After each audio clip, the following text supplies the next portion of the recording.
use finite arithmetic to prove it's finite. It just takes a very long time. Okay, so how long does it take to prove it for tree 3? Sure.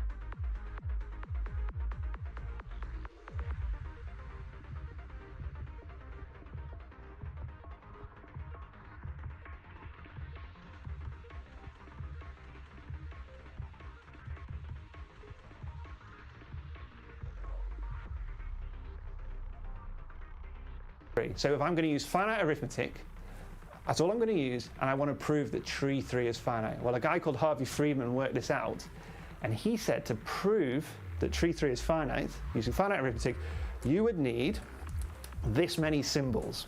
Okay, and this is ridiculous, right? 2, arrow, arrow, 1,000. Now, you may remember what this arrow notation means. Basically, it's kind of it's like exponentiation on steroids, right? So this really means 2 to the 2 to the 2 to the 2, 1,000 times. So this tower contains 1,000 2s. Okay, so this is how many symbols you would need to prove that tree 3 is finite using only finite arithmetic. What do you mean by symbols? You mean like plus sign? Yeah, essentially, yeah. Any kind of operation, yeah, those sorts of things. Okay, now you could use transfinite arithmetic, this whole game of ordinals and all that, and do things much quicker, right? And that's how you can prove it's true for all n, actually. But if you just want to use finite arithmetic, you need this many symbols. So presumably that hasn't been done. Well, let me see if let's ask, can it be done? Okay, so how fast could you do it? What's the fastest you could write down any one symbol? Okay, that's a Planck time. You definitely can't write a symbol down faster than 1 Planck time, which is about 10 to the minus 43 seconds. It's a tiny length of time. So let's assume you can write down 1 symbol every Planck time. Which is pretty fast. Which is pretty fast. It is, and you definitely aren't going to do it any faster without things collapsing into black holes, okay? So that's the fastest you can go. Right. Could you have got anywhere, even if you'd started at the Big Bang? So you start at the Big Bang, do a symbol every Planck time, would you have got anywhere? Nowhere. You'd have got nowhere in this proof, okay? Could you ever finish? There's another thing you could ask. Could you carry on arbitrarily far in the future? Could I ever finish? And even the answer to that is no. And the reason the answer to that is no is because, well, we look outside, we do cosmological observations, and there's a strong evidence to suggest that there's a finite entropy in our universe. And what that means is there's a finite number of states.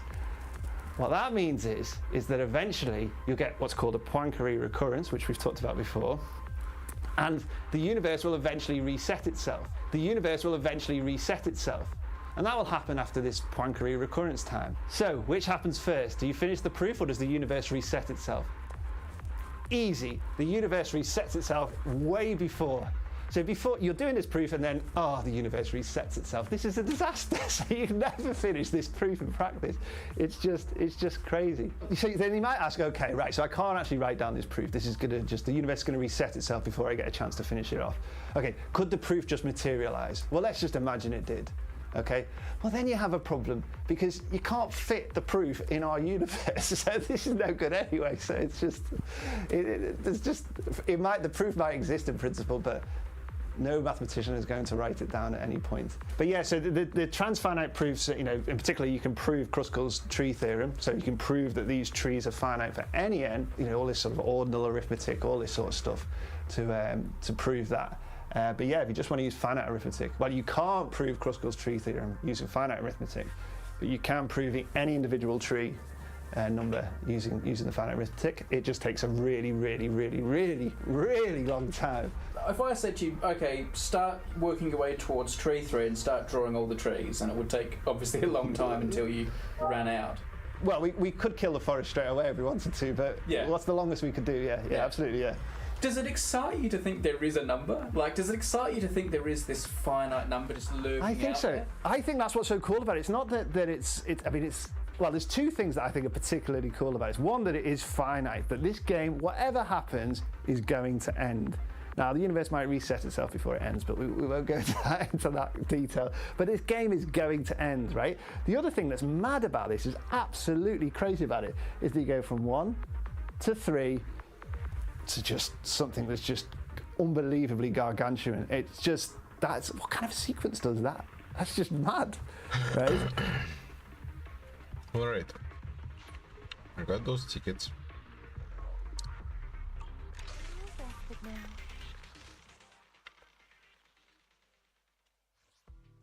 I'm gonna check later if I can use them. Actually, I can check it right now.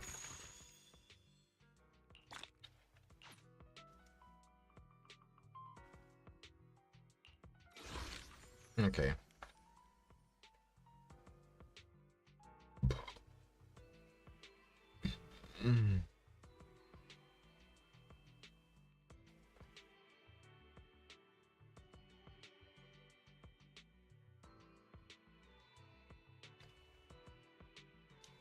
I can get that.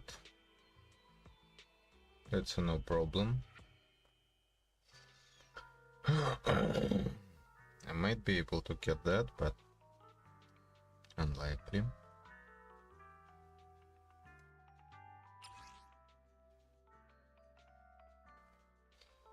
Sansa.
That's nice.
Да не.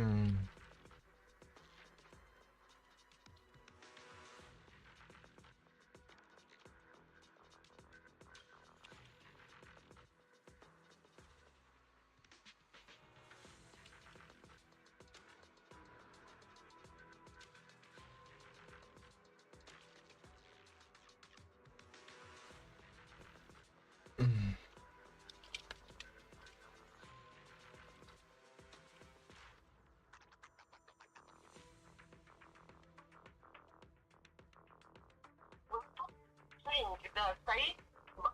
Слышишь меня? Слышу. Банан росток стоит, он стоит 149 рублей 99 копеек. А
Typo.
I guess that's in suggestion or feedback.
Yeah.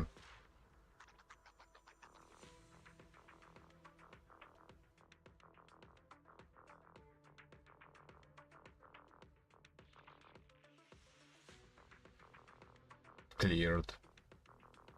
Okay. So I just shot it into the void.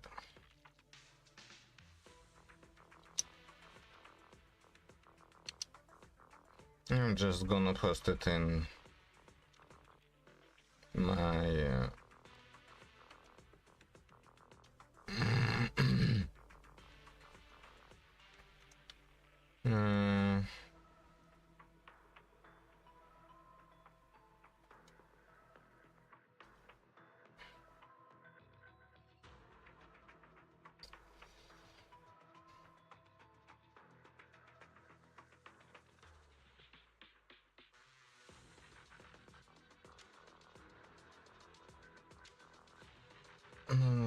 0.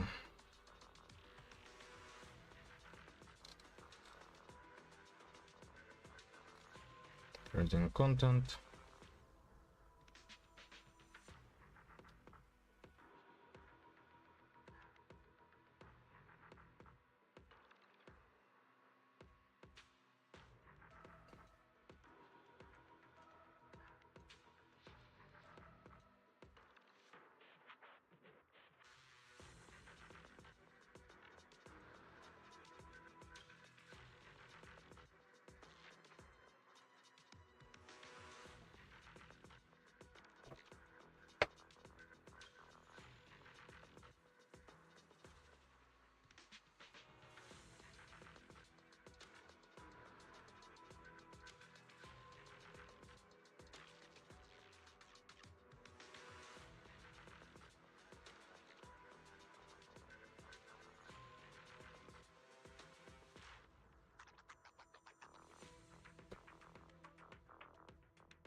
Okay, something like that.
Awful.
Okay.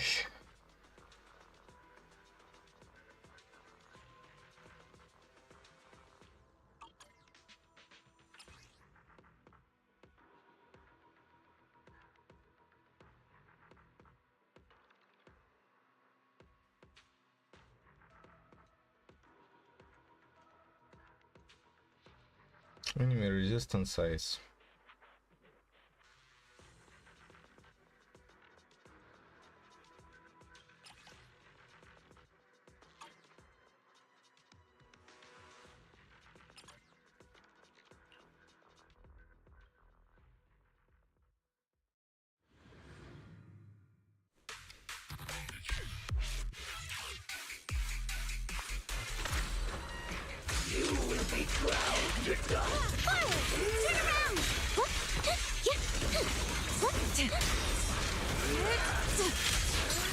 Breathe.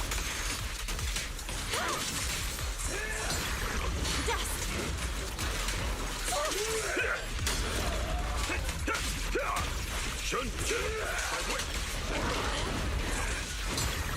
Channel. Obliterate form and spirit. As decreed. Switching out one for complaints. Evil shall return to dust.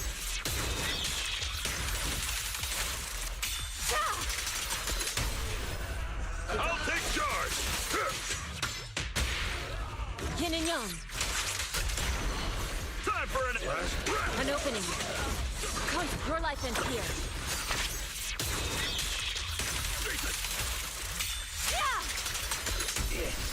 Intercept! Seal! Break! Right? Hot knife! Strength and finesse. The moon. No escape! Breaking through!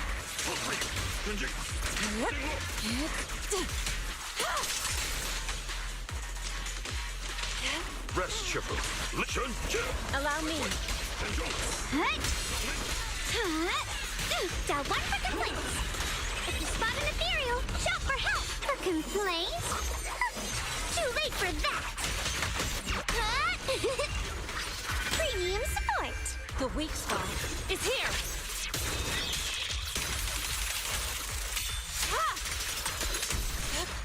Exclusive recipe made just for you! Yeah! Last breath! Shift.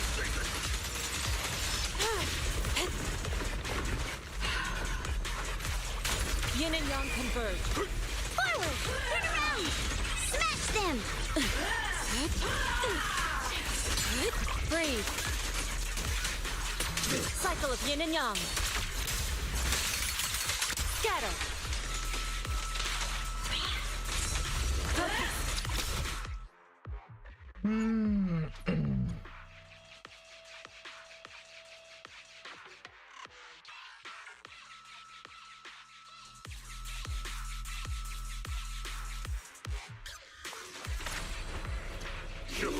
Allow me my breaking through! An opening.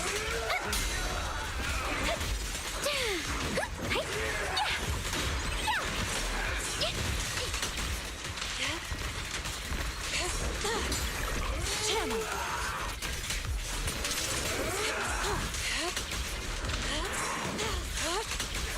The enemy's up to something! Evasive maneuvers!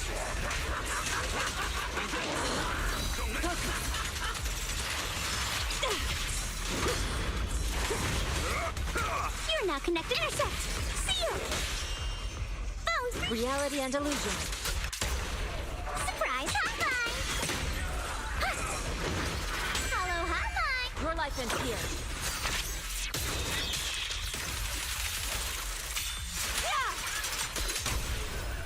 The moment evil shall return to dust.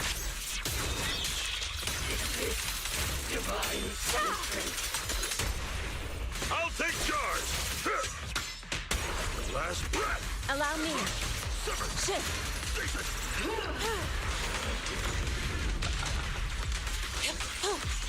The time is right! Crank up the heat! Yeah! Breaking through! The verdict is... unforgivable! Dial 1 for complaints. If you spot an ethereal, forward! Turn around! Constant cycle of yin and yang. Scatter.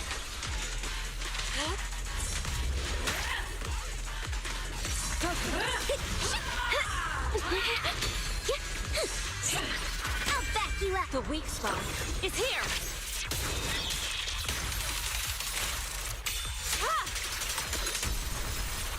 Clarity and impurity cycle.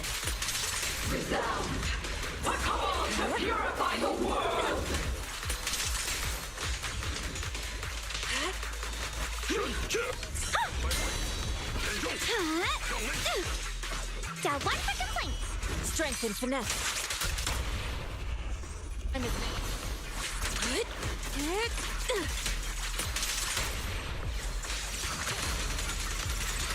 Swift yet still. Active, your life ends here. Don't get careful.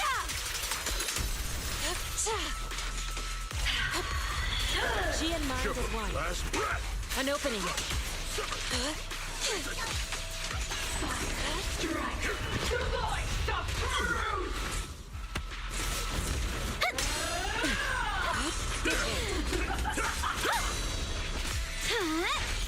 Forward!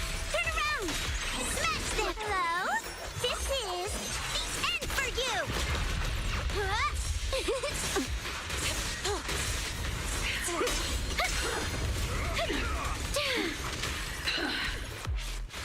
Breaking through! Sorry for the wait, dear! Reality and illusion. I'll back you up! Evil shall return to dust.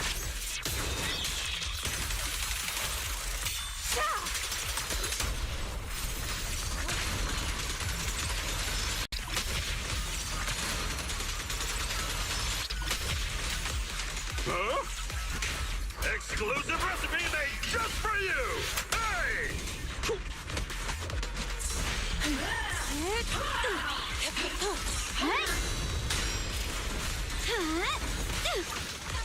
Intercept! Seal! Break! Forward! Turn around! You lack training. Breathe. Obliterate form and spirit. Release. Shift. Eternal vigil. Creator sacred edict. Dust.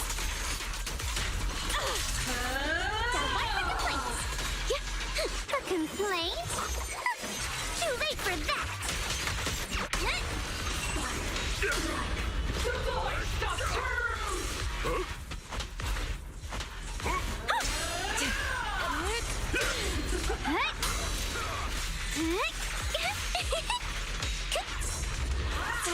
Great.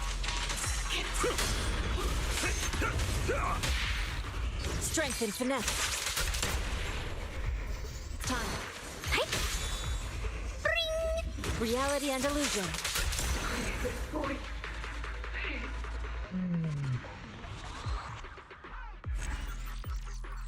Oh, come on. Not even close.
Okay, we'll take those two batteries.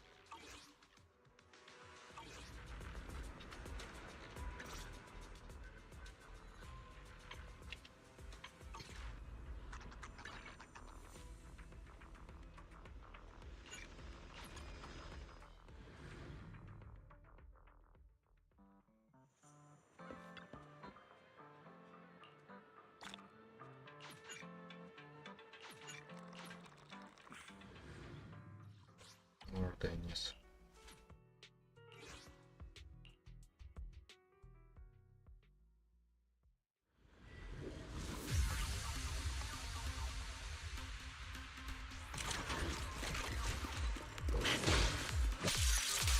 Yeah.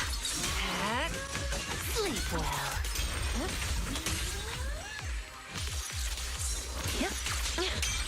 Why struggle? Rest in peace.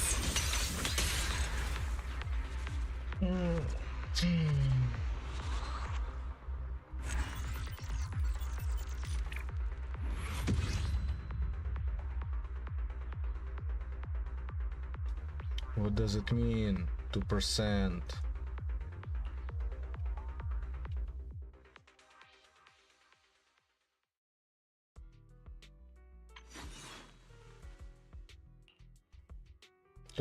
Not 12%. 2%.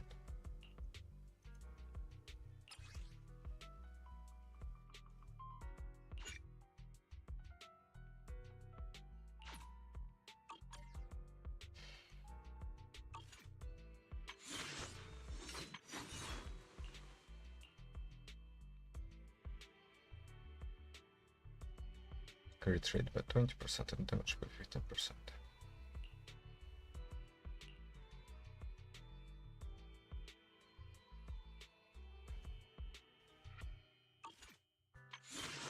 So she needs exactly a 30% crit rate.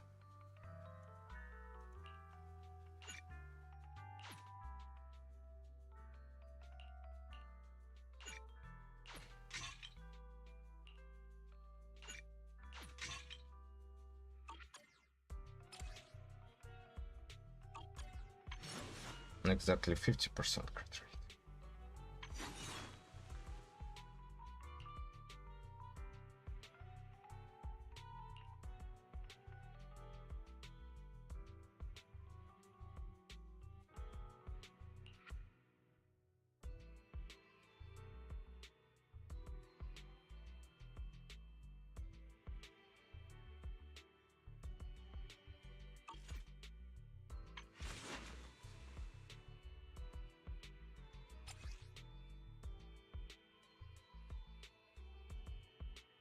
Yeah.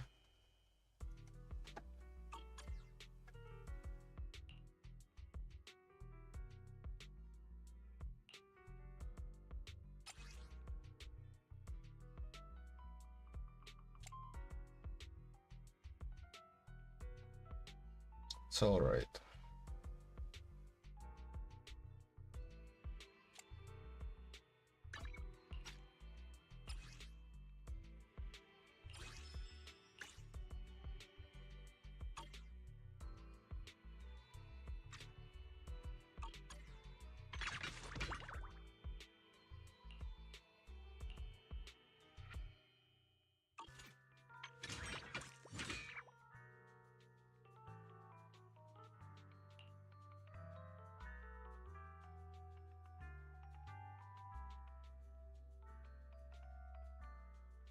My dream seems to have become a reality.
Is the concert starting?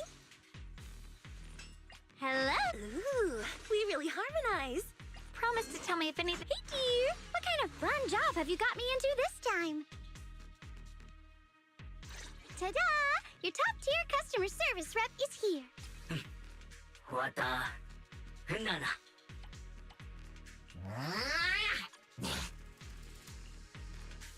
Hop in anytime.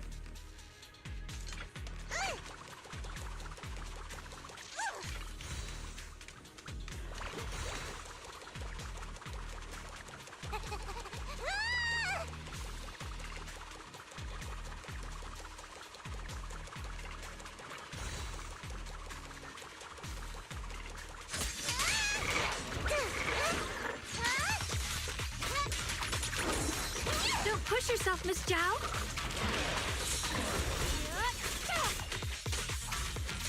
Is it my intercept?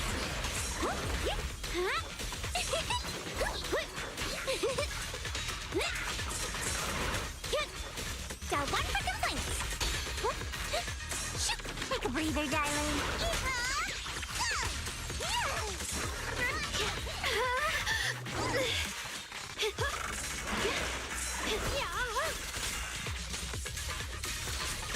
What's this?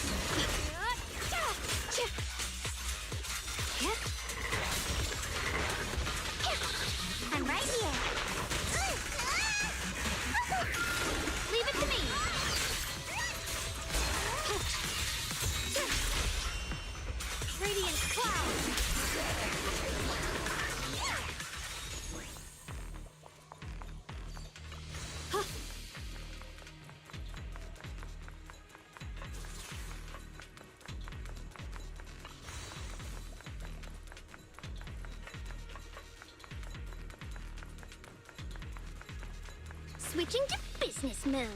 Careful, darling. Have a rest, Miss Zhao. Free as the skies.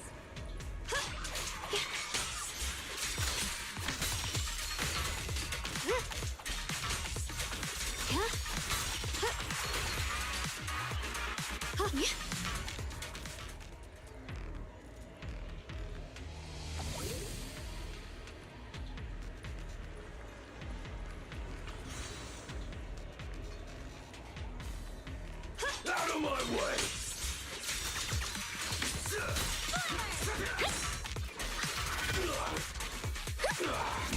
Here I drop. Target spotted. I'll take you. I'll be fine. Behind you.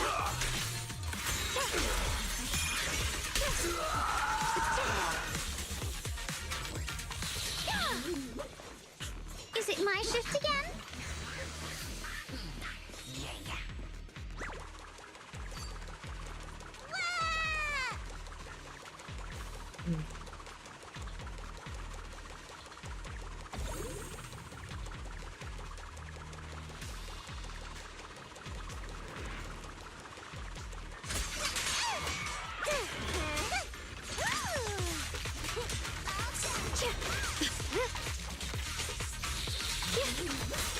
Incoming!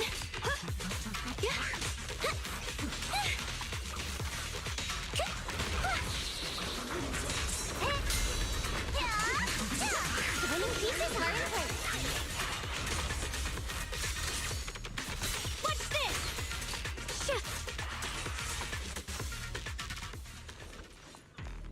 Wait, somehow my Free as the sky. Switching to business mode. Daylin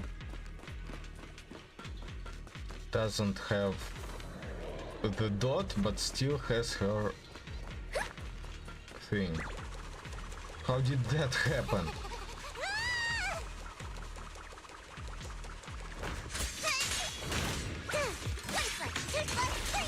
Cut through darkness.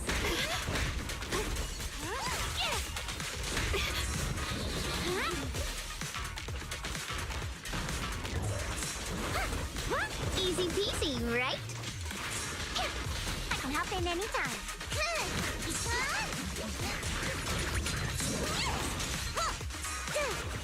The line is drawn. What's the heavens? Fox loosens. Split the heavens.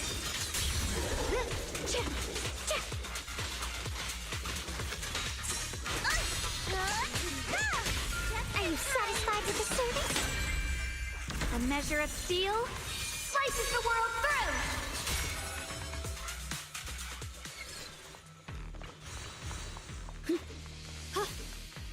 You're now connected with the gold. Take a breather, darling.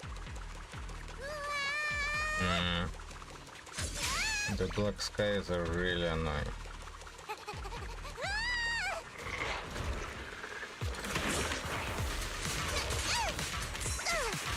My turn. Light brings the dawn. Forward! Turn around! Smash them! Premium support! My blade cuts down evil. My spirit soars in the sky.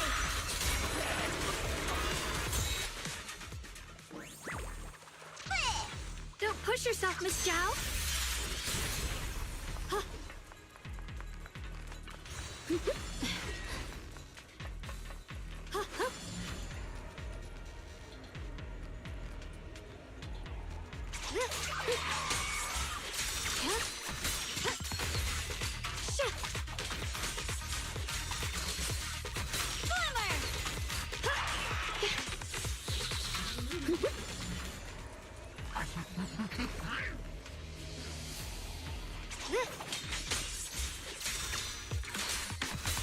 Behind you!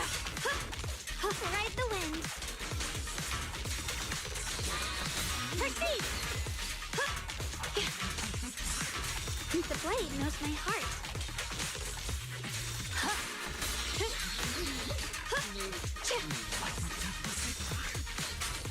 What's this?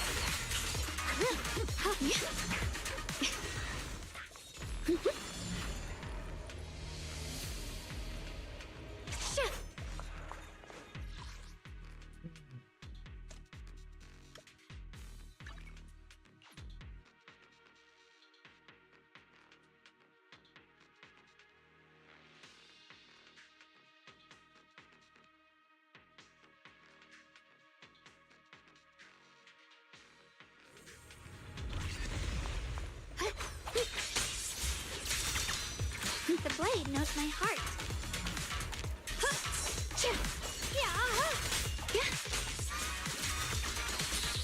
Perceive!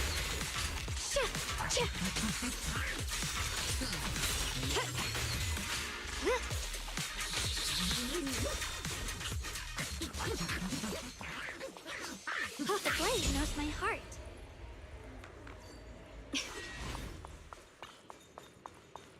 Ride the wind. Free as the skies.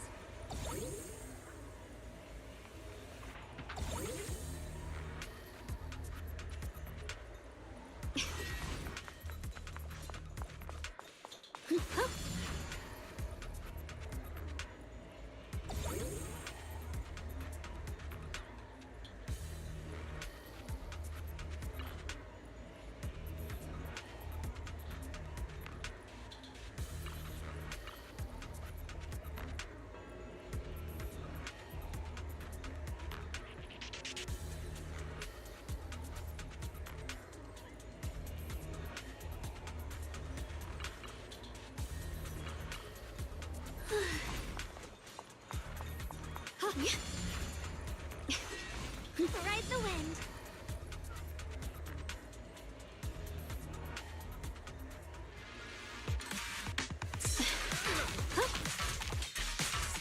Intercept! Seal! Break! Careful, darling. Have a rest, Miss Zhao.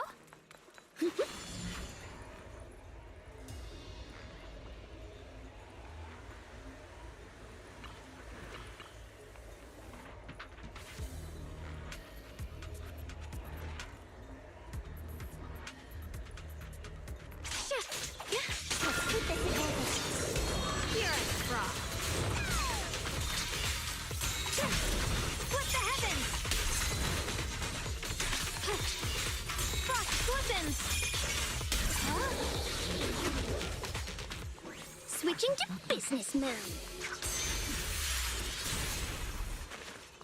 What do you need me to do?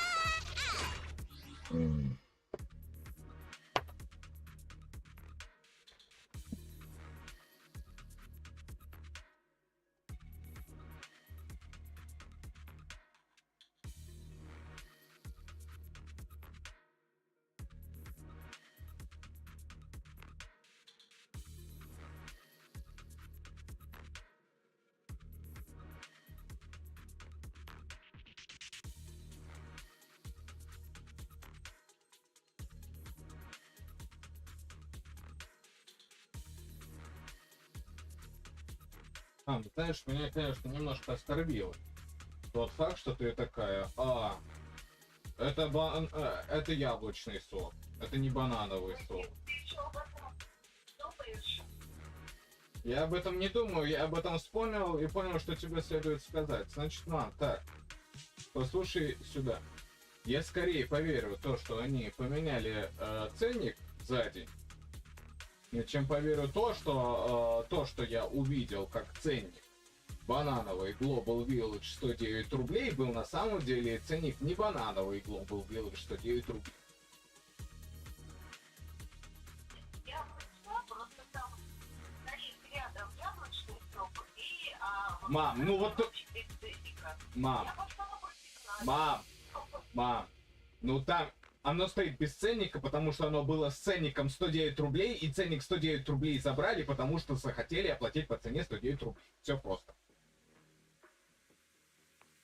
Вот это больше похоже на правду, чем то, что я посмотрел на ценник. Мам, там был...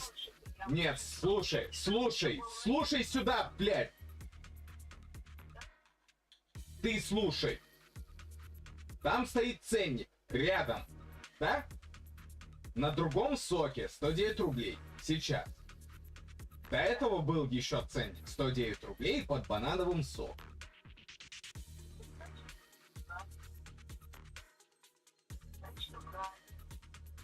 Ну, если ты такие варианты видишь, там уже надо пользоваться случаем.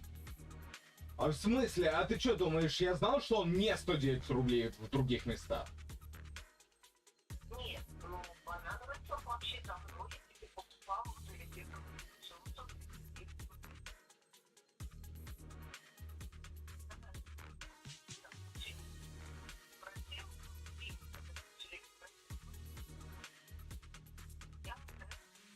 А знаешь, что я подумал, когда я увидел ценник 109 рублей?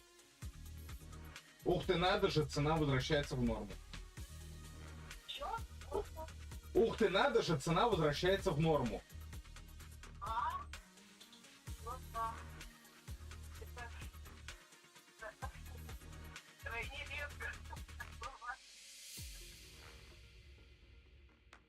Все, пакеты. Нахрена они мне нужны? Они чё, в принципе,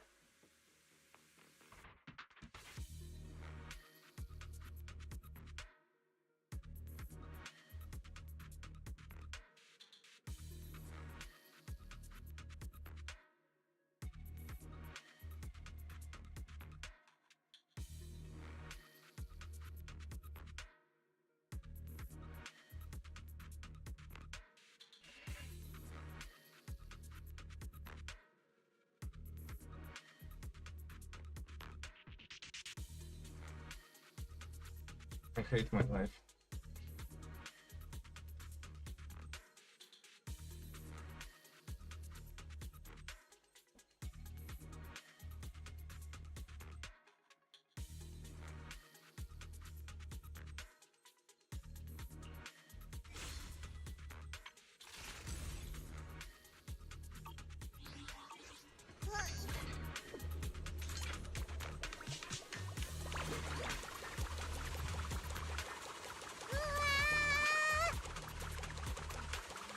Even Miss Zhao doesn't bring me joy right now.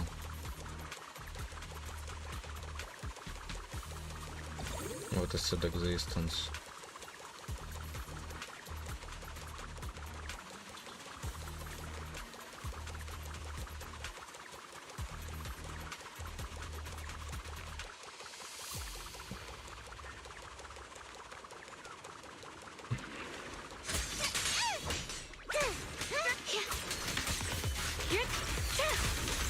What's this?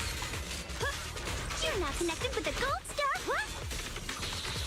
Take a breather, darling.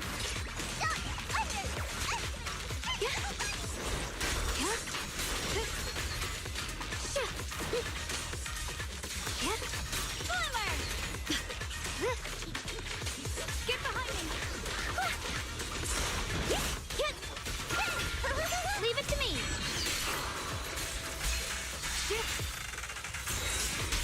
Radiant cloud! Frost flippins! Split the heavens!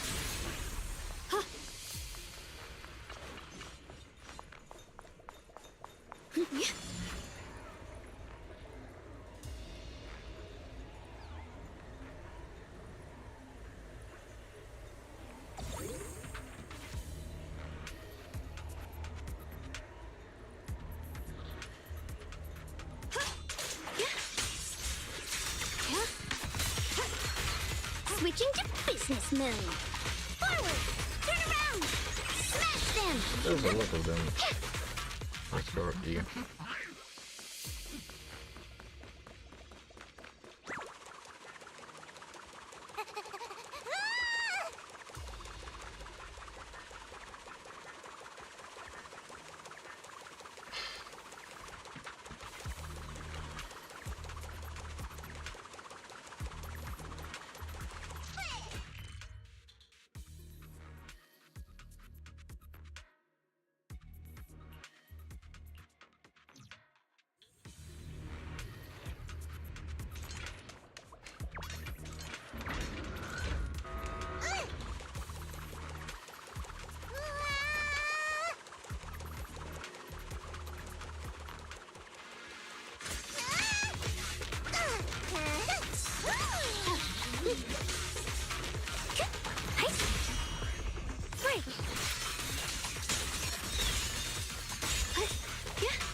blade knows my heart.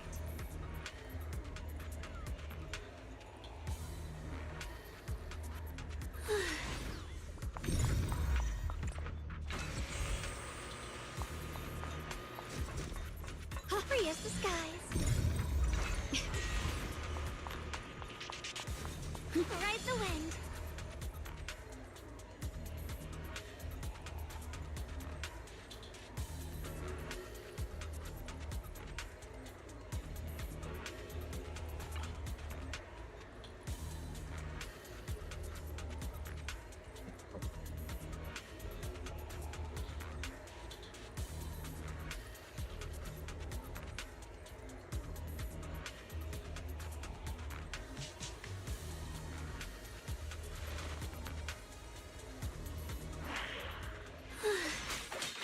You're now connected with the goal. Intercept!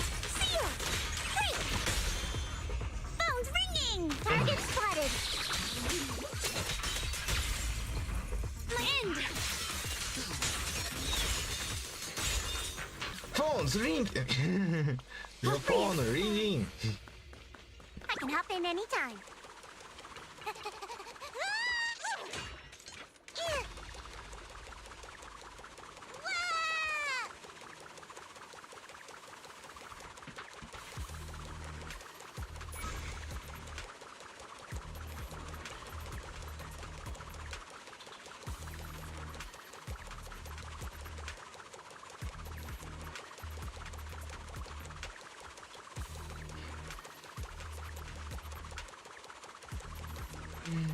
Your phone's ringing.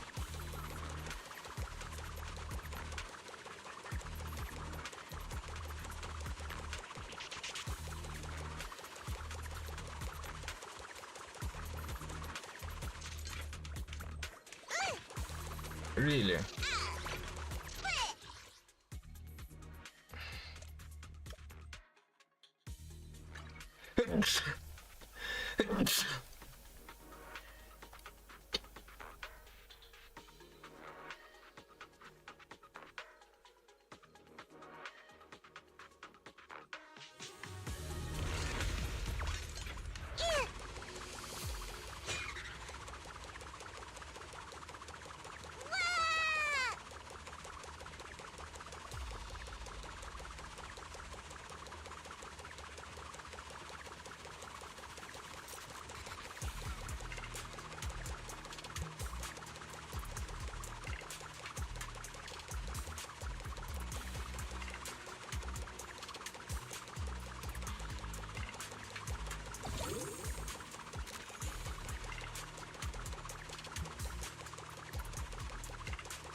Don't push yourself. Dial 1 for complaints. Dial 2 for a chat.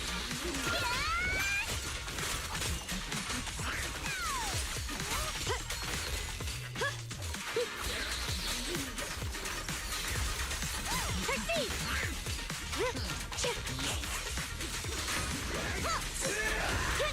Adorably close. My apologies. Divine punishment. Take a breather, darling.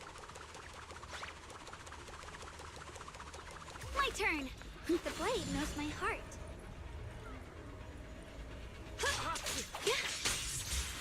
Move it!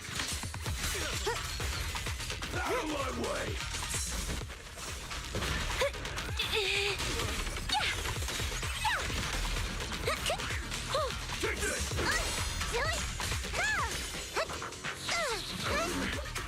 Don't push yourself here, Frost. Frost glistens.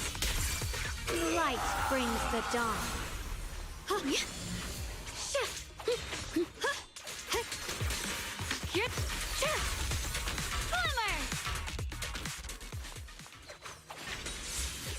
Is it my shift again? This is just ridiculous. I'm right here. This white hunter.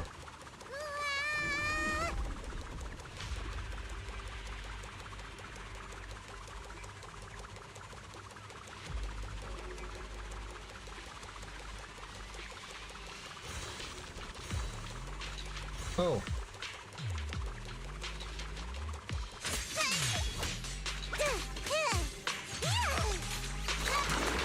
Cut through darkness.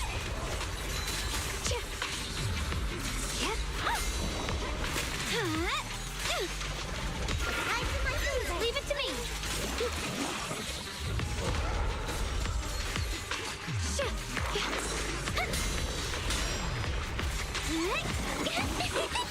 Hello, hello. My blade cuts down evil. My spirit soars in the sky.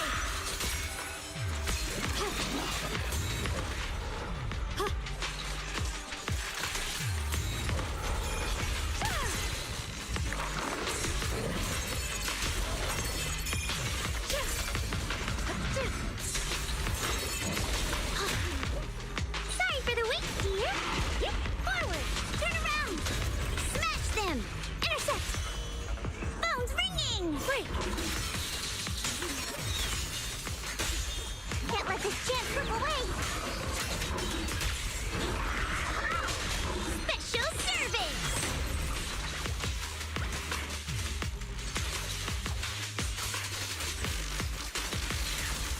Watch out. What's this? Get behind me. Dial 2 for the verdict is unforgivable. Judgment time. The line is drawn. Careful, darling.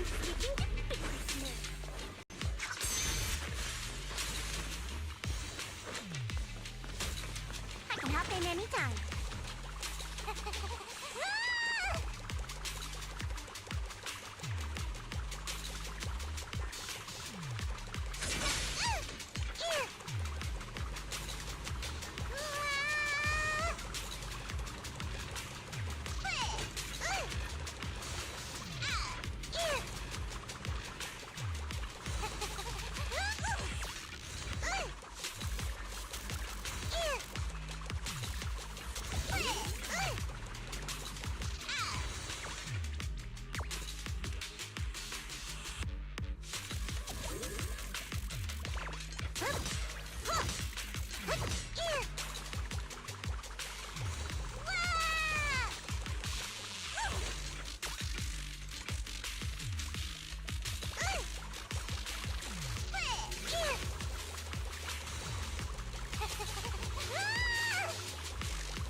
A measure of steel slices the world through.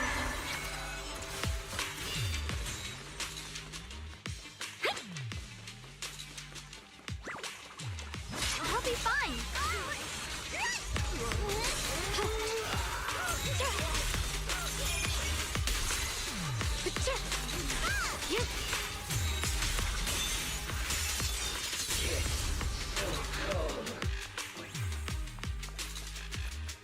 Free as the skies. Ride the wind. The blade knows my heart.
The blade knows my heart.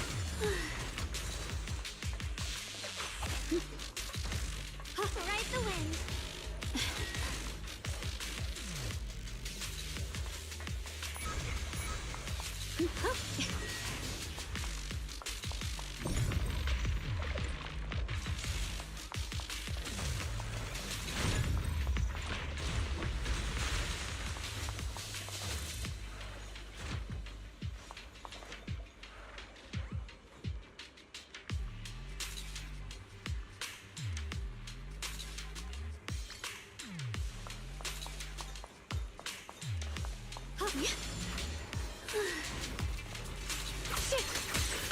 What's the light?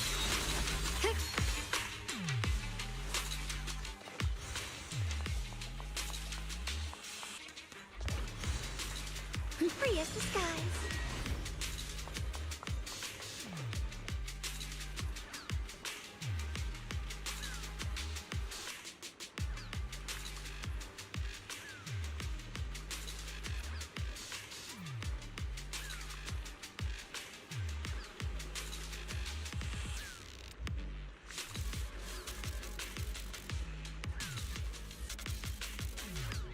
Makes sense.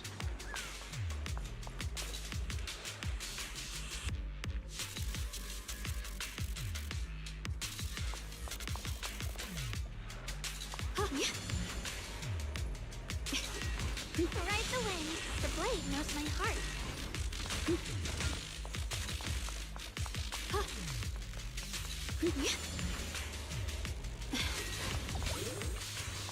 Free as the skies. What's up, my dudes? Forward!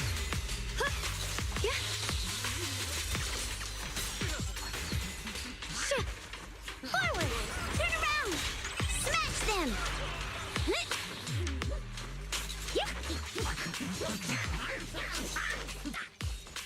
Right? Your phone ringing. Indeed, wow. What's up?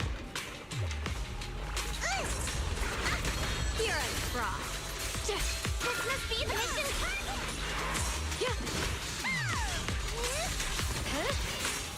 Oh, it's only 150. Call forwarding. Intercept. Seal. Break. Take a breather, darling. Here. 1 foot, 2 foot, 3. Leave it to me.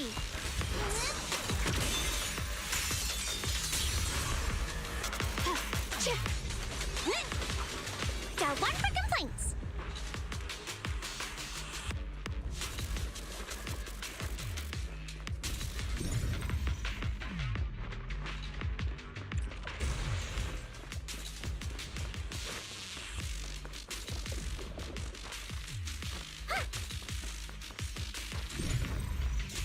Yep. What do you need me to do? Have a rest, Miss Zhao.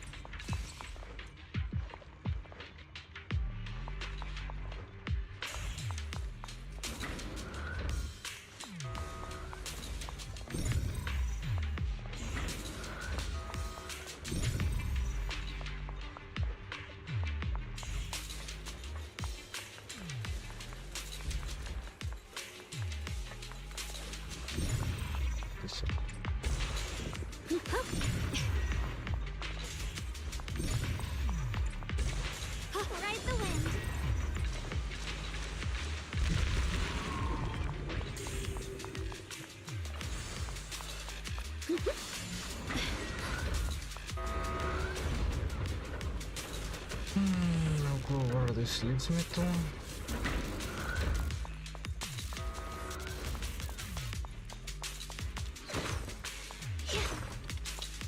It's getting stronger. Yeah.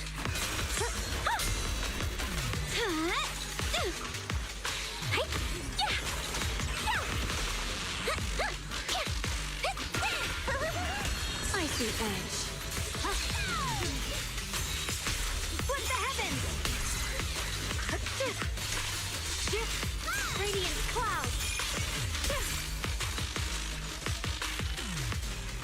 Split the heavens.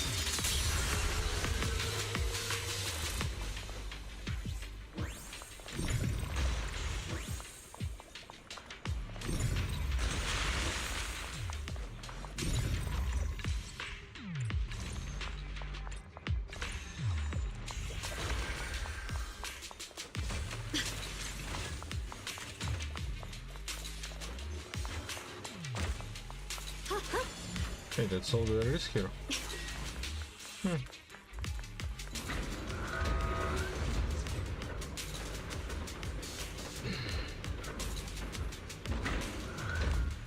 Alright.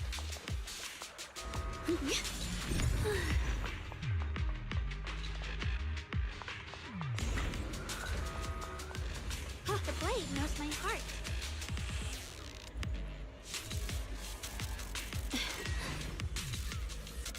Free as the skies.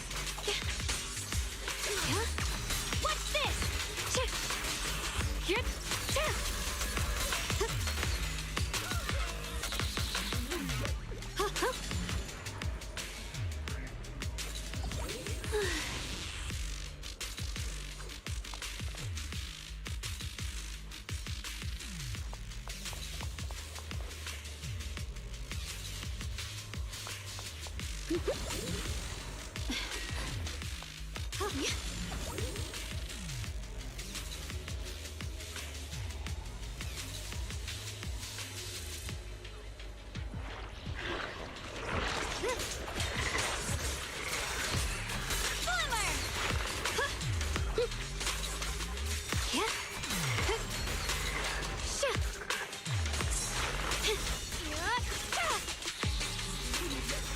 Get behind me! What's this?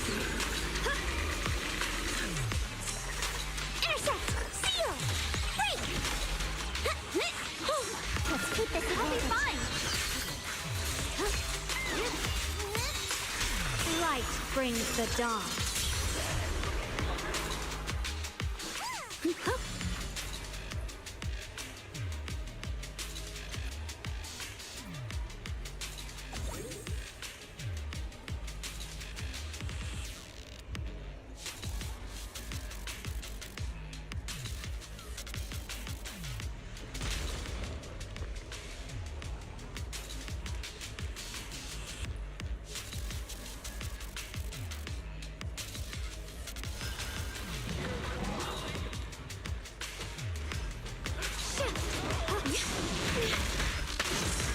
Ride the wind.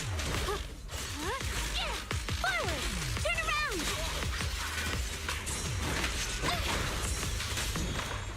Target spotted.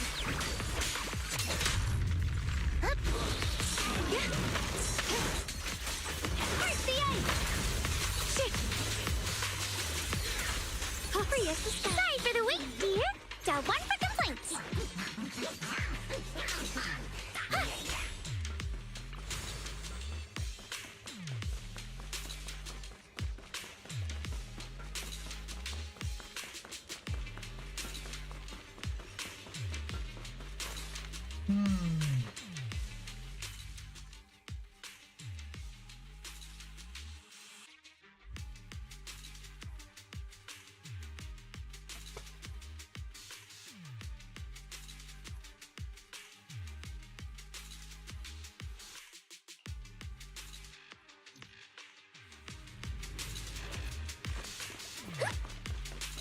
Careful, darling.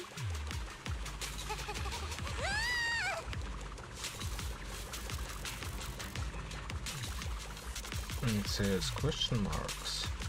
You will be ground to dust.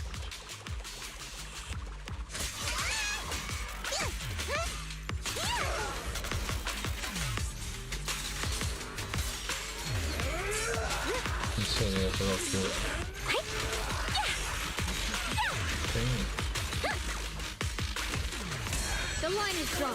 Blazing ardor.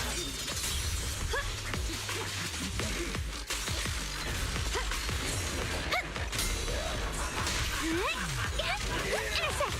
Seal! Break! Shoot! Tied to my face! Leave it to me.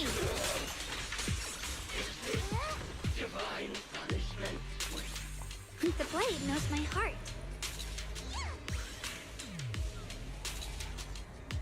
Oh.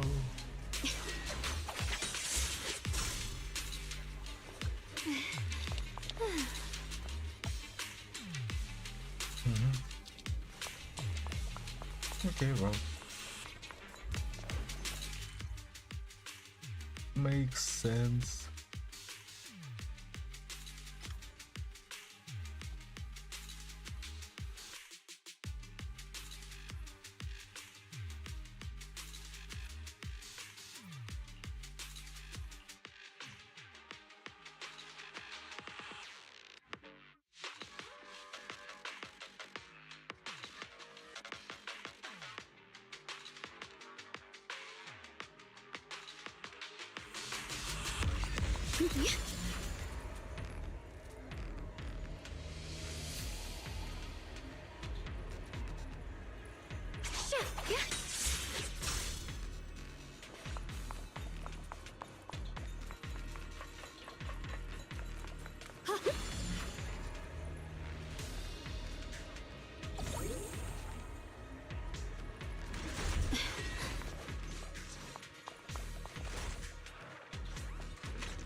Leave it to me.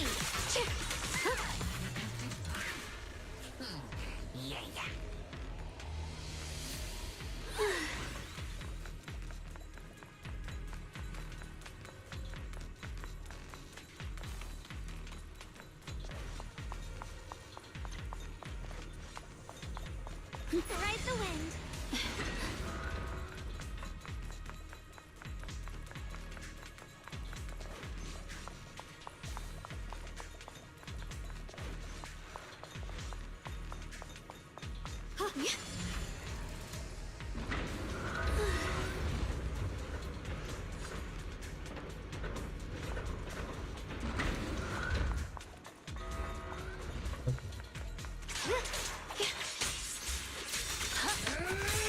Switching to forward. Turn around. Smash them.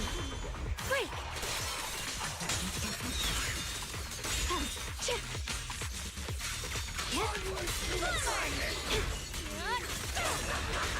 Call forwarding. Premiums. The sword follows my well and winds howl in the heavens. Radiant clouds.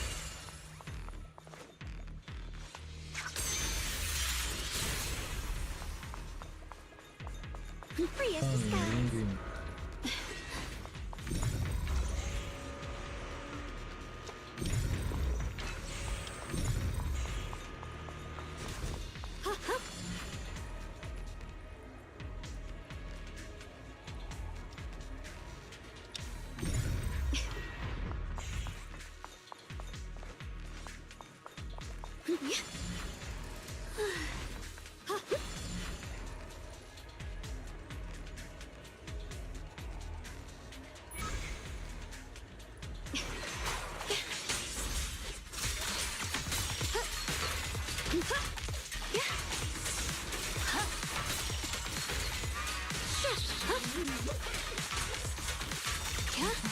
What's this? Ride the wind.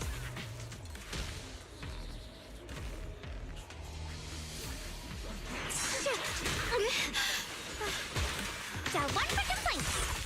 If you spot an ethereal, shout for help. What do you need me to do?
Don't push yourself, Miss Zhao.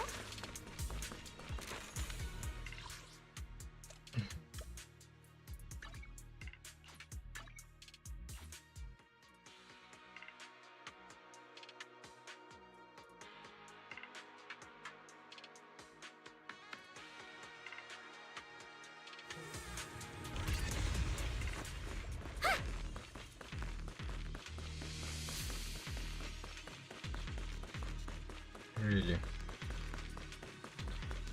Still exists over there.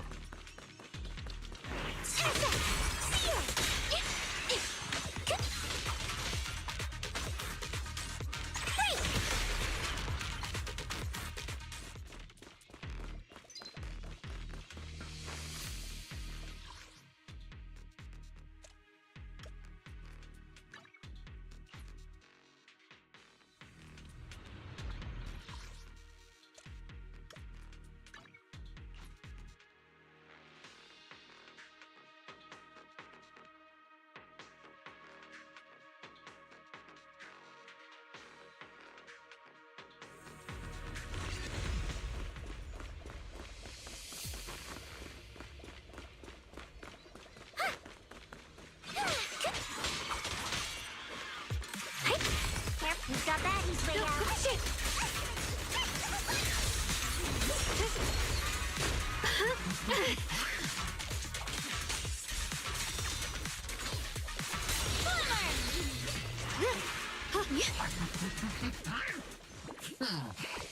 The blade knows my heart.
You're now connected with the forward.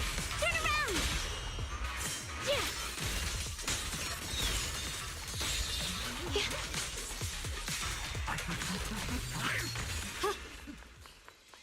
Ride the wind. Intercept. Seal. Careful, darling.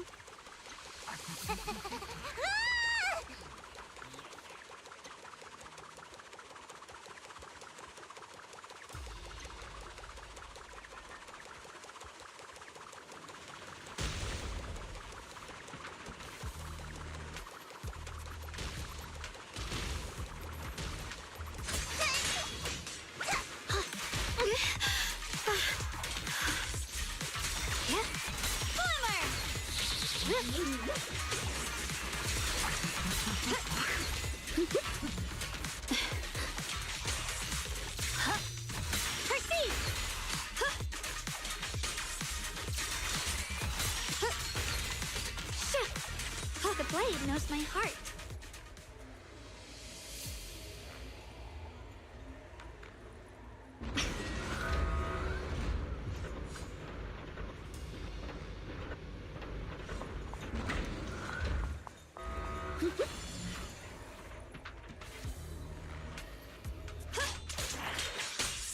Switch out one for complaints.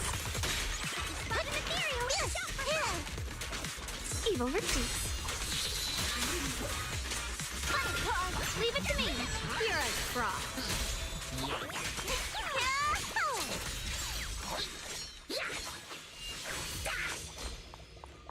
Light brings the dawn.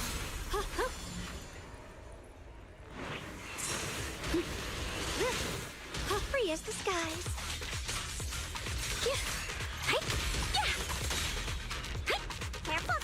Closely, this is the real deal. Oi, done! I'll be fine. Huh? What's this?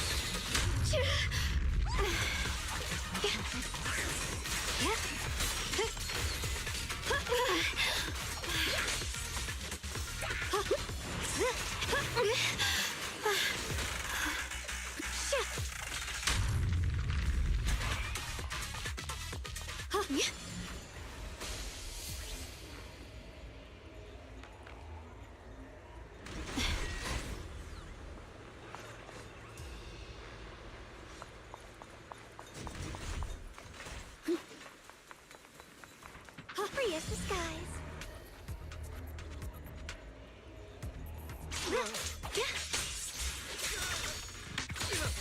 Former! Ride the wheel. You're not. Intercept! Seal!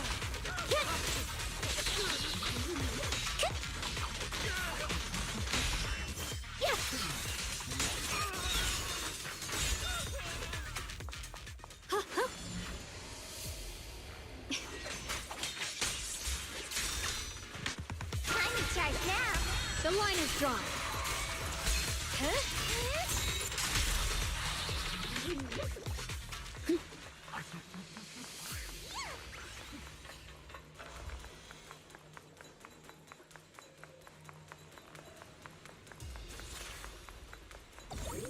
Free as the skies.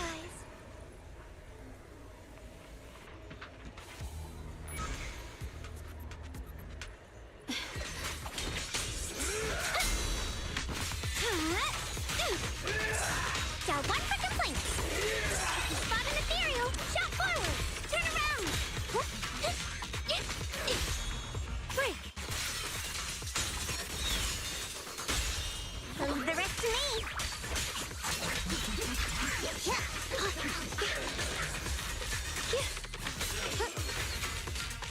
Is it mine? Yeah.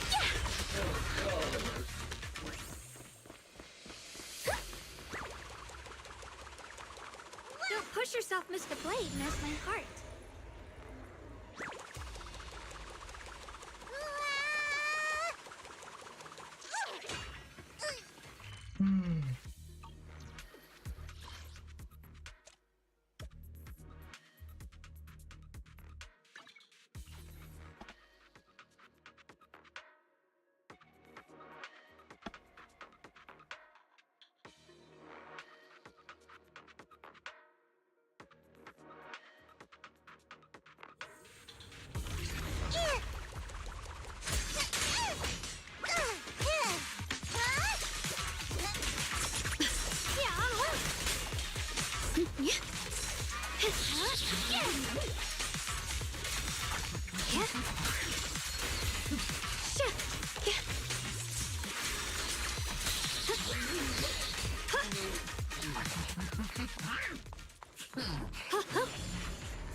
Ride the wind.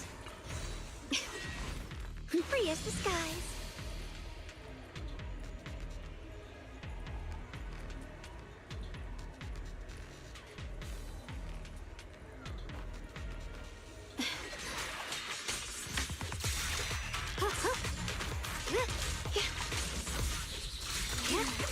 What's this? Intercept! Seal! Break!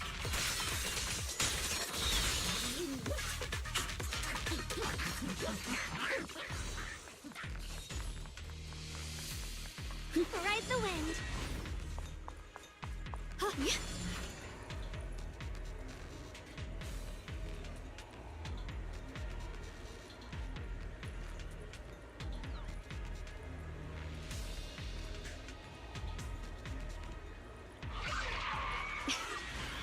A measure of steel slices the world through. The Qingming's might rends the heavens.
The blade knows my heart.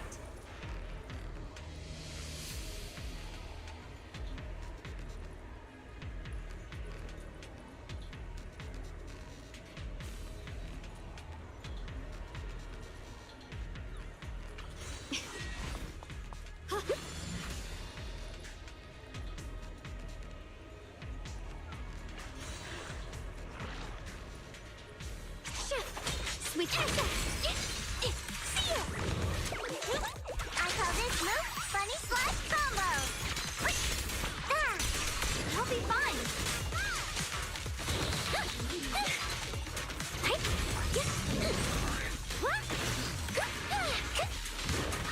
Premium support. My blade cuts down evil. My spirit soars in the sky. Why is it 150? Frost listens. How does the You're now connected with the Gold Star Rep. I can hop in any Cover us, Miss Zhao.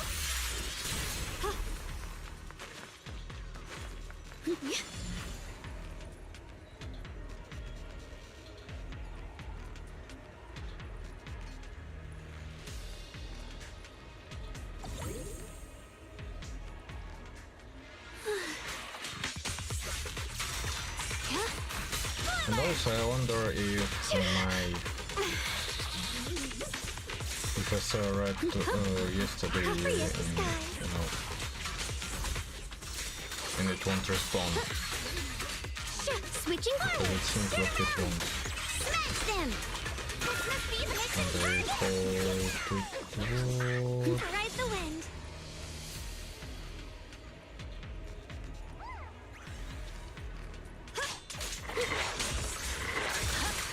Proceed. Intercept. Seal. Can't. Are you satisfied with the service? The line is gone. What the heavens? Blazing arc. Is it now one for complaints?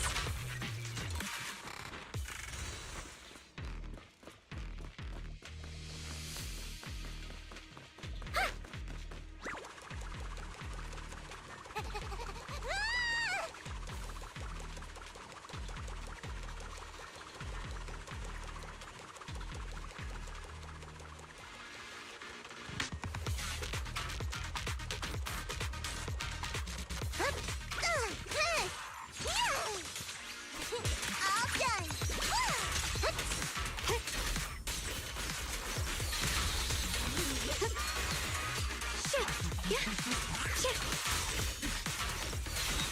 What's this? Forward. Turn around. Smash them. What do you need me to do?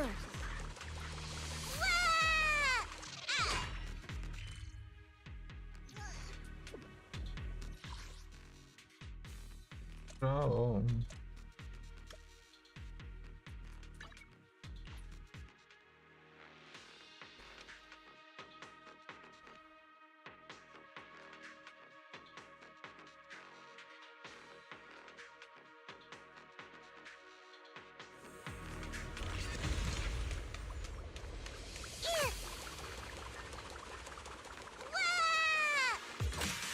Cover us, Miss Zhao. Incoming. Is it my shift again?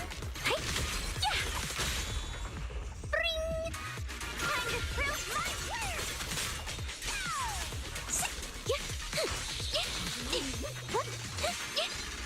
Intercept.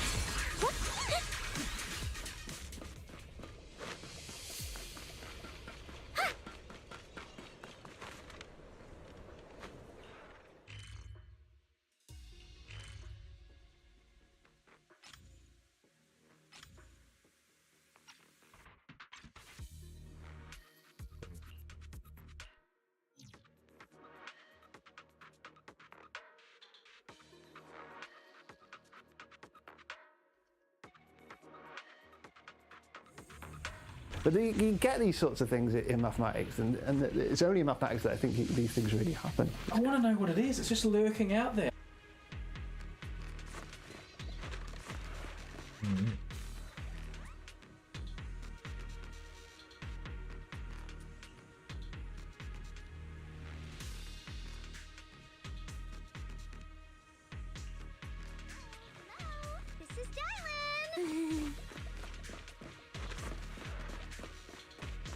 Varessa, Montana.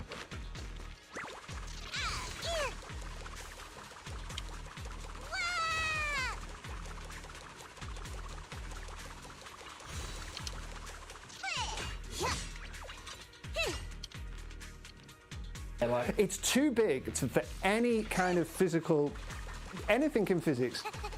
Just you can't relate it to this process, to this number. It's just too big.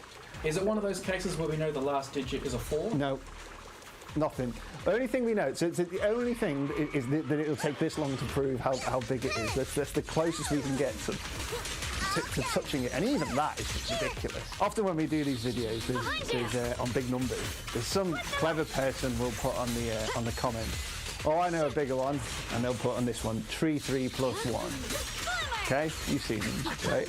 Okay, to preempt that, I want to do something a bit better. Okay, so 3 plus 2? nah, well, 3 plus 3. Yeah, okay, very good.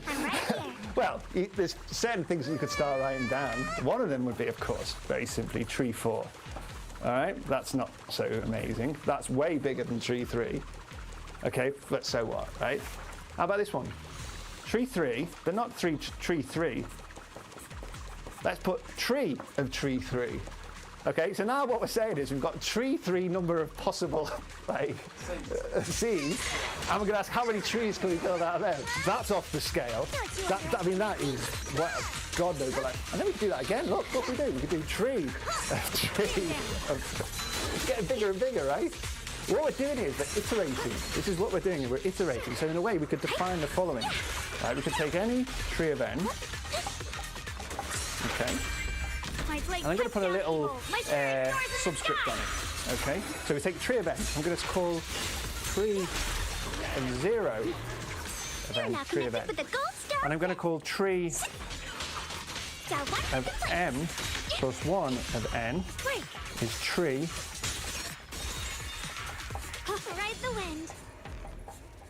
of tree of m of n. So what it's saying is that I keep doing this kind of thing. I keep adding another tree. To increase this number by 1, I just apply tree again, right? So I could keep doing that. And I could just do it, and I can define this new quantity, which is tree of m of n, right? You might think, okay, I can get really big stuff with these things, right? Well, but now How I do need we know that 3 is finite? That this 3 function is finite? The blade knows my heart.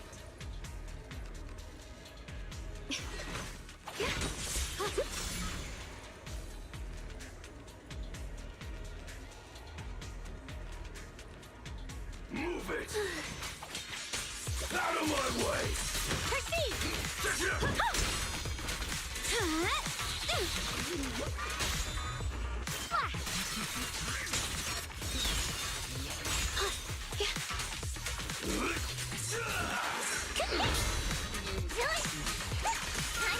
Leave it to me.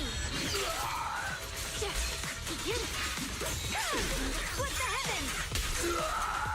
What the heavens? Free as the skies.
Explain to me like I'm 5.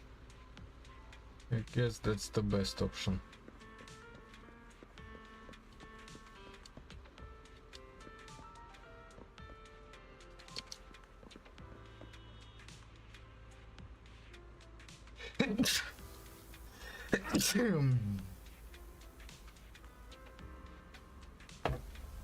set of any.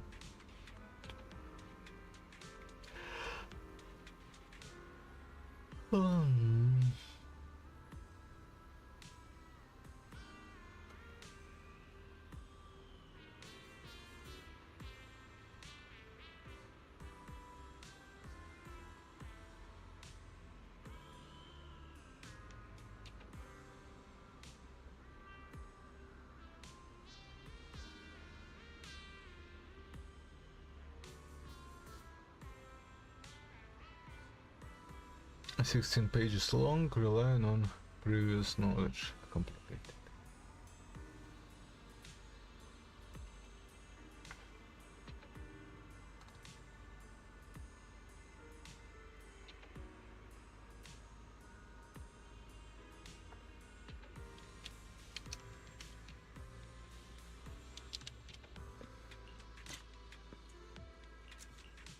Okay, top. Peace.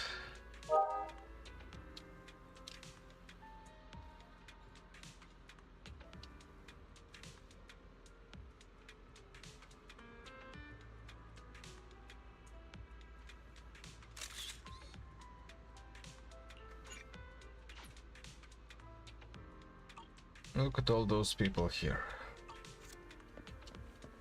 Okay, again.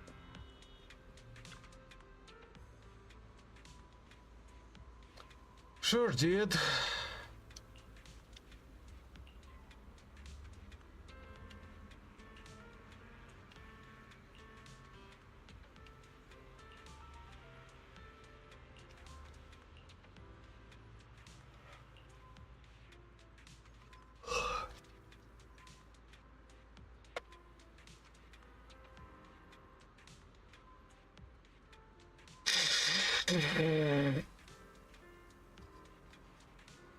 Mm-hmm.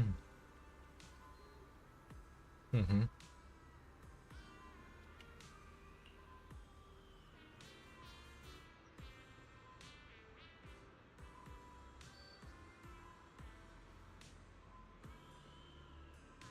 Sure.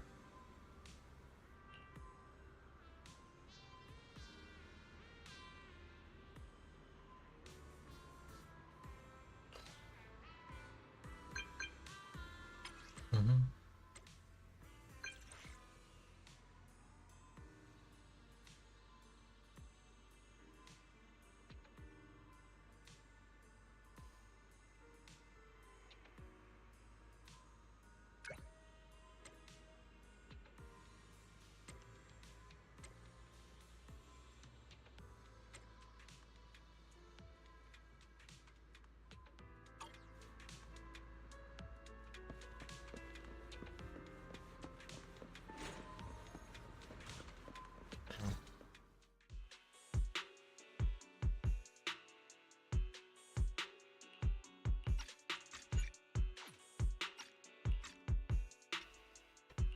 The two areas we've explored so far seem to be closely related to the people who went in with us.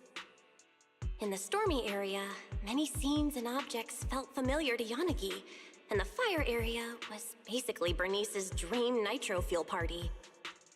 But if our theory's right, and everyone's in something like an HIA VR simulation, then how did we all get in? Tricky, isn't it, Proxy? Having trouble figuring it out, huh? You sure you don't want to consider my offer? I'm talking key information about the Divine Maze. All you need to do is provide me with a copy of the data on the creator. As long as you're careful, no one will find out. Aren't you worried that I'll use your intel to clear the Divine Maze, and then bail on giving you the creator's data? Yes, there is a risk. But for some reason, there's this voice in my head telling me I can trust you. I can tell you what's actually going on here. Tops tried to intercept the data on the creator when they found out that it was missing. But the idiots they sent almost got wiped out in Papago Hollow. This is what led to Krampus's involvement, and I'm the one overseeing things now.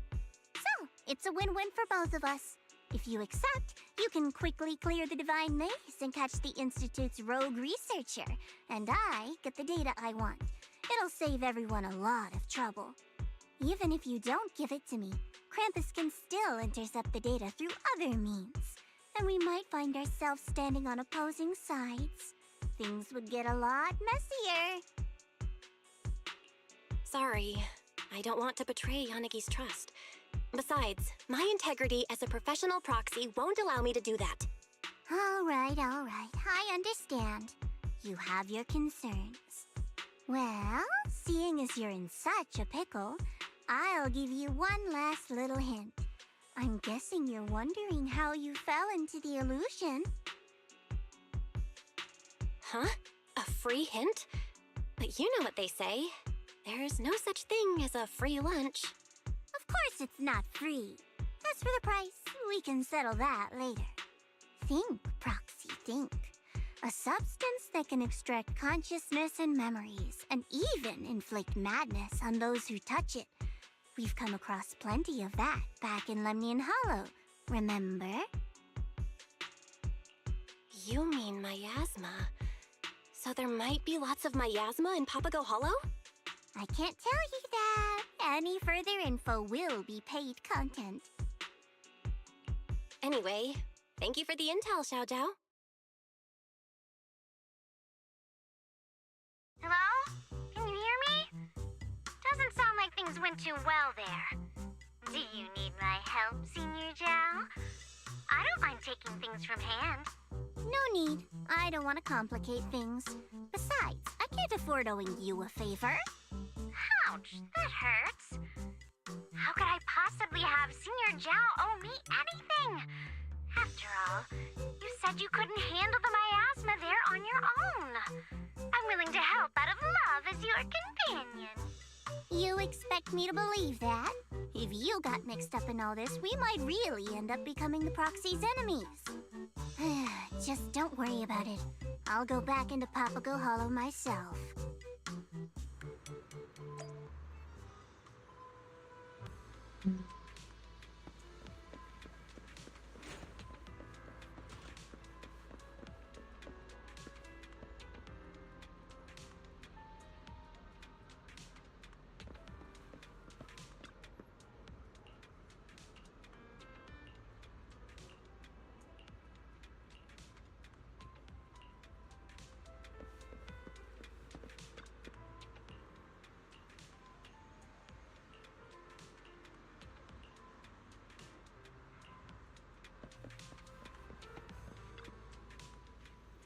Mm-hmm.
And everyone just vanished.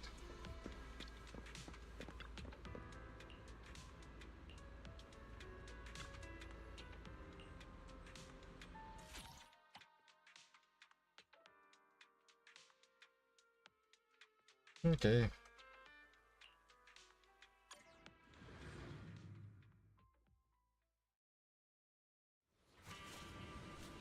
Since my last video about the biggest number that can fit What's the biggest number?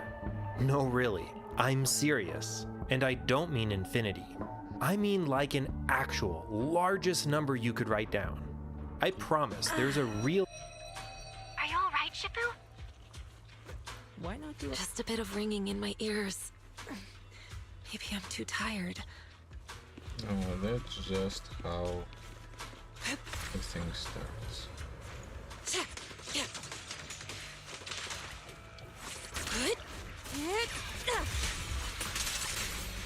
Concentrate.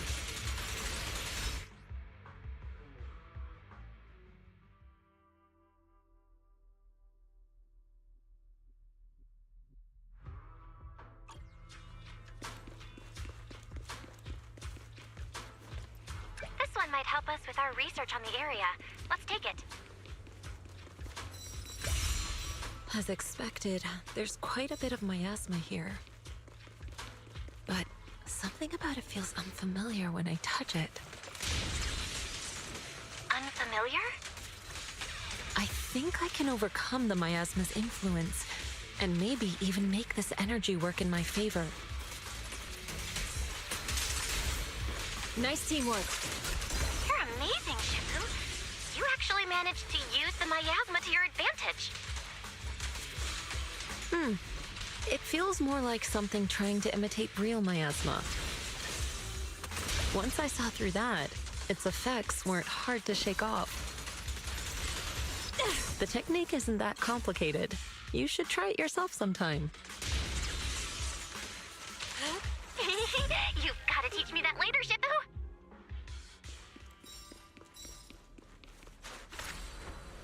Soar with the wind.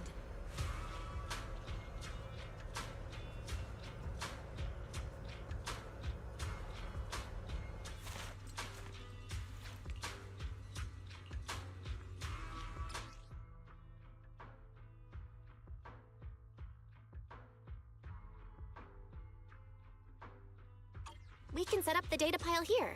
If I stand close enough, I should be able to activate it.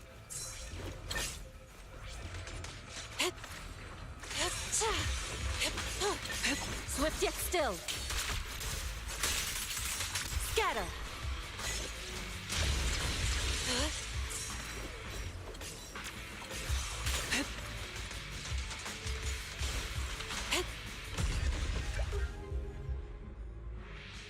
The gate ahead is clogged with miasma.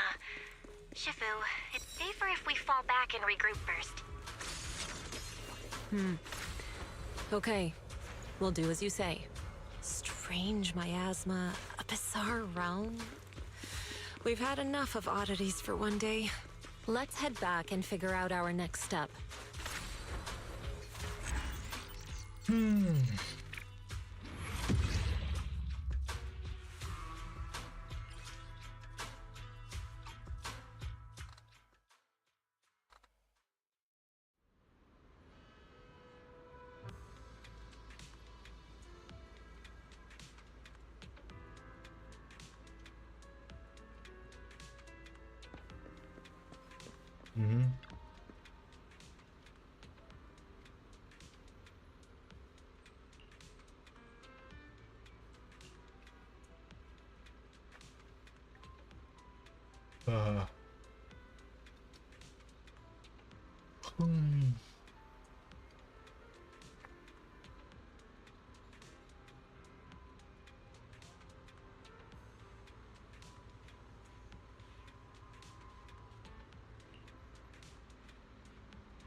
All right.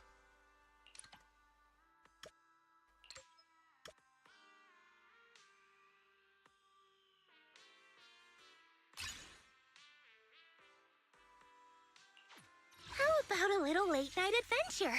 I promise you'll love it.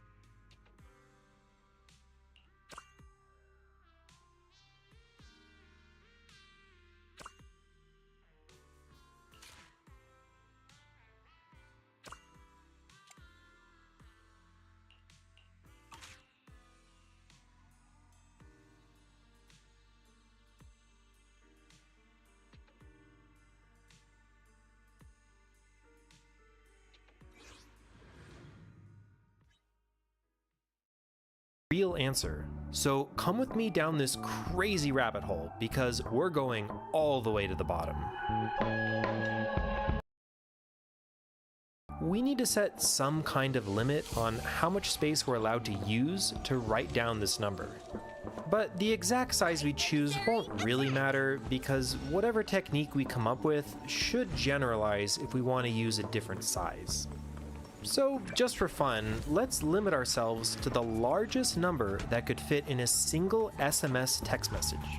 That's 160 characters or 140 bytes. If I stand Yeah, close I know enough, it's weird. I should For be able to some reason, activate it. SMS is only 7 bits per character. Naively, we could just This fill up pile's the up and whole running. thing with Let's fire 9, up the next and one. that gives us a number about 10 to the 160. So we'll add that to the leaderboard. But obviously, we can do better than that. I mean, I was able to write it on the leaderboard in way less space. If we include basic math symbols, we could instead make a power tower like this, This pile's which up and is running. already Let's fire up the next unfathomably large. But this might as well be 0 compared to where we're Observation going. data piles are I running mean, stable. while we're using That's math a vast area. symbols, technically we could have a 9 followed by 159 factorials. That's definitely larger, but come on, that's still smaller than well-known numbers like Graham's number. In fact, couldn't we just write Graham's number? Or Graham's number to the power of Graham's number? Or Graham's number followed by as many factorials as we could fit? I guess, but if we can use Graham's number, what's stopping us from using any other large number we can think of? The problem is, we can't define our number off screen and then just write its name. That's cheating, because really that's using more symbols and bytes than the rules allow. It also wouldn't be fair to only write a definition of the number if there's no way to actually know its value. It's uncomputable. We should include all the necessary instructions to actually generate the number for it to count. Fine then. Here's a Python program that would theoretically generate Graham's number if you had unlimited computing power. And it just fits into the 140 bytes. Okay, fine. That seems fair to add to the leaderboard. But is Python really the best way to make a large number? Surely there's programming languages that are more compact, allowing more space to make even larger numbers. For example, here's a significantly smaller Graham's number program written in Haskell. But now there's another dilemma. If we can just pick any programming language, there could just be some obscure language that happens to have the exact function or number we need as part of the syntax.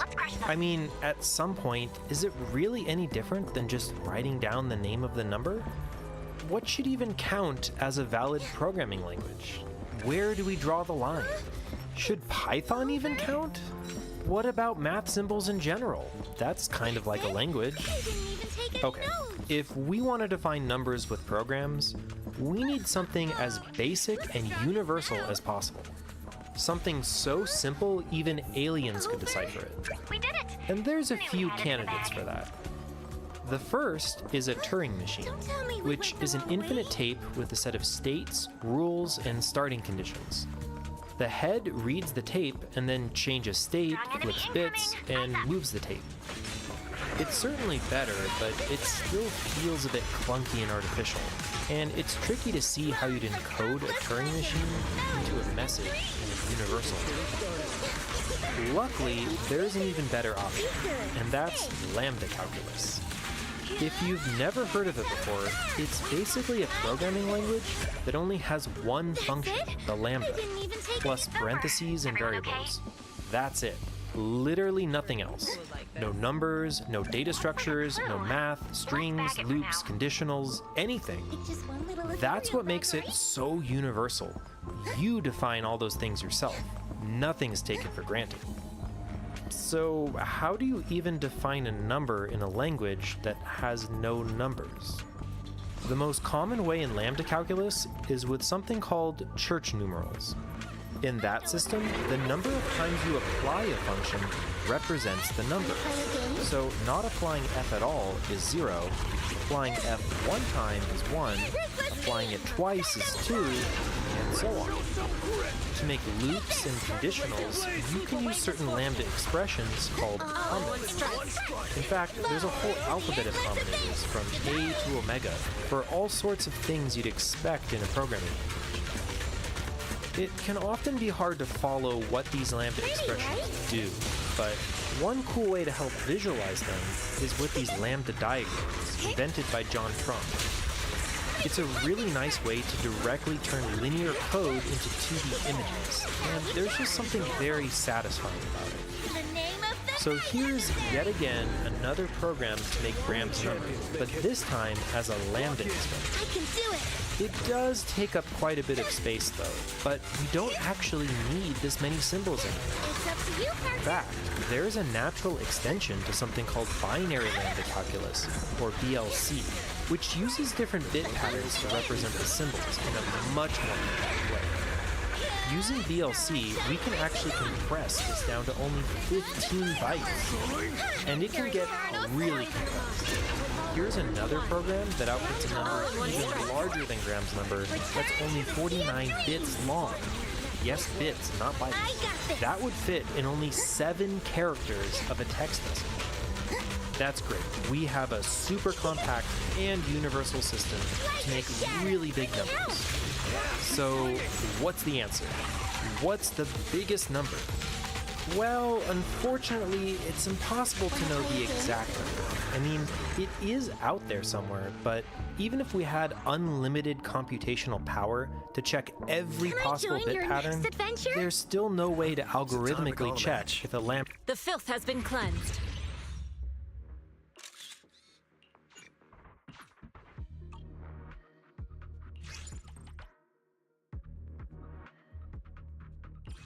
Mm-hmm.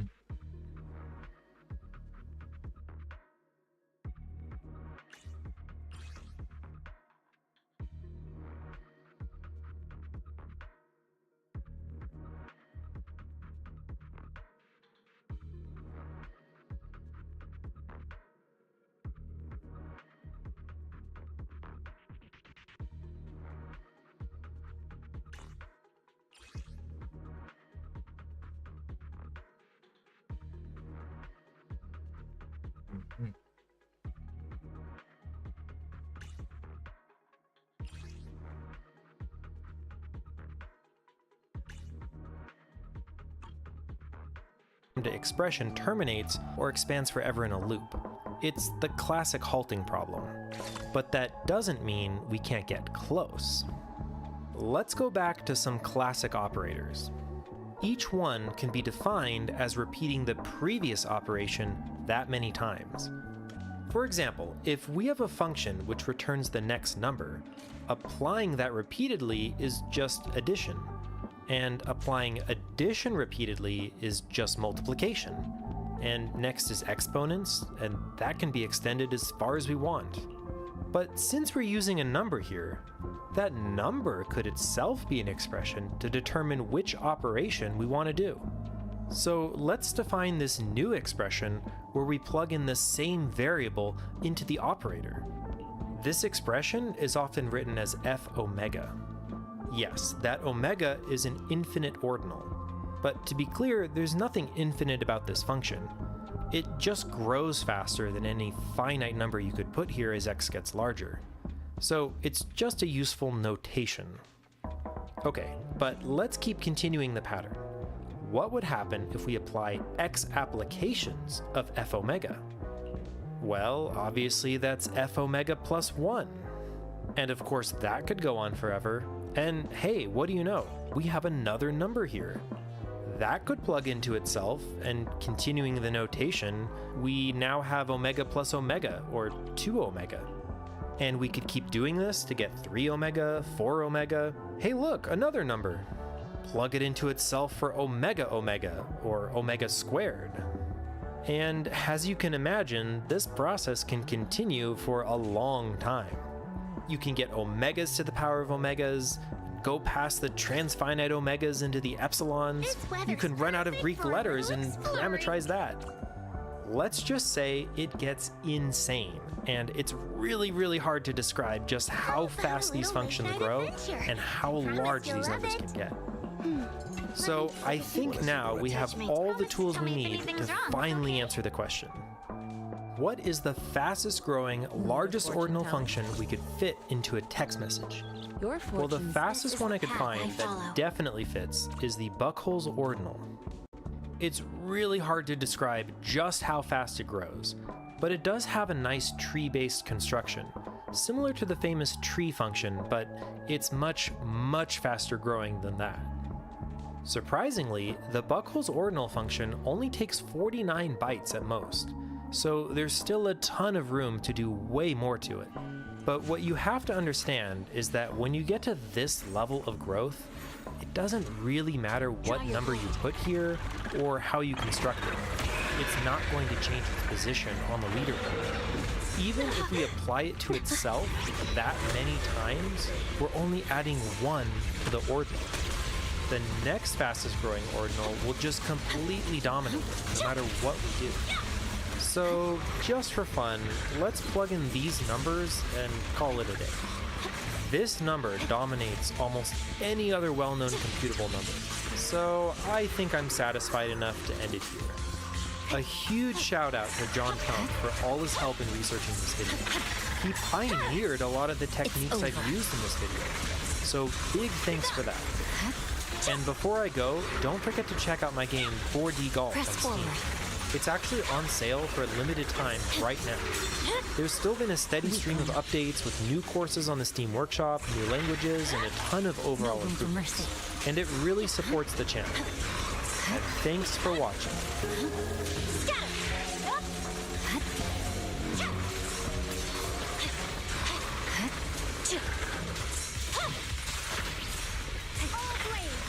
This force is unmatched. Becomes the sword.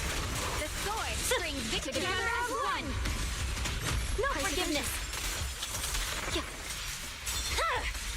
My blade is already sheathed. Purging slash.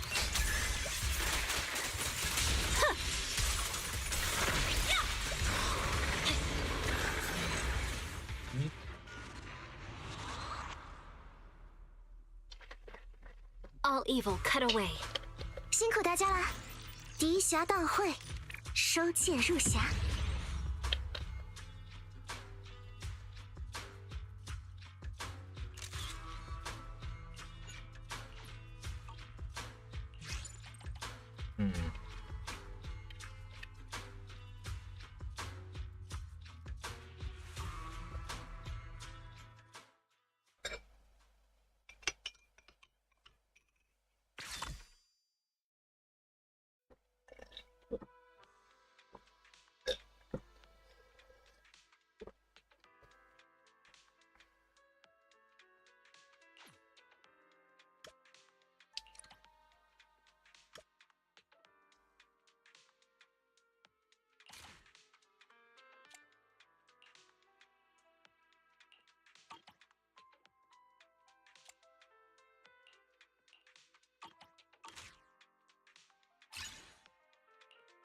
This weather's perfect for a little exploring. How about a little late-night adventure? I promise you'll love it.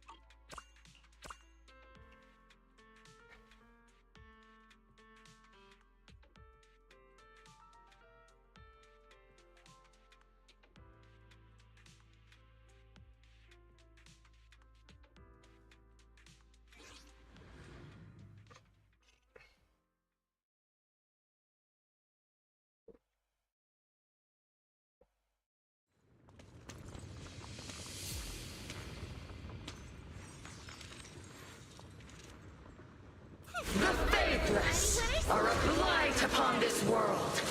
Fire, forge the path I tread.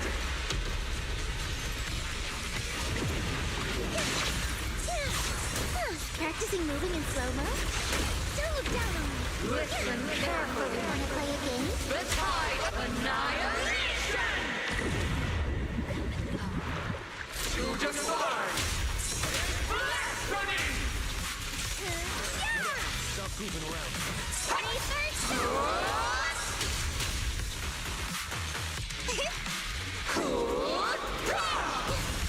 Practicing moving in slow-mo?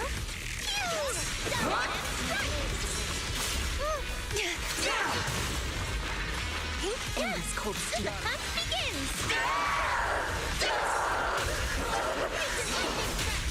Exterminate all evil. Let's stop them! Now, fall into the endless drawn from countless legends, melodies, and dreams! Yeah, keep swinging. Thanatos,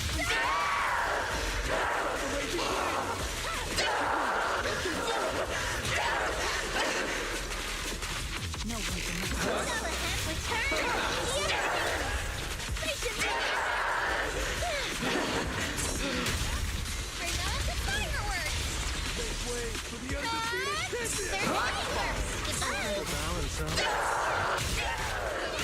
Explosive opening! Bring on the fireworks! Now's the time. Companions! Heed my call! Leading dream. A Enter passing moment. eternal slumber! Together as one! Fall into the endless Thanatos storm! The hunt begins! An opening. Vanishing in an instant. Reverse shockwave! Take this! Do not absolve me of my sins.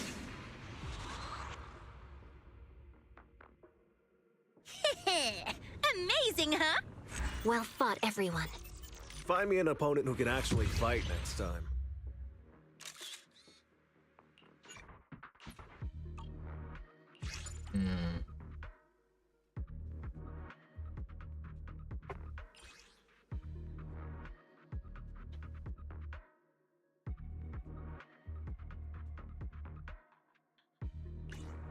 Neat. With a thing like this.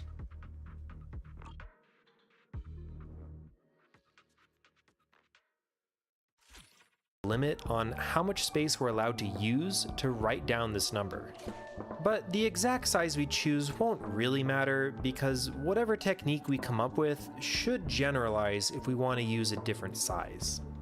So just for fun, let's limit ourselves to the largest number that could fit in a single SMS text message. That's 160 characters or 140 bytes. Yeah, I know it's weird. For some reason, SMS is only 7 bits per character.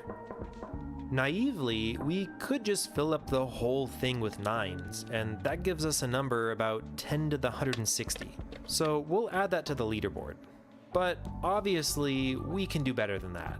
I mean, I was able to write it on the leaderboard in way less space. If we include basic math symbols, we could instead make a power tower like this, which is already unfathomably large, but this might as well be 0 compared to where we're going. I mean, while we're using math symbols, technically we could have a 9 followed by 159 factorials. That's definitely larger, but come on, that's still smaller than well-known numbers like Graham's number. In fact, couldn't we just write Graham's number? Or Graham's number to the power of Graham's number? Or Graham's number followed by as many factorials as we could fit? I guess, but if we can use Graham's number, what's stopping us from using any other large number you can think of? The problem is, we can't define our number off screen and then just write its name. That's cheating, because really that's using more symbols and bytes than the rules allow. It also wouldn't be fair to only write a definition of the number if there's no way to actually know its value. It's uncomputable. We should include all the necessary instructions to actually generate the number for it to count. Fine then. Here's a Python program that would theoretically generate Graham's number if you had unlimited computing power, and it just fits into the 140 bytes. Okay, fine. That seems fair to add to the leaderboard. But is Python... Okay, where's Astra? You're not Astra, you're not Astra, you're not Astra. Not you, not you, not you, not you. But Astrayal was there as an option.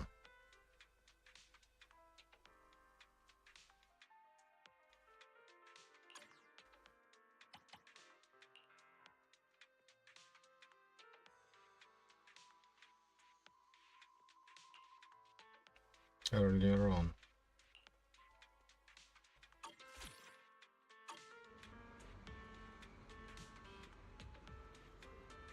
Mm-hmm.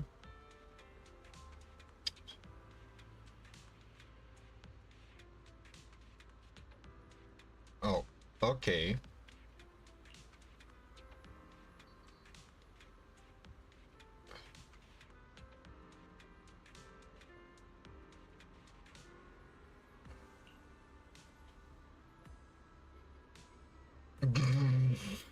Okay, dude, you have no clue.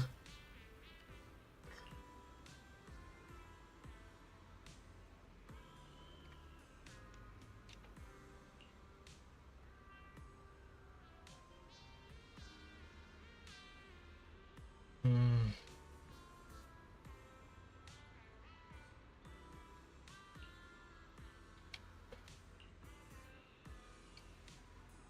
Hmm.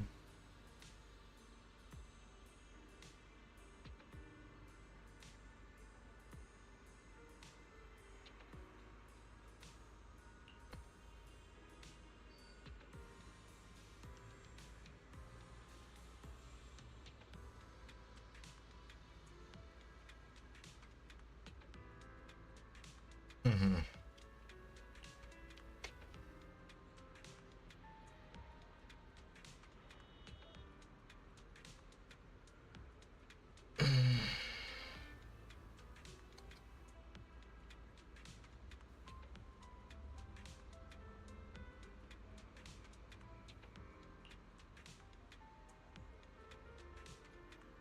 $300 meters per second.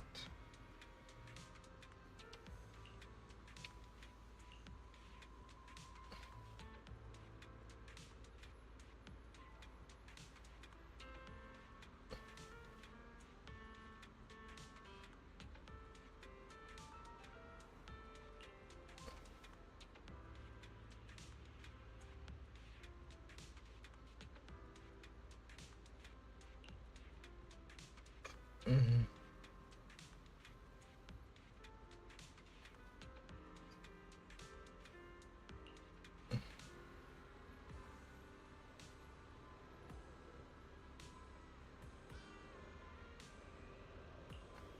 Mm-hmm.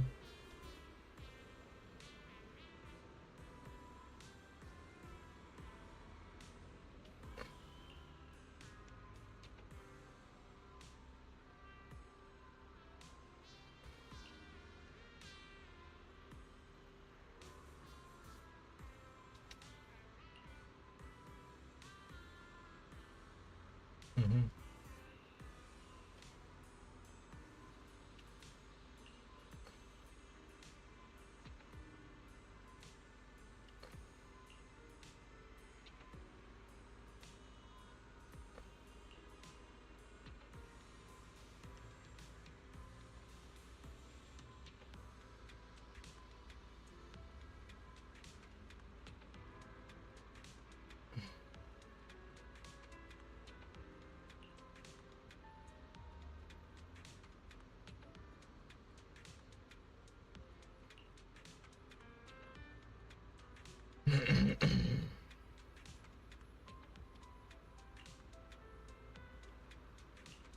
Mm-hmm.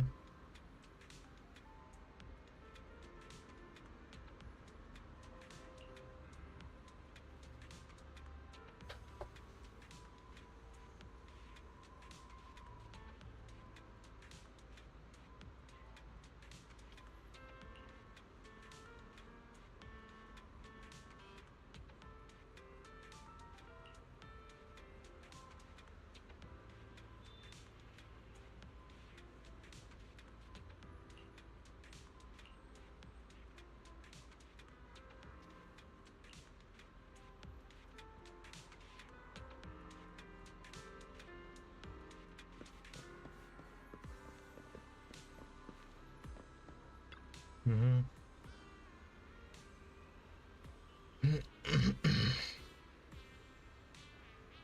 Mm-hmm.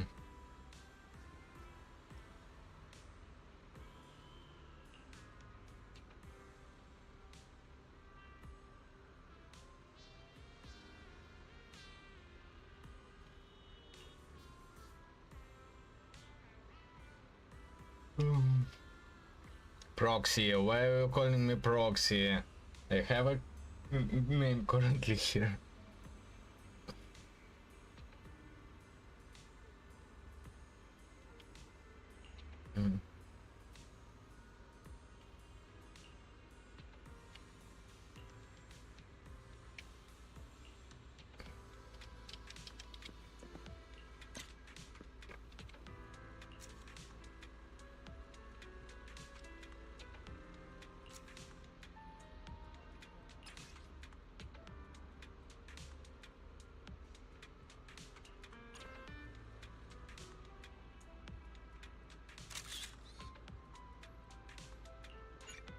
Or maybe even like that.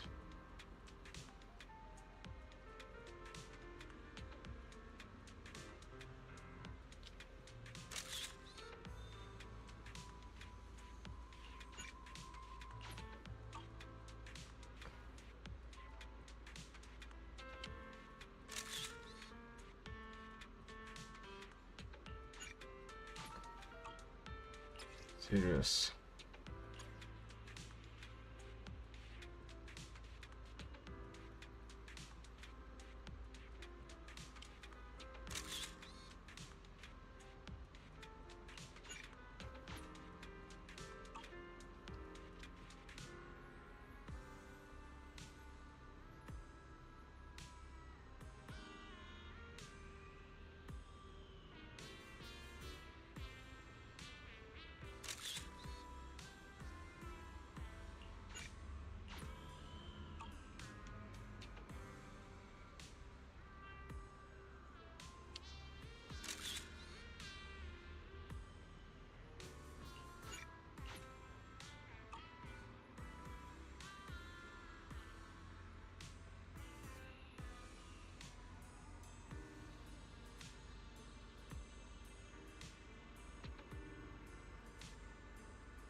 It's nice.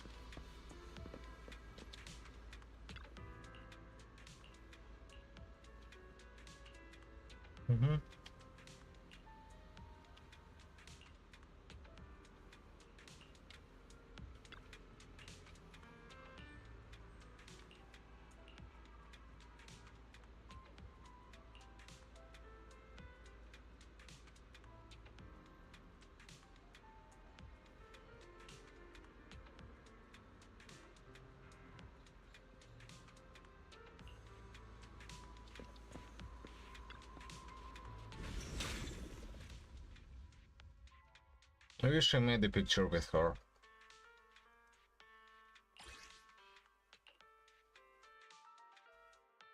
Another pro? We'll see.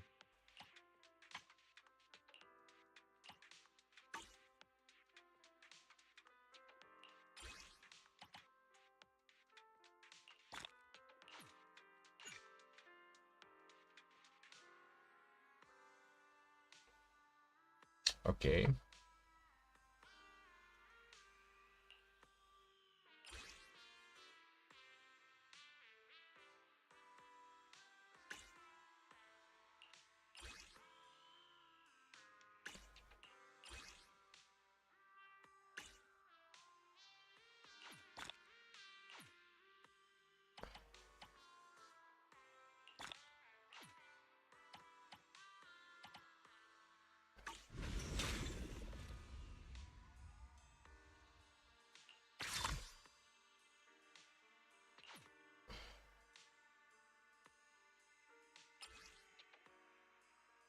Mm-hmm.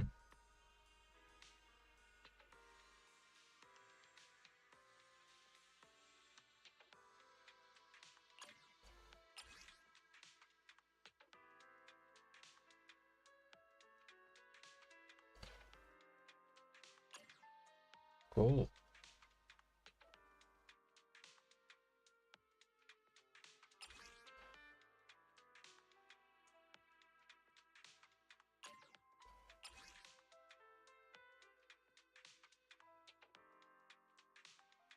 Mm-hmm.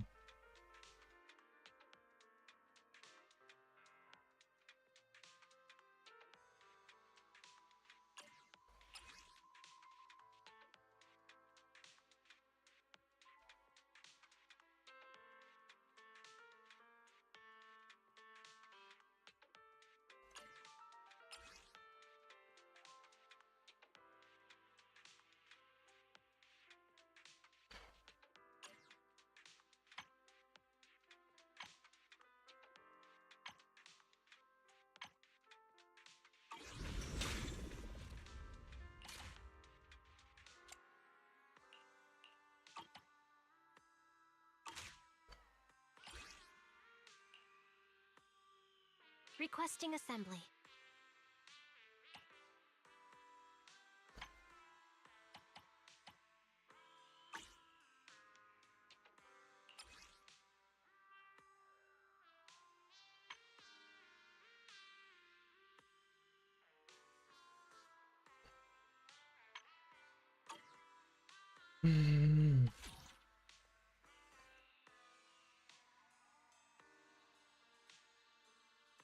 Here's Astra Yao.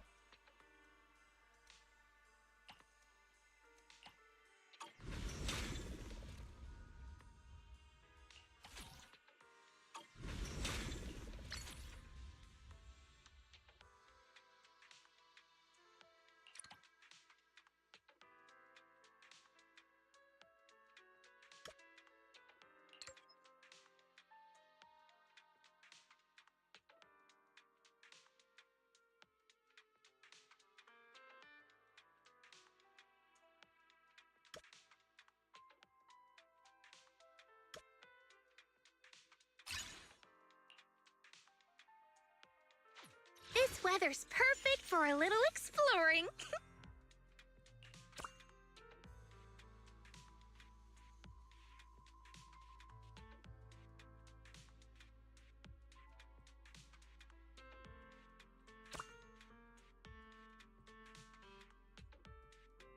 Come and select something. Look. Really the best way to make a large number? Surely there's programming languages that are more compact, allowing more space to make even larger numbers. For example, here's a significantly smaller Grams number program written in Haskell. But now there's another dilemma. If we can just pick any programming language, there could just be some obscure language that happens to have the exact function or number we need as part of the syntax. I mean, at some point, is it really any different than just writing down the name of the number? What should even count as a valid programming language? Where do we draw the line? Should Python even count?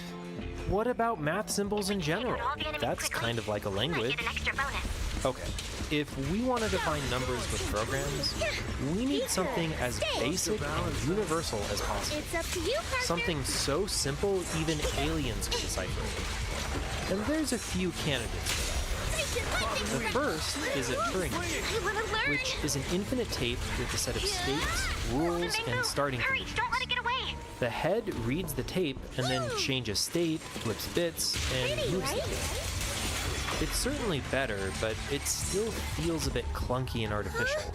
And it's tricky to see how you'd encode a Turing machine into a message in a universal way. Luckily, there's an even better option, and that's lambda calculus. If you've never heard of it before, it's basically a programming language that only has one function, the lambda, plus parentheses and variables. That's it. Literally nothing else. No numbers, no data structures, no math, strings, loops, conditionals, anything. That's what makes it so universal.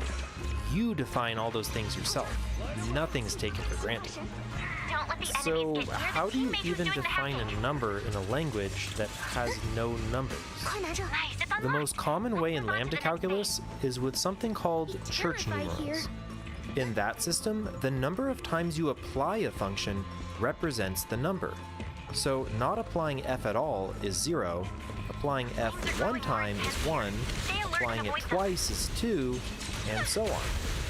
To make loops and conditionals, you can use certain lambda expressions called combinators. In fact, there's a whole alphabet of combinators from A to omega for all sorts of things you'd expect in a programming language. It can often be hard to follow what these lambda expressions do, but one cool way to help visualize them is with these lambda diagrams invented by John Trump. It's a really nice way to directly turn linear code into 2D images, and there's just something very satisfying about it. So here's yet again another program to make Grams number, but this time as a lambda expression. It does take up quite a bit of space though, but we don't actually need this many symbols anymore. In fact, there is a natural extension to something called binary lambda calculus, or BLC, which uses different bit patterns to represent the symbols in a much more compact way. Using BLC, we can actually compress this down to only 15 bytes. And it can get really compressed. Here's another program that outputs a number even larger than Graham's number that's only 49 bits long. Yes, bits, not bytes. That would fit in only 7 characters of a text message.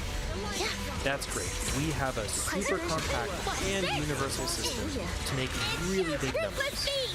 So, what's the answer? What's the biggest number? Well, unfortunately, it's impossible to know the exact number. I mean, it is out there somewhere, but even if we had unlimited computational power to check every possible bit pattern, there's still no way to algorithmically check if a lambda expression terminates or expands forever in a loop. It's the classic halting problem. But that doesn't mean we can't get close. Let's go back to some classic operators. Each one can be defined as repeating the previous operation that many times.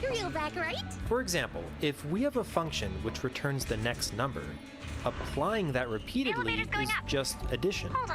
And applying addition repeatedly is just multiplication. And next is exponents, and that can be extended as far as we want. But since we're using a number here, that number could itself be an expression to determine which operation we want to do. So let's define this new expression where we plug in. Music? Why does it make me feel so energized? It's like I just chugged a barrel of nitro fuel.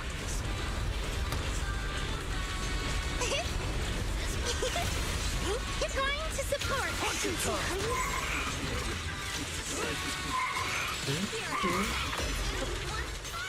Slumber in the mist. For the undefeated champion! The name of the night, emissary!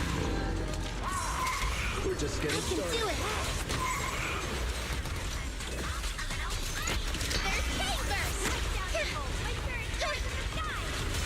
Fall into the endless abyss! 快去跟上，我来解决。Let this sword away. Pretty, right? Eat their first! Fuel tank! No!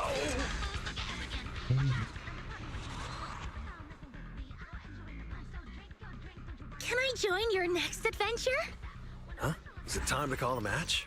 敌侠大会，双剑入匣。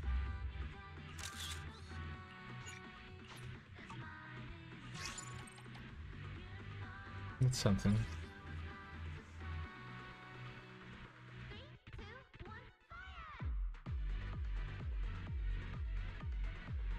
That's nice.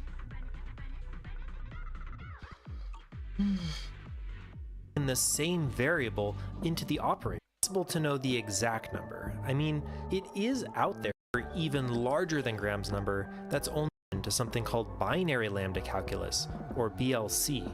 And there's just something very satisfying about it. So expect in a programming language. It can often be hard to follow what these lambda expressions do, but one cool way to help visualize them is with these lambda diagrams invented by John Trump. It's a really nice way to directly turn linear code into 2D images, and there's just something very satisfying about it. So here's yet again another program to make Graham's number, but this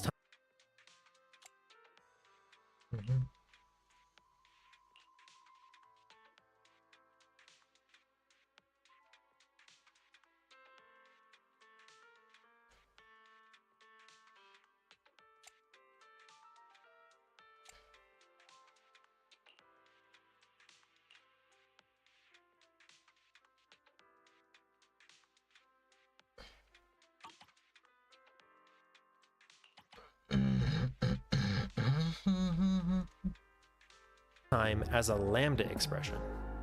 It does take up quite a bit of space though, but we don't actually need this many symbols anymore. In fact, there's a natural extension to something called binary lambda calculus, or BLC, which uses different bit patterns to represent the symbols in a much more compact way. Using BLC, we can actually compress this down to only 15 bytes. and it can get really compressed. Here's another program that outputs a number even larger than Graham's number that's only 49 bits long. Yes, bits, not bytes.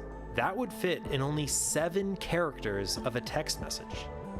That's great. We have a super compact and universal system to make really big numbers. So, what's the answer? What's the biggest number?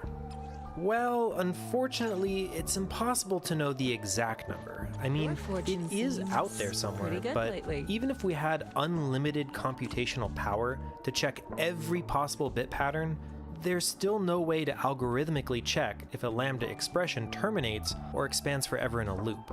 It's the classic halting problem. But that doesn't mean we can't get close. Let's go back to some classic operators. Each one can be defined as repeating the previous operation that many times.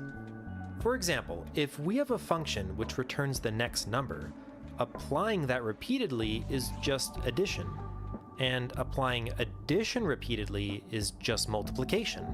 And next is exponents, and that can be extended as far as we want. But since we're using a number here, that number could itself be an expression to determine which operation we want to do.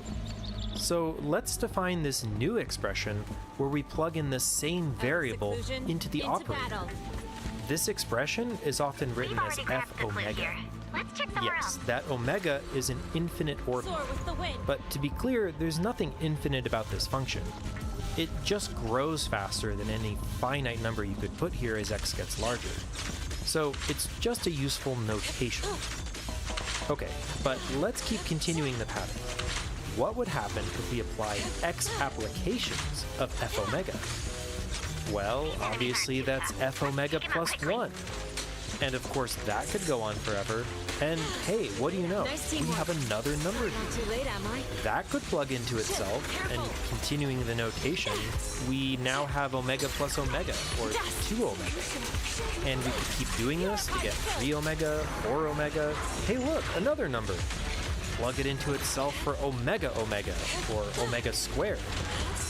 And as you can imagine, this process can continue for a long time.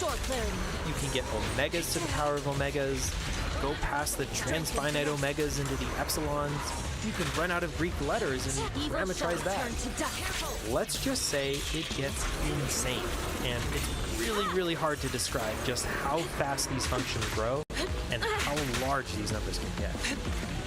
So I think now we have all the tools we need to finally answer the question. What is the fastest growing, largest ordinal function we could fit into a text message? That was effortless. Well, the fastest one I could find that definitely fits is the Buchholz ordinal. It's really hard to describe just how fast it grows, but it does have a nice tree-based construction, similar to the famous tree function, but it's much faster growing than that. Surprisingly, the Buchholz ordinal function only takes 49 bytes at most, so there's still a ton of room to do way more to it. But what you have to understand is that when you get to this level of growth, it doesn't really matter what number you put here or how you construct it. It's not going to change its position on the leaderboard. Even if we apply it to itself that many times, we're only adding 1 to the ordinal. The next fastest growth ordinal will just completely dominate, no matter what we do. So, just for fun, let's plug in these numbers and call it a day. This number dominates almost any other well-known computable number, so I think I'm satisfied enough to end it here. A huge shout out to John Trump for all his help in researching this video. He pioneered a lot of the techniques I've used in this video, so big thanks for that. This one might help us with our research on the area.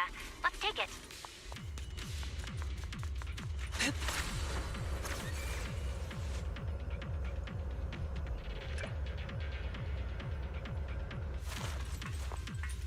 We've already grabbed the clue here. Let's check somewhere else.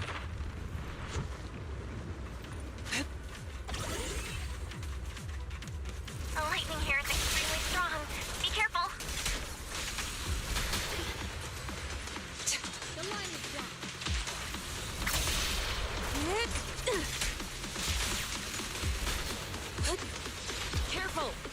Purge corruption, restore clarity.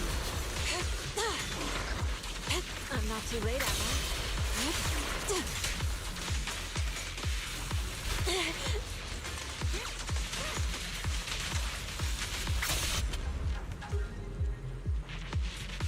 All done. You guys reacted super fast.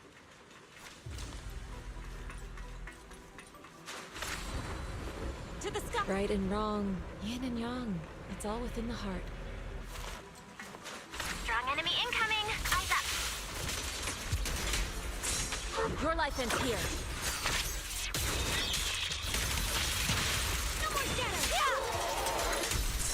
Concentrate. Obliterate form and spirit.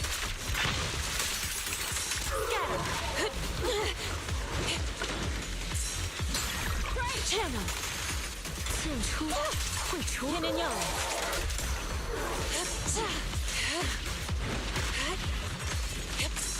Cut down evil. My spirit soars to the sky. Yin and yang converge.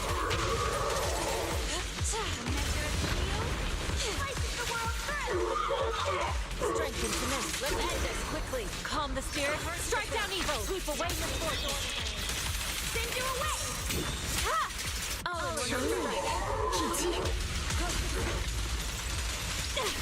The weak spot is here.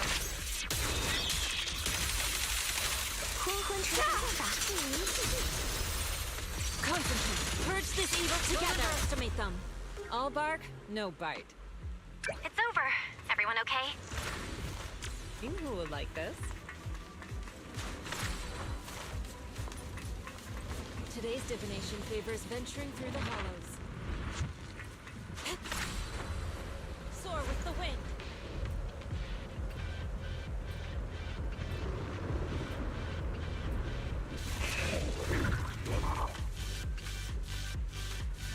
And before I first had the idea to build chess on a hyperbolic board over half a decade ago. My friends and I had just implemented hex chess into our chess website, and I was wondering whether octagons, the next even-sided polygon up, could also be used for a chessboard. Unfortunately, they don't fit together nicely like hexes do. See, here you need more room to fit three together at a point. Amazingly, there's this other kind of space, which mathematicians call hyperbolic space, where you basically can get more room around a point, leading to these pretty crazy tilings of the plane, including this one with octagons, where three are meeting at a point. The octagons look like they're changing sizes, but are really all the same. Hyperbolic space doesn't fit nicely into our space, so we need to distort things. This visualization is called the Poincare disk. Sorry if I butchered that, and the boundary of this disk represents an infinite distance away. Going out from the center will proportionally shrink our octagons as they approach the boundary. All that time back, I threw together a little mock-up of an octagonal board, using this hyperbolic Python library. Taking it further was a daunting amount of work at the time. I was busy and a much less experienced developer, and that's where the progress stopped. Until last month. With a little inspiration and many late nights, hyperbolic chess now actually exists. Although I'm going to say for the time being this is in beta, as the actual chess gameplay needs a whole bunch of testing. How the pieces are set up, how they move, or even the type of hyperbolic tiling could absolutely change around. In this video, I'll be taking everyone through what currently exists, and how the rules of chess can still make sense. As I mentioned, this is an octagonal board. We can use a hex board as a nice reference, given it has a similar structure where three of each tile are meeting at vertex. The octagonal board is built out layer by layer from the center tile, using these edge connections. They're like the rank and file directions from regular chess, also known as the orthogonals. Regular chess has 4, hex chess has 6, and octagonal chess has 8. We continue around until we have a radius of 4, so 3 layers built around the center tile. The octagonal board grows very fast. We already have 161 tiles here, and there would be an additional 448 tiles in just the next layer. For reference, this 6 radius hex board has 91 tiles total, and the classic chessboard of course has 64. So our hyperbolic board is a little strange in that it has a ton of tiles but isn't very wide. This is reflecting how hyperbolic space works, where the circumference of the circle grows extremely fast as we increase the radius. People are often thrown off by how diagonals are defined in hex chess, since the diagonal tiles aren't immediately adjacent, but it does correspond well with regular chess. We've got these 6 distinct diagonals going out from the corners, just as regular chess has 4, and octagonal chess once again has 8 diagonals.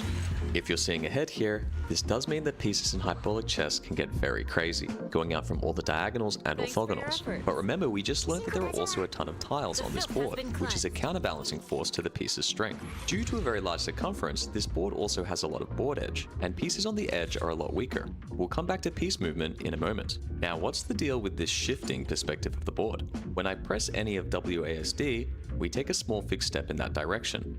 Our hyperbolic visualization is then reapplied, centered at the new position. I'm skimming over that truly moving around in hyperbolic space is pretty unintuitive, where your perspective wants to rotate, which is very disorienting for chess playing.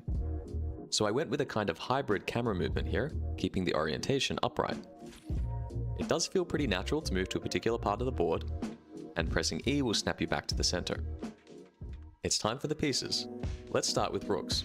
We want to go out in every orthogonal direction, just like we do in regular or hex chess. This looks fine from the center, but when we shift our perspective or move away from the center, it starts to get really weird. The rook is still tracing out those lines. This is just what they look like in hyperbolic space. A mathy word for these lines are geodesics, essentially what straight lines are on these strange surfaces.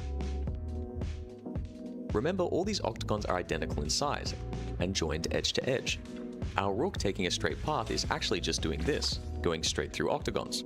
This is the key to...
Need a fortune telling?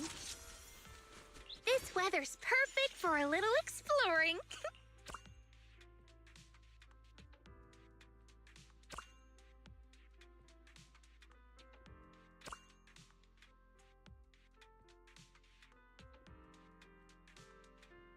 understanding how the movement works. 2 days after its release, last week's video on the Epstein files was on track to become the most successful upload in my channel's history. It had gained 1 million views in 24 hours, outpacing my previous record holder by nearly 40%. The trajectory suggested that I had a big hit on my hands. Then a yellow dollar sign appeared on my YouTube dashboard, signaling that the video had been demonetized. You'd expect that to mean that I just stop earning ad revenue from the video. But in practice, the consequences are a bit more severe. When a video is deemed inappropriate to run ads on, the platform's incentive to distribute that video evaporates. The recommendation engine, which is designed to maximize revenue for YouTube, quietly shelves the content. Viewers can still find it if they look for it, but for my video, the view count immediately flatlined. The platform provided no specific reason for the decision, just a statement that the video was not advertiser friendly. Sometimes I'm told they'll tell you which precise moment in the video was deemed offensive, and you can then clip that section out. In this case, it just says that after a human review, which I requested, that there are controversial issues throughout the video, meaning that there's nothing I can do to make it acceptable.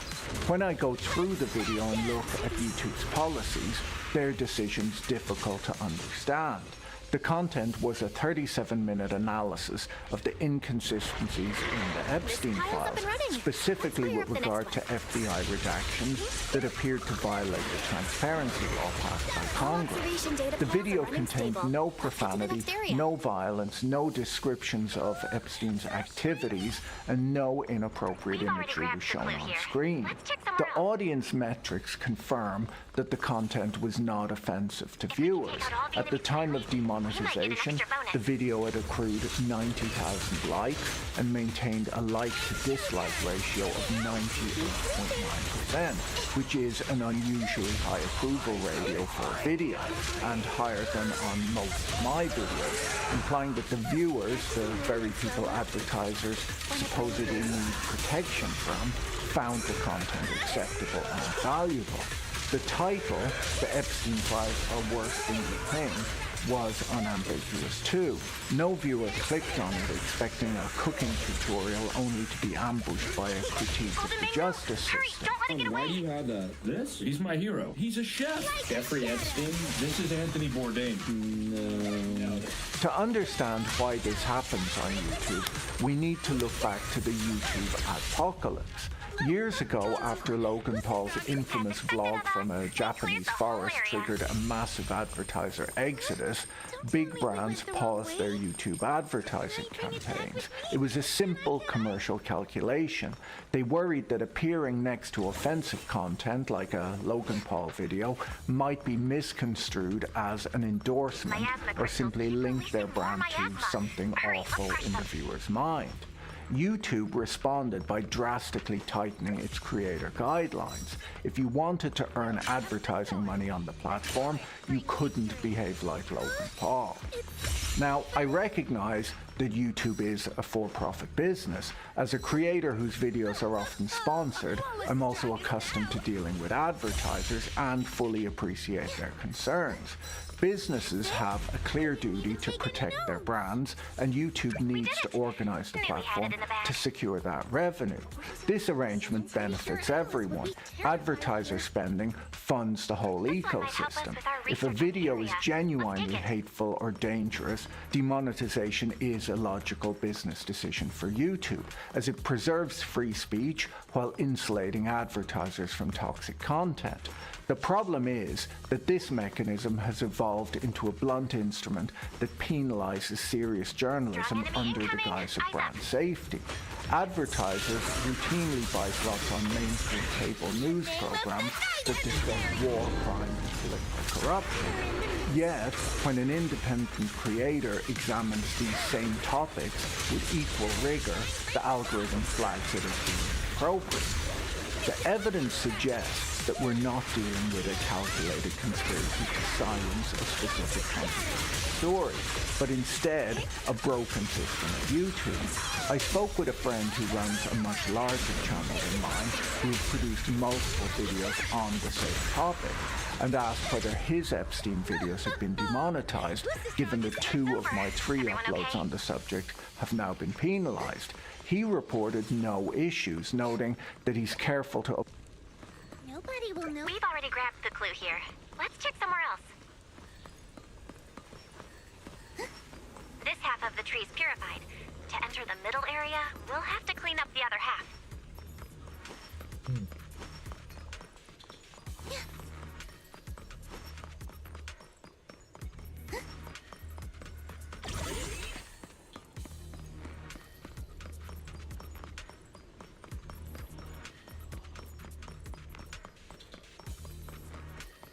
Wait, but where is the other house? Avoid profanity and that he bleeps out any sensitive terms. This is reassuring as it implies that there's nothing sinister at play. However, it reveals that YouTube has an arbitrary... Wanna play a game? Ether first!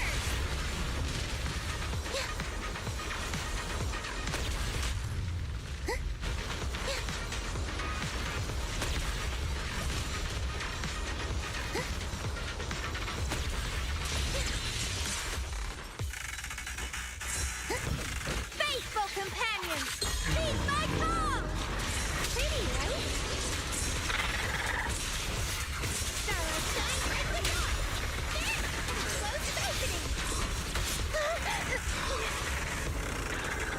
There! Close opening! Bring on the fireworks! There! Close opening! Righteous lightning strike! Lumber in the mix. Bring on the fireworks! First it's up to you, partner. Righteous lightning strike! In the name of the night emissary! where demonetization might depend less on the subject matter and possibly more on the algorithms they upload. Of course, given the platform's opacity, we can't know this for sure. There has been some research on how demonetization works on YouTube, but before I get to that, let me tell you quickly about today's video sponsor, Sailing, an eSIM provider who makes it incredibly easy to travel and stay connected without having to pay ridiculous roaming charges, find a local SIM card, or waste your time constantly trying to find public Wi-Fi. I hadn't heard of this technology before trying out Sailing this summer, but it's an app that you install on your phone which allows you to stay connected in over 200 places around the world. There's no need to buy and swap physical SIM cards when you travel. You just download the app once and use it whenever you're abroad. You choose how much data you want and for how long. It's way cheaper than roaming and takes seconds to set up. You just select the country you're traveling to and activate an eSIM before you leave home. When you land, your phone automatically connects to a local network with no hidden charges. There's no fussing around at the airport. You can book an Uber, access GPS, or make a call. So if you've got travel plans, click the link in the description or scan this QR code to download the app. Then choose a plan in the country you're going to and use my code FOIL at checkout to get an exclusive 15% discount. Researchers have termed this problem censorship by proxy. A 2022 study found that demonetization effectively acts as a censor because it creates a financial disincentive for creators to cover risky topics. The studies show that the algorithm favors safe metrics like channel size and video duration over the specific details of the content. Creators essentially build up trust with the algorithm, and once trusted are less likely to be demonetized. This possibly explains why my second Epstein video was demonetized so quickly. The study also shows that when the algorithm decides a topic is unsafe, it restricts distribution, making the content almost invisible to all but the most dedicated subscribers who'll seek out every new video. This safety filter, as the authors note, notoriously fails to grasp context. The channel Vlogging Through History documented this issue, reporting that his educational videos on World War II were demonetized simply for displaying a 2-second clip of a flag from that period, or for discussing the September 11th attacks. The algorithm groups Nick Fuentes and a historian explaining an important World War II battle into the same category, and then both face the same penalty, the revenue cliff. For this reason, creators sometimes feel forced to modify their language to survive. This has given rise to what's known as algo-speak, a surreal new online dialect where creators replace clinical terms with nonsense words, saying unalive instead of dead, or PDF file instead of pedophile, hoping to slip past the automated filters. Serious discourse then becomes a childish code, degrading the quality of information in exchange for algorithmic safety. In my video, I use the correct terms because it seems Your ridiculous to me to fortune speak in a pretty good code lately. that my audience might not understand, and because we're discussing a serious topic. I did bleep out any words that might trigger the algorithm. The algorithm, nonetheless, responded by unaliving the video. This type of suppression matters because the format of online video offers something that traditional media often can't: depth. A cable news segment frequently lasts 4 minutes. A newspaper article runs for around 700 words. My video was 37 minutes long and attempted to give a balanced view of what had been revealed by the government and why it matters. This long-form format allows for a detailed examination of complex timelines, such as the fact that Epstein was first reported to the FBI in 1996, or that his financial crimes date back to the 1970s. It allows us to explore the systemic failures of the FBI and the DOJ that span multiple administrations, rather than reducing the story to a partisan soundbite. When algorithms penalize this type of depth and discussion, they don't just hurt creators, they harm public understanding of complex topics. The released Epstein files are heavily redacted, often in ways that don't appear to comply with the transparency law. These redactions obscure the names of potential co-conspirators while leaving victims' names exposed. Covering these dry procedural details is essential for holding power to account, yet it's exactly this type of content that can be judged non-advertiser friendly by the algorithm, even if not by advertisers like my video sponsors or my viewers. This creates a bizarre paradox. Mainstream news outlets in many parts of the world are increasingly buckling under financial and regulatory pressure. It's not just about threats from the FCC to strip broadcast licenses, it's about the bottom line. We've seen networks pay millions in settlements to politicians to resolve legal disputes, effectively paying for the right to operate. We saw this quite clearly when Barry Weiss recently shelved a fully vetted 60 Minutes investigation into deportations because she said that the White House had refused to comment. As the correspondent noted, if the government's refusal to participate becomes a valid reason to spike a story, we've effectively handed them a kill switch for any reporting they might find inconvenient. Simultaneously, corporate consolidation has become a point of political leverage. The Warner Brothers Discovery merger remains stalled in regulatory limbo, with the administration signaling that approval hinges on correcting the editorial stance of its news division, CNN. For media conglomerates burdened by massive debt, this creates an existential dilemma. They can maintain their journalistic independence, or they can secure the regulatory approval they need to survive. Increasing numbers are choosing survival. The independent creators who fill the gap fare no better. The United States has recently fallen to 57th out of 180 countries when ranked for press freedom. It's seemingly easier for politicians to coerce the few remaining broadcast giants than to go after millions of independent bloggers, podcasters, and YouTubers. Yet, if the primary platform for independent video journalism effectively taxes serious reporting by removing its revenue and its reach, that ranking will likely slide even lower. YouTube is not merely an American platform, it has global reach. In countries with strict state censorship, citizens often rely on VPNs to access YouTube as one of the few windows into the unfiltered world. If the platform itself begins to sanitize content to appease Western politicians or advertisers, it inadvertently aligns itself with the goals of those restricting regimes. By disincentivizing the coverage of serious topics, YouTube shuts off the escape valve for global information, homogenizing the internet into a safe, corporate-friendly feed that challenges no one. There's a distinct irony to digital censorship, the Streisand effect. Attempts to suppress information often make it more popular. After I posted a community update explaining that my video had been demonetized, thousands of viewers watched the video specifically because it had been flagged. The like-to-dislike ratio went even higher, and many new viewers subscribed to the channel. Viewers understand that in an era of algorithmic curation, the unsafe label is sometimes a proxy for important. Similarly, the 60 Minutes episode that had been shelved by Barry Weiss had already been broadcast in Canada.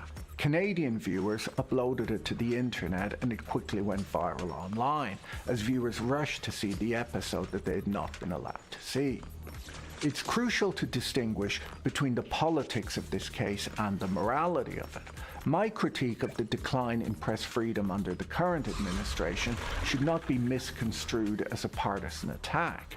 The failure to prosecute Jeffrey Epstein and his co-conspirators is not a Republican issue or a Democrat issue. It's a moral issue that hints at the institutional rot in our justice system that spans decades and administrations. History shows that press freedom is vulnerable under leadership of any stride. While attacks on the press have risen by 25% this year, a look at the data from the US Press Freedom Tracker reveals that the highest number of journalists arrested or assaulted in recent history actually occurred in 2020. These incidents were largely linked to the civil unrest surrounding the BLM protests and the enforcement of pandemic restrictions. These protests were concentrated in cities and states governed by Democrats, and so it's no surprise that with a spike in violence in these states, there was also a spike in violence against journalists. This shows that the urge to suppress uncomfortable press coverage is not unique to one political party. It's a reflex of power that manifests whenever the streets or the internet become noisy. This is why the Epstein case is so critical. It unites the public against that oppressive reflex. The legislative push to release the Epstein files enjoyed rare bipartisan support. Congress voted almost unanimously to bring these documents to light. Only one lawmaker voted for release. The frustration about how this case has been dealt with is not limited to Washington either. At a recent Turning Point USA event, a gathering of the MAGA faithful, Laura Ingraham asked the audience to clap if they were satisfied with the results of the Epstein investigation. How many of you are satisfied? You can clap. The filth has been Satisfied with the results of the Epstein investigation. Clap.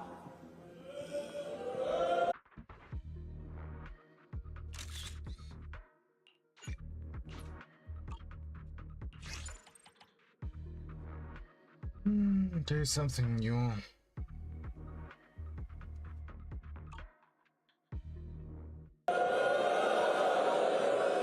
Okay, I told you to clap. You guys aren't listening. People of all political persuasions get what the algorithm seems to be missing, that the Epstein story is a moral scandal about a two-tier justice system, not a political football.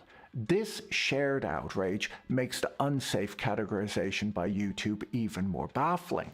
The public is united in wanting to know why, for example, current FBI Director Kash Patel claimed that there were no perpetrators other than Epstein when the released files indicate that the FBI identified 10 potential co-conspirators.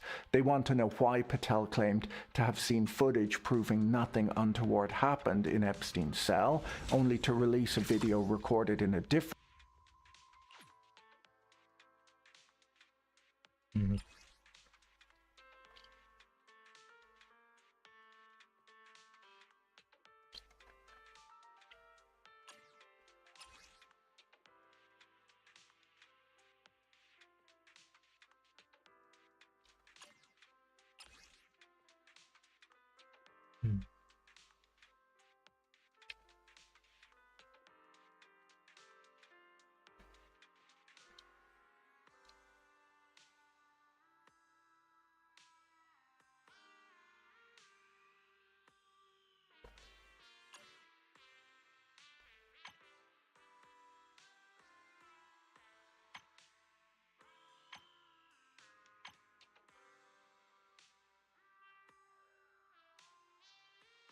Collection progress 27 out of 27. Okay. Why didn't you? No.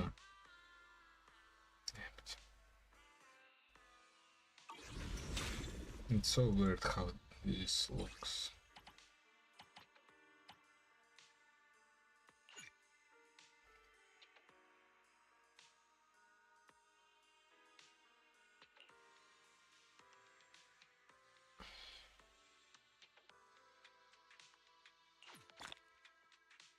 Not even is server data. Limitly reached. Okay. That's something that I already reached, it seems. Okay, well done.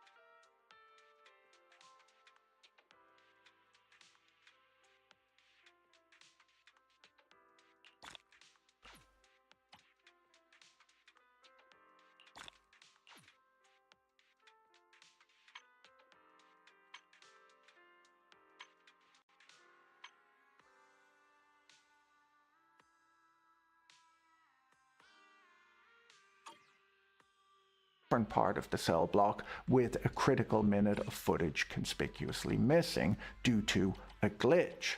Covering these discrepancies is not hate speech or harassment, it's the basic function of a free press. When smaller channels see my video get demonetized, they're likely to take notice. If you're running a small channel and relying on advertising checks to pay your rent, the signal sent by demonetization would be clear.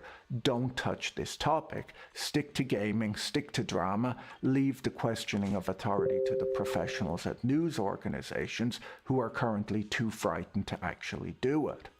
A finer, bitter irony defines this whole experience. The algorithm can quickly flag my video as advertiser unfriendly, yet it fails to police actual fraud.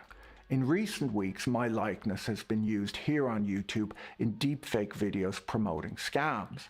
When I first encountered algorithmic stablecoin proposals in the late 2010s, my initial reaction was the same one I have whenever cryptocurrency developers announce they've solved fundamental monetary problems. Despite my repeated reports, YouTube has been slow to remove these impersonations. We're left with a system that penalizes journalism for being too serious while dragging its feet on removing AI-generated fakes.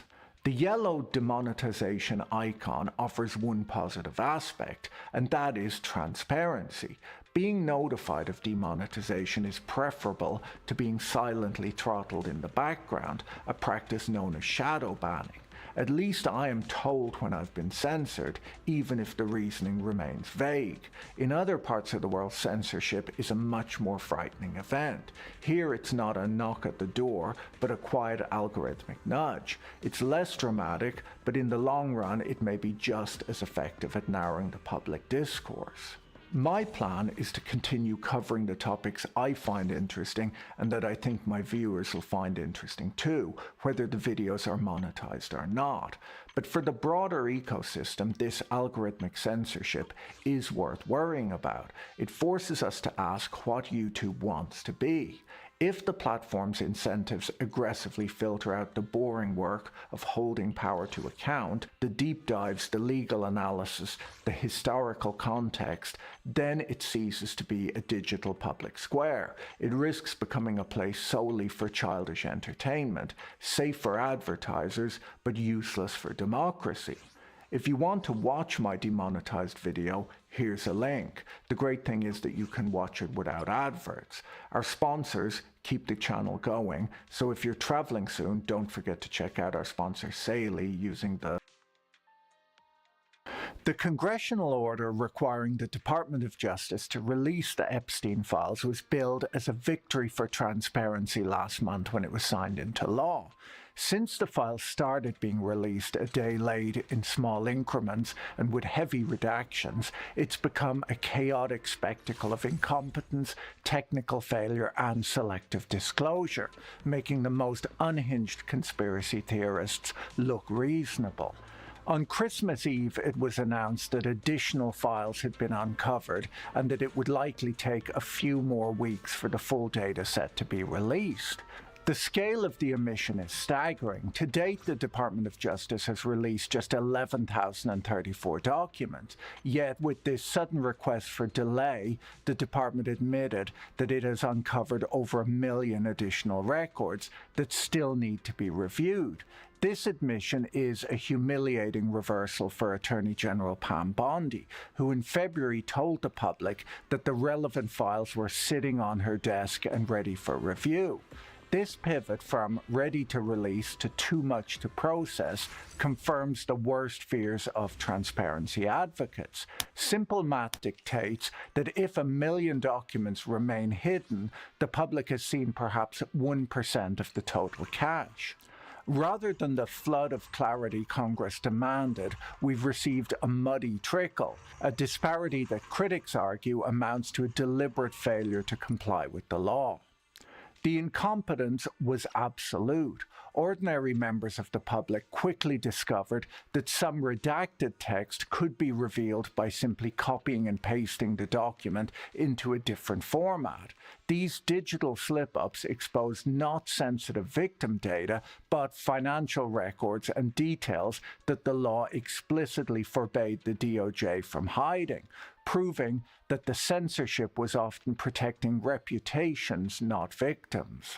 Beyond the political theatre, genuine scandals have emerged from the recently released files that contradict the official narrative that we've been fed. Oh, wait.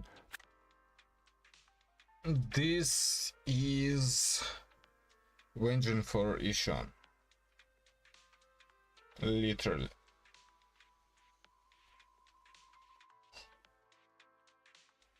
Of all the characters that exist currently in the game, this vengeance only fits one character.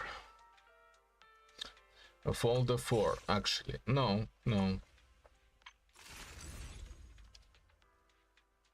Ishan or Ban Yue.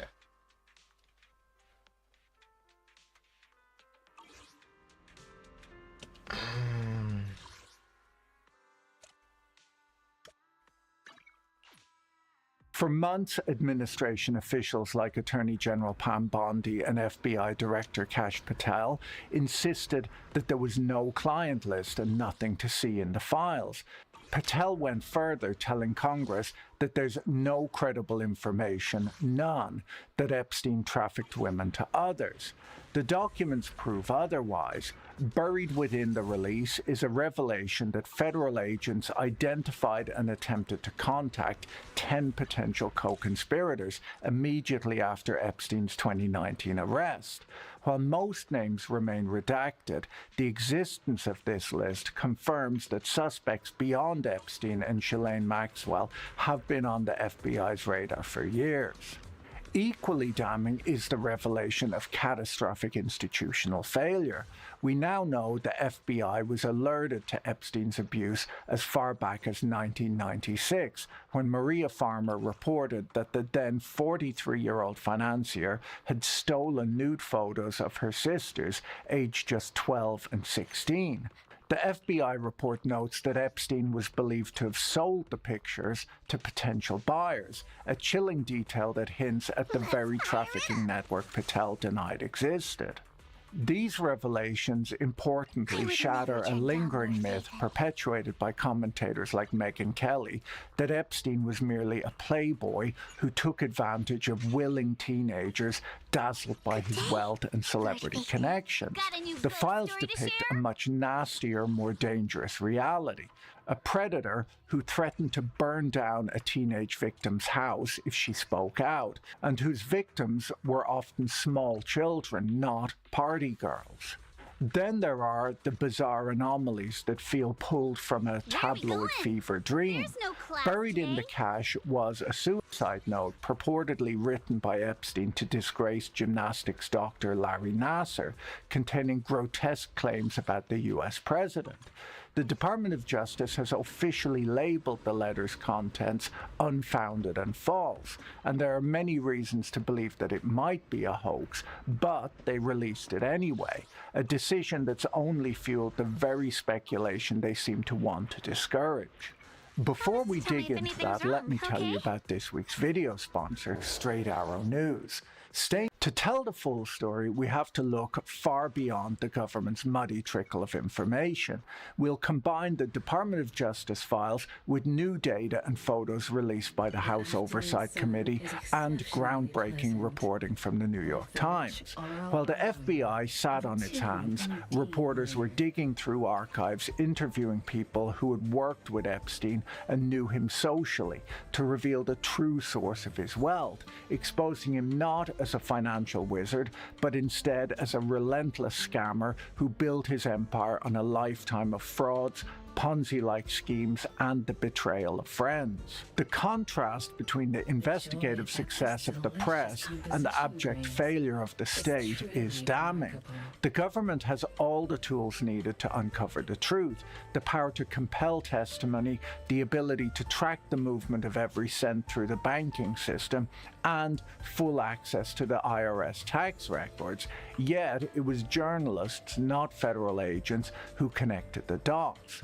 It's crazy that the ball has been dropped like this on such a high-profile case, and it's no wonder that conspiracy theories have bloomed, because as the files now prove, an actual conspiracy existed. Today I'm going to break down the new data releases in 3 parts. First, we'll examine the new evidence of co-conspirators and the specific warnings that the FBI ignored in the 1990s. Second, we'll contrast the government's chaotic redacted dump with the forensic accounting done by journalists that finally explains the mechanics of Epstein's wealth. And finally, we'll ask the question that the DOJ is seemingly desperate to avoid. If the government knew in 1996 what Jeffrey Epstein was up to, why did it take 23 years and $1 billion in stolen money to stop him? For months, the official line from Washington had been that the conspiracy began and ended with Jeffrey Epstein and his jailed accomplice, Ghislaine Maxwell. The administration insisted that the circle of guilt was a closed loop. In sworn testimony to Congress, FBI Director Kash Patel was unequivocal. Who, if anyone, did Epstein traffic these young women to besides himself? Himself. There is no credible information. None. If there were, I would bring the case yesterday. This claim strained credulity from the moment it was uttered. The public has long known, thanks to leaks like the birthday book, that Epstein did not operate in a vacuum. But what was once strong suspicion is now documented fact. The files prove unequivocally that Patel's testimony was at best a catastrophic failure of memory, and at worst a lie. Buried in this week's chaotic document dump is a heavily redacted email chain from July 2019, sent just hours after Epstein's arrest. In it, an FBI agent asks a colleague for an update on the status of the 10 co-conspirators. This is not speculation, it's a time-stamped federal record. The email confirms that from the very first moments of the 2019 investigation, the FBI had identified 10 specific targets. So who were they, and why were they never charged? The DOJ has redacted 7 of the 10 names, citing privacy concerns, a justification the new law explicitly forbids for anyone other than victims. However, 3 of the names were left visible: Ghislaine Maxwell, Jean-Luc Brunel, the French modeling agent who died in prison awaiting trial, and Leslie Wexner, the billionaire retail tycoon behind Victoria's Secret. Wexner's inclusion is explosive. For decades, he was Epstein's primary patron, entrusting the former math teacher with total control over his billions. While Wexner severed his financial ties in 2007 and claims that he was never a target of the federal investigation, his presence on a verified FBI suspect list suggests that agents believed that the money trail and the abuse trail were intertwined. The most chilling evidence of a wider conspiracy comes not from 2019, but from 1996. Included in the files is a police report filed by Maria Farmer, an artist who worked for Epstein. She told the FBI explicitly that Epstein and Maxwell had stolen nude photographs of her younger sisters, aged 12 and 16, that she had taken for her own personal artwork. Crucially, the report notes that Epstein was believed to have sold the pictures to potential buyers. This single sentence destroys the lone wolf narrative. If Epstein and Maxwell were selling photographs like this, then there were buyers. And if the FBI knew about potential buyers of this type of material in 1996 and co-conspirators in 2019, the question is no longer if others were involved. The question is why the most powerful law enforcement agency in the world decided to stop looking for them. While the co-conspirators list points to a cold, hard cover-up, much of the release resembles a hall of mirrors, a chaotic junk drawer of evidence that mixes genuine leads with bizarre anomalies. Take the suicide note. Buried in the cache is a letter purportedly written by Epstein to Larry Nassar, the disgraced gymnastics doctor.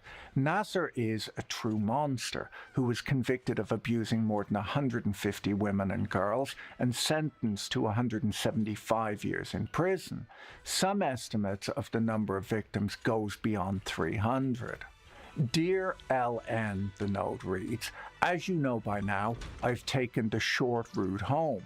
Good luck. We shared one thing, our love and caring for young ladies and the hope they'd reach their full potential. Our president also shares our love of young nubile girls. It then makes a lewd reference to the president's treatment of women and signs off, life is unfair, yours, J. Epstein. While the existence of a letter to Larry Nassar has been public knowledge since 2023, when the Associated Press reported on a return-to-sender envelope turning up in the jail's mailroom, there are compelling reasons to doubt the document's authenticity. First, investigators have never established a clear link between Epstein and Nassar, so why would Epstein choose to send his final thoughts to a stranger in a different prison rather than to a friend or family member? Second, the letter was postmarked 3 days after Epstein's death, which could theoretically be explained by the delays inherent in the prison mail inspection system. However, the markings indicate it was mailed from Northern Virginia, hundreds of miles from the Metropolitan Correctional Center in Manhattan, where Epstein died. Even if the note was written by Epstein, he would have known that it would be read by the prison mailing system and maybe given extra attention after his death. So even if authentic, the note could still have been a final act of revenge on his old friend Trump. The DOJ may have dismissed the note as a forgery based on handwriting analysis, but its contradictions guarantee it'll be dissected by conspiracy theorists for decades to come. It feeds the conspiracy that there was a celebrity ring of abusers who were all in touch with each other, but it also contradicts the conspiracy that many believe that Epstein was murdered in prison to silence him. The Department of Justice took the unusual step of labeling the letter unfounded and false upon release, yet included it anyway. Then there's the bizarre footage of Epstein appearing to choke himself in his prison cell, a video that circulated online for years and is now formally included in the files simply because someone emailed it to the FBI asking if it was real. But if the noise is distracting, the silence regarding the president is deafening. Administration officials have repeatedly claimed that they're prioritizing transparency, yet the process has been dogged by accusations of bias. internal documents reveal that the FBI referred to the effort as the Special Redaction Project, an initiative that racked up over $850,000 in overtime costs in a single week back in March. So who knows what the total cost of the redactions has come to by now. But the return on that investment appears to be a sophisticated form of obstruction. Upon release, users reported a bizarre technical anomaly. Searching the digital files for Trump yielded almost zero results, making it look like the president didn't appear in the files at all. People eventually worked out that his name could only be found if you searched for Trump with a space at the end, a coding glitch that rendered him invisible to the general public. Meanwhile, specific files, including a photo of a desk in Epstein's home displaying 2 pictures of the president, were quietly removed from an online database and then re-uploaded only after a public outcry. Perhaps the most telling was the DOJ's framing when releasing the documents. The department included an unusually specific disclaimer, warning that the files contained untrue and sensationalist claims about President Trump. No such warning was offered for the other well-known figures mentioned in the files. And then there's the incompetence. At least 550 pages were released entirely blacked out, a move that critics argue violates the Epstein Files Transparency Act. But some of the censorship was as porous as it was heavy-handed. Ordinary members of the public quickly discovered that some redactions were merely black bars placed over live text, which could be revealed by copy-pasting the document into a text file. These hacks didn't all expose sensitive victim data, which was supposed to be what was being redacted, but instead financial records and details about Epstein's estate, proving that the censorship was designed to shield the powerful from embarrassment rather than to protect victims from further harm. If the technical failures were absolute, the political weaponization was strategic. But before we dissect the politics, we must address the sheer scope of the orbit. The files feature a surreal cast of characters that spans the entire spectrum of the global elite. The names dragged into the sunlight range from rock stars like Mick Jagger, Diana Ross, and Michael Jackson. Jagger was photographed with Clinton and a redacted image of a woman. While he hasn't made any statements about the release, there's no suggestion that he was involved with or aware of any of the actions of Bill Clinton or Jeffrey Epstein. There were Hollywood A-listers in the files like Kevin Spacey and Leonardo DiCaprio, titans of science and industry like Bill Gates and Noam Chomsky, and even David Copperfield, the magician, the creepiest style of entertainer. It's important to state clearly that appearing in a photograph with Jeffrey Epstein or flying on his jet does not inherently imply criminal wrongdoing. For many, Epstein was simply a fixture of the social circuit, a wealthy donor whose sinister reality was hidden in plain sight. But for others, the association was far deeper. Former President Bill Clinton featured heavily in the first batch of released documents. While the files contain no evidence of specific crimes, they confirm a long, comfortable friendship that Clinton has spent years trying to downplay. He's seen relaxing in hot tubs and swimming with Ghislaine Maxwell, images that are embarrassing if not indictable. Yet for the current White House, embarrassing was not enough, not indictable. Yet for Maxwell downplay, he's seen relaxing in hot tubs and swimming with Ghislaine Maxwell, images that are embarrassing if not indictable. Yet for the current White House, embarrassing was not enough. In a move that stripped away any pretense of impartiality, a deputy press secretary tweeted a photo from the files showing Clinton with Michael Jackson, Diana Ross, and 3 small children. The children's faces were redacted, implying that they were possible victims. The implication was a lie. The photo had been taken at a public charity event, and the children belonged to Jackson and Diana Ross.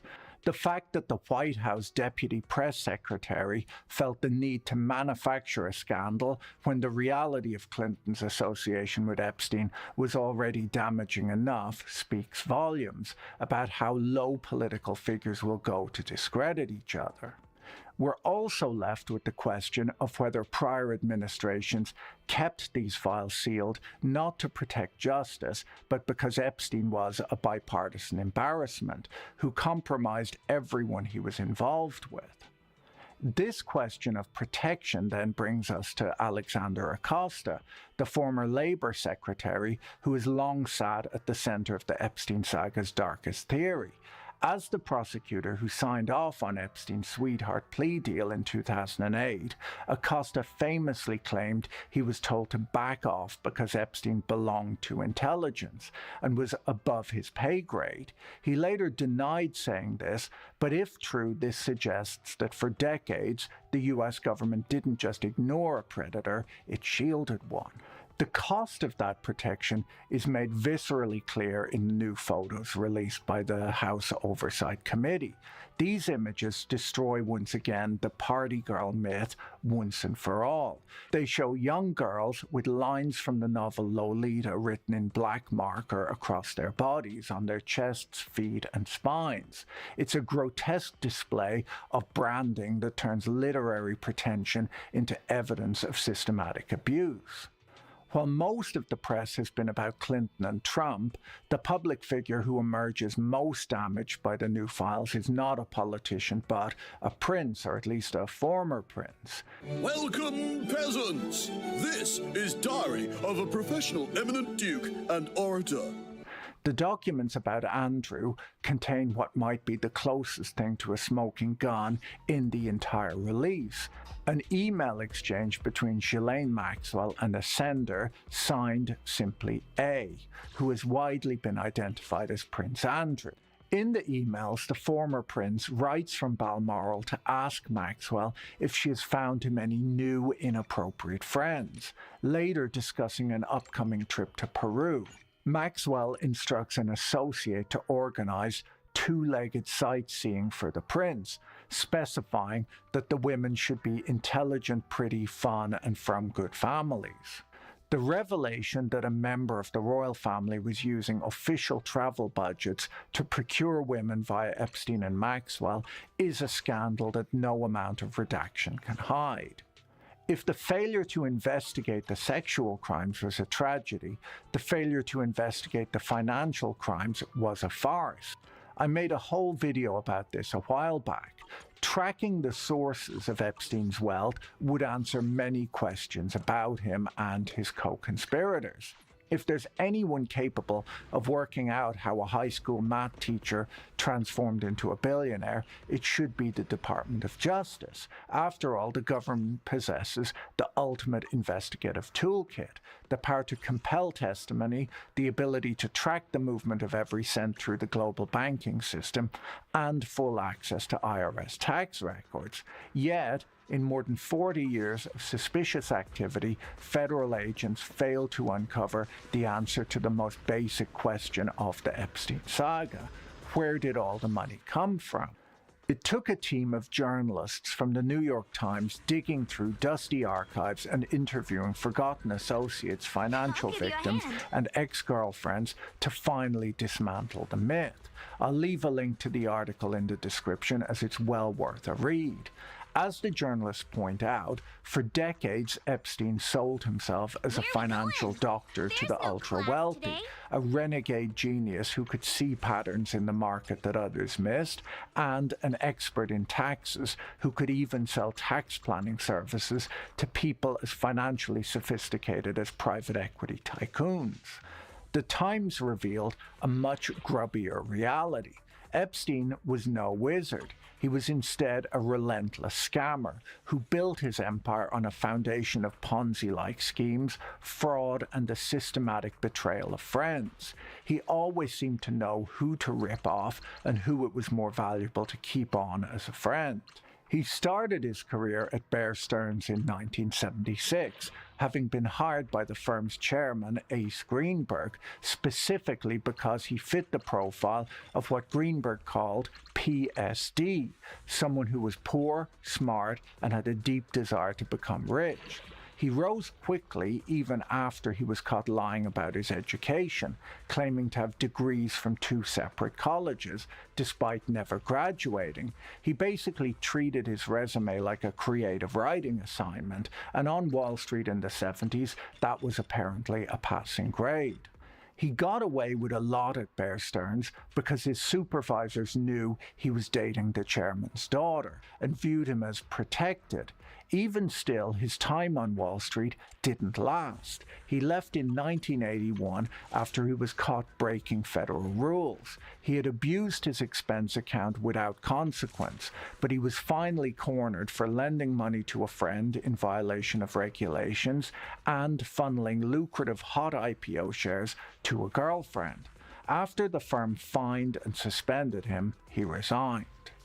After leaving Wall Street, Epstein told people that he was a bounty hunter who could track down lost assets, but the reality was often just fraud. In 1982, for instance, he convinced an acquaintance named Martin Stroll to invest roughly 10% of his net worth, around $450,000, into a crude oil deal.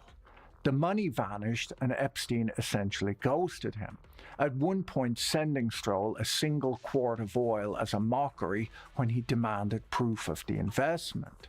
He then moved on to partner with Stephen Hoffenberg at a firm called Towers Financial, being paid $25,000 a month as a consultant.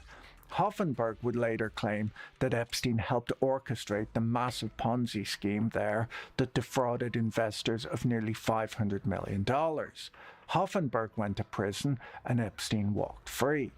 He also used the facade of high-stakes corporate raiding to mask simple market manipulation. In 1988, he and some partners executed a pump-and-dump strategy with a chemical company called Penwalt, driving up the stock price with a takeover bid. They then sold their shares for a large profit, but Epstein refused to return the investment to the friends he had recruited to fund the deal, effectively stealing their capital. His biggest source of wealth, however, was retail billionaire Leslie Wexner. Despite warnings from Wexner's own financial advisor, who told the billionaire he smelled a rat, Epstein managed to gain power of attorney over Wexner's entire fortune. Wexner later claimed that Epstein misappropriated vast sums of his money, which Epstein used to buy mansions, planes, and perhaps most importantly, credibility. He used his access to Wexner to open doors to the highest corridors of power, infiltrating the Clinton White House and sitting on boards for prestigious institutions like Rockefeller University. The documents also show just how close he got to the establishment through the people he trusted to manage his estate. Newly released Justice Department documents revealed that 2 of the biggest names in finance and policy were named as executors in his wills. Jess Staley, the former Barclays CEO, was listed as an executor in wills from 2013 and 2014. This compounds the scrutiny that Staley faced for being banned from the UK banking industry for acting without integrity regarding his ties to Epstein. Even Larry Summers, the former US Treasury Secretary, was named as a successor executor in the 2014 will. While Summers claims he had absolutely no knowledge of this and is deeply ashamed of the association, his inclusion in the document highlights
just how effective Epstein's fraud really was. In the end, Epstein didn't get rich because he was a market genius. He got rich because regulators looked the other way while he looted the accounts of those who trusted him. If money was the fuel, the destination was legitimacy. The New York Times investigation makes it clear that Epstein didn't just want to be rich, he wanted to be untouchable. And to do that, he needed to embed himself so deeply in the establishment that no one would dare question him. His most ambitious target was the Clinton White House. In February 1993, just weeks after Bill Clinton was inaugurated, Got a new ghost story to share?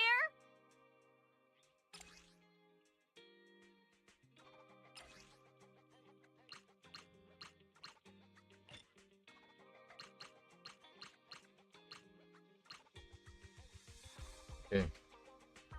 Let's go. 2 times into attack, please.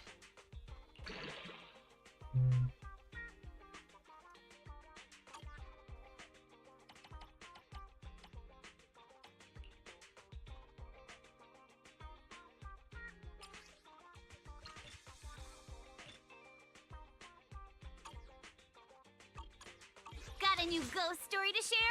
Epstein walked into 1600 Pennsylvania Avenue alongside Leslie Wexner. He didn't just show up empty-handed either. Epstein had become a political donor, having contributed $10,000 to help refurbish the White House, a donation that secured him a spot at a reception with the president. Obviously, nowadays, presidential meetings are much more expensive and paid for in crypto. Money was only part of the equation. He also used people as currency. The Times reports that Epstein leveraged a connection with Lynn Forrester, a successful executive who would later marry into the Rothschild family. Epstein reportedly convinced her that he could help her in her divorce settlement, insisting that he was the only one who could protect her assets. Through Forrester, who was an appointee to the White House Advisory Commission, Epstein had his foot in the door. The strategy worked, and by 1995, Epstein was close enough to the president that Clinton wrote a personal get-well-soon note to Epstein's mother, scrawling, "Hang in there," on a yellow post-it note that Epstein kept. Once he had political access, he aimed for social prestige, setting his sights on the Rockefeller family. Using his foundation, funded largely by other people's money, Epstein began donating heavily to Rockefeller University and the Trilateral Commission, buying himself a seat at the table. In 1995, David Rockefeller welcomed Epstein to the board of Rockefeller University. He parlayed this into yet another lie, telling people that he managed money for the Rockefellers, a claim that the family's actual financial advisors say was completely false.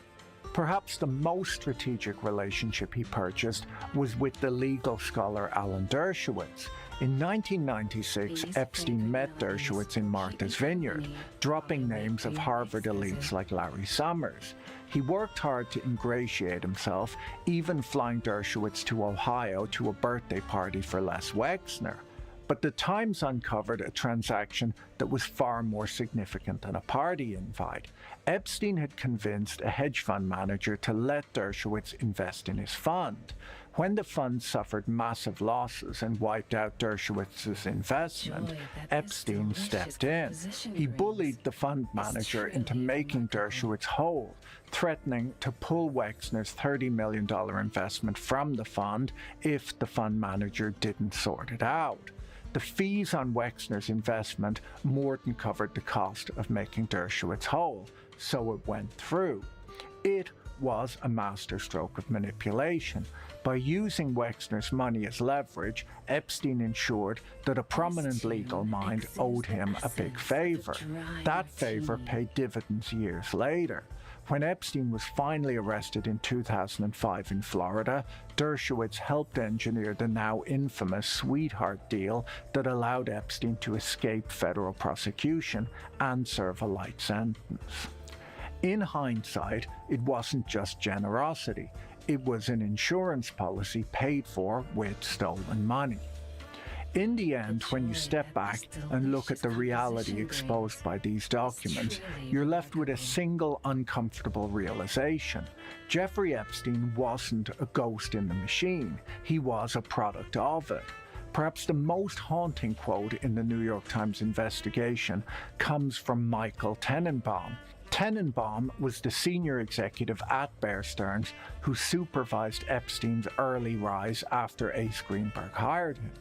Looking back on the man he promoted, the college dropout who lied his way into a job and then scammed his way into a fortune, Tenenbaum admitted, "I didn't realize that I was creating one of the monsters of Wall Street." Of course, he didn't do it alone. It took a village of billionaires, bankers, and politicians to raise this monster. And that brings us to the uncomfortable truth that I've spoken about in my previous videos. The Epstein files are the ultimate proof that there's a two-tier justice system in the United States. One set of rules for you and me, and a completely different set for the well-connected elites. For years, this scandal has been treated like a political football, but the reality is that both parties had reasons to keep these files under lock and key. On the right, you had Republicans desperate to cover up Donald Trump's 15-year friendship with a man he once called a terrific guy. On the left, you had Democrats willing to turn a blind eye to Bill Clinton's association with Epstein, largely to protect Hillary Clinton when she was seen as the future of the party. Today, the Clintons are seen as being less politically relevant, and for that reason, the shield is slipping. A newly released email from a federal prosecutor reveals that flight logs show Trump flew on Epstein's private jet many more times than previously reported, including on flights where Ghislaine Maxwell was a passenger. We have to remember that what we're looking at today is just the tip of the iceberg. The files that have been released so far are only a fraction of the total evidence. We also need to ask serious questions about the redactions that are in place. Are these documents being blacked out to protect victims, or are they being blacked out to protect the personal reputations of important people? There is a final bitter irony buried in the files from the US Virgin Islands. In 1999, when Epstein was applying for the tax breaks that would save him millions, he was asked if he would consider teaching a course at the local university. Epstein replied that he would love to. He said that his priority would be to educate young people on the ethics of business. He told the commission the ethics of business is very difficult nowadays. Epstein teaching a course like this is a little bit like the iceberg teaching a course on maritime safety. For Jeffrey Epstein, ethics weren't difficult, they were non-existent. And until we see the rest of these files, and until something is done about the two-tier justice system that protected them, the story isn't really over. I don't usually ask people to like, subscribe, or share my videos, but I'm fairly sure that this one will be demonetized right away, as the last video on this topic got my entire channel demonetized with no explanation given. When I kicked up a fuss, the channel was then remonetized, but not the videos on Epstein. So if you thought the video was worth watching, do hit the like button and subscribe if you want to see more of my videos in your feed. If you found this video interesting, you should watch my video on private equity's quiet crisis next. Don't forget to check out our sponsor, Straight Arrow News, using the link in the description, and talk to you again in the next video. Bye.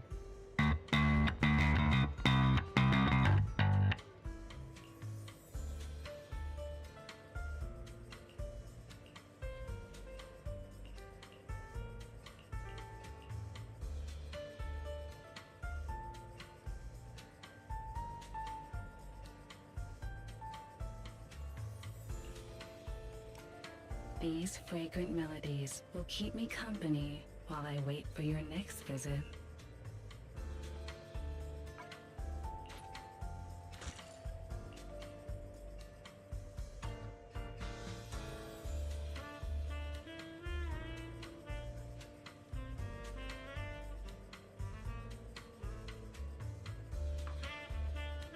Oh my god. I had a full other topic that I was going to talk about in today's video. And when I sat down to write the script, I saw people online talking about this photo shoot, which had just dropped, and I absolutely had to talk about this instead. This series is so well done. I literally have something to say about every single photo, and I will. This is photography being used as a political weapon. It is subtle and unsubtle, obvious and deniable.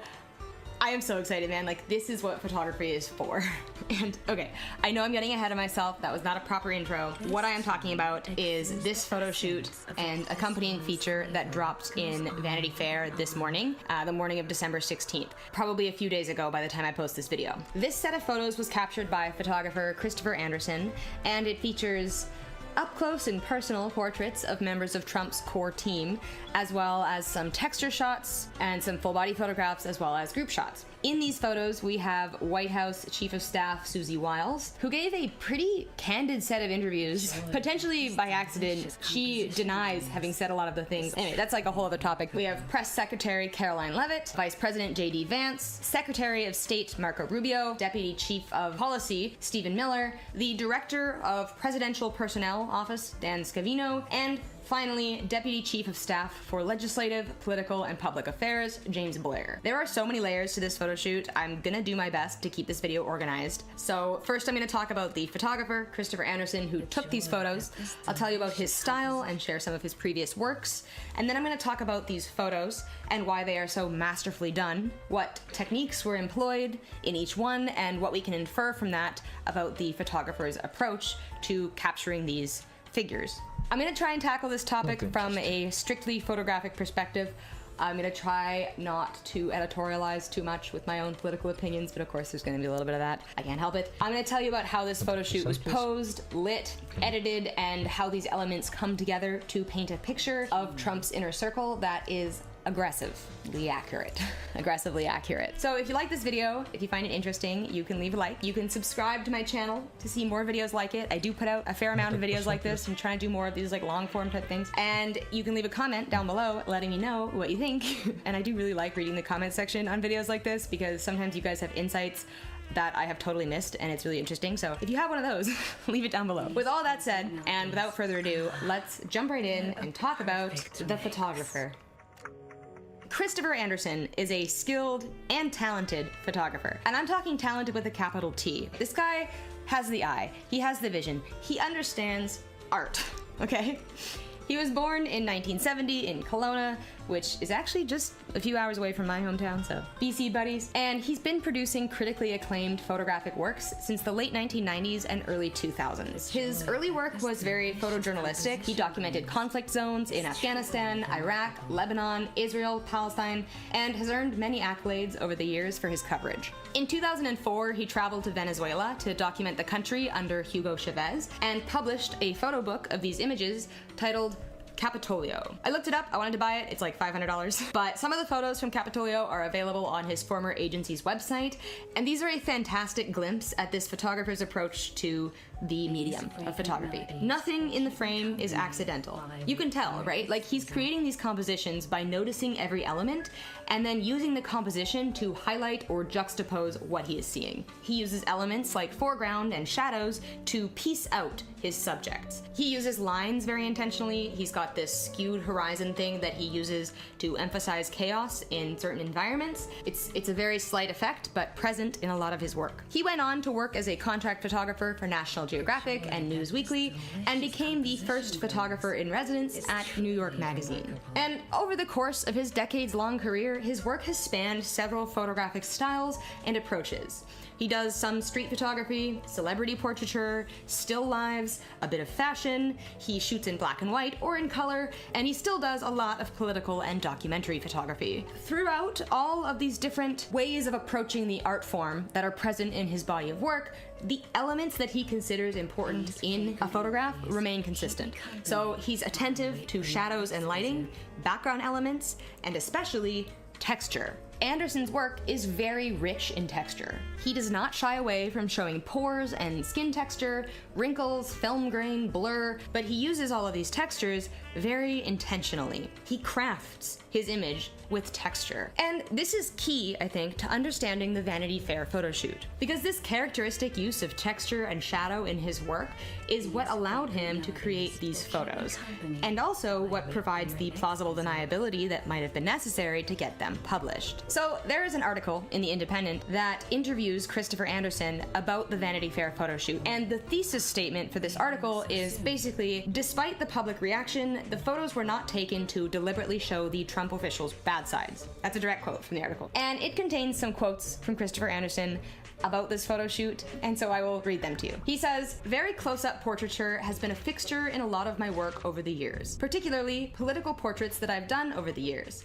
I like the idea of penetrating the theater of politics. I know there's a lot to be made with, oh, he is intentionally trying to make people look bad, and that kind of thing.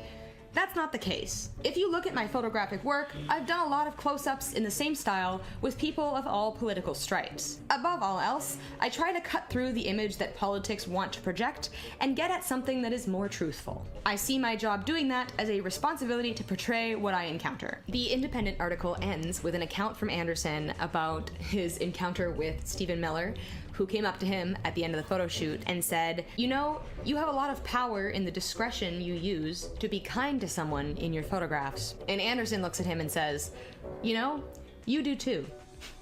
I assume all of these quotes are taken from like a longer interview with Anderson. These are just the ones that appeared in the article, but I do think it's a good snapshot of his explanation for the photo shoot.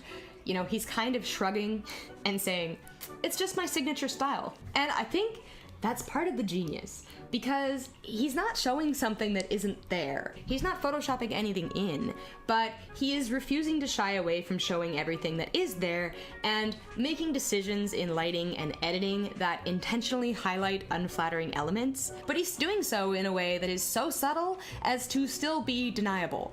And an outlet like The Independent just takes it at face value that the fact that these people look horrible is incidental. It's the consequence of a one-size-fits-all approach to his signature style. Another thing to consider is that these images by Anderson capture people who we almost exclusively see photographed in the most flattering way possible. And I mean, most photography we see is as flattering as possible. Like, people take flattering pictures of themselves, they hire photographers to take flattering pictures. We see flattering pictures online and in magazines and everywhere in our cultural image sphere, right? Our culture is obsessed with physical beauty and will shoehorn it into every portrait, no matter what, regardless of how appropriate it may be. And this emphasis on flattery in photography is generally agreed to be a little bit fake, right? We all agree that the most flattering angle possible is not necessarily the closest approximation of reality. It's not necessarily the most true way to capture somebody. Anderson knows this, and this is his plausible deniability. When he's shrugging his shoulders and giving his explanation, he is saying that we're used to seeing flattery and he's just showing reality. He's trying to cut through the image that politics want to project and get at something that is more truthful. And you know, the implication here is that lighting someone from above, which is a flattering way to light somebody, is misleading, whereas lighting them from like slightly below and dead on, like he's lit these people, is more truthful.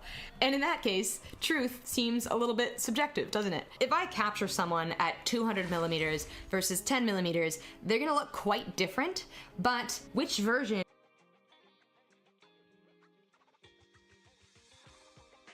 millimeters versus 10 millimeters,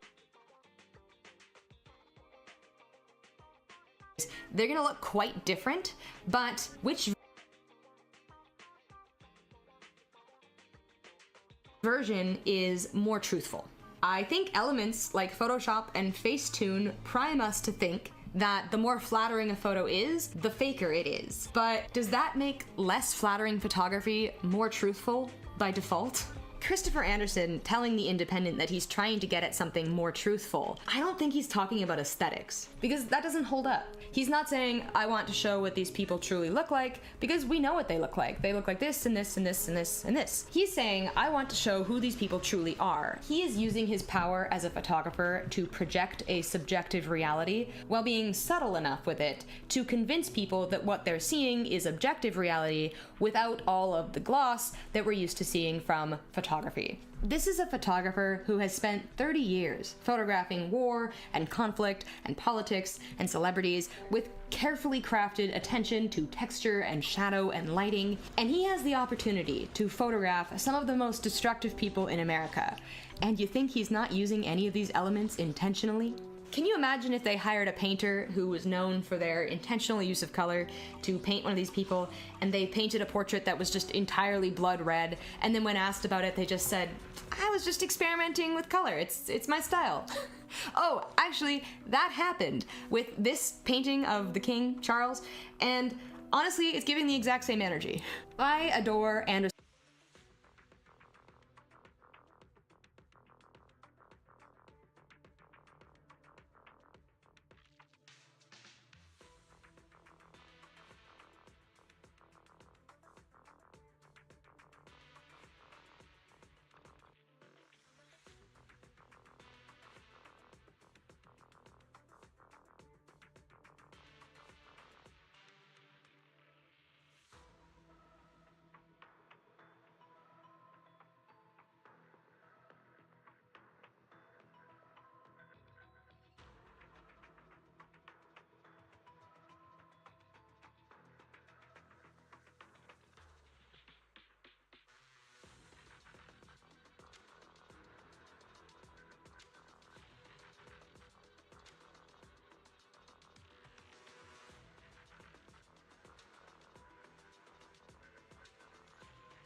Execution here. This is the art of photographing reality, right? Reality as seen and understood through the lens of the artist. I'll talk about some of the subtle details in each of these photos pretty quick here that were absolutely intentional, but first I want to show you some other examples from Anderson's portfolio, some portraits taken of other famous politicians, just in case you don't believe me. Right? Somehow, these people do not look diabolical, despite being captured in his signature style. Super close-up, black and white photography, and yet Bernie Sanders looks like a professor giving a lecture, while Stephen Miller looks like Al Capone. Can you imagine? Can you imagine? A photographer photographs you looking like this, and then implies, well, I use the same techniques with you that I used for Obama, so it must be a you thing. Okay, enough about that. Let's talk about the photos.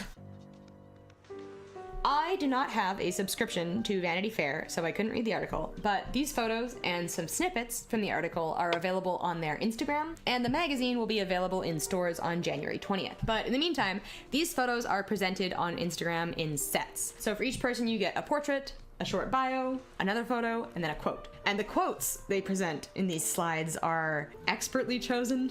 I mean, the whole layout here and presentation is fantastic, and the comment section on these Instagram posts is boom. Oh my god, my voice is already almost gone. I haven't even started talking about the photos yet. Sorry this video is going to be so long. Starting strong, probably the best of the worst, here is 28-year-old White House Press Secretary Caroline Leavitt, who Vanity Fair titles The Mouthpiece. She is photographed so closely that we can see the injection scars on her lips, the fall off of her mascara, the mismatched pigment in her eyebrows, and the contour on her nose. Trauma. Like, a photo like this would inflict so much psychological damage.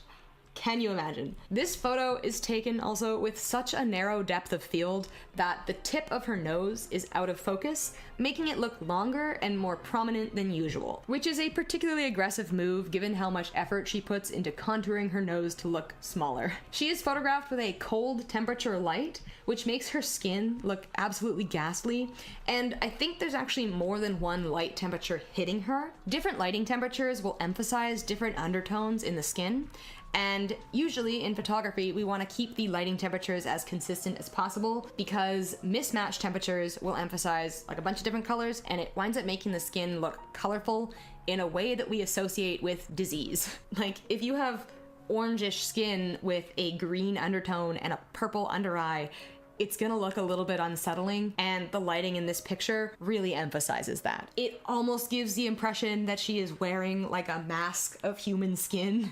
We don't see the life underneath her skin at all because of the sickly green pallor that is 100% an effect of the lighting and editing. You can see the lighting actually reflected in her eyes, and I think this proves my point because she's taking a beauty dish straight on, like slightly below eye level, which is honestly a cruelty in itself, and it looks like it's a slightly warmer temperature, judging by the catch light, than the light coming at her from above, which seems to be a large octobox with a colder light. A bunch of these portraits are lit this way, all to great effect. Very diabolical. The second photo of her is a full body photograph, and it is taken right at eye level, which go watch my video on politics and angles if you want to understand why this is a choice. Again, it is taken with multiple lighting colors. We have the warm lamps on in the background behind her, and apparently the room lights are on as well, judging by the orangish cast in the shadows on her face and hair. And then we have a low powered strobe hitting her at a Rembrandt kind of angle, again at a colder temperature. The strobe illuminates the corner of the painting behind her, and you can see that it's a really cheap print, right? Like it's on this shiny material and it's curling slightly, and the Instagram account Diet Prada actually clocked this print as a $12 Walmart special. Now, I don't know if this is the Walmart version, but it is a cheap print nonetheless, and we can tell because of how this photo was lit.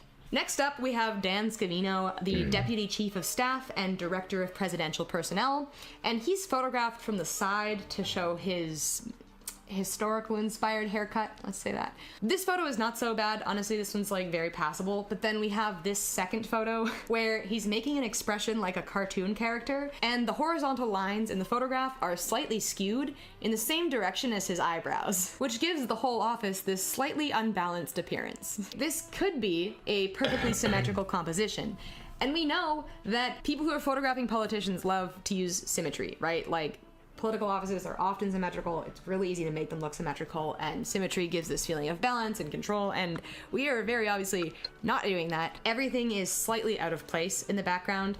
The bushes behind him are in different positions on the desk. The painting is hung slightly off center. You could fix this just by slightly adjusting the angle from which you're photographing, unless of course you're trying to make this look unbalanced on purpose. We see this skewed use of horizontal lines throughout this photo series. We have these texture shots that are all slightly skewed, and most of the full body shots are slightly skewed as well. And the impression of this effect is that the building itself is reacting to the people working within it.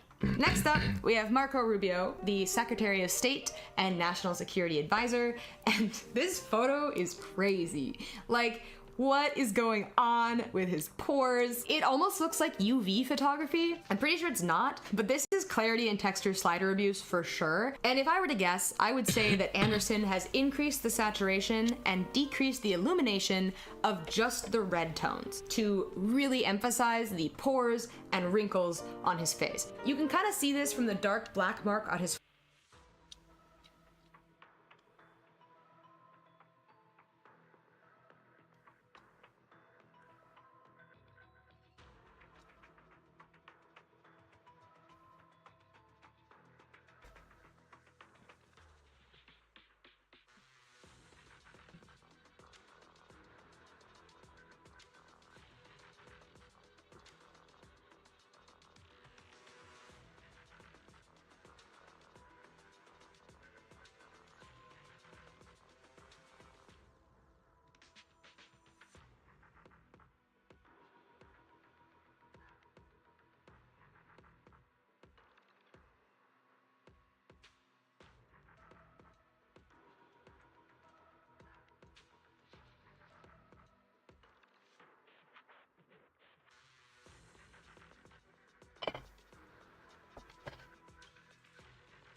forehead, right? It's not a freckle or a mole. It's not there in other photos. I think it's like a scab or an acne nick or something that would be red, but it appears dark black because of the treatment that has been done to this photo. While we're looking at his forehead, getting this up close and personal, we can see evidence of his hair transplant with some of these stray follicles, which, like, I love gender affirming care as much as the next person. I'm all for it, you go do it.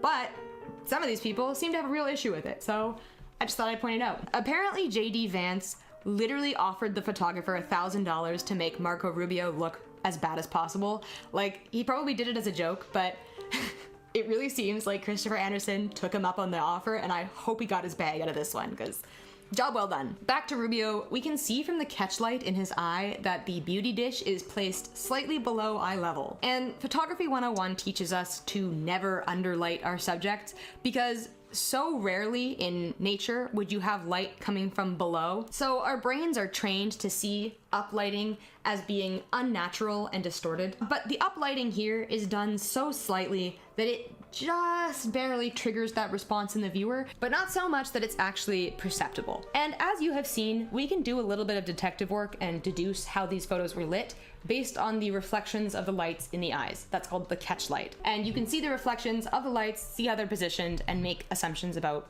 why. Noticeably, we do not see a catch light in the eyes of Stephen Miller. Now, Miller is, I think, one of the most dangerous people in the Trump administration. Maybe the most dangerous. A lot of these other people are political opportunists and social climbers, right? JD Vance is like the patron saint of Republican social climbers. And I feel like a lot of these Trump officials are like this, right? They would just kind of go along with anything as long as it gives them a leg up in their careers.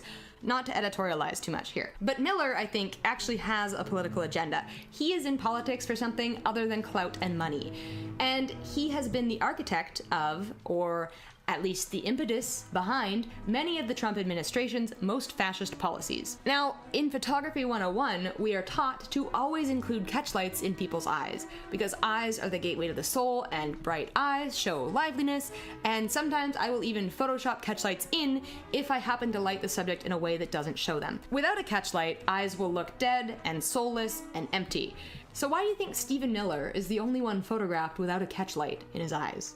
This is a loud message that only a photographer would catch. This photo actually looked really familiar to me, like I thought he looked like an old-timey gangster, and it turns out that it is almost a one-to-one recreation of Al Capone's mugshot. The lighting, angle of approach, tilt of his head, and expression are identical. The only difference is that the Al Capone shot has these beautiful catchlights that are somehow completely missing from the Miller shot. So conspicuously that I wonder if they were shopped out. Anderson did not go out of his way to make Miller look ugly in these photos. He just gave him the shark eyes. And I'm so sorry, but I do have a short tangent for you. It's not going to be a long tangent, I promise.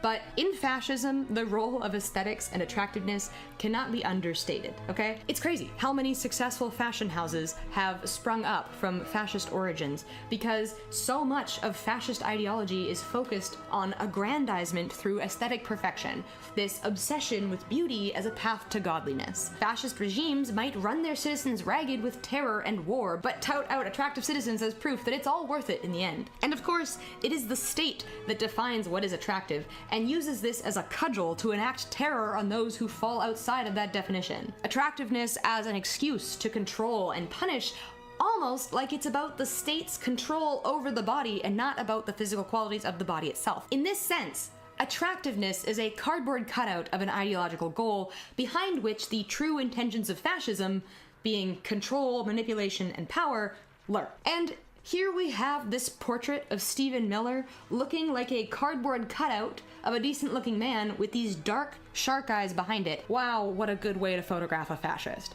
Especially since Anderson has captured everyone else looking unhinged and unattractive, and yet he's allowed Miller's outward presentation to remain intact while drawing attention to these dead shark eyes. Editing Yvonne here. I missed a detail in the Miller shots, and I have to point it out. Christopher Anderson actually posted this reel to his Instagram, accompanied by a song that just says, America over and over again, and he's zooming in on the painting behind Miller, which portrays an idyllic vision of pre-colonial America, with indigenous folks going about their day. It is a memory of what came before Miller and his regime, and what was destroyed to eventually make way for it. I can't believe I missed that the first time around. Anderson really dislikes Miller, man.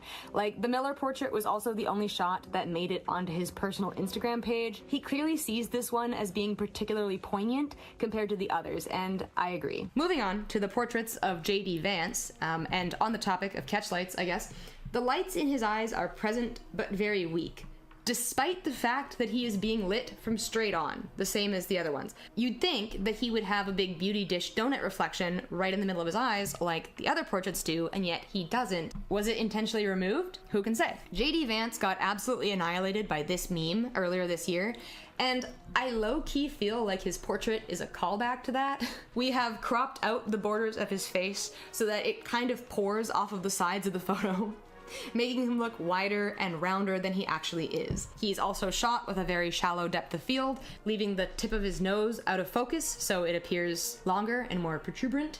And again, we have this clarity slider abuse that highlights every single pore. Then there is a full body portrait of him standing beside the vice presidential flag, and it is lit in a way that the flag casts a shadow over him. It's an interesting visual metaphor given the fact that he gave up his entire political identity for the vice presidential appointment. It's almost like he's being overshadowed by his career. And I think this photo is the only one in the entire feature where the horizontal lines are straight. Right? They are completely level with the bottom of the photograph. I'm not sure what to make of that. I don't really have any inversions? I can't really infer anything. What is that word that I'm looking for? Inferences. I don't really have any inferences to make from that, but if you do, let me know in the comment section down below. Next up, we have James Blair. The only Trump teammate who got away without a horrifying close-up. And I don't have many things to say about these photos. The skewed horizontal lines, the heavy shadows, the two-faced implication made by photographing him through a mirror. But notably, these photos are lit in a way that shows that the wall behind him has been patched and repainted, maybe a few times, right? And we have scented candles visible on the table, some loose wires popping out of the fixture below, and from these elements we get the impression that this is a hastily occupied space. The White House is crumbling, and here are some hasty, insufficient efforts to cover it up. We see more imperfections in the rooms in other photos as well, things that a photographer would usually be inclined to avoid photographing or would Photoshop out. In the full body photo of Susie Wiles, we see the bottom of the door frame looking banged up and a staffer taking a call in the next room over, as though this photo shoot was just kind of squeezed in wherever it could fit, adding to the haphazard vibe that this entire set gives. And it's a good metaphor, because I'm sure Wiles is actually squeezing this photo shoot in. I'm sure she has a very busy schedule, as I understand she's doing a lot of the legwork in holding up the administration. Susie Wiles is the White House Chief of Staff. She is the first woman to hold this title, so yeah. And she actually gave a tell-all interview to the author of the article that accompanies these photos. Maybe accidentally.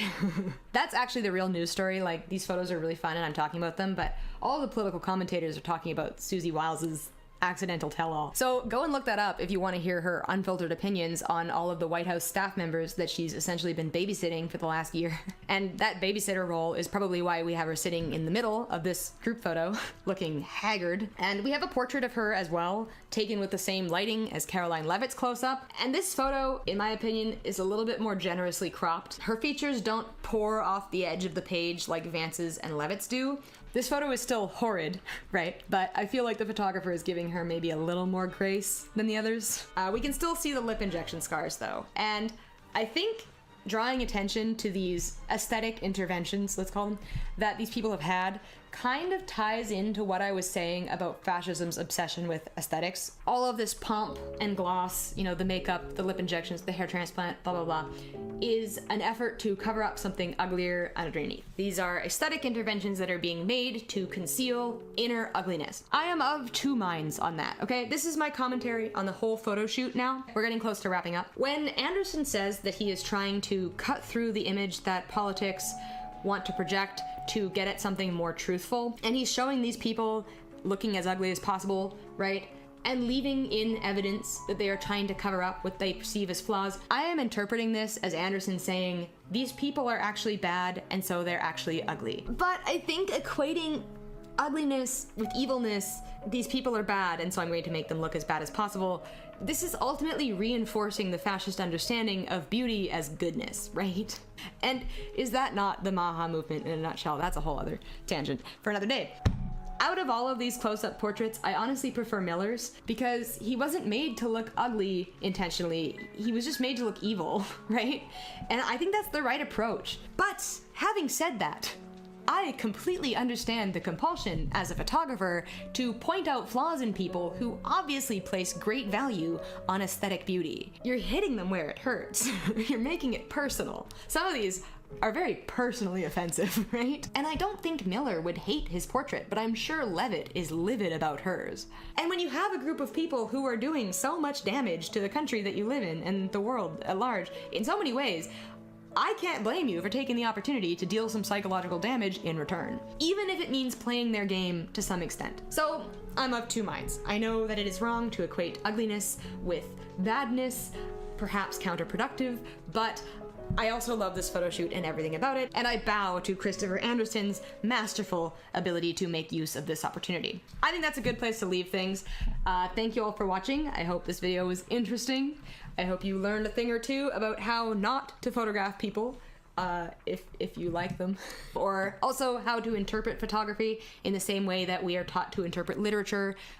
Both are forms of art, and I think there's a lot of value to be had at studying art as art, so hopefully you guys enjoyed this. If you did, you can leave a comment down below. Love to hear from you. I will be back, hopefully at the end of the month with another video, but possibly early January, but hopefully at the end of December. And of course, remember to stay sharp, and don't forget to keep shooting. Bye, guys.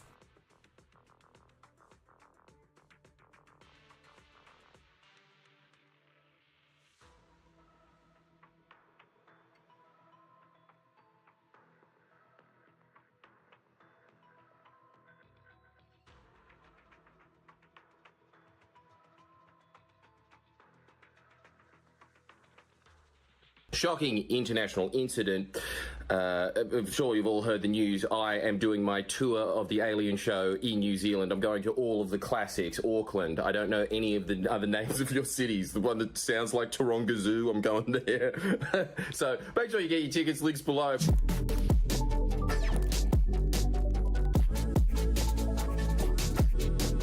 I know that we are supposed to still be on break. It's not every day that a coup happens, is it? And there's not every day that there is a coup that is the real Operation Warp Speed. That was the 100-hour war, wasn't it? That just went by like that. There is so many aspects to this that I thought were going to be this big question mark. Every time that there ever is the United States going over and invading a different country, you have the usual boiler template, insert evil justification, evil dictator needs to go out. There's all of that. They are saying that, but I forgot that this happened in the Trump era. So he has been unbelievably honest. If you want to know why the United States did this, it's incredible. It's like, there's always this thing of like, oh, the media's going to lie and come up with cover-ups, man. And it's like, yes, they are. But I'll tell you who's telling the truth. The President of the United States. You have to watch his presser on it. There is some Trump classics in it. Here's a few of the highlights. Okay, thank you very much. This is big stuff. Massive oil infrastructure was taken like we were babies, so we didn't do anything about it. I would have done something about it. America will never allow foreign powers to rob our people or drive us back into and out of our own hemisphere. That's what they did. The United States military is the strongest and most fearsome military on the planet by far. With capabilities and skills our enemies can scarcely begin to imagine. We have the best equipment anywhere in the world. We were prepared to do a second wave if we needed to do so. We actually assumed that a second wave would be necessary, but now it's probably not. The first wave, if you'd like to call it that, the first attack was so successful, we probably don't have to do a second, but we're prepared to do a second wave. If you've been watching the news over the past couple of months, you've probably been primed to what was going to happen, which is that The news always had their usual stories about cost of living. Here's the cheapest petrol. Oh, and also here's footage of America randomly attacking a boat. And unless you were really paying attention to the news, which no one does, it's always on at an airport, you wouldn't know that that was in Venezuela. They were doing it 20 times. And it was under the guise originally that this is to stop the fentanyl trade. This was their weapons of mass destruction story, which they dropped pretty damn quickly. They just started saying, oh, look at all the illegal oil that we've seized. And conveniently, that illegal oil goes to the United States. As Trump is saying, reparations. Reparations. This is the incredible thing. It's honestly like if the Iraq War happened and they were honest about it, and it was really quick and didn't cost 1 million lives. It's really strange. They just went in. They're saying, yes, we're going to be putting in a bunch of American companies in to be developing Venezuela's oil, which is, and they really are just outright saying they are not producing oil quick enough for us. We want more oil from them, and also we want our private companies to be profiting off of the oil. This is what the President of the United States was saying as he's like, casus bellum. Right? Like, he is just outright. It's honest, like, when does that ever happen? It's always just the points of, like, America is here to spread freedom across the world. And Trump's main point is just like, now we're just going to know for a fact now that the United States is the most powerful power, and all of our enemies are very scared of us, and they should be very scared because, frankly, we've got much scarier weapons than what we put out there. This is the other thing. He couldn't stop himself because it's Trump. Because it's Trump, and he just freewheels it. And he's such a showman, and he has all of these secrets in his head as the President of the United States, and he wants to get them out. So he's outright saying, like, we have this really cool weapon that you can just make the place very dark. That's all I'm allowed to say. All I say is that we can make the places very dark if we want to. We can do that. The lights of Caracas were largely turned off due to a certain expertise that we have. It was dark. The other thing that he was outright saying, Marco Rubio, I mean, look, I think anyone that ever says, I like Donald Trump, it's, yeah, okay, like, who doesn't? Who doesn't? He's hilarious. Who's a fan of Marco Rubio? Like, what a slime ball that guy is. But he made sure that he was slithering on into the side next to Donald Trump, making sure that he was getting his little glory points in on this, because as Trump said, this was something that I would have expected was part of the conspiracy. Yeah, I would have just had my little conspiracy theory spiel and said this to you now and be like, here's what I reckon happened. But again, Trump beats you to the punch. He's saying, yeah, like, look, Marco Rubio has a constituency of all of these South Americans, because it's always been, Florida has been the place that anytime they're, like, you know, the revolution comes, it's always all the landowners from these South American countries are like, Dios mío, and they'd run over to Florida. That's his constituency. It is just a bunch of the old, wealthy landowners and gentry of South America. And they obviously hate the Venezuelan government with a passion, and he's saying outright, like, now they can go back to their homeland, and this is a great thing. And he's saying that this is like Marco Rubio has been whispering this in his ear, and this is why he's doing it. Also make the many, many people from Venezuela that are living in the United States extremely happy. They suffered. They suffered. So much was taken from them. They're not going to suffer anymore. Oh, man. Look, there's some other points. Everybody's saying the usual point of, we've got rid of a horrible dictatorship, and it's sort of, look, you expect that to be what the news is going to say, what the usual Twitter types are going to say. My response to that would be, regardless of what you think of a foreign sovereign government, it still does set an incredible precedent, doesn't it? Because what is really stopping them from doing the same thing in Greenland? I mean, Trump has outright said that he wants Greenland, so... and he is outright saying we can just do this anywhere in the world that we like to do.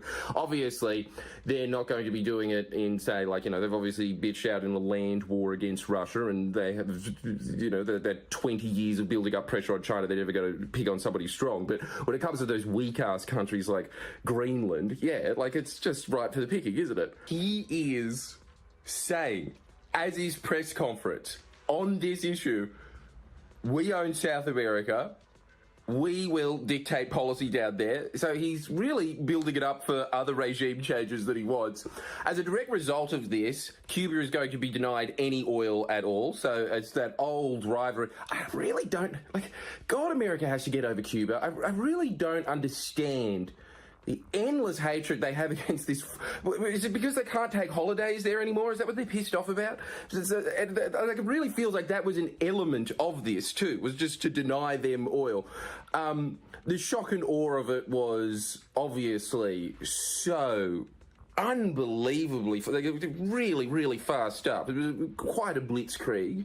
Yeah, there's really not much that us internet truth tellers can add to this, because Trump is both dropping bombs and truth bombs. There's really, look, the only conspiratorial part that you can add is you have seen some fairly prominent figures coming out and saying that the reason that they're doing this is because they're trying to hide the Epstein pedo cult and use it as some distraction. And maybe, if that is the case, that's quite remarkable, isn't it? What an absolute reverse. Trump is the Uno reverse card, isn't he? In every sense of the word. Because usually what happens is the United States global empire does the little regime changes, and then there are some domestic announcements, like in the George Bush era, right? Like there'd be domestic announcements and fights to distract from international conflicts. If that's the case, this is really weird, isn't it? It's like Trump is sitting around being like, oh God, it's still talking about Epstein. All right, that's it. We're going into Venezuela. And it was kind of just this sort of card that they were holding, because they've been talking about this for over a decade. I remember in high school us learning about the fact that the Americans really want oil production in Venezuela. That's open and obvious. And obviously they're always going to be saying communist dictatorship and all this. And yeah, but that's the reality of it. And one day they will do it. They'll pull the trigger. And it happens now. And so obviously in this day and age, it's very easy to just put into the frame of, oh, this is to distract from the Epstein files. Everything is to distract from the Epstein files. But the other way to look at it is, yes, I suppose everything that does starve oxygen from the Epstein story is a distraction for the Epstein files. I don't think that the reason that Trump is being so blatant about this is because he wants people to be talking about Venezuela. Like, I just think that that's him. He can't not... He's the real Washington. He cannot tell a lie. Also, there was this long spiel in his announcement about, like how much he hates LA and all these Democrat cities piss him off. It's just him. That's what he does. Anyway, that was all just to give you a quick update on this. We will be back with better content on everything, really, because we do have our own explosive bombshells to unleash, and those are coming soon. So make sure that you do stay tuned here, because, you know, as an internet truth teller, this is the only place that you can get the truth. Either that or just, log on to C-SPAN. Anyway, I'll see you next time, New Zealand. I'll see you very soon. Get your tickets.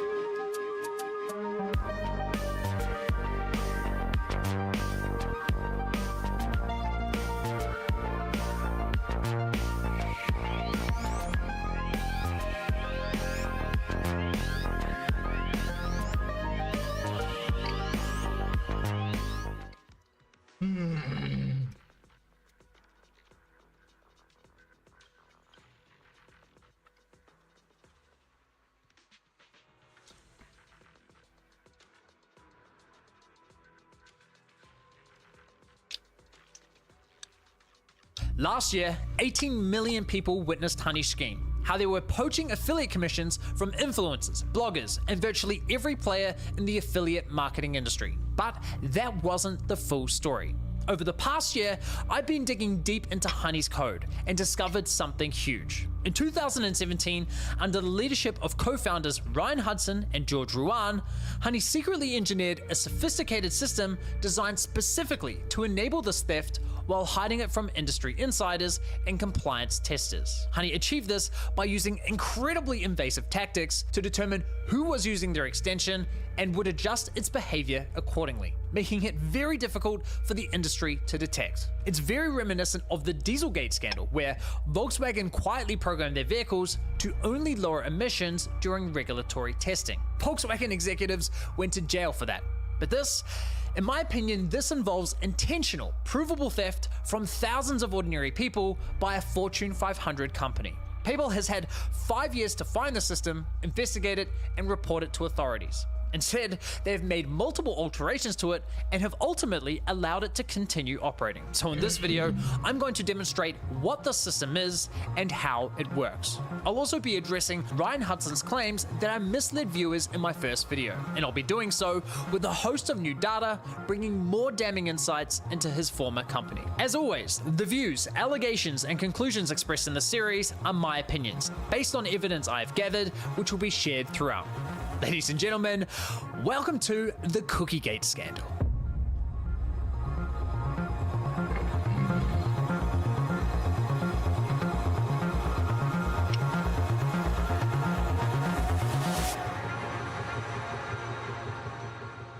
After publishing part 1 of my investigation, Honey co-founder Ryan Hudson reached out to me on Twitter, stating he was, quote, happy to discuss Pi and Honey. For those who don't know, Pi is an ad blocker and coupon cashback extension. You know, one of Ryan's latest startup projects. Very original. Naturally, I immediately jumped at the opportunity to speak with Ryan and asked for an on-the-record interview. Ryan ghosted me for a week, I followed up, he eventually replied, and we had a short but very limited chat on X. This ultimately ended with Ryan requesting my full legal name and address to send certified mail so that he could lay out the damaging claims that I allegedly made about his former company. In other words, it appears Ryan was threatening me with a lawsuit, but instead of following through, Ryan posted a lengthy rant about my video in an AMA on Reddit. Now, Ryan's post attempts to address the 2 key allegations made in my first video. 1, that Honey misled consumers by claiming to always find the best deal, and 2, that Honey was poaching affiliate commissions from content creators. According to Ryan, neither of these claims are true. He states that Honey only removed coupon codes that were never intended for public use, like employee discounts. And he insists that if a brand wanted a publicly available coupon removed, Honey required the brand to replace it with a Honey branded code of equal value. He claims this was a strict policy at Honey during his tenure. Now, unfortunately for Ryan, those claims are not supported by Honey's own data. For starters, Honey literally built a Shopify app that gave store owners access to Honey's database, enabling them to freely add or delete coupon codes as they please. And while this app no longer exists today, an FAQ page for it remains live on Honey's website. In fact, the very first topic on that page, titled Coupon Code Management, states the following. Choose which coupon code you'd like to share with Honey. We will automatically pull in all available codes, and you choose which ones you'd like to make available to Honey members and which ones you'd like to remove from the Honey system. The only limitations mentioned in this document are that stores had to keep at least 1 coupon code live at all times.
and there is absolutely no stated requirement that this coupon code must be of equal value to the highest publicly available coupon, as Ryan claims. And for the record, this app launched in 2021 while Ryan was still working at Honey. So as you can see, Ryan's story quickly falls apart on its own. But once you start digging into the data from Honey's database, the situation looks a whole lot uglier. So let's take a closer look. In the spreadsheet, we can see every store Honey supports, along with the unique ID Honey assigned to each brand. We can also see the store's country, when Honey added it to their database, how many Honey users visited in the last 30 days, how many coupons Honey had on file for that store, and whether the store offered cashback, and if so, how much. We also have a dedicated spreadsheet with every coupon code Honey had on file. Now, how many coupon codes did Honey claim to have again? Automatically comparing millions of promo codes. Ah, right, millions. But how many coupon codes do they really have? Well, at the time this data was collected, Honey only had 85,000 coupon codes, 12,000 of which were expired. That's quite the rounding error. We can also see that when a coupon code has expired, Honey marks it as hidden. Now, you would think that when a coupon code is expired and marked hidden, that Honey stops offering that coupon at checkout, right? Yeah, no, that's not what happens. Instead of removing the coupon code from their system, Honey simply changes the way coupon codes are displayed to users. For example, this store has 8 coupon codes, all of which have been expired for several years and are marked as hidden. Yet if we visit the store page, Honey pops up claiming to have 8 available coupon codes. And instead of showing what coupon codes are being applied, Honey is now censoring them. Yikes, that doesn't look good. Even worse, on iOS and Firefox, Honey refers to expired codes as Honey exclusive codes. And as you can see on American Eagle's website, Honey claims to have 5 available coupon codes.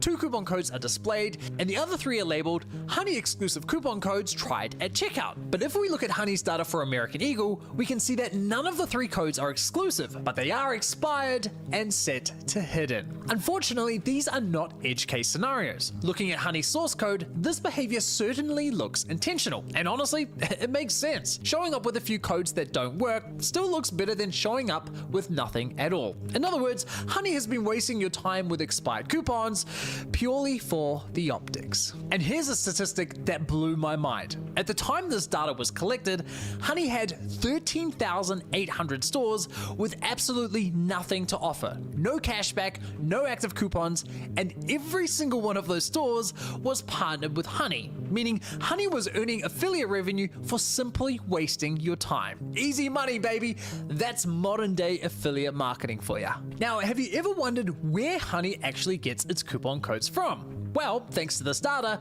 we can get a pretty clear picture, and this is interesting. 27,000 coupons were intentionally shared by brands themselves through affiliate networks. 23,000 coupons appear to have been manually added by Honey's employees, 9,000 of which are Honey branded codes like Honey 5 or Honey 10. And the rest, well, the remaining 34,000, representing the largest portion of Honey's coupons, were sourced from users. In other words, we the consumers were what made the product work so well.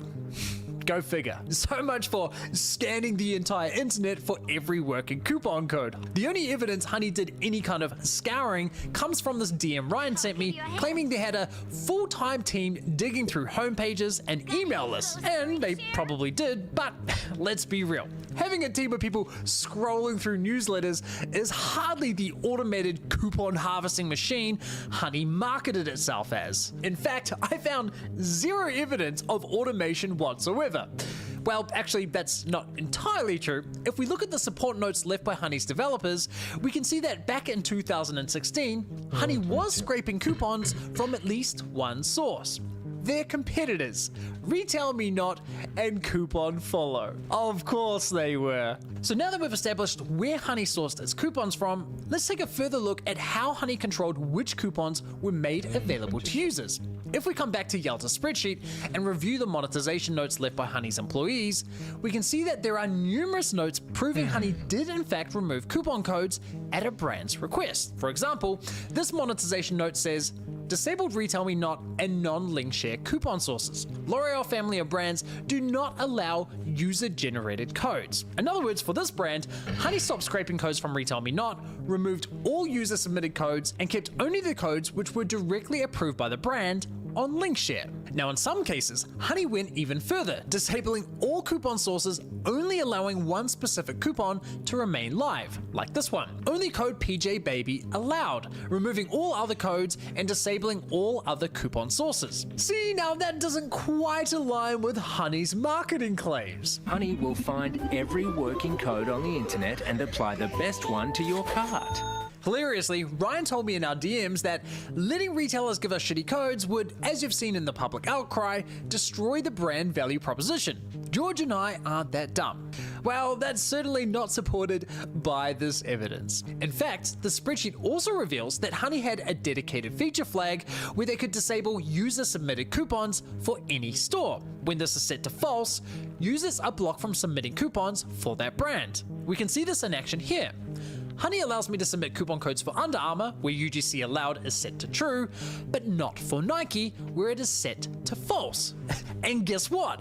Honey has this set to false for over 2,000 brands, virtually all of which are, you guessed it, partnered with Honey. Now, you might think that this service is proof that brands were secretly colluding with Honey to give users shitty deals, but this actually has less to do with the brands and more to do with the fundamental rules of affiliate marketing. And this is where Ryan's argument completely falls apart. You see, most affiliate networks have a very clear set of rules to protect brands from having their coupons leaked online, for all the reasons I highlighted in my previous video. These rules explicitly state that brands alone decide which of their coupon codes can be distributed and which ones cannot. This is not just an expectation, it's directly spelled out in most affiliate network terms of service, and is reinforced by industry-wide guidelines like the Internet Advertising Bureau's Voucher Code of Conduct. Additionally, brands themselves typically have their own set of rules that you must read and agree to before joining their affiliate program. This here is my account on the AWIN network. Honey too will have an account just like this.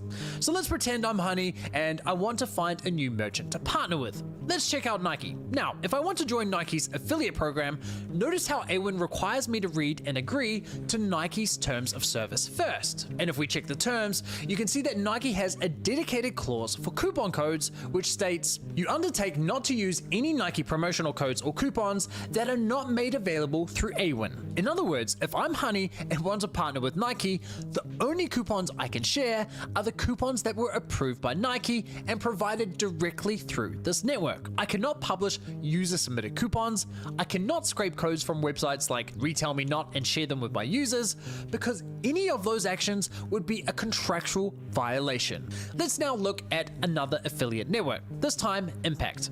Here we have the Gap Factory affiliate program. Their program terms state you may only advertise coupon codes that are provided to you through the affiliate program. Let's look at another major affiliate network, this time Commission Junction.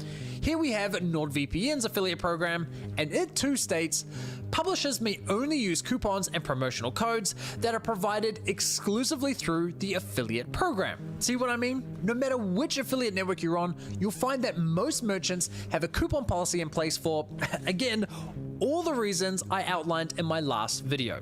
The rules are clear. If a brand demands a coupon be taken down, Honey has no choice. They must comply. There's really no argument here. Honey lied to consumers. Plain and simple. In fact, we can even prove that Honey was well aware of these rules. If we go back to the monetization notes, you can see several examples where Honey noted certain brands as having a coupon clause. And this is where it gets even worse for Honey, because they also documented ignoring these clauses. Take a look at these notes. Terms have the coupon clause. No data on enforcement yet. The terms have the coupon clause. We just added them, so unsure if this is enforced yet. Or how about this note on the Lit Chocolate store? Has non-affiliate coupon clause, but don't have any codes from network, so can't remove other coupon sources. Based on these notes, it appears that Honey would join a brand's affiliate program, noted their coupon policies, but would intentionally disregard them for as long as they could get away with it. So Ryan has put himself in a real awkward situation here, because his Reddit post effectively serves as an admission that Honey knowingly violated network policies under his leadership, and Honey's own data essentially confirms it. Yet at the same time, the data also confirms that when push came to shove, Honey would eventually bend the knee and remove coupon codes at a brand's request, proving they knowingly misled consumers. Talk about a clusterfuck.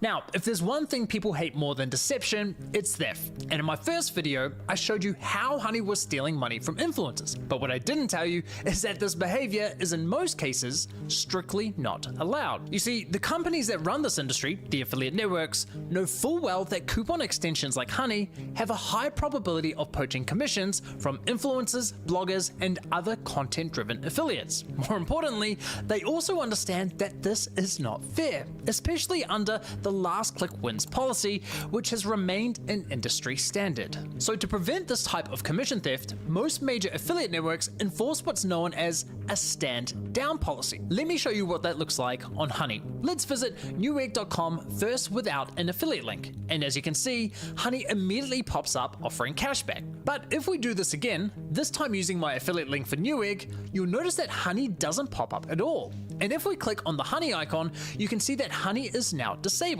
So that's how Honey is supposed to behave when a user's already clicked on someone else's affiliate link. So where then is the alleged fraud, you ask? Well, as it turns out, Honey has always had a stand down system built into their app, but they have been selectively choosing when and whom to apply the rules. Let's test my affiliate link for Newegg again. Only this time, I have two entirely separate Chrome browsers open at the same time, and each is logged into a different Honey account. The Honey account on the left has 0 cashback points, while the Honey account on the right has accumulated cashback points. Now, watch what happens when I open the Newegg affiliate link on both browsers. The Honey account on the left stands down as it did the first time. But look at this, the account on the right, which has cashback points, did not stand down. So why is that? Why on earth would Honey act compliant for one user account while violating stand down policies for the other? Well, that right there is the fraud. And once you understand why this happens, you'll be shocked at just how calculated and insidious this behavior is. But before we unpack exactly what's going on here, it's important we first understand how Honey's stand-down system is designed to work. So here we have Honey's stand-down rules, which are loaded onto your computer when you install the extension. At first glance, this might look awfully complex, but it's actually very straightforward. These here are affiliate link patterns for different affiliate networks. Once Honey detects a user has clicked an affiliate link that matches any of the patterns in this list, Honey should, in theory, stand down. Now, if we go back to my Newegg affiliate link, you can see it says click.linksynergy.com. And all my other Rakuten links have the exact same pattern. Looking at Honey stand-down rules, we can find that link synergy pattern in the list. Above the link patterns, you'll notice the label provider. This simply tells Honey which affiliate network the pattern belongs to. For example, LS refers to Linkshare, which is now owned by Rakuten. AW is for the AWIN network, CJ for Commission Junction, etc, etc. And below, Honey defines a timer for how long they should stand down for that affiliate link. And right now, it's set to 3,600 seconds, which is exactly 1 hour. So if you click on my Newegg affiliate link in the morning, but only complete the purchase later in the afternoon, the stand down timer will have expired, and Honey will reactivate itself the moment you get to the checkout page. Now this alone is already a major red flag, because I have not seen a single affiliate network specify that stand down should only last 1 hour. So it appears as though Honey made up this arbitrary rule entirely themselves. But here's where this gets even more concerning. These stand down rules are not hard-coded directly into Honey's extension. Instead, they are stored in the cloud on Honey servers, which you can access through this URL. And the Honey app installed on your computer checks for updates to these rules every hour. Now, that's a very suspicious setup because stand down rules are not something that should require frequent updating. But since Honey is refreshing them hourly, it means that a Honey developer could quietly make changes to the stand down rules right now, and within an hour, all 20 million Honey users, pardon me, 14 million Honey users would automatically have the new rules. The fact Honey can alter their behavior like this on the fly without any updates or transparency is very concerning. In fact, I was able to find an archive of these rules on the Wayback Machine from 2023. And back then, Honey was only standing down for 360 seconds, which is 6 minutes. Mate, it takes me more than 6 minutes to type in my credit card details. So when exactly did these rules change? Why did these rules change? Did Honey lengthen their stand down window after my video came out and the lawsuits started rolling in? I can only speculate, but it certainly seems possible. Either way, Honey's current 1 hour policy is already questionable, but 6 minutes, that was blatantly non-compliant and would have undoubtedly resulted in thousands of sales being poached from other affiliates. Now, as bad as this already looks, you'd think that Honey's stand down process would end here. They detect an affiliate link, they stand down. Period. End of story. But unfortunately, that's not the case. Honey takes one more step in the decision-making process, and it's this next step that, in my opinion, constitutes fraudulent behavior. In this next step of the process, Honey essentially goes, okay, we've detected an affiliate link, so we know we're supposed to stand down. But standing down means we lose money, and we don't like losing money. So let's break the rules and ignore stand down as much as possible without getting caught. But how exactly does Honey avoid getting caught? Well, the extension starts running tests on your account to determine who you are as a user. Are you A, a legitimate shopper looking for deals, or are you B, someone from the affiliate industry testing their extension for compliance? If you're logged in, have an account that's been active for a while, and have already earned a decent amount of cashback points, well, chances are you're a legitimate shopper, at which point Honey considers it safe to break the rules and ignore stand down.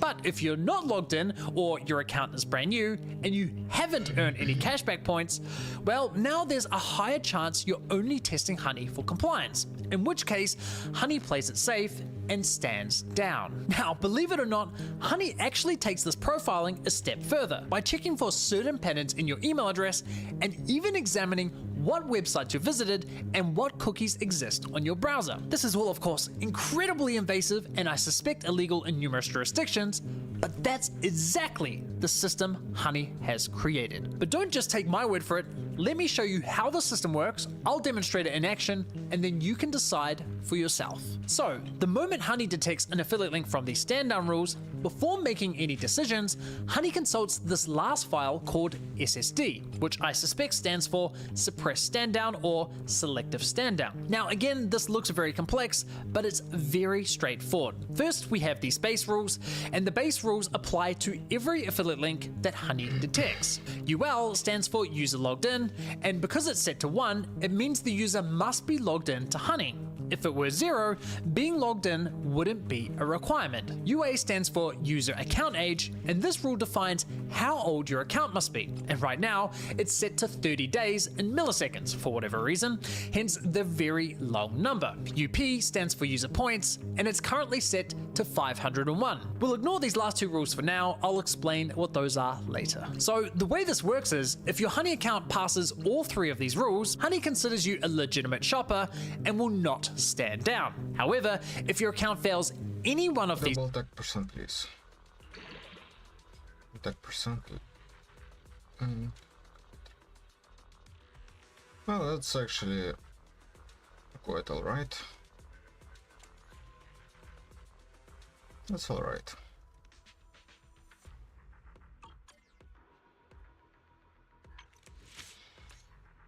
Okay.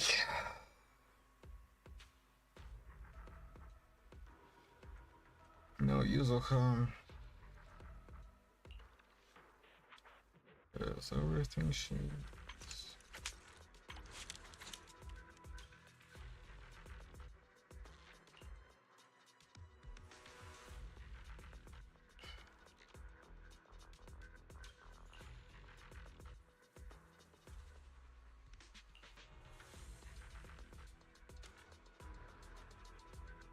these rules, like your account is only 29 days old, Honey considers you too risky and will therefore play it safe and stand down. Honey can also create network-specific rules. This LS refers to Rakuten links. So for Rakuten affiliate links, it now requires that a user must have over 20,000 cashback points. In other words, these original base rules still apply to Rakuten links except for the original points threshold, which has now been increased from 501 points to 20,000 points. Honey can also create store-specific rules, which is what we have here.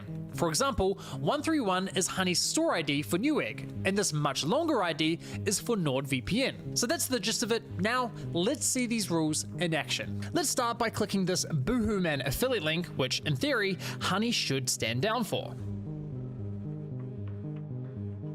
But as you can see, Honey has ignored stand down, and that's because my account has passed all the checks. Now, if you know where to look, we can actually see Honey's decision-making process each time we click on an affiliate link. Let's visit another A1 link. As expected, Honey ignores the stand down rule again.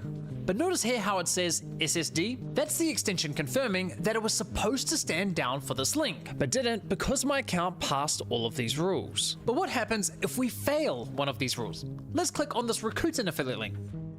Since Rakuten links require 20,000 points and my account only has 10,000, this time my account is going to fail Honey's engagement test. And sure enough, Honey stands down for this link.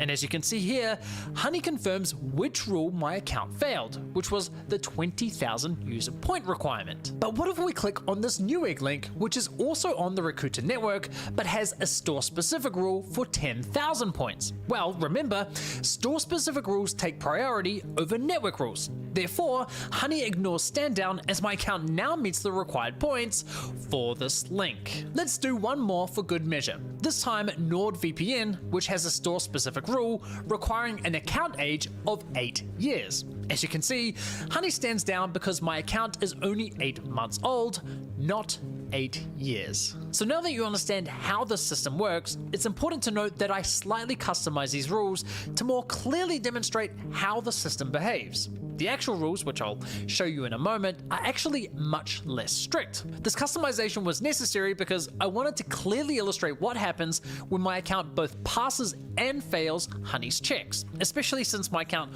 already has a high number of points and is 8 months old. To use these rules, I made a very basic modification to Honey's extension, telling it, hey, instead of grabbing these rules from Honey's server, load these custom rules from my computer instead. So what did the actual rules look like? Well, again, thanks to the Wayback Machine, we have one archive of these rules from 2023.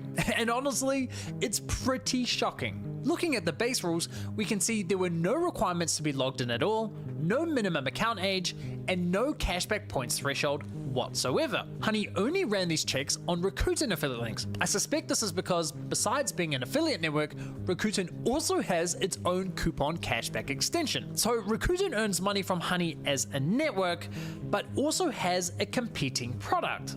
So naturally, they are more incentivized to ensure that Honey is following the rules. It's a f***ed up industry, I know. Besides that, Honey sets store-specific rules for the following brands: TJ Maxx, Booking.com, KO Sports, The Udi, and The Calming Blanket, likely indicating that Honey received complaints or compliance concerns from these companies. Interesting. So as you can see, these rules paint a seriously troubling picture. Under these conditions, Honey would have been ignoring stand-down rules a lot, like in the vast majority of cases, which is f***ing insane. Now, you might be thinking, what is even the point of having this selective stand-down system if Honey was ignoring the rules virtually all the time? Well, that's where this next sneaky rule called GCA comes in. At first, I honestly didn't really understand what this GCA rule was for. It seemed somewhat random, but there were several confusing elements in these rules. For example, there was also this random list of URLs for affiliate network websites and Swagbucks, one of Honey's competitors. But why? And then there's this random array of cryptic values with absolutely no meaning behind them. Like, what on earth is cont ID or S_VI? At the time, I honestly had no idea at all, so labeled most of it a mystery. But eventually I figured out that GCA, the URLs, and these random values were all connected. And I discovered this by complete accident. You see, one day I was testing a new feature on my own extension, and this feature allows you to see what cookies are being loaded onto your browser in real time as you visit different websites. Now, as I was testing this feature, I logged into my CJ affiliate account, and that's when I noticed a familiar name pop up in the cookie list, Cont ID. So I quickly jumped back to the SSD rules to make sure I wasn't going crazy. And there it was, Cont ID, the same name. That's when I realized these weren't random values at all. They were cookies. At that point, I also noticed there were exactly 5 URLs and 5 cookies. The first URL in the list is cj.com, and the first cookie in the list was Cont ID. So I wondered, were these two lists somehow connected and in order? If they were, that would mean that if I logged into, say, my A1 affiliate account, I should see a cookie named Network Group load into my browser. So I quickly logged into my A1 affiliate account, and there it was, Network Group, another cookie from Honey's list. At this point, I'm thinking, what the f***? Is Honey secretly monitoring cookies from these affiliate networks? And if so, why? These cookies have absolutely nothing to do with Honey's service. But then it dawned on me, the moment Honey detects any of these cookies on your browser, that's the perfect signal for them to know whether you're visited or logged into an affiliate network. And that's significant because, well, let's be honest, no ordinary shopper casually visits affiliate networks like CJ or A1, right?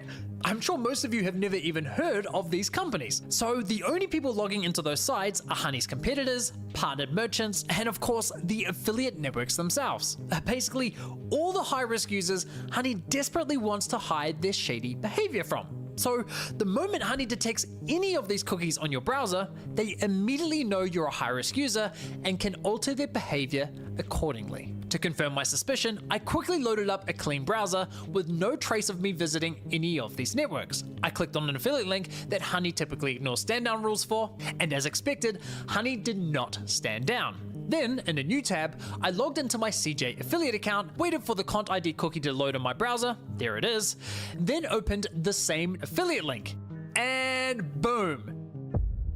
Now all of a sudden, Honey is acting compliant and is standing down. Holy shit, PayPal, that is not a good look. And once Honey finds this Commission Junction cookie on your browser, or any of the others in this list, it does not matter what affiliate link you click on, Honey will not break the rules. Period. And if we check Honey's reporting for why it stood down, it reports back GCA. So that's what the GCA rule is for. It's Honey's kill switch for when it knows you're visited or logged into an affiliate network's website. Makes sense. Now, believe it or not, Honey doesn't stop there. They run 2 more checks, both of which are tied to the rule labeled BL. First, Honey scans your email address for the word test. If it detects it, Honey immediately switches to compliant behavior. Clearly another safeguard against compliance testers, which is not a good look at all. And finally, Honey has what appears to be a master kill switch, which is controlled directly from their server via this URL. If the switch says OK, the SSD system remains activated. But if it says alive, Honey switches to full compliance mode.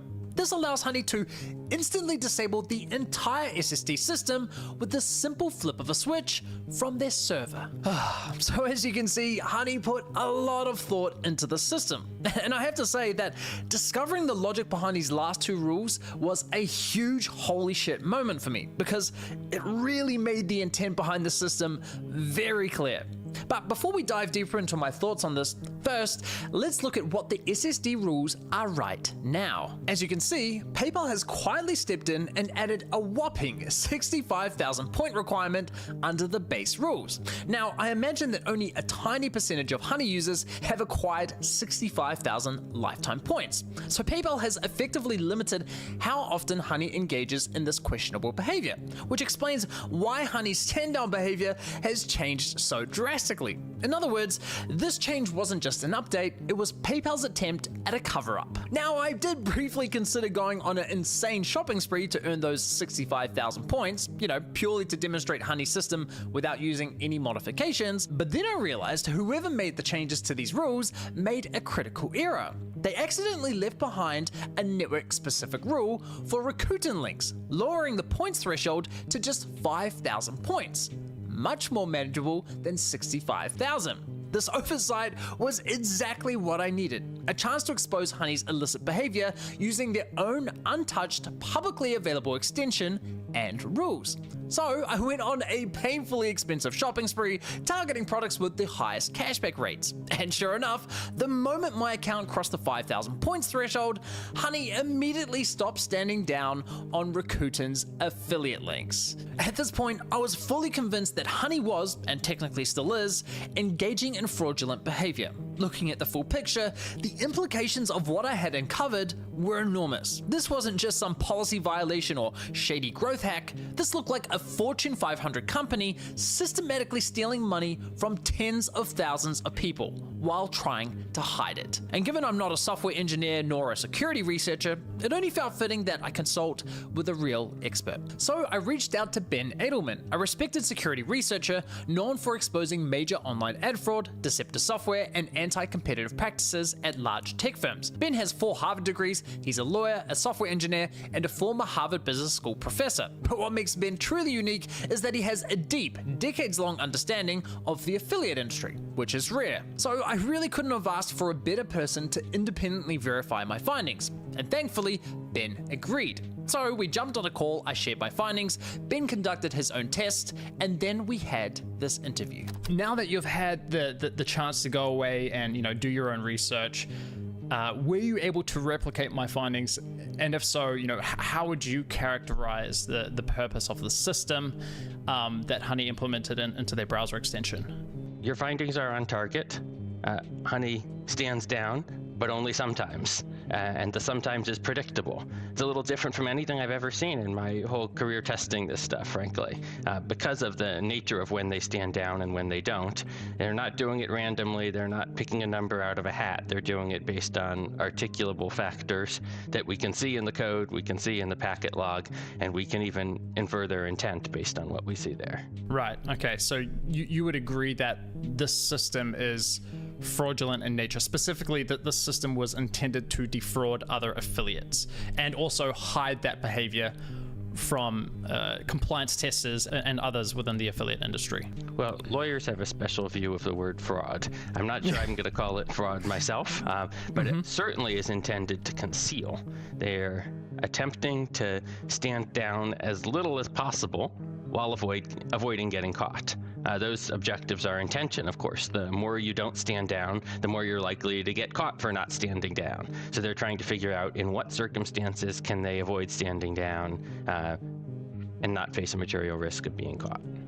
What do you think the implications are of this? Once this video goes live and everyone sees and understands the system, how do you think the affiliate networks respond?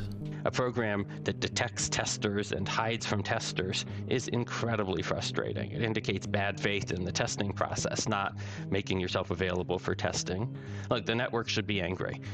As to whether they will be angry, maybe it's a little bit tricky for them. Honey is a big partner. It's making them lots of money. But they should be angry. Based on the facts, anyone who has a application under test that is hiding from the tests, they should be angry about that. Now, Ben also played a key role in exposing one of the largest affiliate fraud cases in history, where 2 individuals went to jail for defrauding eBay of millions of dollars. So naturally, I was curious whether he thought this could also lead to criminal charges.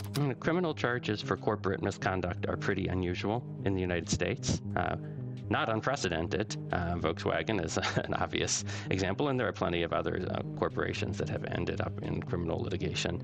I wouldn't expect that. I'd expect civil litigation.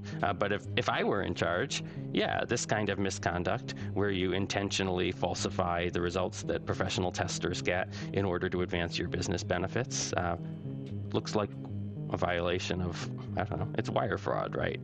And misrepresentation over the wires, Honey would say, well, we didn't misrepresent anything. The wires correctly represented what actually happened. We changed our behavior depending on what was happening. That didn't misrepresent it over the wires. I don't know. They misrepresented that funds were payable to them when in fact funds were payable to other people, or maybe not at all. So I charge it on a wire fraud statute, but I don't hold my breath about that.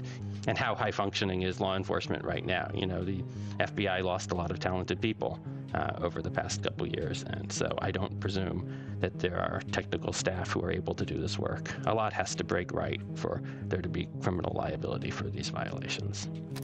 I really have to thank Ben for his time here. Having someone with his level of technical expertise confirm my findings was immensely valuable. Not just for me, but I think for everyone following this investigation. Ben will be publishing his own in-depth research into this system on his blog, so I highly recommend checking that out. I'll link it below. So now that we've established what this system is, that leaves us with one last critical question. How long has this been going on for? Was the system developed under PayPal's leadership or under the leadership of Ryan Hudson and George Ruan? I knew the best way to find out would be to locate as many historic versions of Honey's extension as possible and to sift through each version's code. And thankfully, I found almost 300 archives dating all the way back to 2014. Nice. So I started methodically checking each version one by one, looking for any mention of the SSD rules in the code, and found references dating all the way back to version 13.1.0, which was released in March of 2021. Now, keep in mind, PayPal acquired Honey in 2020, so I was initially under the impression that the system was developed under PayPal's leadership. That was until I stumbled across an article written in 2020 by security researcher Vladimir Pellant. As I read through his research on Honey, this one section stood out where he found that Honey was encrypting specific chunks of their code to conceal it from outsiders. And in one of the screenshots showing this encrypted data, I noticed something familiar, a reference to SSD. I thought, holy shit, is this the same SSD? Was Honey originally encrypting the code behind the system to conceal it from outsiders? Well, thanks to Vladimir's expertise, he was able to decrypt this data and shared a portion of the code in his article. And what do you know? Another familiar name shows up. Cont ID, and a reference to the CJ affiliate network. At this point, I was confident he had found the same SSD system. The only issue was that Vladimir only shared a small portion of the decrypted code. But thankfully, the URL to this encrypted data was still active, and Vladimir included instructions on how to decrypt it. W in the chat for Vladimir. So I downloaded the code, decrypted it, and sure enough, it was the same SSD system. It checked if you were logged in, how old your account was, if you had over 500 cashback points, whether your email contained the word test in it, and of course the classic, do you have any affiliate network cookies in your browser? Armed with this critical insight, I expanded my search and traced this system all the way back to version 10.5.2, which was released in October of 2017, suggesting the system was engineered while Honey was under the leadership of Ryan Hudson and George Ruan, and has been around for a staggering 8 years. Now, with that said, it's important we clarify a couple of things. First, these archives were sourced from a third-party site called CRX for Chrome, and while I have no reason to doubt their authenticity, it's important to acknowledge the possibility of inaccuracies. Second, none of this serves as proof that Ryan and George were directly responsible for the creation of the system. However, it is difficult to imagine that such a sophisticated system could be developed by some rogue developer without George and Ryan's knowledge. And if we consider who would be most incentivized to develop such a system, well, it would certainly be the two individuals who stood to benefit the most, right? But again, at this stage, we can only speculate. And for that reason, I genuinely hope this triggers an investigation by regulators or law enforcement. The public, the YouTube community, and the entire affiliate marketing industry deserve clear answers. Now, the next few weeks are about to get very, very interesting because once this video goes live, every major affiliate network is going to have to confront PayPal about the system.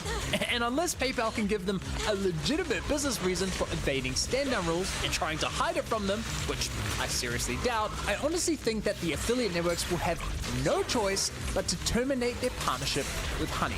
They won't want to. Honey makes the networks a lot of money, but keeping them as a publisher after this, it isn't just risky, it's a potential PR disaster. The severity of the misconduct here is just too high.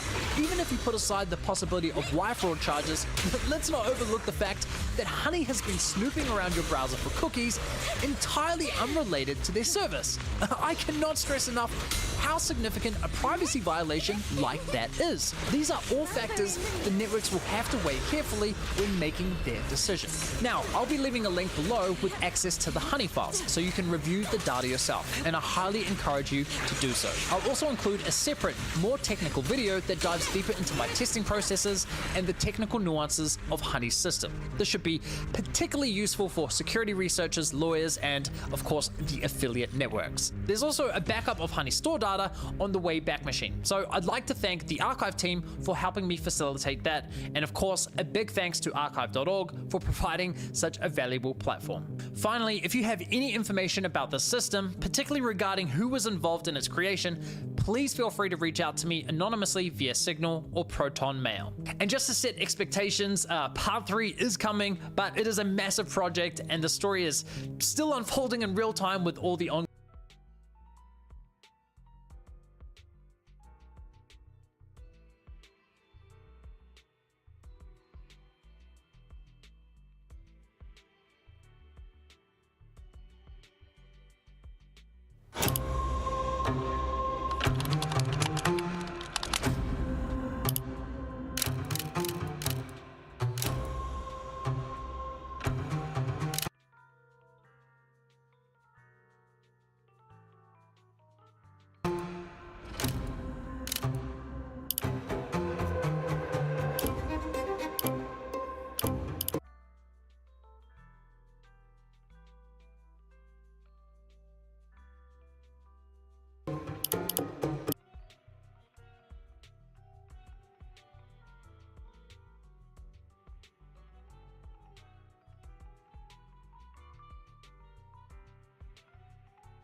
This quite literally might be the best piece of photojournalism of our generation, and I wish I was exaggerating. I'm not. It needs to be studied. It needs to be in every college, like art appreciation, journalism, photography class, and I have to talk about it. So as someone with classical training in both journalism, photography, a love for photojournalism, like it is literally my favorite style of photography, this quite literally made my heart so happy.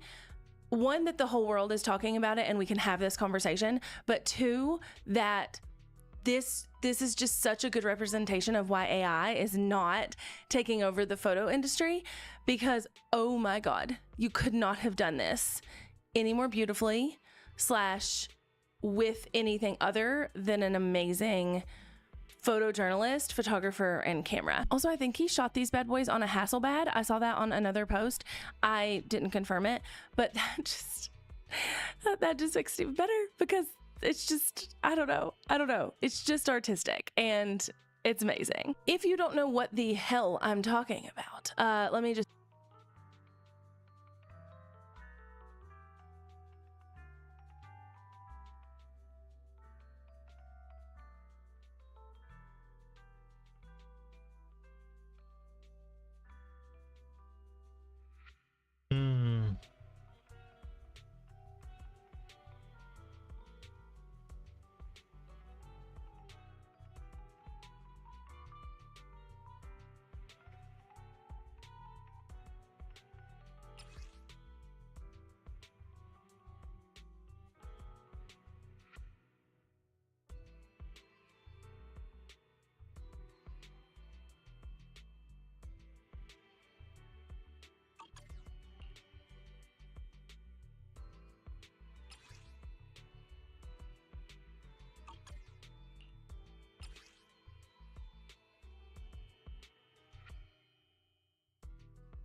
damage days.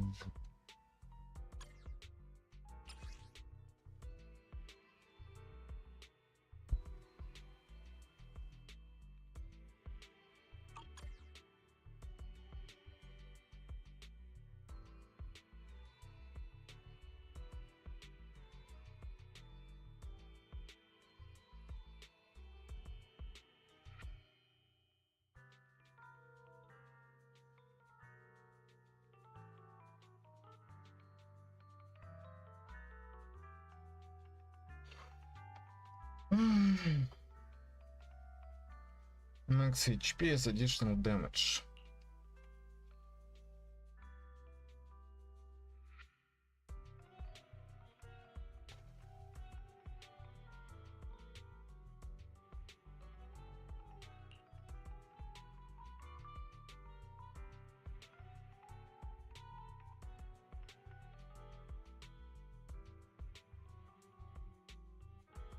Mm-hmm.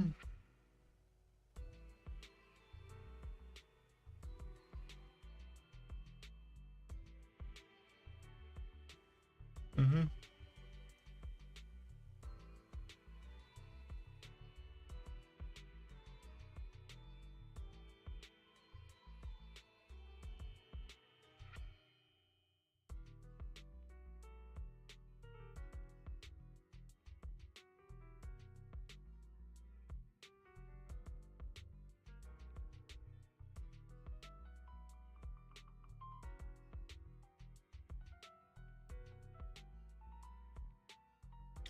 So she scales with max HP. She doesn't scale much with the max HP. Like, buffs she applies don't care about max HP.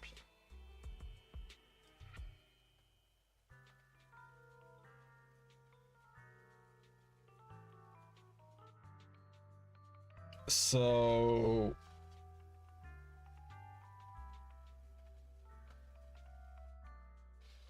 and when it comes to damage, well, this scales with damage. Additional damage. Energy recharge.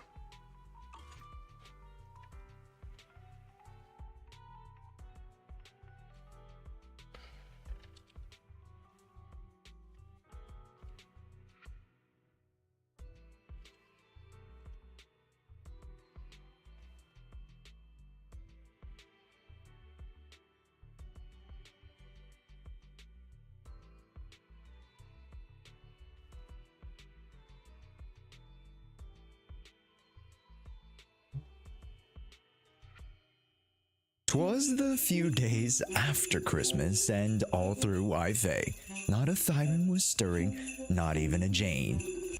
Doe. Dang, that didn't rhyme as well as I thought it would. The gotcha poles were hung by John Zenless with care, in hopes that a Labubu would soon be there. Welcome, ZZ Boxies, to your early access Zhao guide, and this one is going to be a starkly shorter one as Zhao is purely not that difficult of a character to break down. Yet, as a free unit for a limited time, it's arguable that she is one of the best holiday presents this year outside of Yexin Guang, because you're getting a third of the piece of the Void Hunter team puzzle all just for logging in. But is there viability outside of her being paired with the girlfriend Maxer? Let's dive a little bit deeper into the manager of Krampus to show you her possibilities. Firstly, let's get this out of the way. Zhao is by no means a complicated character. In fact, outside of the paragraphs of text you have to read for YSG, Zhao is relatively tame and her buffs are that much more simple to proc and use. Let's start off with what Zhao's archetype is, as that will give a bit more context as to why she's built the way she is. With Zhao, she's quite the mix of a few things, a buffer and a healer mainly, yet even a sub-DPS. Let's start with her workflow. Zhao has her Frostbite bar that is able to be built up with her attacks and the attacks of others. Once filled, she is able to swap in with her entry skill, the assist attack called the Burst of Frost. Once she enters into the field with the bar full of Frostbite, it'll be consumed and grant the entire team an Ether Veil Wellspring, which is a similar veil to that of the Spook Shack ladies like Lucia and Ihari, which will grant a 5% HP increase to the team. But this is just the start, folks. Once Zhao puts up the veil, her core ability will allow her to buff the team by 1,000 attack points. And with her additional ability, if she is existing in any Ether Veil, she grants an additional 10% damage bonus team-wide buff that can be extended up to a maximum 40%.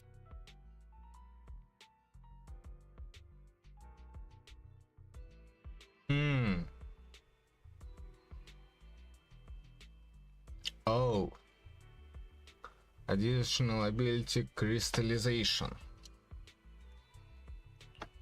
it is here.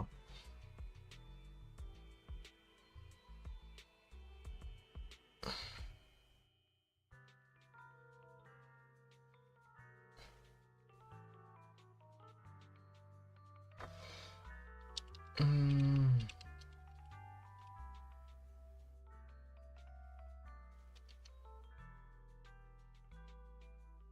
1%. Attack anomaly or support.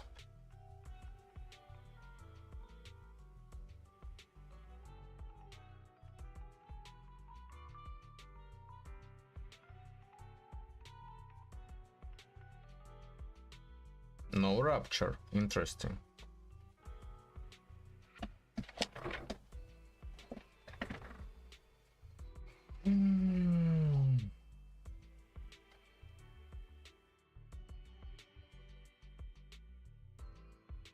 Well, she works with Orphe, from what I understand.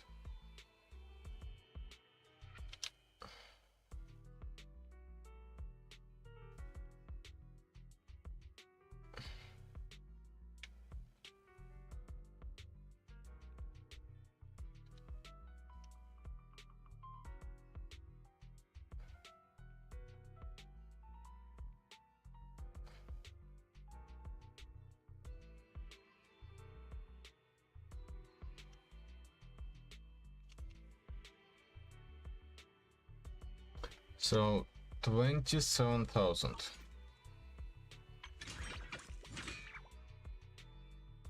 Yeah,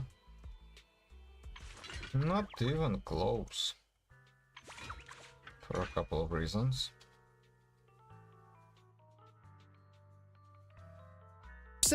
When her HP reaches 27,000 points, which is one of the highest HP thresholds we've had. She could get into the Salty Splatoon with all that HP she's got. And talking about the Salty Splatoon, yeah, I got a Zhao Labubu tattoo. Chat made me get it. If you think it's tough, like the video, because I think it's kind of cute, I guess. Now, Josh, why is Zhao still on the field looking at the ethereal menacingly? Well, this is her charge ability that is associated with Final Verdict. As she gets her entry skill, or you can technically manually charge it, but I would not advise that, she can hunker down for a whole 5 seconds to launch a nice burst of ice damage, each second charging additional damage based off of her HP. Now, what's great about this ability is that you can gain from her own self-team damage bonus buffs. And not only that, her last core passive grants her crit rate per 1,000 HP she has. And with 27,000 HP, she can gain up to 37 extra crit rate, which is quite nice, as then you only have to supplement a few extra points with her substats, and boom, you have a sub DPS Zhao. But aside from that, this ability is a channeling one and has her stuck on the field, meaning the other 2 of your teammates will be swapping in betwixt each other for quick swaps and assists in particular, which can turn out to actually be advantageous. Then let's round out the rest of her kit, as many of her abilities can actually grant quick assists to your next character to make use of buffs like the Astral Voice. Her chain, ults, and EX special will all have the ability to quick assist if you have an Ether Veil up, which at the start of the battle, you should be able to swap into Zhao really quickly to do so. And with Zhao's EX special in particular, it has a healing factor tied to it. She'll consume 5% of her own HP to grant a heal over time, which can only be used every 30 seconds for the entire team. Personally, this is not the most helpful for YSG teams, as you generally don't need to heal, but it is a nice quality of life if you do manage to pick up some chip damage throughout your runs. Outside of that, Zhao does not have much going for her except for her skips and goofy animation runs, so let's immediately shift over to her build breakdown. Alright folks, welcome back to the workshop, and it's time to build a Labubu. A Labubu can have many accessories, yet the best one available is arguably the only meta option outside of some very, and I mean very, budget options. Let's take a look at the Wenjin signature, the Half Sugar Bunny. This signature grants 713 attack, which is super nice considering she also needs attack to dish out some DPS, alongside 30% HP, which she also needs to scale her damage bonus and self-crit buffs. Next, Next, she gains an energy regen bonus of 0.46 alongside a 10% attack bonus and 10% max HP bonus. Yet the fun doesn't stop there, as when the equipped character activates an Ether Veil, the team can gain an additional 30% crit damage bonus for 60 seconds, with reapplications refreshing the timer. This Wenjin is arguably the best value investment over a few of her mindscapes, simply for the fact that you can gain quite a few stat bonuses, as well as the qualities of life of getting that energy regen to offset the need of having any ER, whether it be the ER6 slot or the ER2 set. Then the max HP to help push towards the 27,000 HP threshold. Remember how I said this option is meta? Well, that's because there are a small handful of Wenjins that can be budget, but don't really come close to the ease of use and effectiveness. Let's start with the classic original Transmorpher. It's a solid option that can provide exactly what the doctor ordered, which is HP percent and quite a bit of it.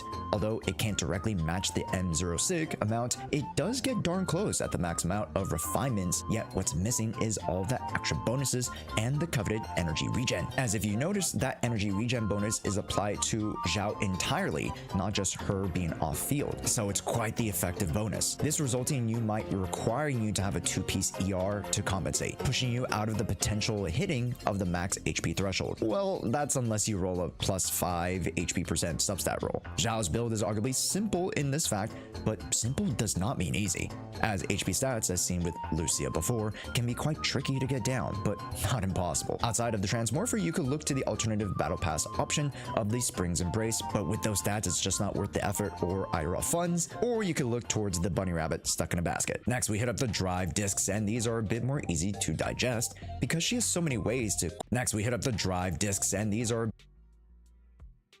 Bunny Rabbit stuck in a basket. I'll show you my real value this time. For the memes.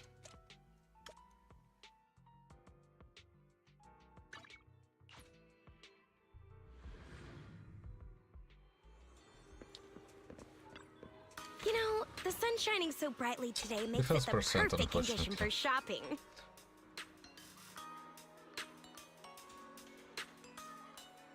Nah, you won't be shielded.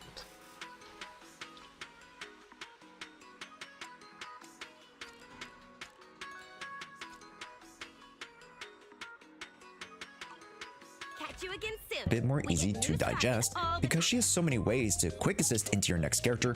Pick up the Astral Voice as the 4-piece set with an alternative option of Proto-Punk or Swing Jazz, as you'll most likely be assisting quite a bit with your aggro miasma boss fights. Still, the Astro set is the go-to. Unfortunately, since she is not a support, we can't make use of the Moonlight. In that way, I do feel like she was nerfed by just being a defensive class agent. Yet this doesn't mean she can't still provide amazing support buffs, so let's move toward offensive class use of the Astro set most likely as the because she has so many ways to quick assist into your next character. Pick up the Astral Voice as the 4-piece set with an alternative option of Proto-Punk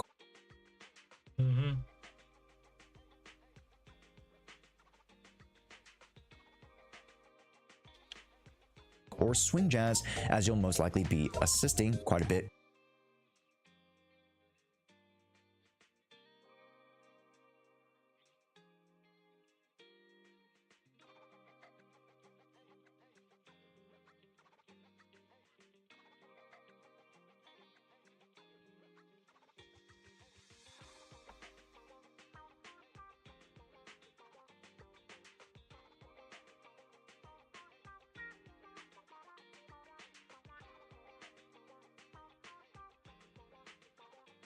with your aggro miasma boss fights. Still, the Astro set is the go-to. Unfortunately, since she is not a support, we can't make use of the Moonlight.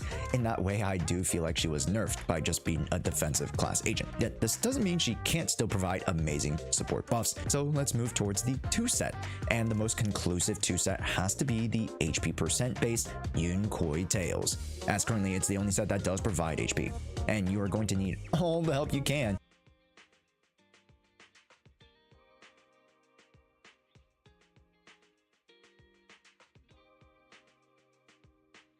to reach that 27,000, such that you can rotate some substats into going for crits for your sub DPS build.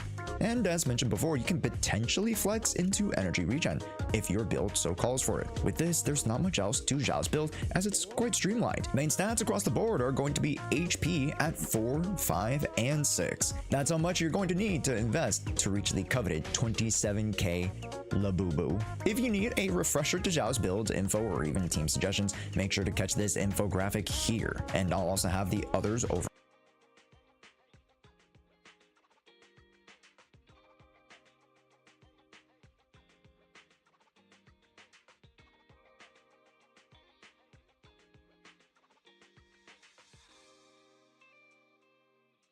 on Twitter, Discord, and on our community.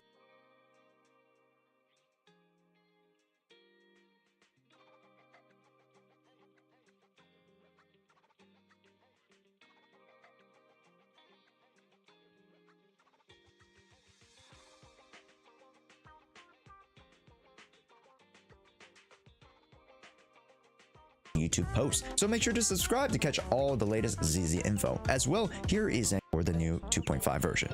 And it wouldn't be the holidays without friends. Let's see Zhao's teams and a bit of how she'll interact with them. Zhao firstly is still an attack buffer at heart with the 1000 attack. Yes, rupture units can still make use of Zhao, but just at a fraction of her supporting potential. For those viewing this getting ready for the 2.5 patch, you can easily assume that Ye Xinguang, who is going to be our new attack-based Void Hunter, would be the perfect candidate to receive her buffs, and you'd be right. Paired with another Krampus member in Dialin, you get Ye Xinguang's best-in-slot teammates, granting her strong damage bonuses, as well as the ability to pop another ult with Dialin, and the ability to get quick assists with Xiao and a Veil when she gets out of the enlightened state. And don't forget how giving Dialin and Xiao are to hyper carries, as their abilities can be popped in bursts with 40+ second windows of buff up times, allowing for extended periods of DPS. The next best teams I found is actually Noldi. It's with Ellen Zhou, and with Ellen being able to make use of all the bonuses, it's a no-brainer that she is just as good of a buffer as the Sokakus or Caesar Kings of the world, with less on-field time and a little bit more oomph. Yet for most comps, you'll notice that because the potency of the buffs aren't as high as the big three supports, Zhao will either find herself relegated to teams because you just don't have a support for X unit, or because you need to cover another team with Astra or Lucia, so you put the Labubu on Team Y. Outside of the Ye Xinguang team, there's not too many places that require every single service that Zhao provides, as she's just not as versatile and potent as Astra, nor is she niched down to a certain class archetype of rupture like Lucia is. Zhao is almost like she's a support dedicated to YSG. But as mentioned before, she'll be an okay pivot for other attack teams if needed, as her buffs are still universal enough for most attackers outside of humongous Vlad. And here are my favorite teams alongside some budget options again, as you might be wanting to rotate Zhao into some other team comps. Lastly, let's visit her mindscapes, as some folks are thinking about vertically investing team comps. Lastly, let's visit her again, as you might be wanting to rotate Zhao into some other team comps. Lastly, let's visit her mindscapes, as some folks are thinking about vertically investing into her. Zhao's M1 is a simple 15% all res down for the team, which others have given before, so this will pile on top of them as an additive percentage. So let's say you have Ye Xinguang's signature, which grants 20% physical res. Alongside this 15% res, you essentially now go neutral into every single fight. For the M2, when recovering HP, you can gain 20% attack for herself and gift an additional 15% to the rest of the team for 50 seconds, which if you're popping an EX special every 30 seconds for the shortest downtime of said buff, you can have this mindscape up for 100% of the fight. M3 and M5 are skill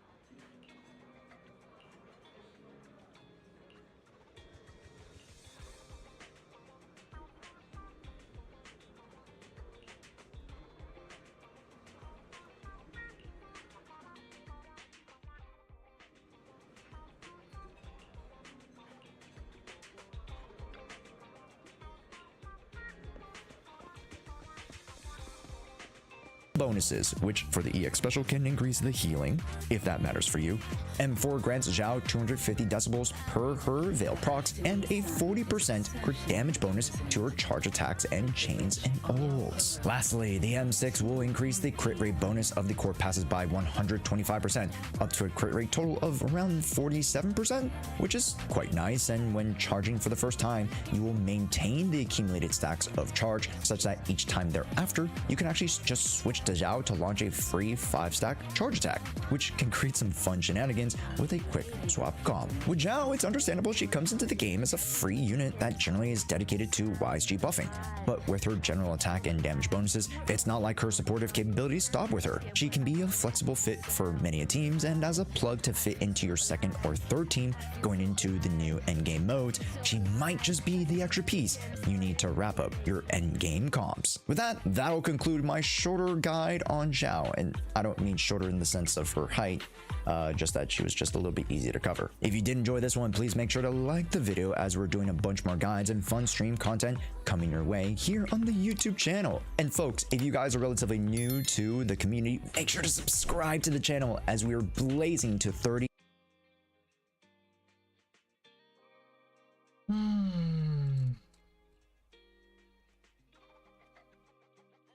Despite defense being one of the worst and seemingly confused categories in Zenless Zone Zero as of late, the newest Ice Agent Zhao may actually be one of the best and most powerful agents that we'll see play in the next few rotations of Deadly Assault. Of course, this comes with context needed and some important discussion about her role as a supportive agent, but with recent testing and experimenting, she's not only shaping up to be one of the best free agents that we've ever seen, she might also just be an extremely powerful agent regardless of how easy it is to get her. Worry not though, as we'll be going over all the important details about her value in teams, and at the end of it all, we'll talk about her performance, how she works, and where she fits best. Before we get started with today's video though, keep in mind that the footage in today's video will come from the creator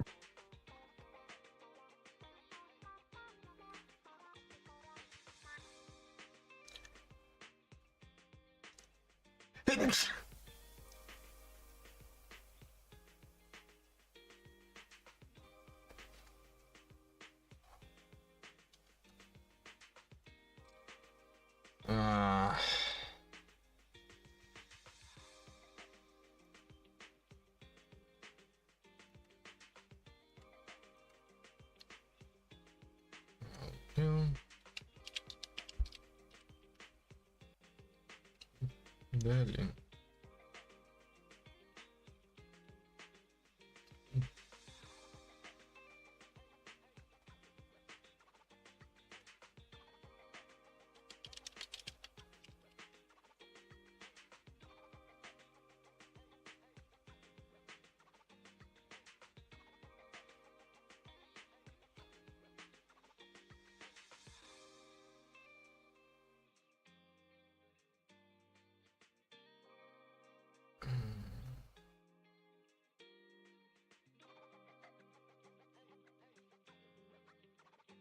Darlene is a new physical stun agent who specializes in upgrading teammates' chain attacks into ultimates. In this Today on ZZZ Made Easy, we're Darlene up the Days hotline. This video will cover the basics of Darlene's main mechanics, how to build her, and some teams you can go into. At the end of the video, we'll cover a few extra tips. This video was made in collaboration with Hoyoverse. Footage uses from the creator beta server, so there are no sound effects and things are subject to change. Thank you Hoyoverse for the opportunity. Darlene is an S-rank physical stun agent from Krampus. She deals daze in large bursts using her very cool Chakram portal attacks. Darlene provides a general team damage buff, a stun damage multiplier buff, and a stun timer extension. Her main trait, however, is to upgrade chain attacks into ultimates. Darlene opens the door for double ults during stun phases for anyone. She's also able to open the chain attack window outside the stun phase, which could enable some new strategies. Now, if you don't have a lot of premium stun agents, then Darlene is a fantastic pickup that will fit a wide variety of teams. Darlene has a monster of a core passive, so I'll be splitting it into 5 sections. First, when Darlene has over 50% impact, each additional 1% turns into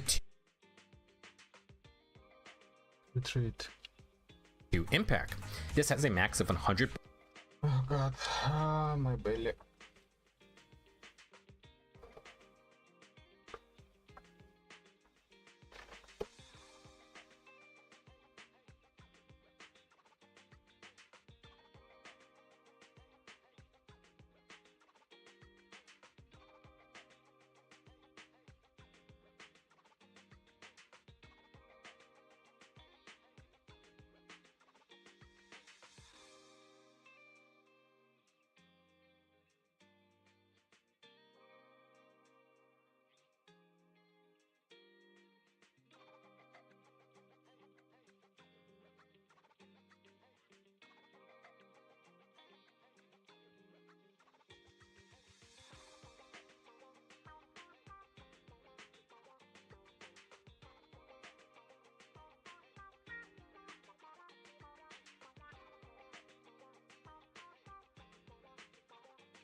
Billion is a menace.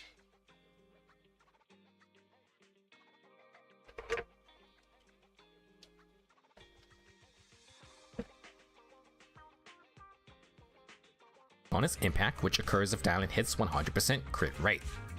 Instead of focusing on building impact, Dylan can instead focus on crit rate, at least until you hit the cap. For the next ability, Dylan accumulates 0.6 positive review per second while in combat. Positive review is Dylan's resource bar in the upper left. She can hold up to 120 points.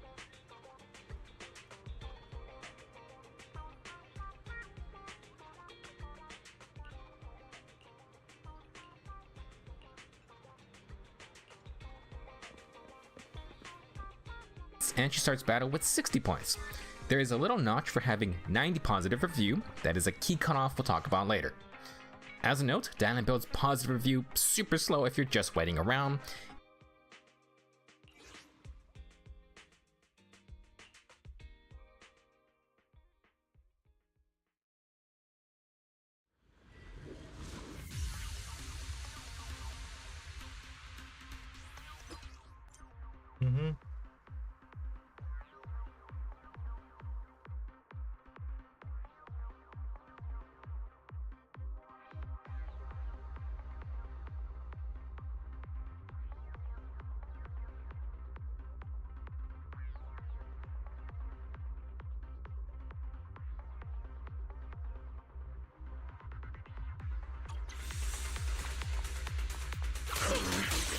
Yep.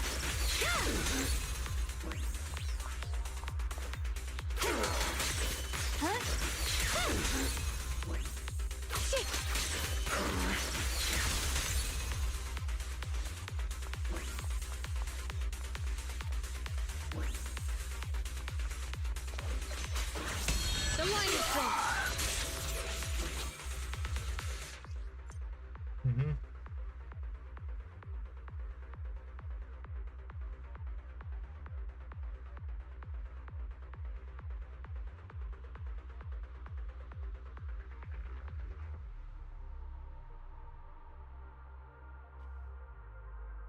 When enemies enter Ether Whale, verdict.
What's this?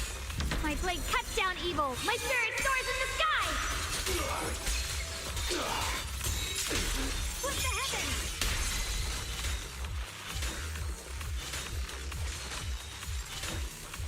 The Qingming's might rends the heavens.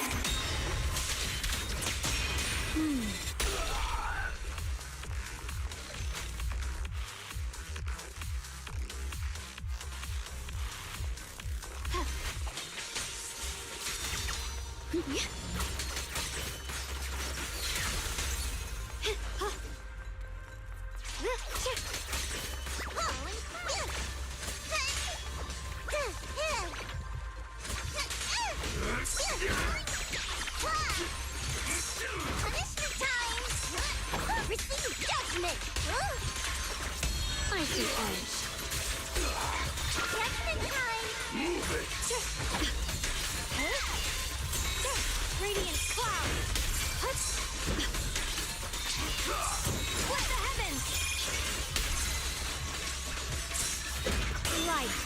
the dawn.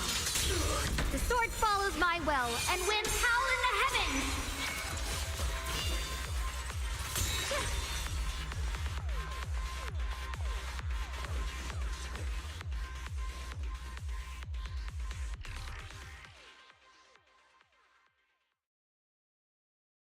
In 30 seconds, she would only generate 18 PR. A full minute is just 36 PR. Instead of automated responses, the best way to build positive reviews is to answer calls in person, or just use Dalin's EX special attacks.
Dalin has a 3-part EX special combo, which is her main move. She would be a terrible rock paper scissors player because Dalin has a set order for her combo. First up is rock. Within the next 8 seconds, if you press special again, Dalin will use scissors. Within another 8 seconds, press special a third time to use paper. Under her health bar, Dalin will have an icon for what EX special she will use next.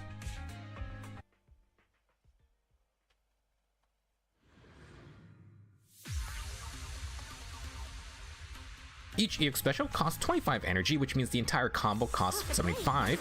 Similar to Ellen, there isn't really a mark for the full 75 energy cost, so you're gonna have to eyeball it. Since you have 8 seconds in between activations, you have some wiggle room to build more energy if you need. Before we forget, each rock, scissors, or paper activation will grant 7.5 positive review. Altogether, that's 22.5 PR per triple EX special combo. For the second part of the core passive, when EX special paper hits an enemy, Dalin applies Malicious Complaint. This debuff extends the enemy's stun timer duration by 2 seconds and increases the stun damage multiplier by 30%.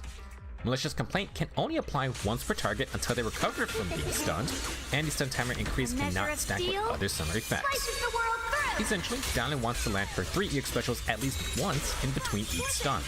When the next stun happens, she'll extend the timer and increase that damage multiplier. Unfortunately, a complaint I would like to file is that there's no indicator for if Malicious Complaint is actually on the enemy. The increased stun damage multiplier number will pop up, but it's very tiny. A lot of other debuff type effects usually get an icon on the big bosses, but for this one, you're going to have to keep track of it yourself. Now for the next part of the core passive, whenever Dalin recovers 90 positive review, or she uses her ultimate, gain 1 customer complaint point. Customer complaint is represented by the colored in dot on Dowling's resource bar. You can have a max of 1 stack. Dowling's ultimate is a fun barrage of kicks ending with a flick. It deals good days, but Dowling's triple EX special combo actually deals higher days, so keep that in mind. One way for the ultimate to outdaze the EX special combo is by utilizing that customer complaint point. With 1 customer complaint, Dowling can hold basic attack to do a 4th EX special move called Get Lost. Get Lost is a martial salute that deals more days than the scissors attack, and it triggers a quick assist backwards. Using ultimate grants 1 customer complaint, so you can hold basic attack after to chain into Get Lost immediately, and then quick assist out. This will slightly beat out the triple rock, scissors, and paper combo in terms of days multipliers. Continuing on, we have Dowling's main feature, with 90 positive review if Dowling opens a chain attack window using her chain attack, EX special Get Lost, or her quick assist, then the next agent's chain attack will get upgraded into an ultimate. This method will consume 60 positive review. Okay, so what's good with the alien? Ability to... Oh god.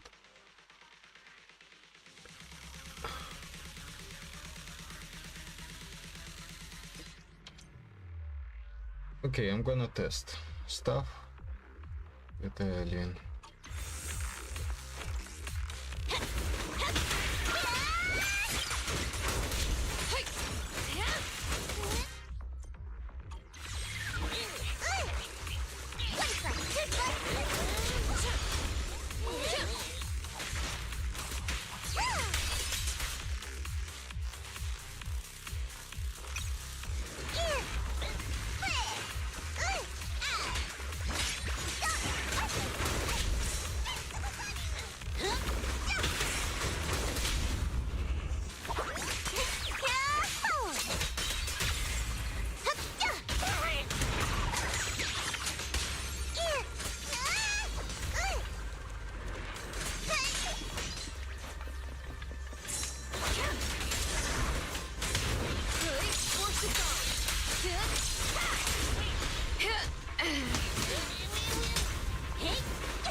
Once you get 90 positive review, Dowling's resource bar will light up, signaling you can use this part of the core passive.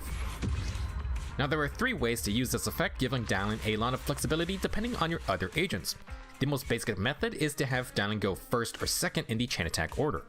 Dowling must open the chain attack window prompt, so she can't be last. For Dowling's chain attack itself, it's nothing really fancy.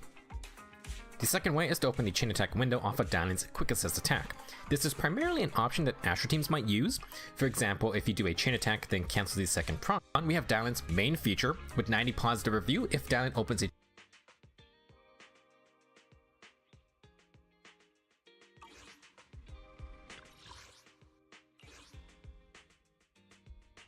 Promise to tell me if anything's wrong, okay? Hello? Rep 2493 at your service. Ready and waiting. Hey dear, I'll show you my real value. Let's stick to the plan.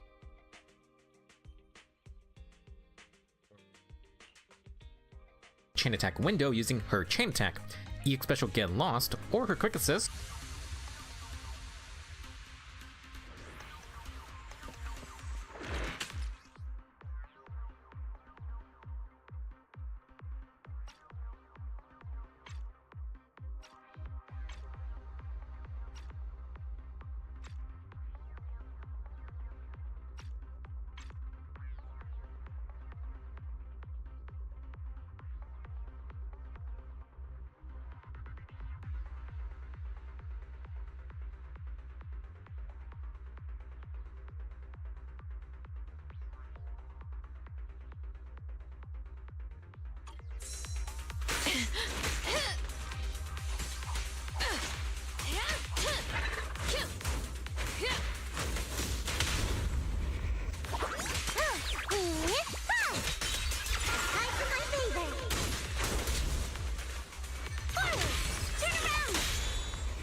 so I can kill it.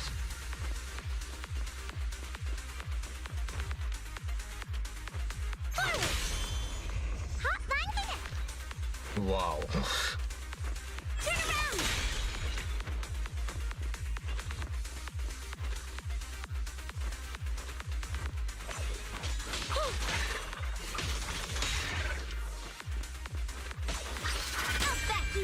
Prepare to burn! Come! Hey!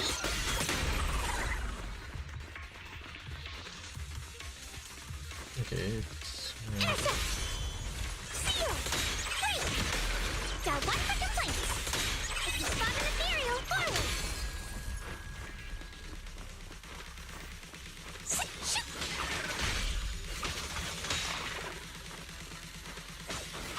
I'll back you up! Open fire! Okay, that's an amount. No. Imagine. Got one for complaints! If you spot an ethereal, shout for help!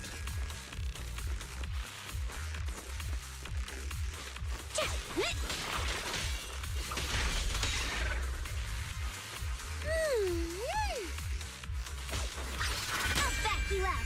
Flames, obey me! Huh.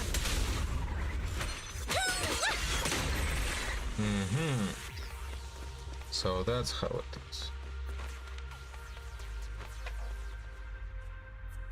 If it's not held at the moment, then it doesn't.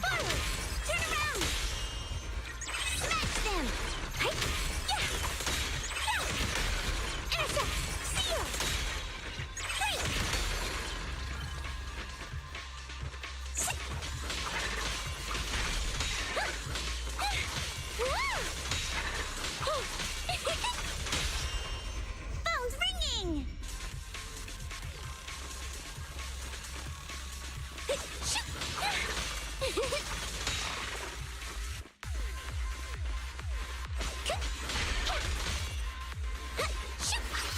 Hello, hotline! Prepare to burn! Gah!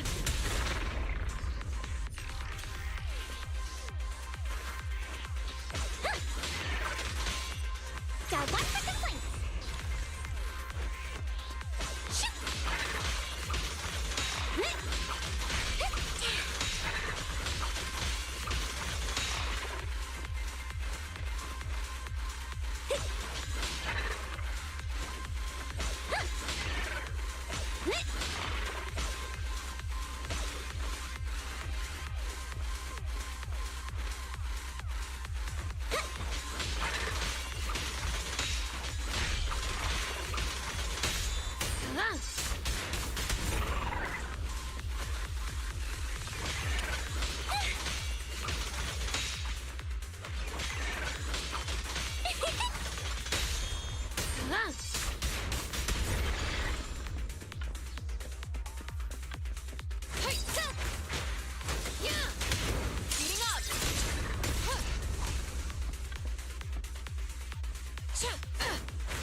Watch out!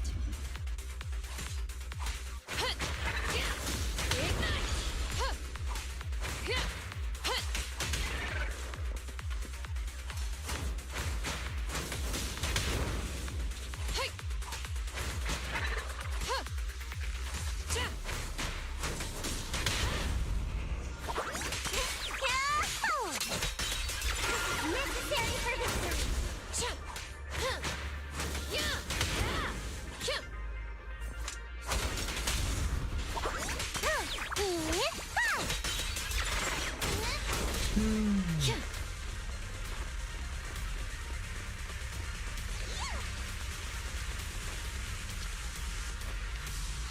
Then the next agent's chain attack will get upgraded into an ultimate.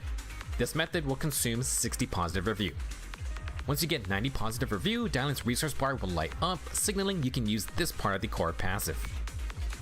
Now there are 3 ways to use this effect, giving Dallin a lot of flexibility depending on your other agents. The most basic method is to have Dallin go first or second in the chain attack order. Dallin must open the chain attack window prompt, so she can't be last. For Dallin's chain attack itself, it's nothing really fancy.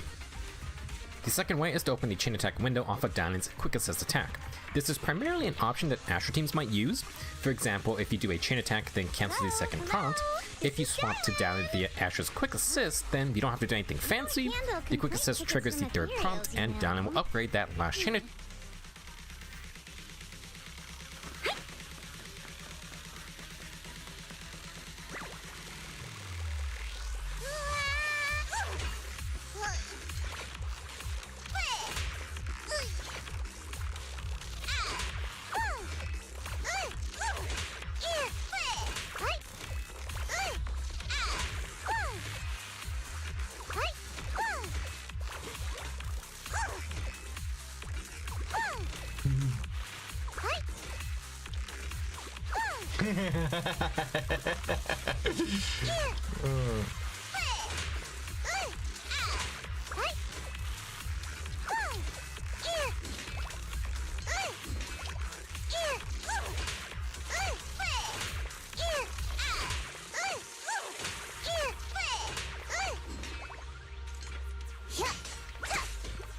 Attack into an ultimate. Now the third way is Dallin's most flexible option. She can trigger the chain attack window with Get Lost. This means Dallin can let an ally pop ultimate on the very first chain attack window. For the non-Astro or quick assisting teams, this is also how Dallin would trigger her ultimate conversion for double chain attack sequences. After you cancel the second prompt, swap to Dallin, then hold basic attack for Get Lost. Technically, we're no longer doing double chain attacks. With Dallin, you can now do something like double ultimates. There is actually a fourth method to activate Dallin's chain attack into ultimate upgrade. This is the last part of the core passive. With 90 positive review, if Dallin lands a Get Lost and the foe isn't stunned, aka you don't open the chain attack window, then Dallin will forcibly open a chain I can run anytime. attack, and the next agent's chain attack will get upgraded to the ultimate. Basically, Dallin can force a chain attack to happen. The trade-off is that this method costs 90 positive review instead of 60. This is pretty noticeable because building an extra 30 positive review in between stun phases is quite a lot. Dallin already has a lot of buffs for her team, but you can add one more via her additional ability. Dallin will need an attacker rupture agent.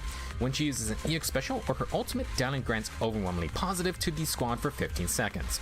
Agents with this buff gain 40% increased damage. There is a green little phone icon with the timer for this effect. Now, if the remaining duration of this buff is less than 35 seconds, then Dallin can add 10 seconds with Left foot, both ready. I can run anytime.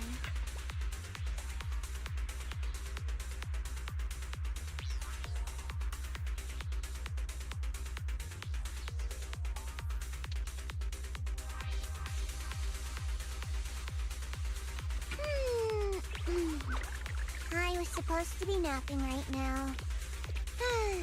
Oh well, let's finish this mission quick.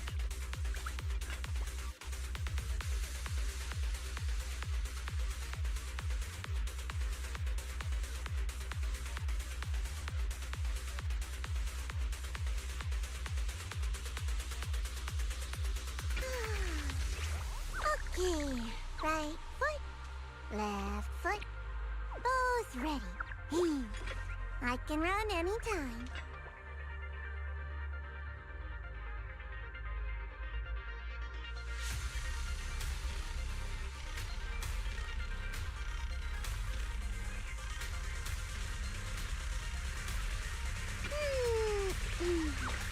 I was supposed to be napping right now. Oh well, let's finish this mission quick.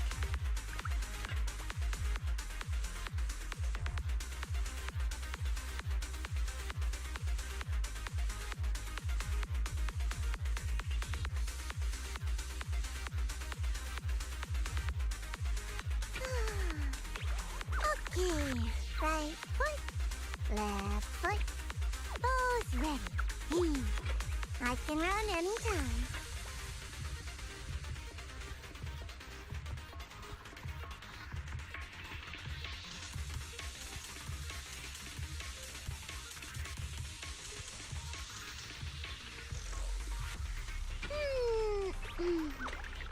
was supposed to be napping right now.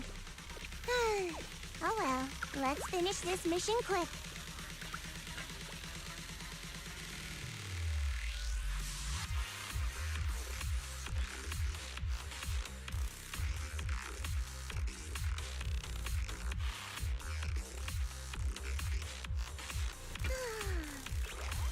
Okay, right foot, left foot, both ready. I can run anytime.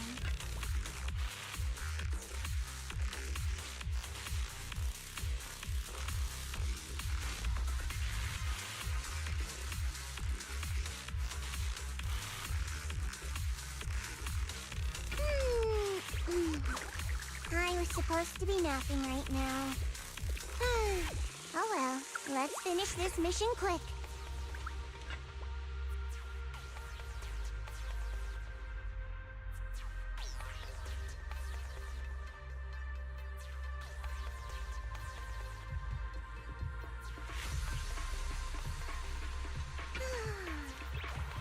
Okay, right foot, left foot, both ready. I can run anytime.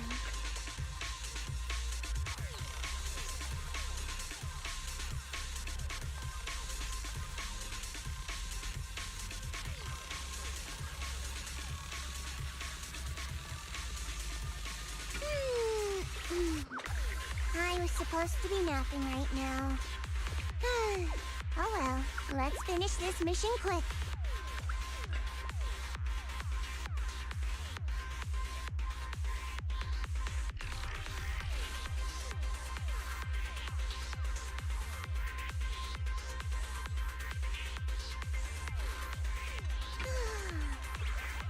Okay, right foot, left foot, both ready. I can run anytime.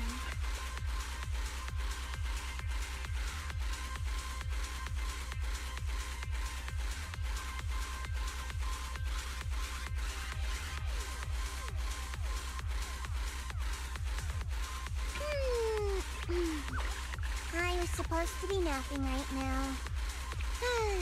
Oh well, let's finish this mission quick.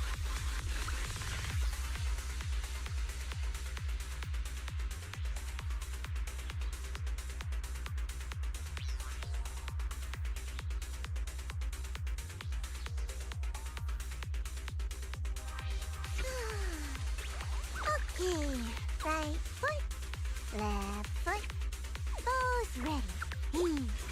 I can run anytime.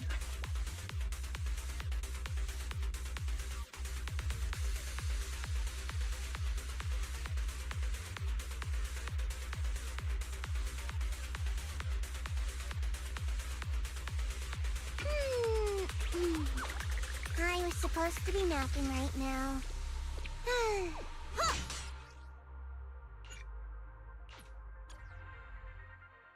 Let me check something.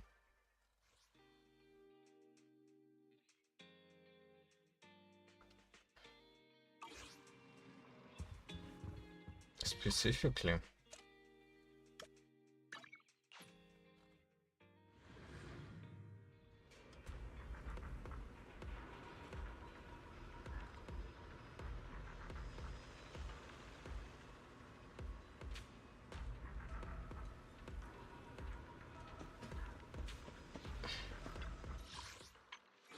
If it works for Ishinguan. Paraphysical. Ice. Distance.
each additional EX Special or Ultimate cast. With her 3 EX Special combo, Dowling can basically get a 30+ second buff for 40% damage. This is kinda just like the Moonlight Lullaby Drive disc set, but baked into Dowling's kit. The second part of the addition ability is purely damage buffs for Dowling herself. First off, her EX Specials get a free 50% crit damage. Nice. The EX Specials will also gain additional base damage based on the specialty and stats of the previous squad member. If the agent in the team order before Dowling is an attack agent, she adds 320% of that attack agent's attack stats as extra base damage. If the previous agent is Rupture, they will instead add 400% of their Sheer Force stat. This bonus damage only affects the Rock, Scissors, and Paper EX Specials. Get Lost will not be included, although it will get a 50% crit damage buff. Now if you're A lot of damage. Like really a lot of damage. That's her. Big skin.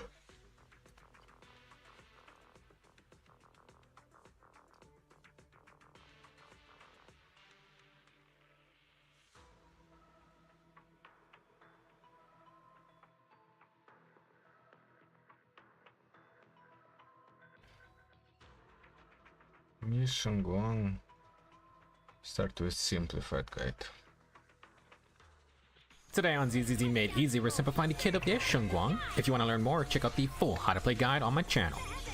Ye Shengguang, or Senior Xiaoguang, is an S-rank Hone Edge attack agent and a newly crowned Void Hunter. From her core passive, Xiaoguang gains 30% crit rate and 25% increased damage for free. Her unique resource is Qingming Sword Force. Attack to fill up the gauge to get up to 6 stacks. Once Xiaoguang gets 6 stacks, you can hold basic attack to activate her entry skill. Entry skills are usually activated by swapping in normally from off-field. They also count as quick assist. When using the entry skill or Xiaoguang's ultimate, she enters the Enlightened Mind state and triggers Eat the Veil Verdict for 16 seconds. Xiaoguang's energy bar is replaced with the timer for this state, and it will pause when off-field. When enlightened, all attacks deal Hone Edge damage, and the anomaly effect triggers assault and flinch just like physical agents. A new aspect is that Hone Edge damage gains increased miasmal purification rate. As for Eat the Veil Verdict, Xiaoguang inflicts Veil Vulnerability, aka she reveals stun damage multipliers outside the stun phase. Xiaoguang can benefit from the stun damage multiplier bonuses, but is capped to plus 110% or 210% total. Last part of the core passive, if Xiaoguang gains Sword Force stacks past the limit, she can turn them into 3 stacks of Bearer, which will be converted back into Sword Force after the next Enlightened state ends. For her additional ability, Xiaoguang needs a support or defense agent. When a squad mate activates an Ether Veil, Xiaoguang gains 3 stacks of Qingming Sword Force. At this moment, the only agent who will consistently trigger this effect is Zhao. To review, Xiaoguang builds up 6 Sword Force to enter Enlightened state, where she inflicts Veil Vulnerability and deals Hone Edge damage for 16 seconds. We want to enter this state as many times as possible because that also unlocks Xiaoguang's main damage moves. To build Sword Force, we need to use Xiaoguang's regular on-field moves. Xiaoguang's basic attack strings a 4-part combo. The 3rd and 4th basics have iframes, plus the full combo builds about 100% gauge, or 1 stack of Sword Force. Xiaoguang's dodge counter builds about 25% gauge and chains into the 2nd basic. Finish the combo for about 100% gauge total. Xiaoguang's regular special acts like a dodge, trigger perfect dodge timing with it to do a stronger attack that builds roughly 60% gauge. For the EX special, it does have a long cast time, but grants 1 stack of Sword Force. When Xiaoguang becomes enlightened, the goal is to expend the 6 Sword Force we built up. If you hold special, Xiaoguang will consume 1 stack for a Soaring Light dash until she runs out. When Xiaoguang has no Sword Force, holding special will do the Return to Dust finisher, ending the enlightened state. When Xiaoguang uses her ultimate, she gains 6 Sword Force and becomes enlightened. If you hold special, this time, the finisher becomes her 2nd ultimate, Cleaving Heavens. You don't want to just do 6 Soaring Lights. While enlightened, Xiaoguang has ground and airborne moves. Entering the state starts her in the air. Press basic attack twice to do 2 Sunderlight attacks. Press it a 3rd time for Annihilation. Do a 4th press for the Maximum Slash. Annihilation gets empowered by consuming 2 Sword Force, and Maximum itself costs 1 Sword Force. We can do this Sunderlight combo twice each Enlightened state. If you basic attack on the ground with Sword Force, Xiaoguang will use Skyward Ascent on her 3rd basic, or if you try to dodge counter. This will put her back into the air. Instead of doing this, after that first Sunderlight combo, press special after Maximum. Doing Annihilation grants 1 combination stack, while pressing special will consume that stack to do Soaring Light for free and transition back into the air. We will have 3 Sword Force to repeat the Sunderlight combo. hold special after to go into the finisher for the full Enlightened combo. By the way, this entire sequence has iframes. For faster Enlightened combo, press special while airborne to do annihilation immediately. Press basic for maximum, then press special for soaring light. We're back in the air, so repeat the same moves. This consumes the same 6 sword force, and you can start the finisher earlier. Xiaoguang gets a massive amount of free crit rate from leveling her core passive, her Unity self buff, and her dedicated drive disc set. To synergize her signature W engine, Cloud Cleaver Radiance focuses on crit damage, physical red shred, and general damage. Xiaoguang can use Steel Cushion, but the Brimstone stacks large amounts of attack, plus Xiaoguang does basic attacks before her 2 big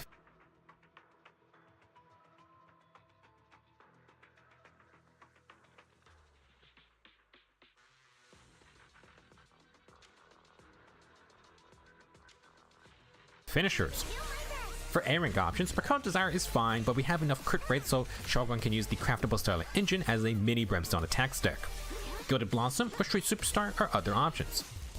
For Drive Disc, Xiaoguang will want the standard DPS main stats: crit damage partition 4, physical damage percent attack or pit ratio in partition 5, and percent attack in partition 6. Xiaoguang's personal set is Whitewater Ballad, which grants 10% physical damage, 20% crit rate, and 10% attack when she's in her enlightened state. With so much crit rate, you can run 2-piece Branch and Blade Song for more crit damage, or 2-piece Puffy Electro for pet ratio. The attack sets or Fang Metal can also work. For teams, Xiaoguang wants a lot of field time and is less reliant on stuns. Stunners with buffs will be preferred, and double buffer setups can work fine. There are a couple double DPS comps to try as well. First off, Zhao is the only agent who will consistently activate Xiaoguang's additional ability. Luckily, she's free during version 2.5, and Zhao provides attack plus damage buffs with her 8 different activations. For more Sword Force stacks,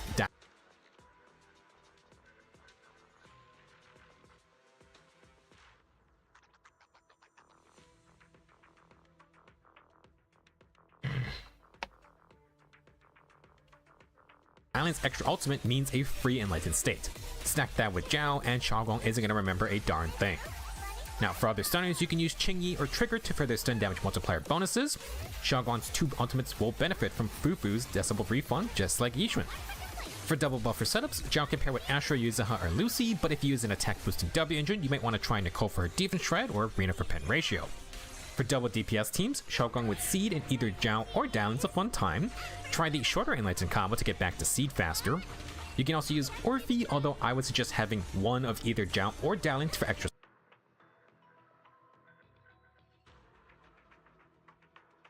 Sword for stacks. You don't need to use them, but it will take longer to get enlightened. In conclusion, your Shengguang is a powerhouse, but it's easy to get too obsessed with the power of the Qingming sword. Learning how to interact with enemy mechanics as well as tagging allies in while attacking is where Xiaoguang can truly show she's a Void Hunter. If you want to learn some of these tactics and more moves to utilize, check out the full How to Play Ye Shengguang guide. Thank you for watching, Happy New Year's, and I will see you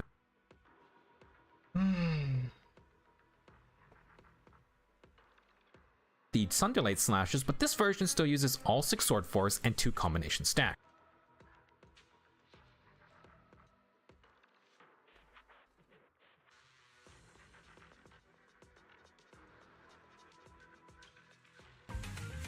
Let's try to tackle some of the questions I posed just now. If I know the boss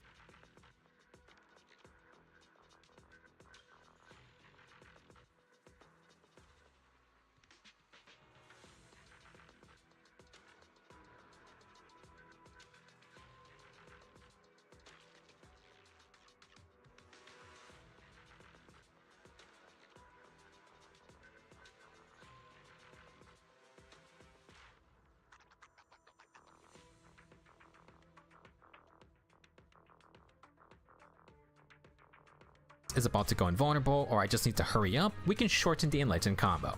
Instead of doing the 2 Sunderlight attacks, press special while airborne to start annihilation directly.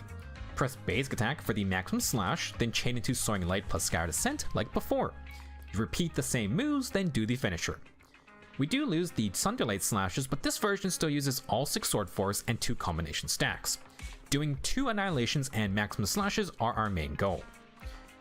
For another minor time saver, you can press special after annihilation to do Soaring Light via the combination stack. Press basic after to change to maximum. Normally, you don't want to do this because if you press special a second time after maximum, that will consume 1 sword force to go airborne. We won't have enough for a second maximum slash later. However, you can do Soaring Light before maximum for the end of the Enlightened combo. The normal method will add an extra Skyward Ascent before starting the finisher. Doing Soaring Light before maximum will start the finisher immediately after. Next, let's talk about good opportunities to swap out during the Enlightened state. If you start the Cinderlight aerial slashes, swapping during those moves will have Xiaoguang do Annihilation automatically after. Anytime you do Skyward Ascent to get airborne, Xiaoguang will also automatically do Annihilation. After starting the maximum slash, Xiaoguang can tag out. This isn't 100% safe after, but the slight delay can allow someone like Nicole to apply her debuffs for extra damage. Last, you probably should swap out during the entire Return to Dust finisher. As soon as Xiaoguang gets to the top, she's gonna commit to the move. After swapping out, we gotta swap back in, right? Xiaoguang is most vulnerable while grounded, but if you try to do a dodge counter, then it's actually replaced by Skyward Ascent. If you swapped out after the first Sunderlight combo, you should still have 3 Sword Force. Dodge counter to get airborne, and then just do the second Sunderlight combo from there. To mix things up, you can press special right before getting hit. Like her regular special, this Enlightened Clean Exit move can trigger a perfect dodge. Instead of bonus Sword Force, the reward for this is being able to chain into maximum by pressing basic attack. If you do this, Xiaoguang can Skyward Ascent after with another basic attack. Hopefully, this section showed what else Xiaoguang can do besides full committing to the Enlightened combo. Swapping out is okay, but when you come back in, you want to get back to doing Annihilation or Maximum, so you're using up your Sword Force stacks. One more thing to discuss for now, chain attacks and the actual stun phase. Xiaoguang has pretty long chain attack animations. From what I can tell, the regular chain attack builds about 25% gauge, which isn't that crazy. Now, if you're already enlightened, the chain attack will put Xiaoguang back into the air. Xiaoguang will not exit the enlightened state during this move, so if things happen and you run out of time, you can also hold special to chain into Soaring Light / the finisher directly. Touching on a point from earlier, Xiaoguang doesn't really care about the stun damage multiplier during the stun phase. However, her teammates do. If you want to run a second DPS like Seed or Orphe, prioritize using their burst moves or ultimates during the stun. Xiaoguang is on her own timer when enlightened, and that timer pauses when she's off field. If the boss isn't going to go invulnerable after the stun, then Xiaoguang can just come back in later to finish her own moves. As we move into the build section, I want to highlight that Xiaoguang's core passive level ups will grant crit rate. With the maxed out Unity self buff, she gets nearly 50% crit rate out of the gate without doing anything. As if that wasn't enough, her specialized drive disc set, which we'll talk about later, can grant another 10 to 20% crit rate. This means Xiaoguang basically sits at 70% crit rate without W engine or disc stats. She makes it really easy to focus on getting crit damage or attack instead. Xiaoguang's signature W engine is Cloud Cleaver Radiance. It has a 48% crit damage main stat and grants 20% physical resistance shred. If the equipper triggers Ether Veil, you get 25% damage and 25% crit damage for 40 seconds. Now, during Xiaoguang's enlightened state, she will get 68% crit damage and 20% general damage. The 20% physical red shred is always active, and that's a rare damage increasing effect to have. For other S ranks, you can use Steel Cushion, but Xiaoguang actually doesn't need that much crit rate. Regardless, she could use the 20% physical damage and the occasional backstab bonus. As for Brimstone, it can work as a pure attack stick since Xiaoguang does a lot of basic attacks before her enlightened finishers. It's a great choice. You can also use any other crit damage signatures if you got them. A lot will have crit rate as well, but Ambi's can give 88% crit damage. That's all it gives though. For A-rank W engines, usually Mercado Desire is our go-to with its 20% crit rate, but Xiaoguang may not need it as badly as other attackers. If you didn't hear, old limited time event rewards will be available in the new daily performance shop. Mercado Desire isn't available yet, but assuming it will get added, I would pick it up eventually if you don't pull for signatures often. What will be available in 2.5 is Gilded Blossom, attack main stat, in-combat attack buff, and the extra EX special damage. It's an okay option if you have decent crit rate substats. Now, if you have the craftable Starlight engine, then Xiaoguang can use it well, although you're gonna want Quick Assist help for better uptime. I did most of my testing with Starlight engine, and it did fine for a free option. Street Superstar can buff ultimate damage when any agent uses a chain attack, so you could gain stacks with like Jifufu or maybe Astro. It's not my first choice, but maybe this could be a fun option for the agent with 2 ultimates. For Drive Disc, Xiaoguang will use the standard DPS main stats.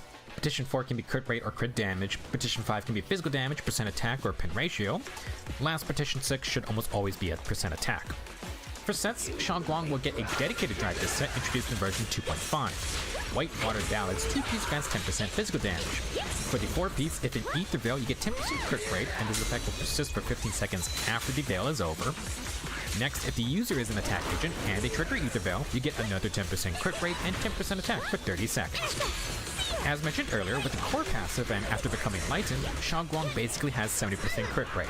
This is why her signature focuses on crit damage and other buffs. If you can get decent crit rate substats, Petition 4 should always be crit damage, otherwise you may overcap on crit rate. Assuming you can keep Ether Veil active most of the fight, White Water Ballad is just a really great set. For 2-piece sets, you can go with Woodpecker Electra if you don't want to farm crit rate substats. If you're farming for top tier substats though, then you can just pile on more crit damage with Branch and Blade Song.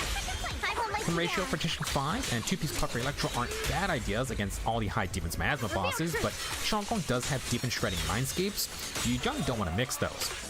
Unless you really want to run Reina, you could instead go with the 2-piece Attack set or Fang Metal for more physical damage. For teams, Xiaoguang will want a good amount of field time to build up Sword Force. Xiaoguang's additional ability will ideally want to Ether Veil using Support or Defense Agent. Now, since Xiaoguang effectively uses the stun damage multiplier outside the stun phase, you could do double supports or buffers. The standard attack, stun, and support team is fine too, and we have a couple double DPS options that could be fun to try. First off, in version 2.5, everyone's getting a free Zhao. Zhao is a defense agent who triggers its Ether Veil, so she's pretty much the only agent who will activate the additional ability. Zhao can also give a 1000 attack buff with up to 40% damage, so she's a fine all-purpose support. She has some healing too if you need it. Now, Zhao's co-worker, Dylan, is already an incredibly strong stunner, but her mechanics are stupidly good for Xiaoguang. Matches physical attributes, grants a general damage buff, and increases the stun damage multiplier by 30%. On top of this, Dylan can feed Xiaoguang extra ultimates, which means extra enlightened states. Together with Zhao giving bonus sword force stacks, this is an incredibly fun team to play. Next up, Shifufu can support her fellow Yunquei disciple. Just like Shifu, 2 ultimates means more disciple refunds. She can also pile on the crit damage buffs. For other stunners, Qingyi can increase the stun damage multiplier by 80%, which may hit the 210% cap. However, some enemies only have like a 125% starting multiplier, and that's where Qingyi can shine. Lycon can also increase the damage multiplier, but only during a stun. Xiaoguang kinda wants you to apply that increase before the stun as well. Now, besides Zhao, you can stack another attack buffer like Astra, Yuzuha, or Lucy. I will caution using Astra with Zhao though, because Zhao can't use her defensive assist while charging. Since Astra has evasive perfect assist, this can mess you up against all the Season 2 bosses who rely on defensive assist mechanics. Just a heads up. Now, for her debut banner, Xiaoguang will have Lucy and Nicole as her grade up A ranks. Lucy's totally fine, but Zhao already grants an attack buff. If you're using an attack boosting W engine, then more attack buffs may be less valuable. This is where Nicole and her 40% defense shred comes in. Even though Xiaoguang can attack uninterrupted for long periods of time, you can use short-term debuffers like Nicole because the Enlightened State timer pauses when off-field. It's a lot more swapping, but for an A rank, Nicole continues to impress. If you do get some of Xiaoguang's Mindscapes, you get even more defense shred to stack. For double DPS teams, they may not be the best for Xiaoguang, but they're really fun to play. C provides great buffs for her Vanguard attacker, and she can feed energy to Xiaoguang to do her long EX special with such you swap back to Seed. Without Zhao, Xiaoguang would miss out on extra sword force stacks. But that's all the additional ability provides. You know what's better than 3 sword force? 6 sword force. That's what Dylan's extra ultimate basically provides. Now, Dylan's stun extension can help C dish out huge damage during stuns, and you can also save Xiaoguang's Ether Veil vulnerability for outside the stun. C's Vanguard gains another fun member, plus you can still use Zhao in this team instead. As for Orphe, she gives Xiaoguang all the time, but she ideally wants a stunner or support. You can use Trigger with her extra 35% stun damage multiplier, although it would be nicer if you had her signature for defense shred as well. Trigger is fine with Zhao, but with Orphe in this setup, you will lack any sword force help. At least Xiaoguang should be on field most of the time. If you don't want to run the free Zhao, Dylan's probably the best replacement thanks to her extra ultimate among other great buffs. You can try non-Zhao or Dylan team comps, but you're going to need to do a lot more work to build up the sword force. Let's talk about Xiaoguang's Mindscapes. For M1, upon entering battle, gain 6 Qingming sword force. The unity self-buff via the core passive will now include plus 10% damage and 20% defense shred. M1 lets Xiaoguang immediately get enlightened, and her self-buff get even better, adding valuable defense shred into her kit, and Cole continues to stay winning. For M2, Bearer's max limit stack is now 6 instead of 3. Culmination can now stack up to 9 times instead of 1. While enlightened, each stack of Qingming Sword Force consumed now also grants 1 stack of combination. Last, the enlightened EX special, Soaring Light, gets 40% Deep Shred. Oh dear, M2 now allows Xiaoguang to store 6 bearer stacks, which means you can now go enlightened back to back. When consuming these 6 Sword Force stacks, those now become 6 combination. Usually we don't want to spam Soaring Light unless we're pressed for time. With M2 though, Xiaoguang now gets to use the 6 Soaring Lights before her finisher. Those attacks also get more Deep Shred. Normally, you're not going to stack 9 combination all in one go, but I'll showcase how it's possible in the after party section. Moving on, for M4, upon entering battle, gain 1000 decibels. Xiaoguang's Ether Veil vulnerability now has a max of plus 200%. This means instead of 210% max, you can now get up to 300% extra damage while enlightened. First off, Xiaoguang will immediately transform with M1, and then after she needs a little more decibels to get her ult. As for the Ether Veil, Xiaoguang can now benefit from higher stun damage multipliers like Qingyi's plus 80%, or just bosses who have unusually higher multipliers by default. For M6, upon entering battle, gain 2 stacks of Lantern Wish. Every time Xiaoguang becomes enlightened, she gains 1 stack up to 4 times. If you have 3 stacks, the enlightened finisher, Return to Dust, is replaced with the Cleaving Heavens ultimate finisher. Both finishing moves grant an extra 1500% attack added to their base damage. Basically, after so many enlightened states, M6 converts the Return to Dust finisher into the much stronger ultimate Cleaving Heavens finisher. This will happen after the first transformation, which happens instantly thanks to M1. Alright, so in terms of investment, Xiaoguang has pretty decent free-to-play W engine options, but her signature gives things no free-to-play engine can. For Xiaoguang's Mindscapes though, they're all really good, but M2's insane. 6 bearer stacks lets you worry less about wasting Sword Force, and every single enlightened state gets to use the newly empowered Soaring Light at least 6 times. It's not a new mechanic per se, but unleashing those limits will be a lot of fun. For the after party, let's discuss a few extra tips and moves in a more casual manner. Regarding Mindscape 2, I don't have it active here, but to get 9 combination stacks all at once, you would have to do 3 annihilations. Normally that would give 3 combination and spend all 6 Sword Force. M2 turns the Sword Force spent into combination, so that's how we end up with 9 stacks. I don't think this is the most practical use case, but you would do 9 Soaring Lights, so you know, that's cool. If you try to hold basic attack without 6 Qingming Sword Force, Xiaoguang will do a funny little range attack spam. It builds Sword Force very slowly. However, apparently the shockwaves apply to every enemy hit because you definitely build gauge much faster if it's hitting multiple targets. Maybe there could be a niche use for this if we get stages with lots of small mobs. For another fun trait, Xiaoguang has a unique dash. Like Shifu, hold dodge in a movement direction to fly on the sword case. Very cute, and you get a smooth trail if you're using Xiaoguang's signature. Xiaoguang's dash attack is a simple slash that changes into her second basic. If you were to keep attacking after the 4th basic attack, Xiaoguang does her dash attack instead of the first basic. The dash attack actually grants slightly less sword force, which means Xiaoguang actually won't get a second stack on the second rotation. I skipped over it earlier, but while enlightened, the 3rd ground basic attack will block incoming hits.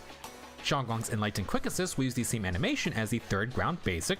It does not chain into any other moves though.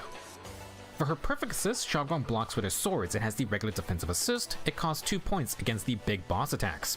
Now there is a separate assist font for both forms, and the enlightened one is slightly stronger. They both lead into their respective second basic attacks. Last, I want to talk about Xiaoguang's personal Bangbu, Sprout. You may have noticed, Xiaoguang lodges swords into the ground with her various attacks. These don't normally do anything, but when Sprout uses their skill, they will hop on one of the swords just like their master. This will cause Sprout's skill to upgrade for a little extra damage. Not a huge deal, just a cute detail. Ye Shengguang is definitely a fun agent to play. She can be a one-man army when enlightened, but you still need to pay attention to what the enemy is doing. Sometimes you can't just do the full enlightened combo, so knowing when to swap in and out or when to do the shorter combos is useful. On the surface, Xiaoguang has an easy to execute plan, which is really great for newer players. However, there's definitely room for skill expression for those that can micromanage their agents. I actually really enjoyed the Seed and Nicole teams, even though those are a lot more chaotic.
это мой депрессант.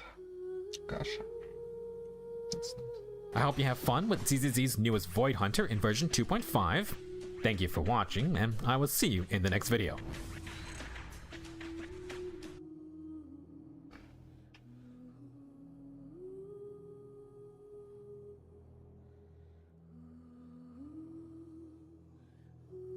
Why on earth did they change Order 66? If you went back in time to May 2005, opening week of Revenge of the Sith, and showed somebody everything there was to see about Order 66, their perception of what happened would be so completely different compared to someone who's kept up with all of Star Wars until today. Order 66 is one of the coolest moments in all of Star Wars. Yeah, it sucked, but it was the pinnacle of the Clone Wars. Not to mention, it makes for some of the best moments in video games. People love it so much and can't get enough of it to the point where they've modded other games to create their own Order 66 scenarios. And again, the community loves these, they eat them up. Whether you're a clone gunning down everyone in the Jedi Temple, or if you're a Jedi fighting the clones, or even Anakin fighting the Jedi, and possibly some younglings, Order 66 is such an iconic moment in Star Wars, it really was interesting to do this deep dive and look at all the things they've changed about it in the last 19 years since it happened. Because as you know, in Star Wars, things change, and I didn't realize it until I started heavily researching this, that there's quite a bit of controversy around this in some of the darker corners of the Star Wars community. The biggest change being the addition of the genetic chip implant that is now the reason the clones carried it out, because it wasn't always like this. The clones originally had control over themselves and actually knew that they would soon turn on the Jedi. And Order 66 on its own is a traumatic enough event that wrapping your head around it as a kid was pretty hard. But then as you get 4 to 5 seasons into the Clone Wars TV show, it gets even.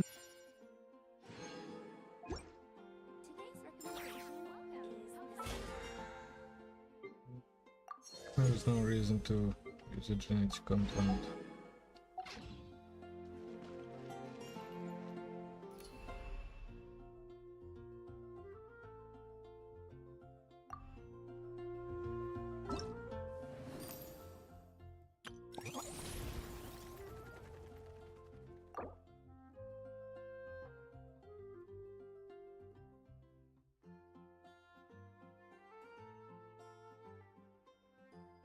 Hey! It's a flyer for a competition! The Dragonspine International Cross Country Challenge. Huh! Never heard of this before. International means there's gonna be people from all over to that taking part. Sounds like fun! We should check it out if we have time.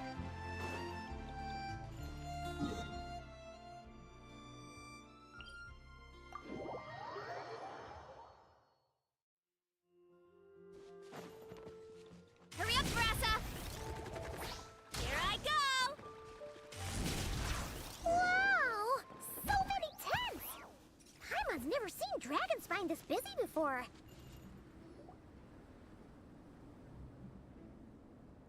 Hey there, Amber! Honorary Knight, Paimon! Sorry, I was chatting away and didn't even notice you arrive. It's so good to see you again. Oh, I was just discussing competition stuff with Mr. Hines. So what brings you to Dragonspine? Not a commission, I assume? Nope. We just saw some cool flyer and thought we'd come see what all the fuss is about. Well then, you've come to the right people. Mr. Hines and I are staff on the organizing committee here. Hello, Honorary Knight. And you must be Paimon. Field Officer Hines, First Company, Knights of Favonius. It's an honor to meet you both. The contest hasn't kicked off yet. We're still in the process of issuing the spectator tickets and VIP tickets. Speaking of which, take these. We reserved a couple of VIP tickets for you. You're welcome. You mentioned an organizing committee.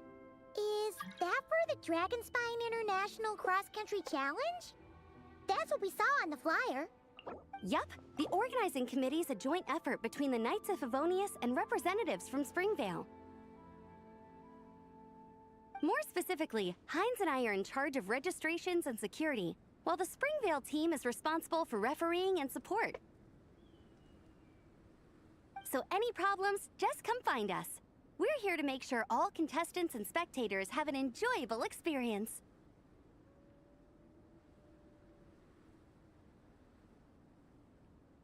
This is the biggest contest of its kind we've ever had. A lot of international contestants have signed up, even some from Natlan. It's sure to be an exciting few days. Oh, Natlan? I think I know who you mean. If we're thinking of the same team, there's this one contestant with pink hair and a really impressive pair of horns on her head. Also, she has a huge appetite. A lot of the staff really enjoy dining with her.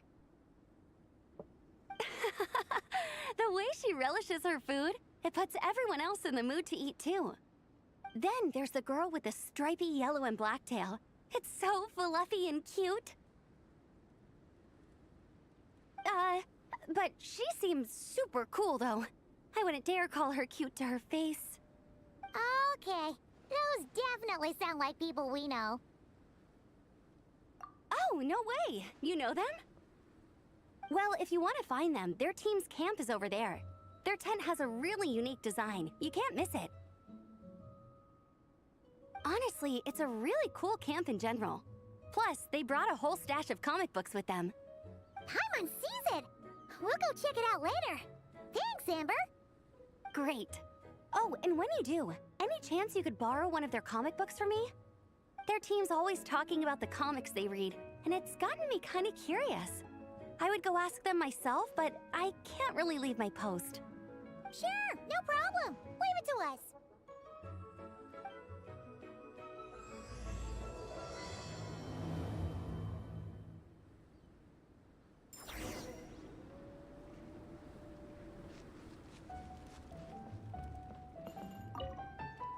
You know when the contest starts, right? Don't forget to come and watch on the day.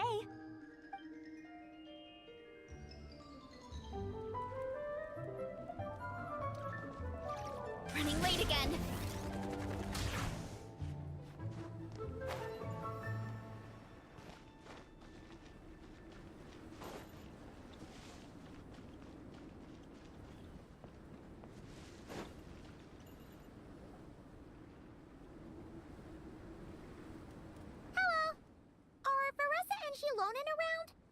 Ah, so you're looking for the captain and vice captain. Traveler? I thought I was seeing things. I can't believe it's really you. Don't even go there. Please. I'm supposed to be on vacation here. However much I want to finish my thesis, I'm only human. I've been fighting a losing battle with it recently. Right now, I feel completely defeated by it. It's knocked me to the ground, and I'm just gonna lie here until I'm ready to get up and face it again. Until then, I'm begging you, please, please don't bring up my thesis. Wow! We've run into so many people we know already. What a small world! Since we all know Varessa and Shilonen, that makes things a lot easier. We heard they're taking part in the cross-country contest, so we thought we'd come say hi. They're not here right now. But if you're not in a hurry, you're welcome to stick around the camp and wait. Sounds good. Your tents are really cool, by the way. Ah! And there's that stash of comic books Amber mentioned!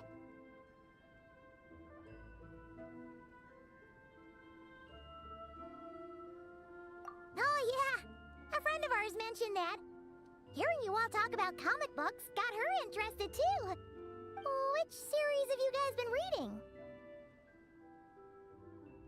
Comics? So, you two are fellow comic book lovers? And so the truth comes to light. Intensity draws intensity. The strongest will surely cross paths with the strongest. Thus it was written, and thus has it come to pass. You approach us humbly in search of the truth. And I, Tongi Gong, will show you the light. The series you speak of is a Bible to us, the Legion of Soul Blazers, and its name is the Soul Blazer Saga. But what is a Soul Blazer, I hear you ask? And what kind of organization is the Legion of Soul Blazers? Uh... Igong, answer me this. What are the founding tenets of the Legion of Soul Blazers? Answer you I shall. Tenet the first.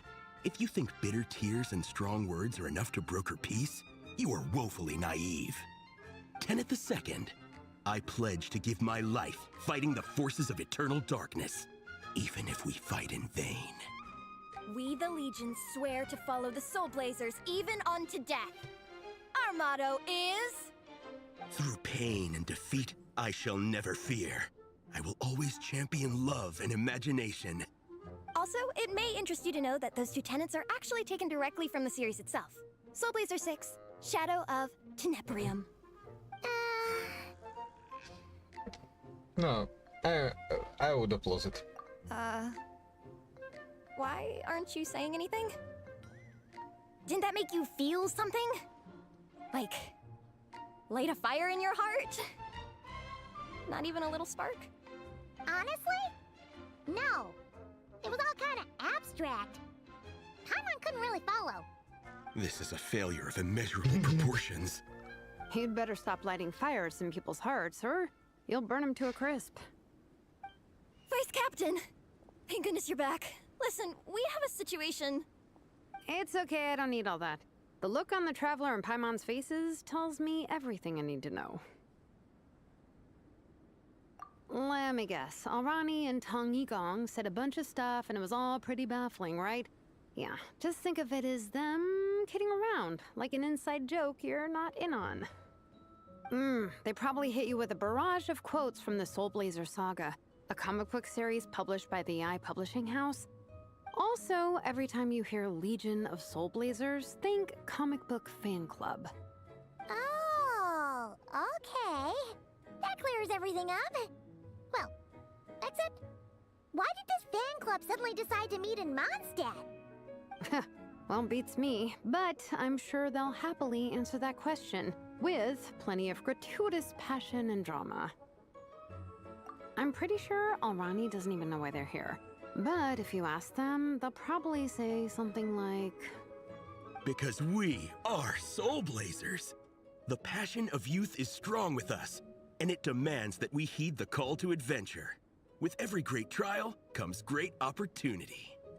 Yeah, something like that. But more to the point, though, it was one of their members, Minnie, who suggested they hold their next meeting here. The Dragon Spine cross-country contest? Was her idea, too. And after much consideration, they thought Minnie's suggestion was a good idea, so they went ahead with it. And that's how the Legion of Soul Blazers and I ended up here. Absolutely! I made sure to bring a few extra copies in case we happen to run into some like-minded people. Who's your friend? Where are they based? She's actually on the organizing committee. Her name's Amber. Wears a red bow, bubbly personality. Does that ring a bell? Oh, I know who you mean. She's super friendly. I can run over a copy to her right now. I'll come with. Perfect. Thanks, you two. Oh, and Traveler, you still want to say hi to Varessa? She's over at the training grounds. Yeah, guess my nap will have to wait then. Okay, fine if you insist. Let's go. Varessa and Minnie are training together. They've been at it all day. But it is freezing out here. So it's time to call it.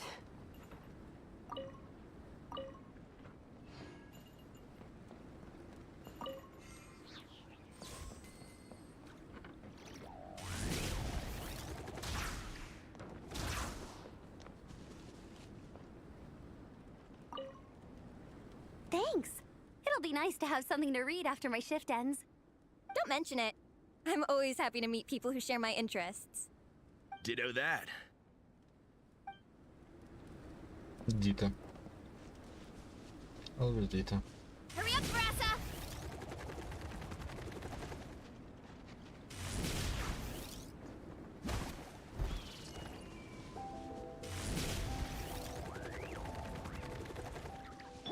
Controlled breathing.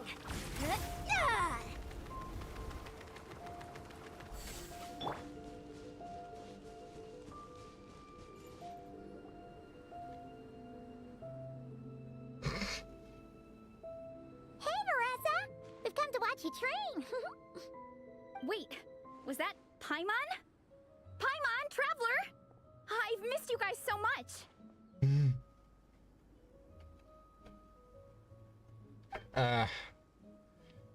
It wasn't fast enough. So Alrani and Igong were just quoting. Want to make a picture. This is really important.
Okay, my mood is getting worse.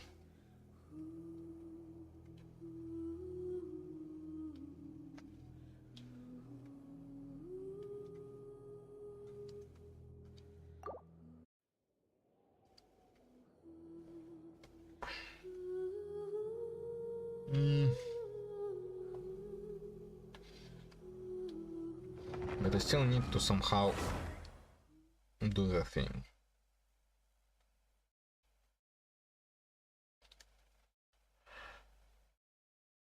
Hey,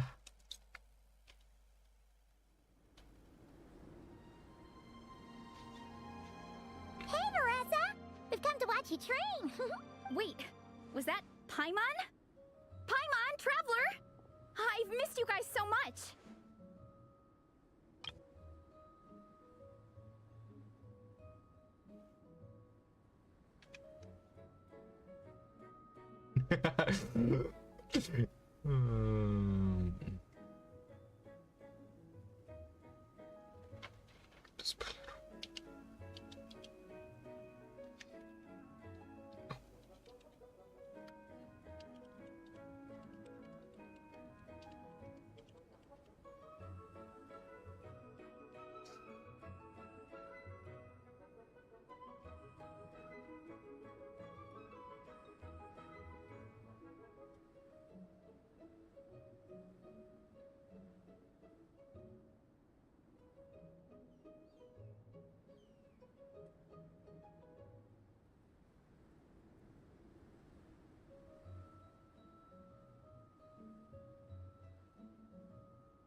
This is nice.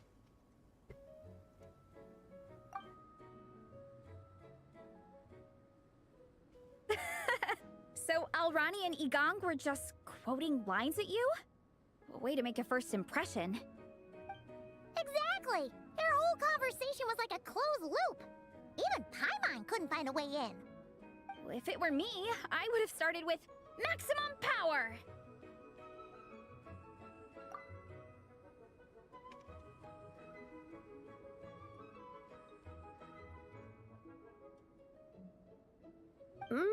That doesn't exactly welcome people into the conversation either.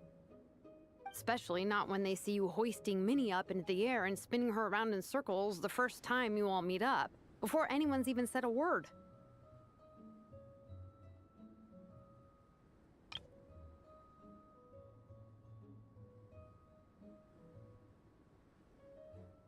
Oh, crumbs!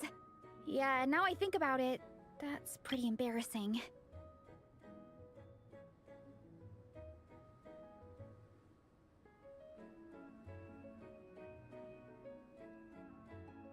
I mean, we all kind of knew each other, but only through writing letters and trading illustrations.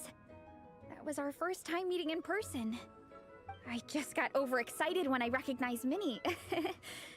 Couldn't help myself.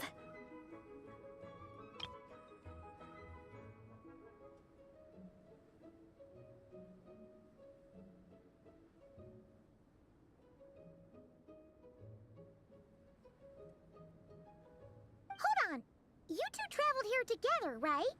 So, why did you say the Legion of Soul Blazers and I when you were introducing everyone earlier? Oh, it's because I'm not a member of their fan club. Nepeka is. I'm sort of standing in for her. Yeah, pretty good. She's eating, getting enough sleep, and doing well in her studies. Hooked on comic books, though. And that's where Minnie comes in. They're, pen pals. Nepeka's always telling me how amazing Minnie is. She's such a great artist, knows how to make comic book props, gives the best life advice.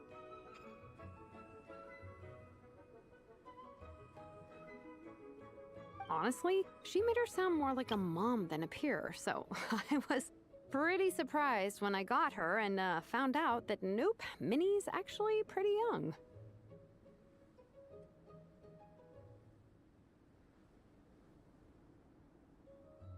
Anyway, when Nepeka heard that Minnie had suggested a cross-country contest on Dragonspine, she wanted to join in. But she's in no condition for extreme sports, and, well, she knows it, so instead, she asked me to go represent her at the contest and say hi to Minnie while I'm here. And I'd been preparing to go traveling for a while anyway, so we figured we'd team up. Uh-huh, and before I knew it, I'd inexplicably ended up with the title of Vice Captain. Well, yeah. You were the obvious choice. You're clearly captain material, and, you know, the best vice captains are the ones you can turn to and say, keep this up. I know you'll make captain one day. You could also argue that the person who is clearly captain material should be made captain, but hey, what would I know? Never mind. I refuse to get drawn into that whole discussion. Anyway, I'm mostly here to buy souvenirs for Nepeka. Oh, it's like a Soul Blazer themed,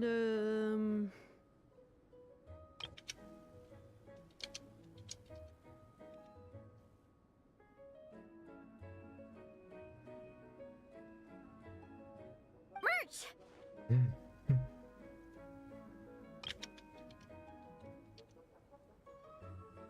Oh, okay, merch, I guess. Basically badges, novelty notepaper with character art, reprints of old comics, painted wooden character cutouts. What's with that look, Varessa? Did I say something wrong? No, nothing's wrong. It's just kind of strange hearing you talk all about that merch with such a straight face.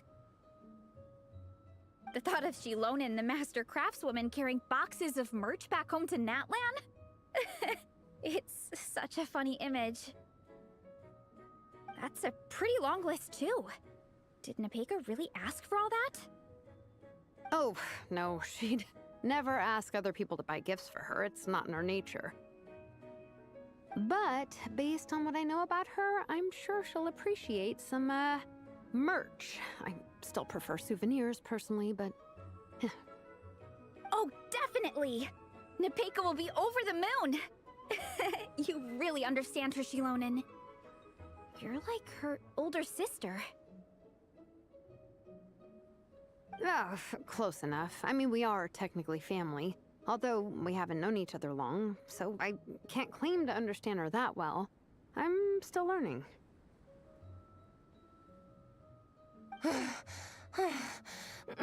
Push up. I mean, Varessa, I finished my push-ups. That makes 4 sets, right? Good job! Time for a breather. Minnie, I'd like to introduce you to the Traveler and Paimon. They're friends of me and Shilonen. We met in Atlan. Hello. Wait. Blonde hair, flying companion. Are you Mondstadt's honorary knight? Nice to meet you. Wow. I can't believe I get to meet you in person.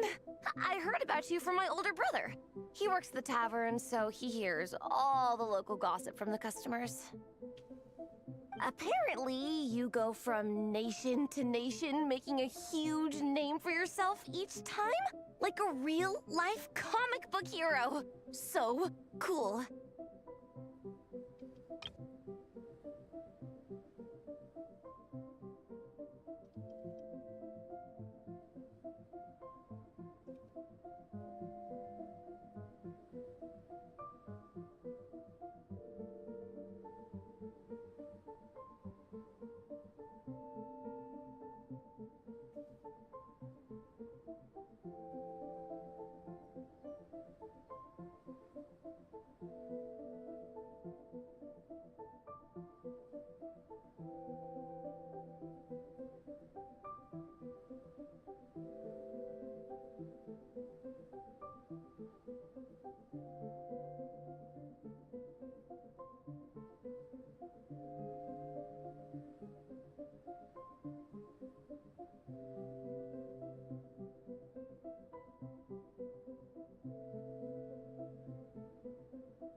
I'm not sure I ever saw Nepeka. Do you mind if I ask you a question? Of all the adventures you've had, which is the most memorable?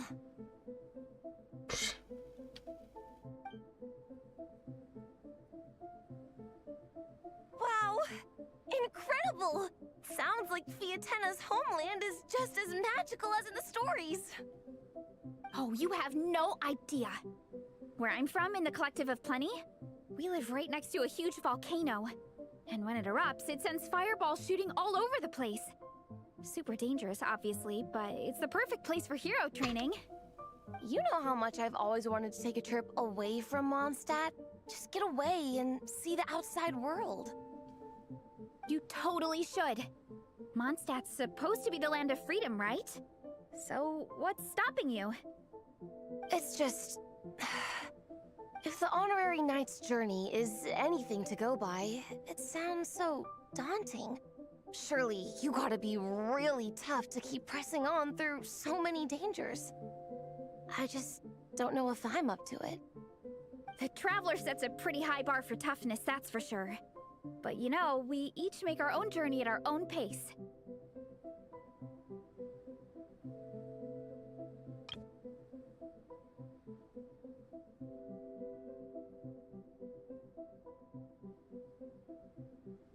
So stay strong and soldier on. Just like Fiatenna. In moments of doubt, following her example will never lead us astray.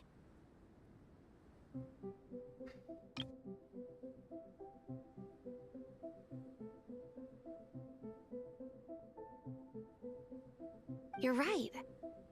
Okay, I won't give up. If nothing else, I have to make good on the deal with my parents. Train hard and get a good race time. A deal with your parents? You didn't mention that before. Oh, yeah. Well... You'll be fine. I do the same thing with my coach Yan-san. Before every competition, I promise her I'll get a better result than the last time. You can never know for sure how it'll go, but sometimes having that pressure can really help with motivation. That being said, you can't forget to have fun. Don't lose sight of that. It's the whole reason you organized this Dragonspine meetup in the first place. You're right. Still, this is a competition. Sure, I might not win, but I still want to be proud of my result. Alrighty. Well, if you want to kick some butt in this contest, then let's get back to training. Sure. Watch out, Varessa. This time, I'm gonna keep up with you. Enough. You only just finished training. Varessa, I'm sure you're still raring to go, but Minnie, you have to rest if you want to recover. But I'm fine. Your stomach begs to differ. Sounds like it's time to eat. Yep. You gotta eat hard to train hard. It's true. Diet is an essential part of any training program. I can share Coach Yan-san's special recipes with you. You'll wake up tomorrow bursting with energy. Guaranteed. Really? What about the local food in Mondstadt, though? Any idea what would make a good post-workout meal? I'm not too sure, but you can never go wrong by listening to your stomach. You can. I think start with a meat natto, then move on to a grilled fish and mint sauce, a few tacos, some stuffed and mashed potatoes, wash it down with a grain fruit meat soup, then finish it off with an apple roly-poly for dessert.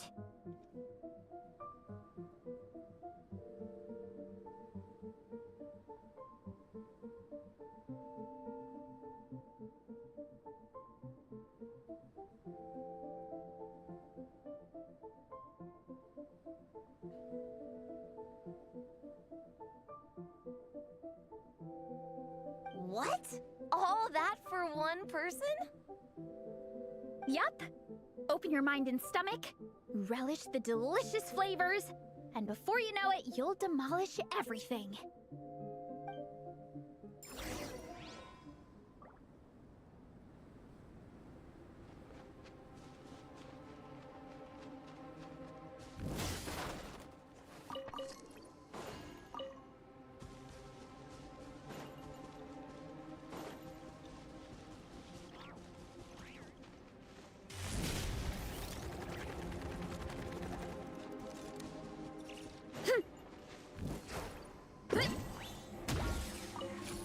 Running late again.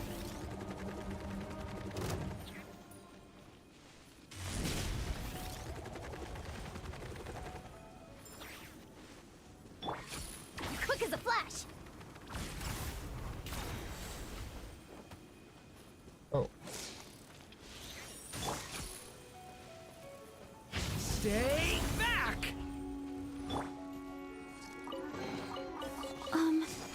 Are these edible?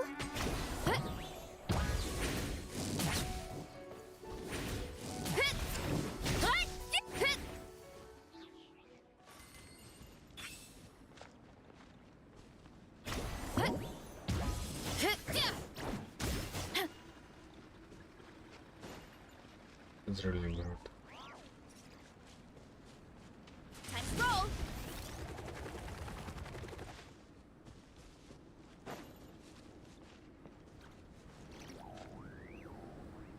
Oh, we're almost back at the camp.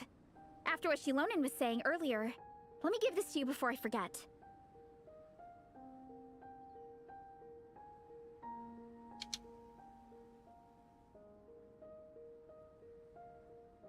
Here, the Soul Blazer Saga Volume 2. I figured other people might want to read it, so I made sure to bring some extra copies. Alright. Unfortunately, it looks like I somehow forgot to pack Volume 1 in my luggage.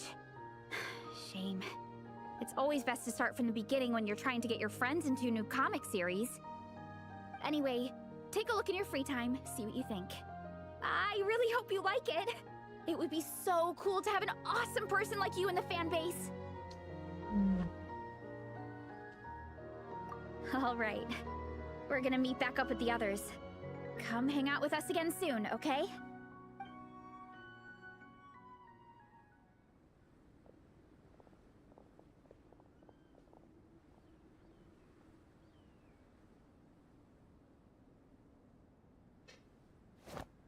Whatever happened to the best defense is a good offense.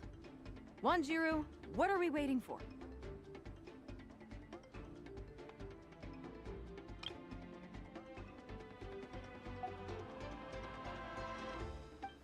Patience, Fietena. Timing is everything. Our victory depends on it. There he is! Wanjiru is right. This is your first lesson, Fietena. How to decide when the moment is right. The leader of this horde of monsters has now shown himself. Defeating him is the key to turning the tide. Now the real battle can begin. Fietena, are you ready? This is what we've been waiting for. Come on! Wanjiru tells me this is Fietena's first battle. If she gets scared, she can hide behind us. You guys are underestimating her. Quit joking around, guys. Yes, this is my first battle, but I'll make it one to remember. The Pyro Archon will face down the leader while we mop up the minions. That's the plan, right? There's no backing out now. Let's do this! Aw! Why did it have to end there? Fietena and her buddies fought an amazing battle! Paimon really wants to see what happens next! Let's go meet up with Varessa and her team when we get the chance. We can ask them what happens in the next volume!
My parents always say, no matter how busy life...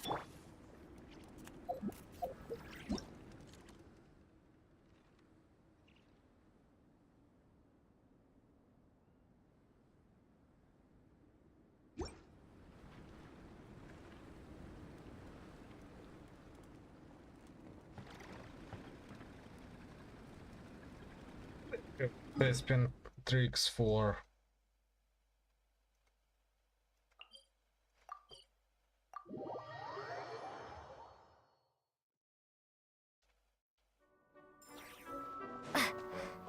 I mean, for sure that can you just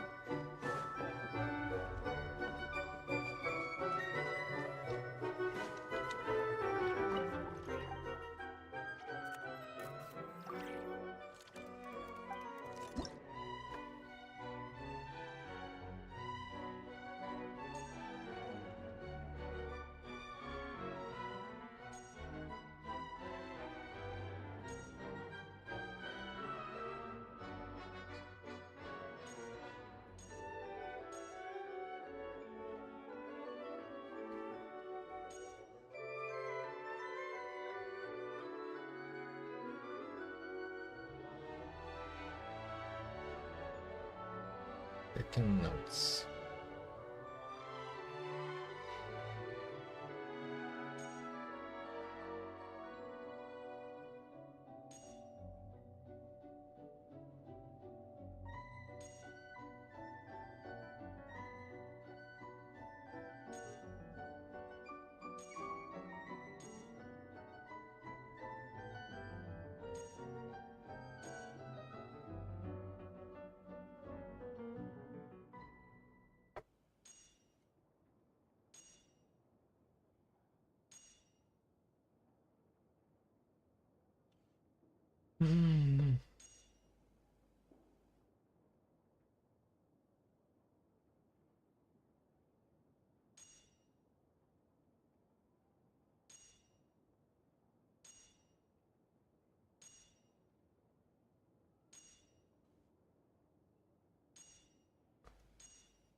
Interesting.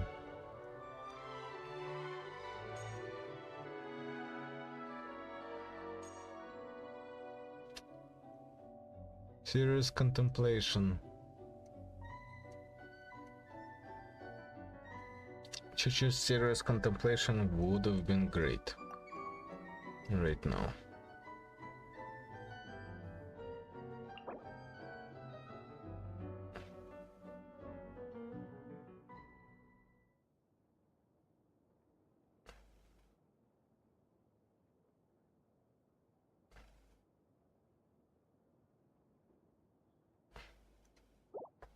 Oh, the purple stars are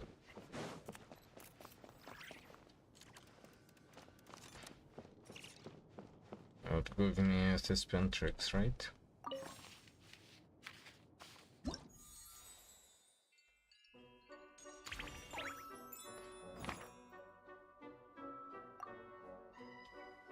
Sure.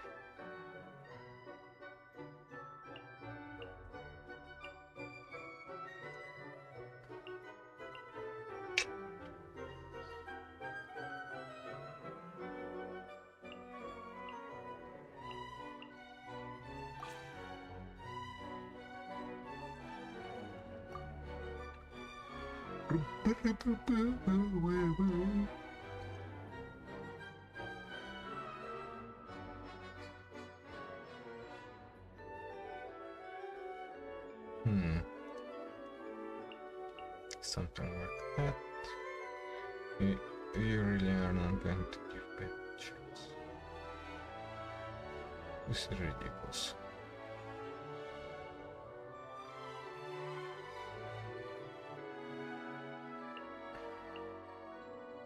Actually, no. You're useful. Who isn't?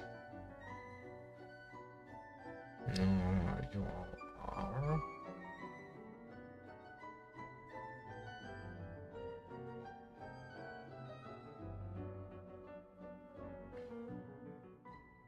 Somewhat useful.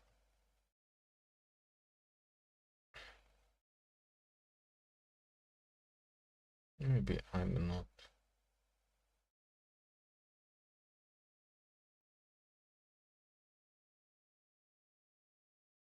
Yo.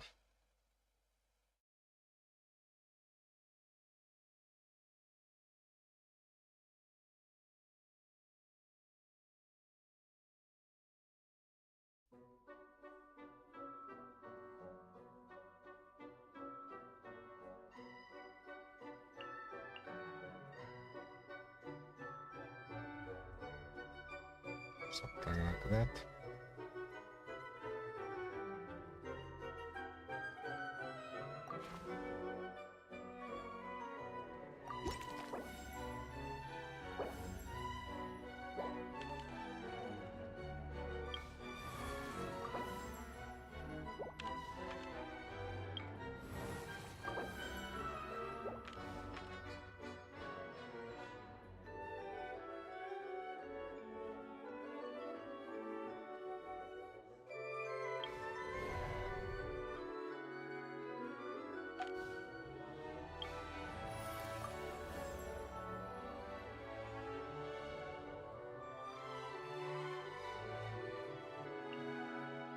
Yeah, let's go on a big adventure.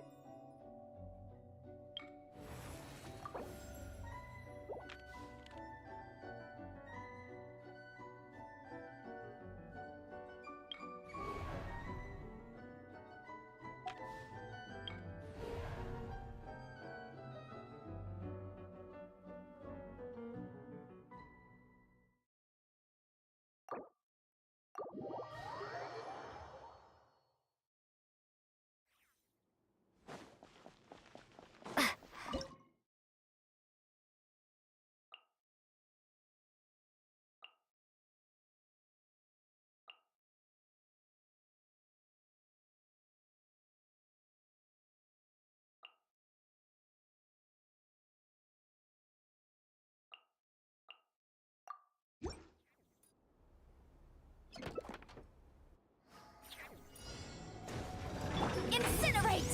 Breath of the flame! Wibbly wobbly! I swear, it's for medical research. Oh. May the Archon protect into the shadows.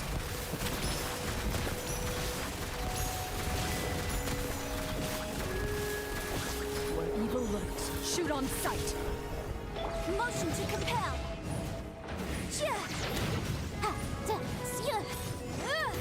Calm down. Don't be nervous. Just relax. This should be fun! West wind, boom boom! Inadmissible evidence!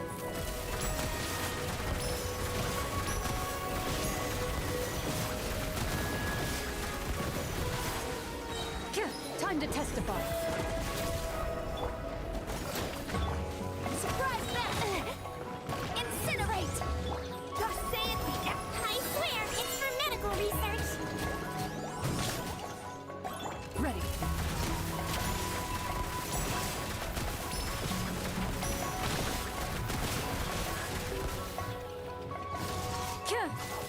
Motion to compel.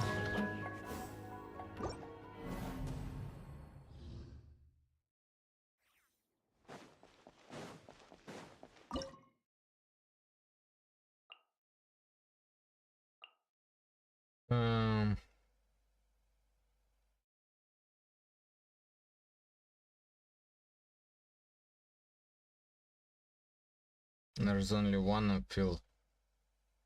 Damage a player.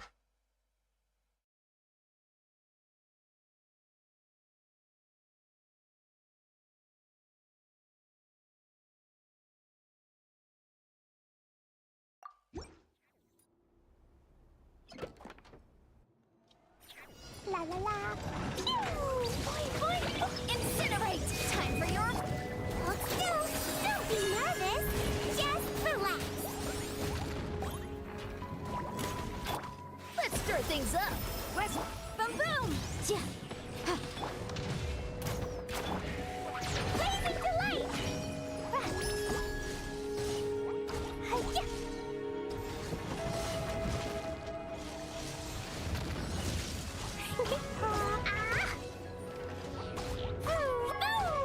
Motion to compel.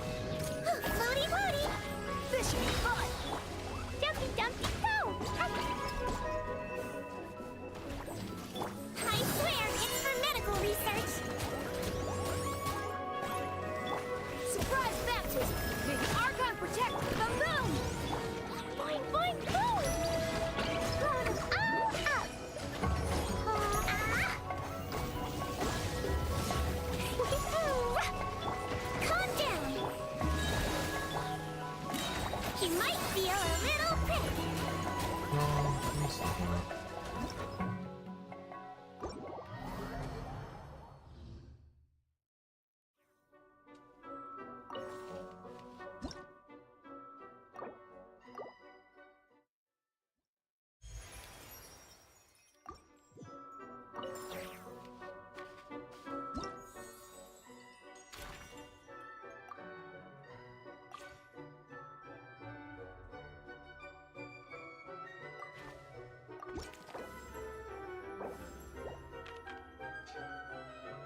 I'll be right behind you.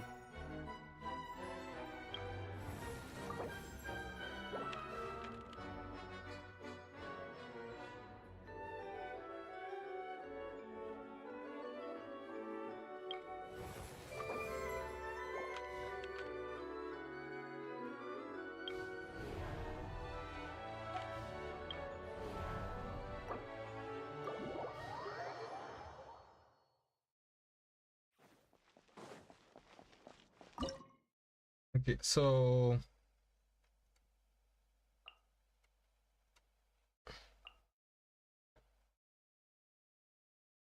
really useful. Maybe.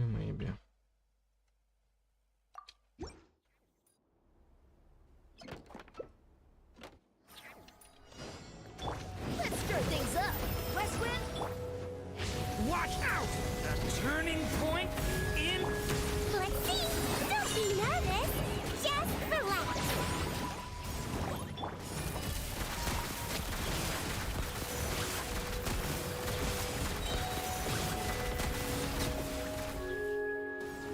Where evil lurks, shoot on sight.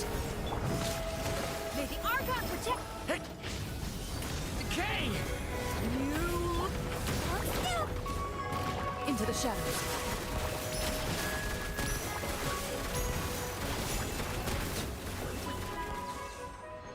Much better. Okay,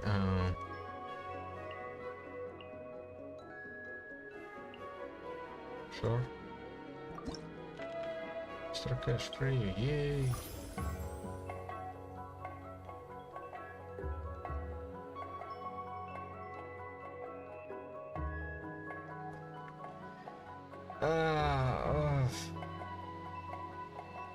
I have to use this.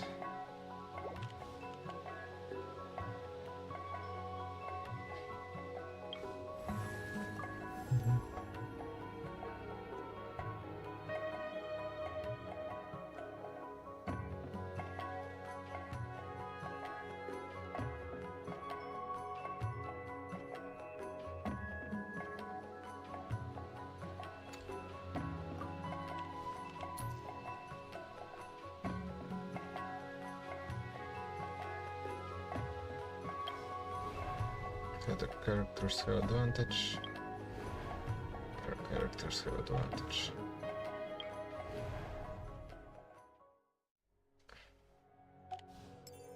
What I currently have, I have out of 3 hydro characters that I don't necessarily want to use. What is this? With Avatar of War.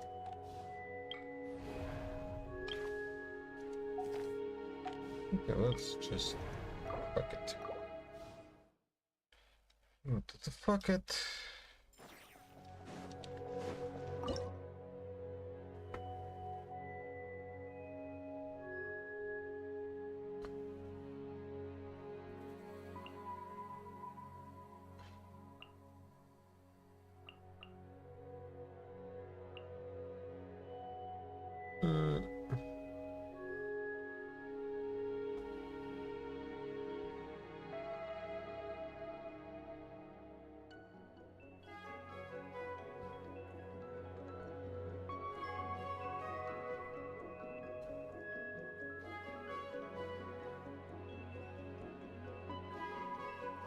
Follow those people who feels the least necessary.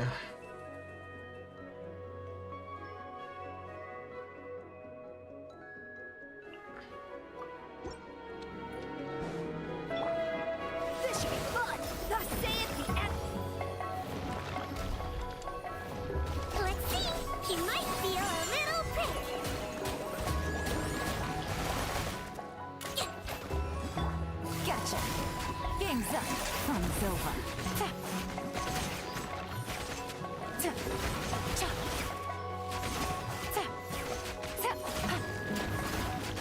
Take it easy. Incinerate! Admissible evidence! West Wind, carry me! Let's stir things up! Hold still. I swear, it's for medical research. Things are about to get dicey.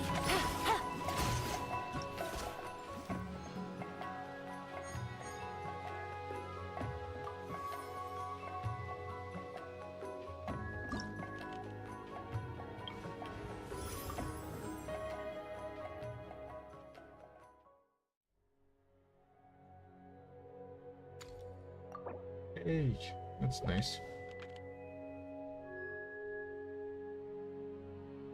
We're loaded.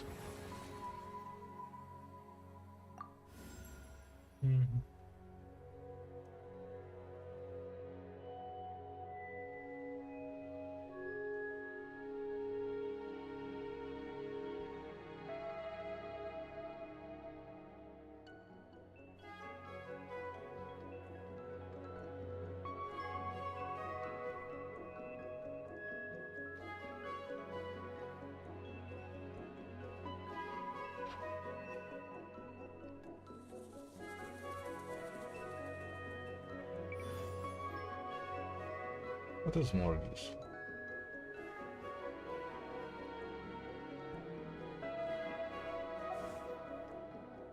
I guess Electro is less destructive.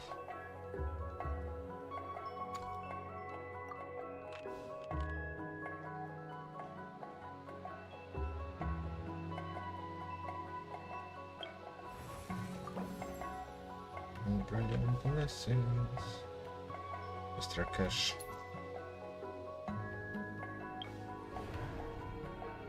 Focus fire on single enemy. Oh, and mobility is not as good. I just realized. Well,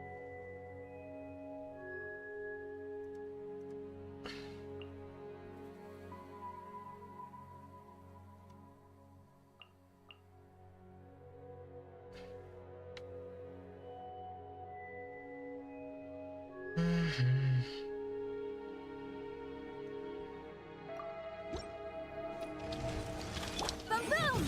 Time for your arraignment! Rise with the sun! Ha! Everybody stand back!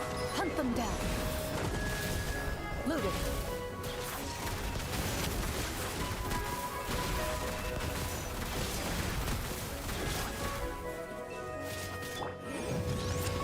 Wrath from the skies! Let's light it up! I'm going in! Into the shadows.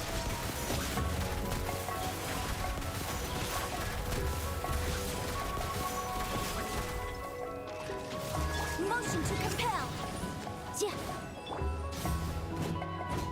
Ha! Off we go! Let's light it up!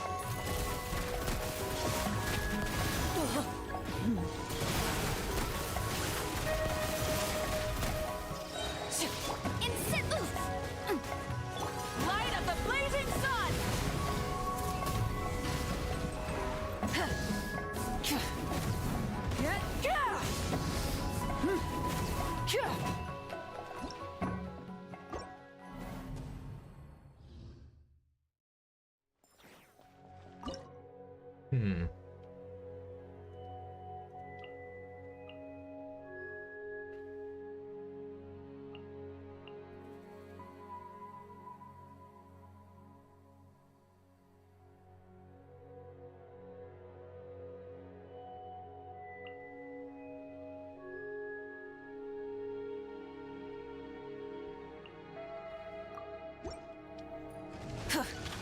Burn it down! Teamwork is trick! Quietly now. Gang's up. From silver. Faster! Stronger! On! Pyroclastic surge!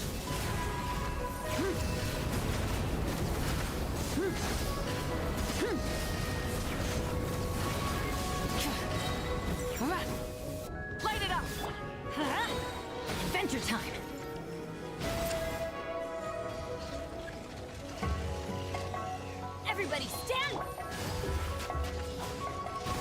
Things are about to get dicey. Start the clock! Rise with the sun! Wrath from the sky!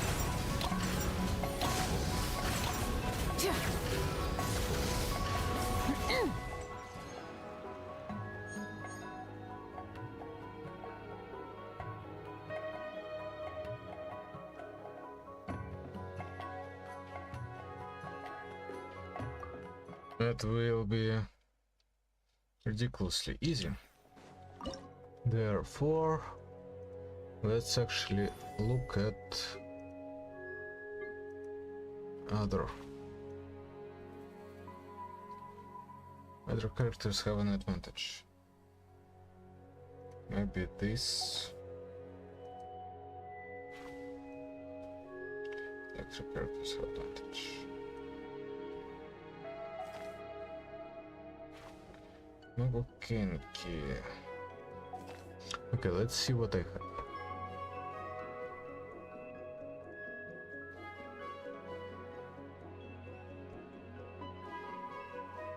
There's options even.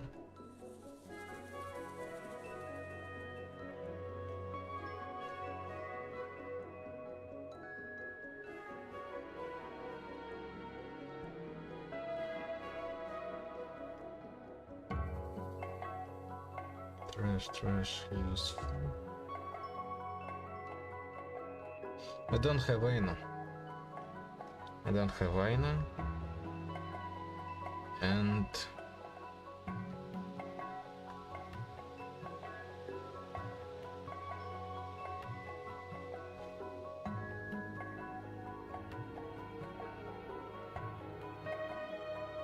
what do I do without Aina here? Against the Knuckle Duckle. Wasted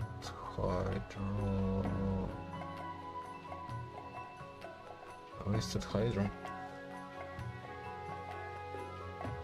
What do I have left for Hydra? Ничего.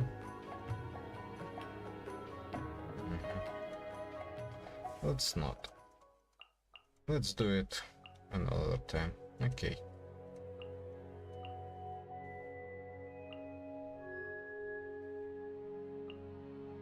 Something like that.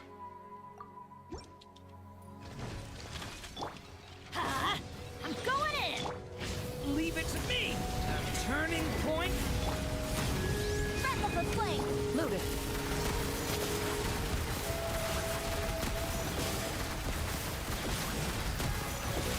Time to testify. Everybody stand!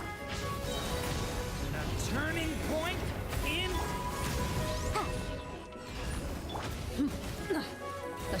Ready.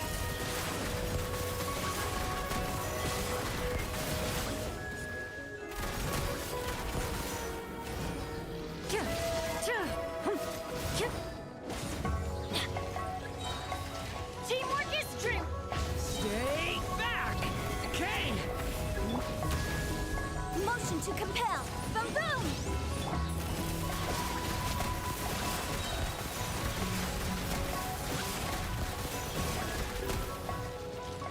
Hunt them down. Let's light it up! Everybody stand! The abyss is burning shadow! An invisible up!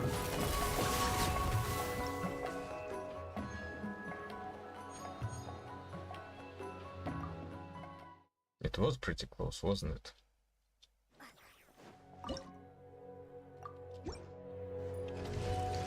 Incinerate! I'm going in!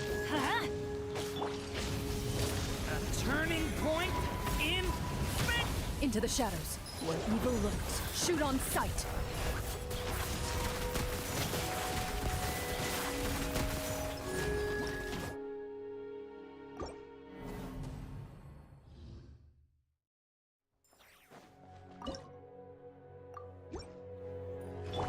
Let's light it up! Everybody... Leave it to me! A turning point in... Motion to compel! Time! Hunt them down. Loaded.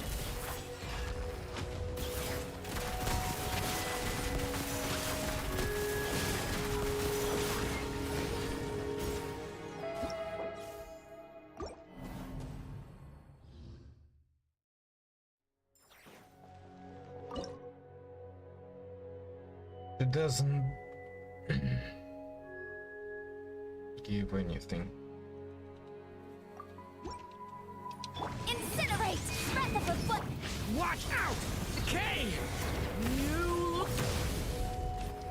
Ha! I'm going in! Time to testify.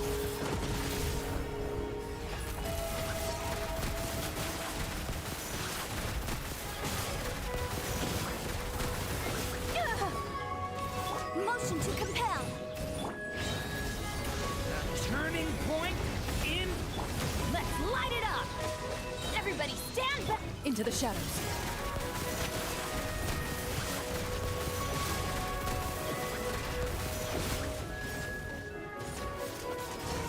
Incinerate!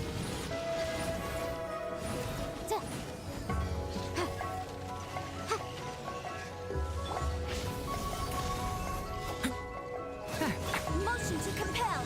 Decay! You... I'm going in! Where evil lurks, shoot on sight.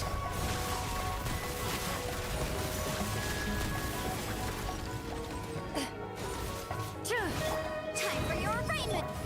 Watch out!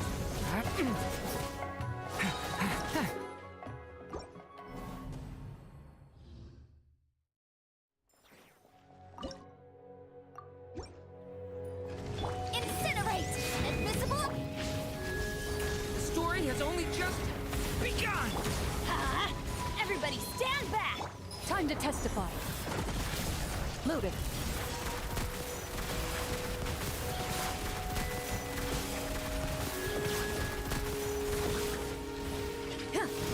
Motion to compel! Watch out! The story has only just begun! I'm going in! Into the shadows.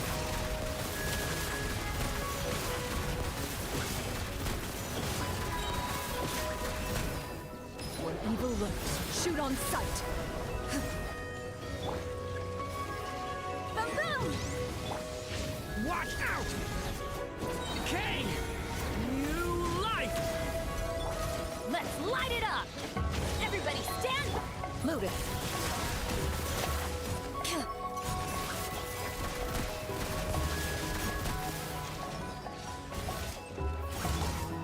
Incinerate! Devouring claw! I'm going in! Into the shadows.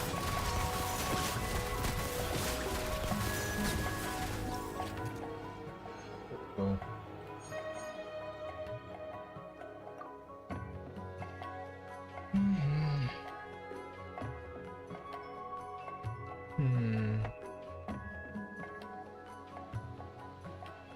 What are the options?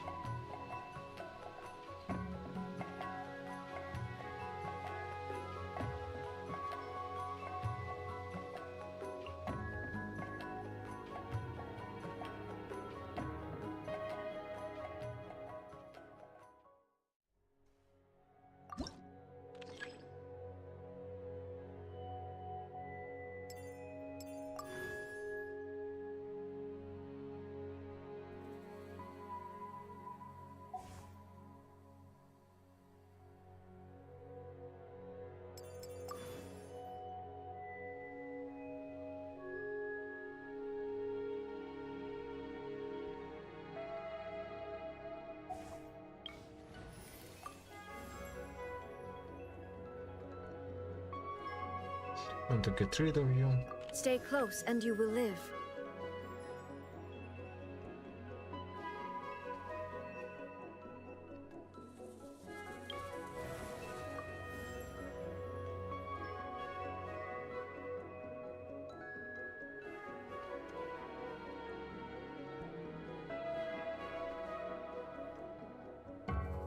More than the strikes. Let's get that. Companion Hadro. Character enters advantage.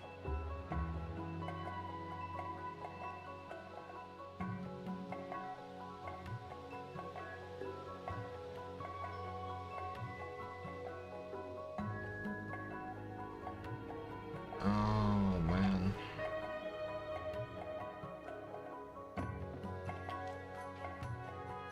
What I need is para characters right now. Because I have none.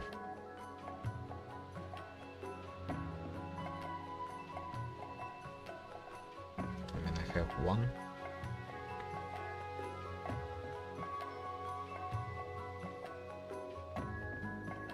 1, 2, 3. Or something like that.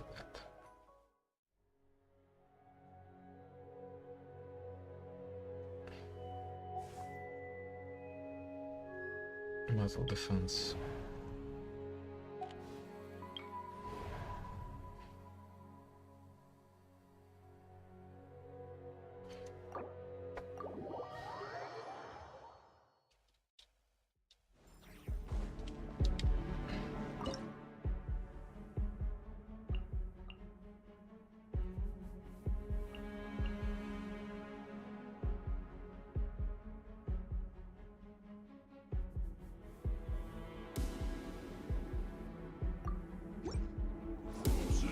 There is no escape! Rain cutter! Burn it down! Pyroclastic surge!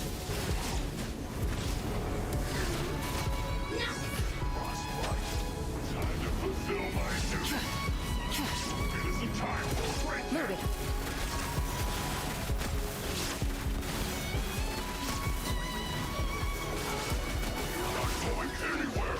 Time to testify.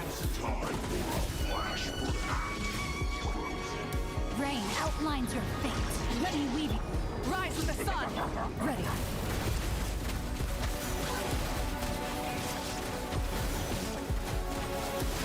Light of the blazing sun!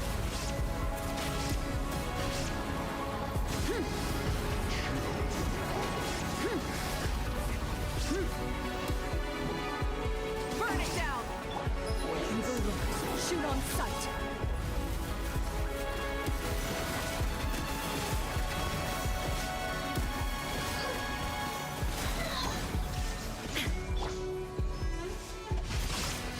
Rain cutter! Wrath from the sky!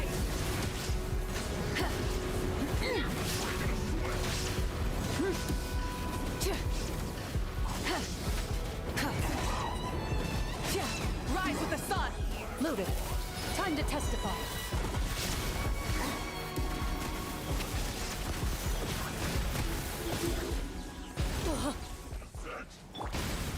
Shine down!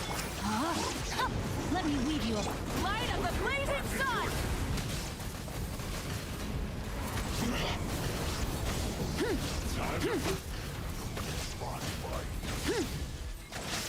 Burn it down!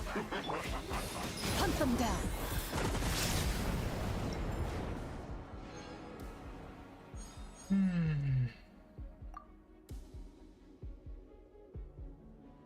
Okay, well...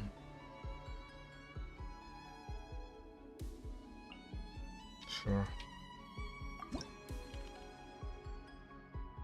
I don't want an electric companion. Sure, Mr. Cash. No, it's not free.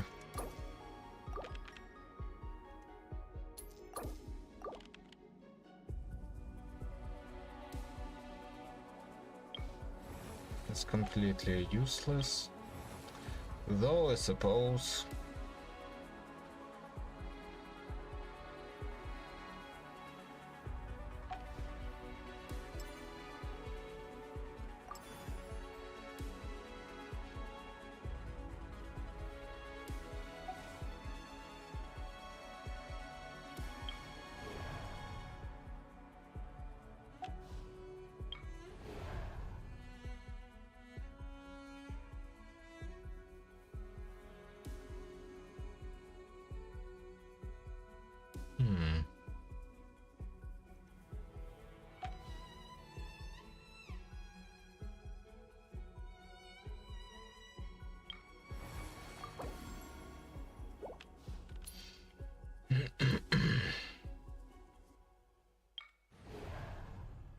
Our actions has advantage.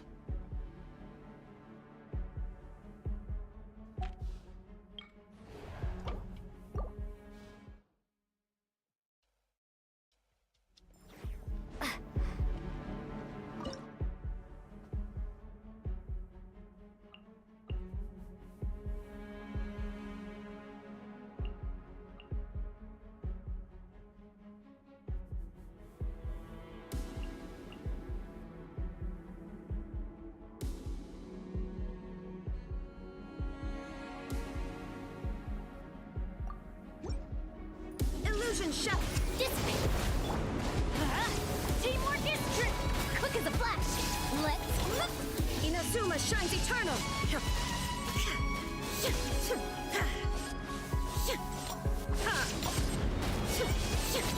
Shine down! Our bond is strong! Everybody stand! Faster! Stronger! Stay out of my way! Torn to oblivion!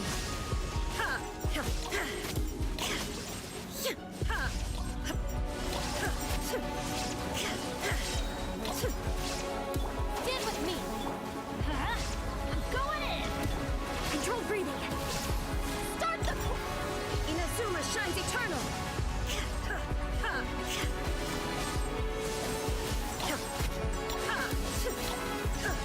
There is no escape! Teamwork is dreamwork! Faster! Stronger! Torn to oblivion!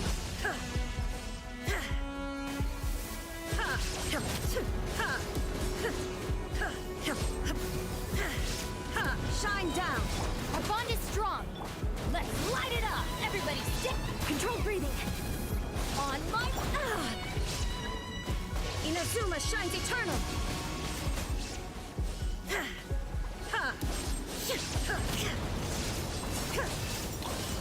Lightning terrified! Teamwork is dreamwork!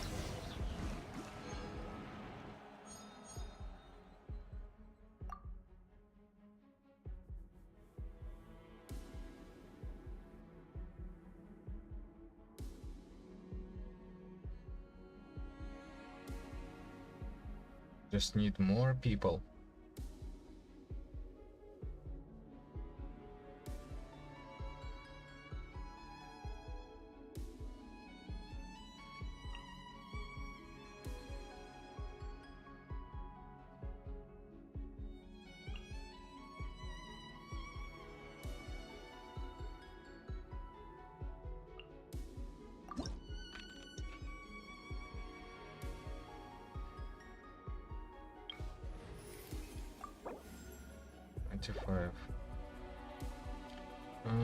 Who?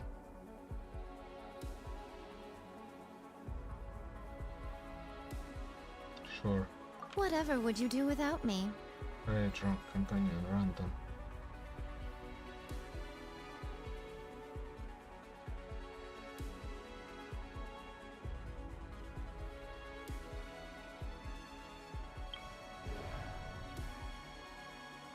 Other characters have an advantage.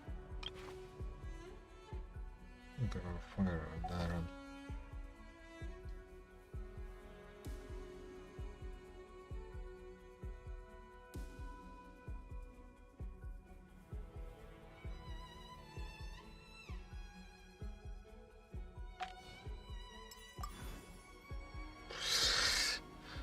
Would you look at that? This is ridiculous.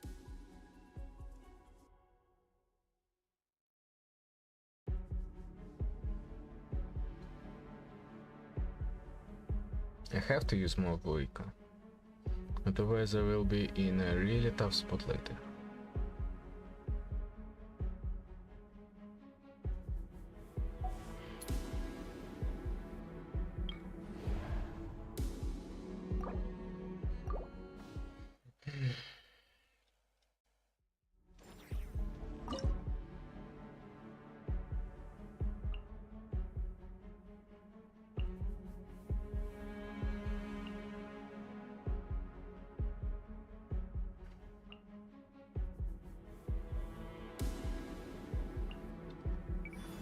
God.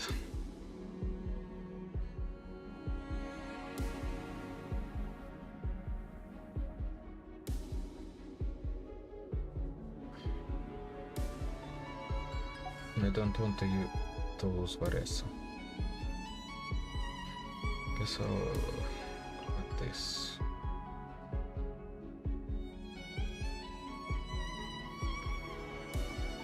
What a ridiculous proposition.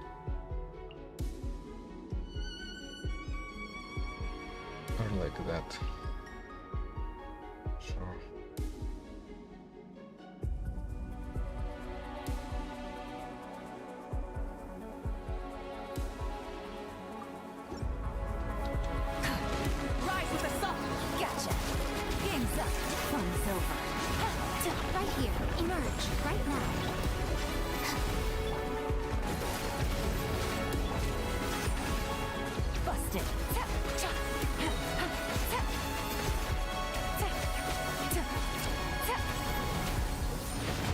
Here comes the catch. Quietly now. Wrath from the skies!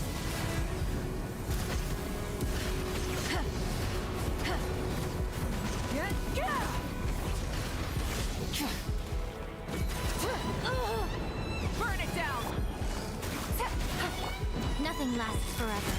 Emerge, right now. Dissipate! Gotcha! Things are about to get dicey. Pyroclastic surge!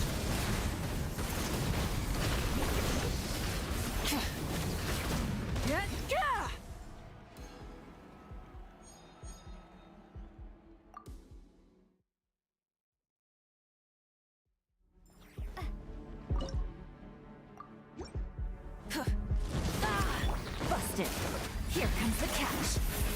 Right here. Emerge. A sight to behold. Right now. Right here. Emerge. Our bond is strong. Light of the blazing sun!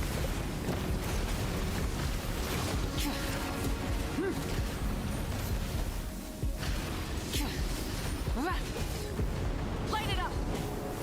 Gotcha! Game's up. Fun's over. Right now. Dissipate. I'll settle this. Pyroclastic surge!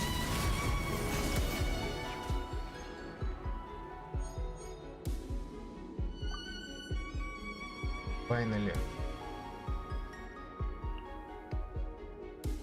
I wonder if it's too late.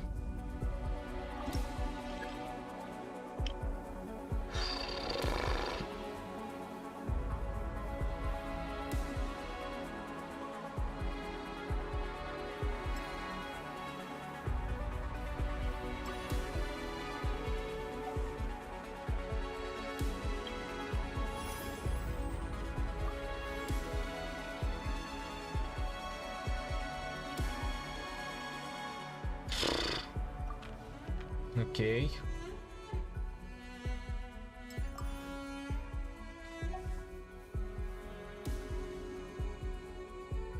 Electro? Really?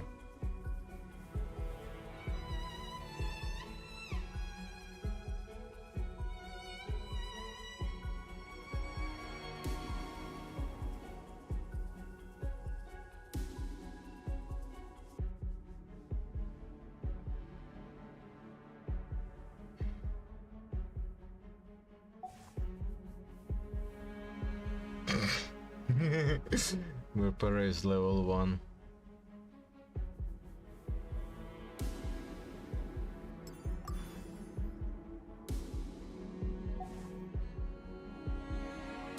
Yeah, let's go for it. 25 fantasy flowers. Let's go.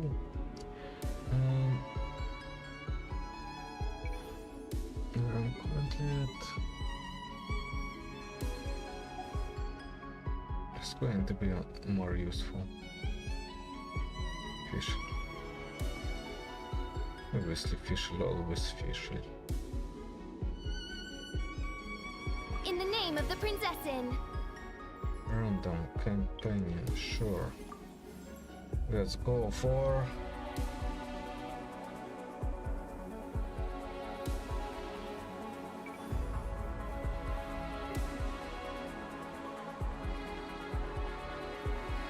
Let's get all of the Hydra characters, maybe.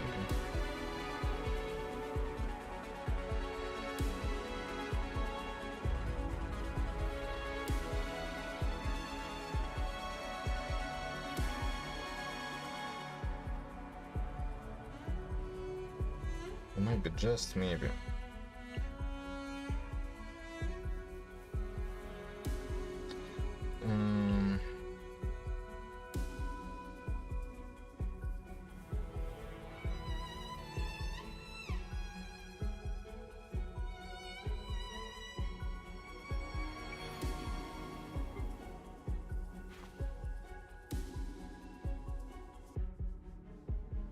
Electrocharge Rex of Ancients have an advantage, so I need Hydra characters for the next boss.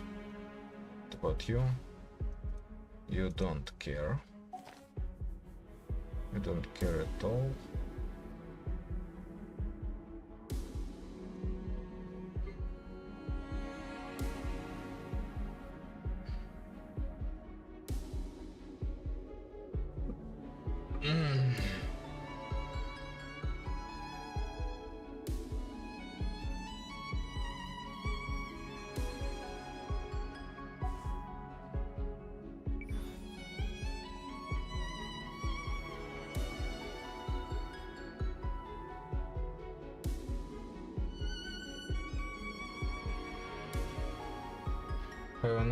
An Elder would be quite useful here. Just sharpen my spear.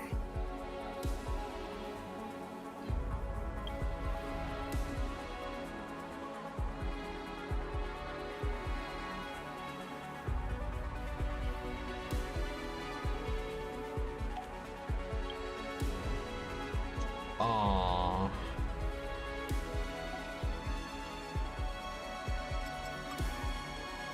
But I don't have the plunger. Maybe I should just go for...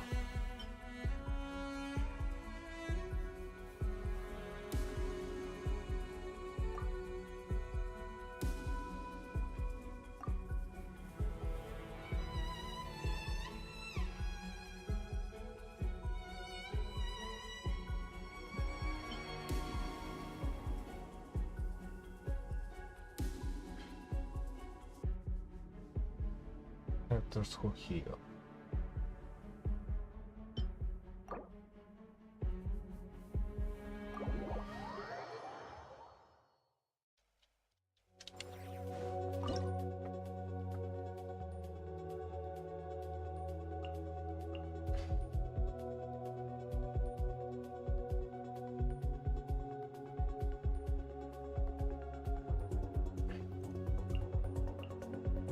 Something like that.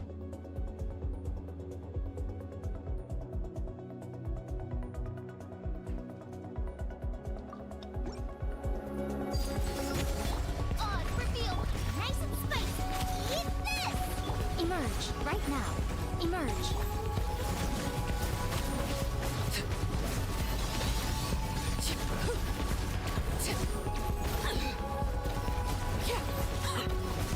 Midnight Phantasmical. I'm always watching. Right now, right here, right now. Ha! Cha! No, wait.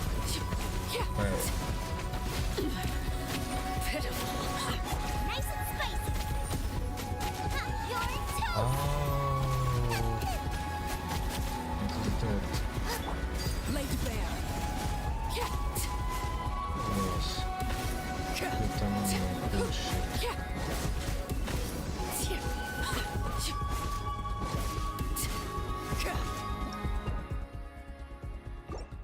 Okay, I can do this. But first... Yeah, sure.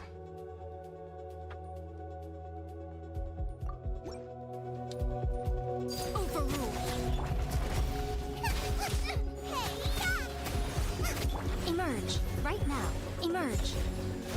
By royal decree.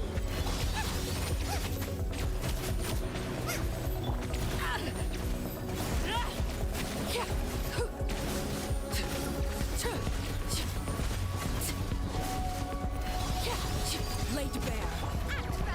Into the fire. You're toast.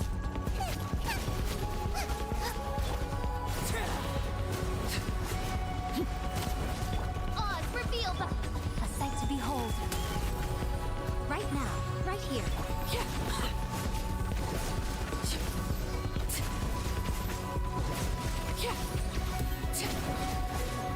Everlasting as the moon. Wings of darkness. Booba, get them. Emerge, right here.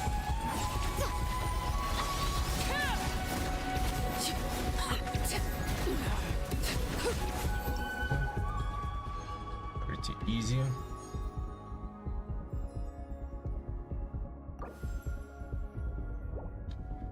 Okay, Now, I guess.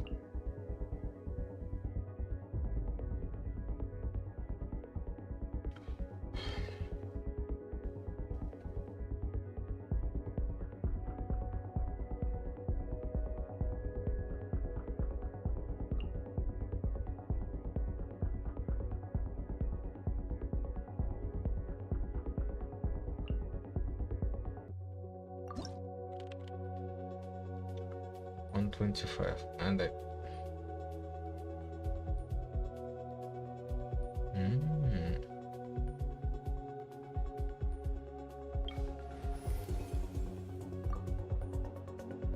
Oh, this is so good.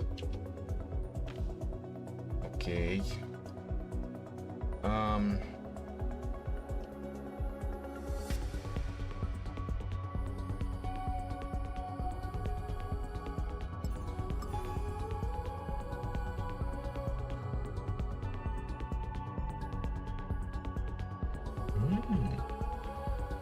Actually, Hydra. Neglect, please. Yes, obviously. All three are available. pleasure is all Mystery mine. cache. I'll take it.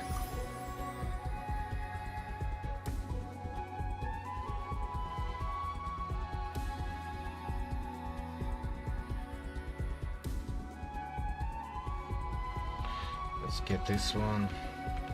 Doesn't matter. Net recharge. Ultimate. 1, 2, 3. Oh god. 3, 4. Something like that. Who else can? Okay, 1, 2. 2 more pretty good people. That's electric.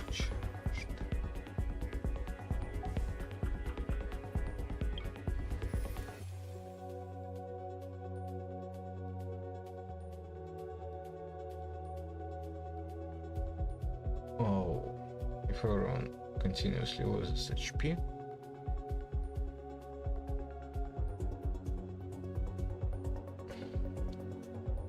then Farina has to be in her healing state.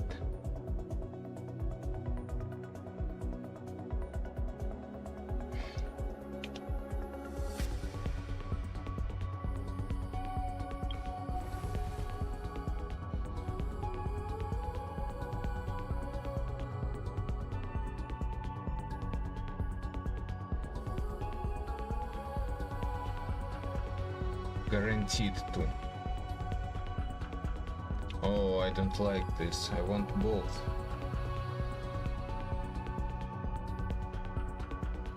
Okay, well.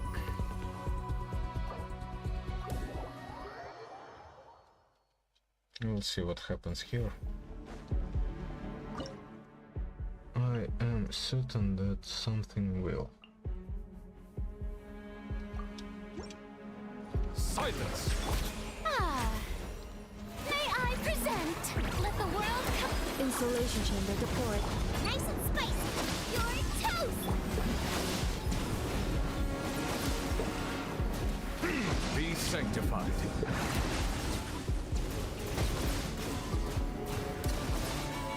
Bow your head.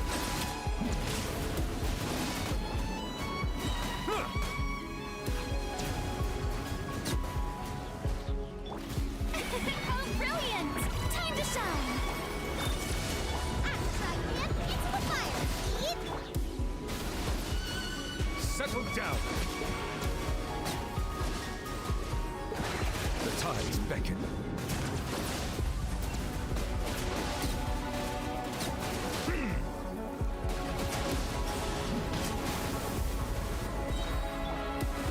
Let my name echo in song.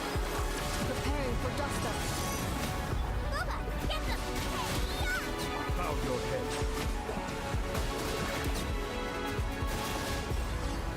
Be sanctified.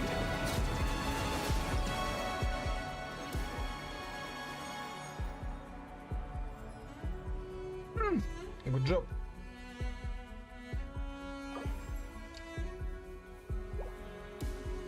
Now,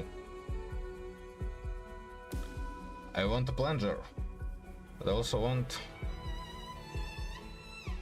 an filled pyroapplicator.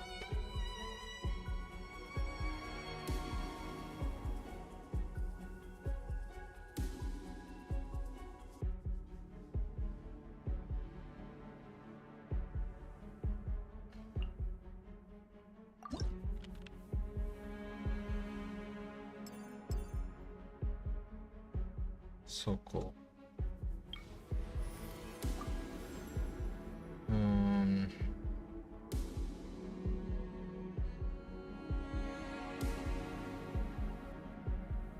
Okay, what are my teams?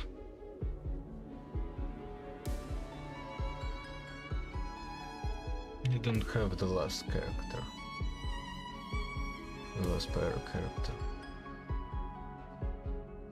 So currently have Varessa. You armed and ready. Varessa. More stuff. A field pyra, yes please. I got you, boss. No. Let's see.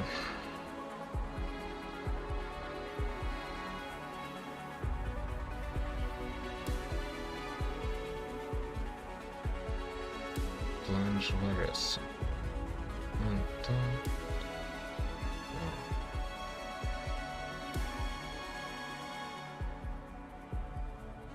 she can use someone else.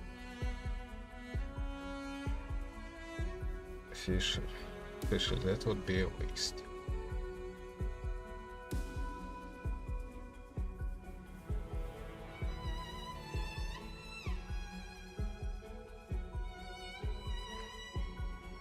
One, two, three, four. Official. Well, might as well use official. How much chambers do I have? 1, 2, 3, 4. Okay, so 1, 2. Oof. 3, 4. But I need more fielders then. Her Sin Yun.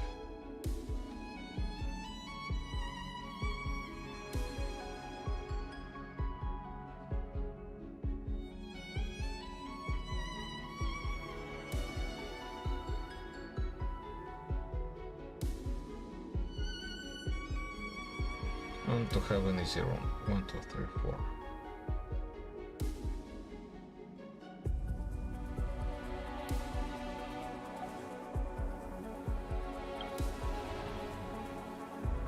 And the next room is going to be this.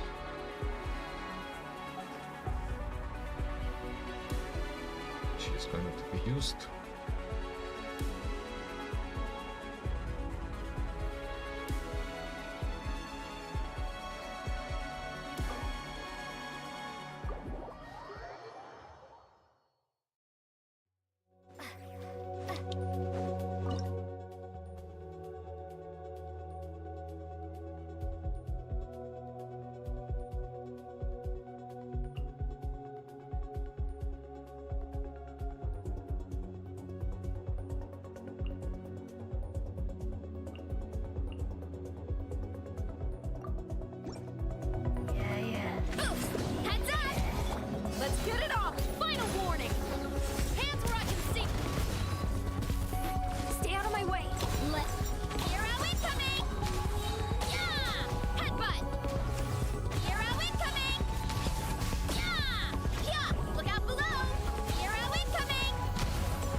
the room.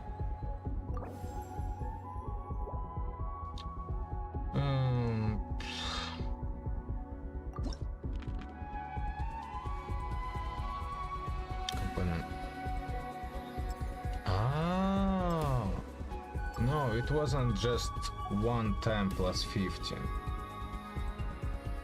It's every time plus 15. That's cool, that's cool. Vaporization.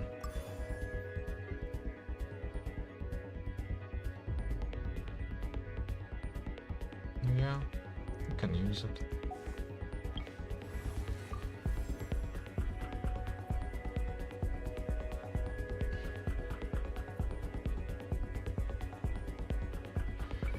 Okay, so we're gonna use Hydro, so I'm going to go for Hydro.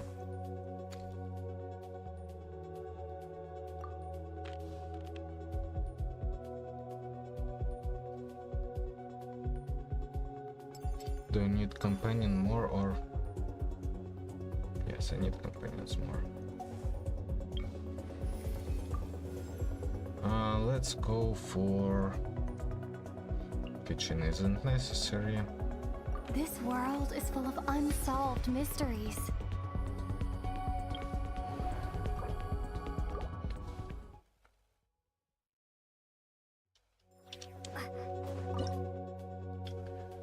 Ba-ba-da-ba-da.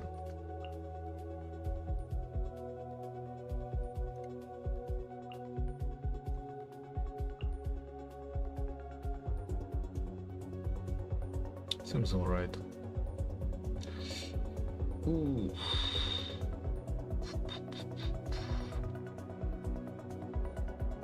Sure, whatever. Settle down. Strike a pose! Time to shine!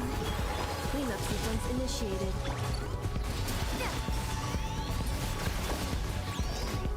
The tides beckon.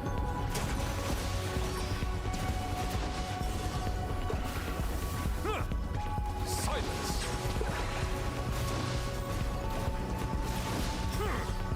Shower me with praise! Let my name echo! Defensive mode in...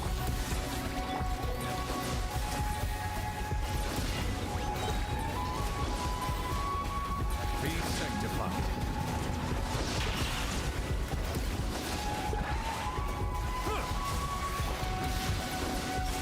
Strike a pose! Time to shine!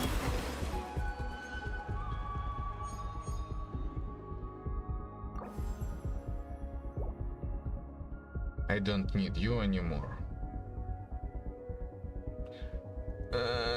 But I won't refuse the help, I guess. Like, it's much more useful than the alternative.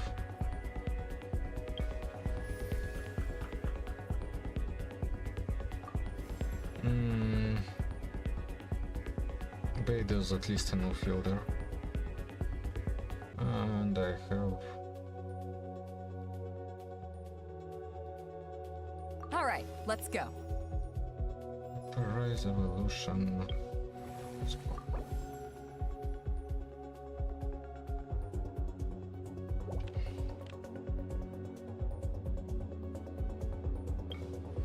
Okay. Yes, I got it. Other characters have an advantage. I mean, I have one.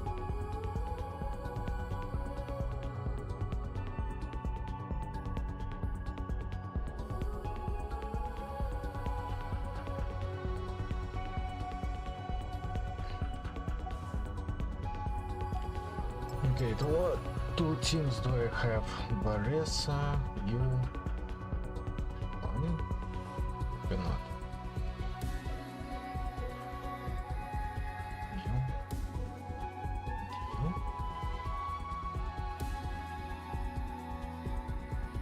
1, 2, 3, 4. So I don't have to use her. I don't have to use her. There's 1, 2, 3, 4.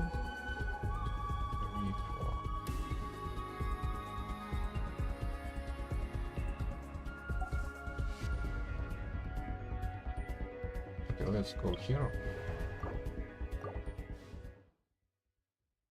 We'll figure something out.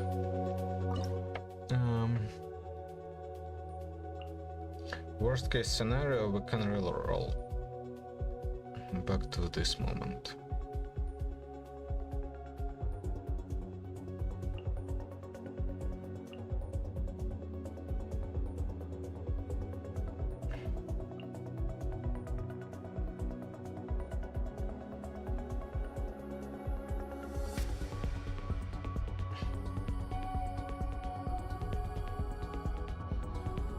This her skill apply.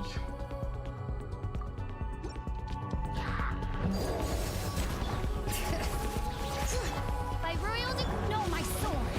Witness the power.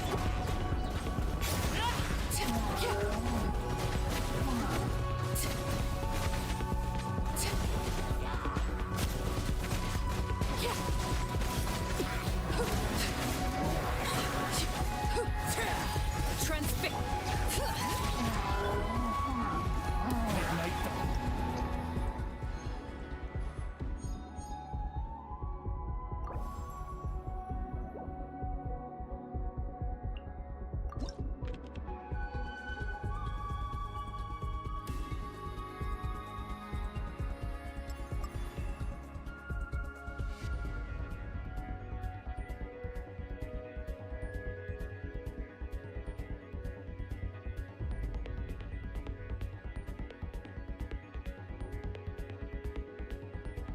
Are not necessary.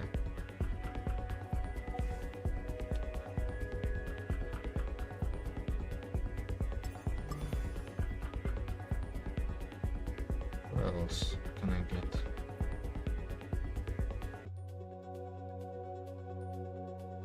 Field and field field.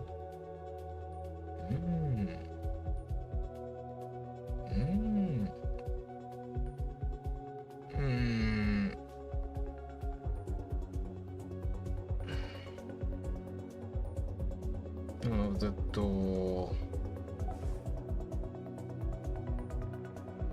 Fire Companion is definitely not the thing, the option.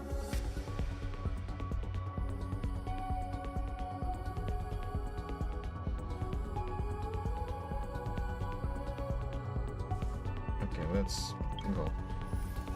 Do that, and they don't have any. Oh well. Okay, let's try this with Kachin. Something's come up? Just because I find it funny.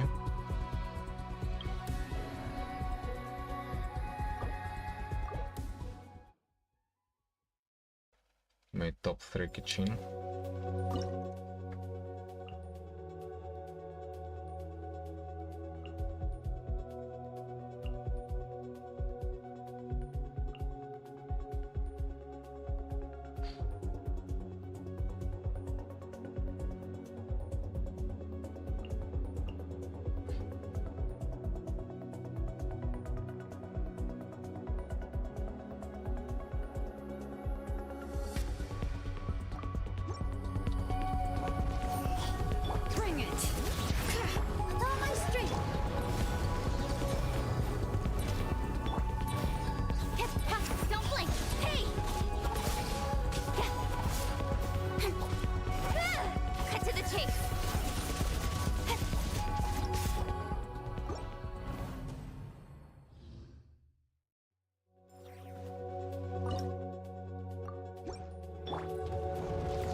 let's not.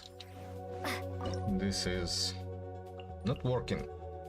And what would be working? Probably something like this.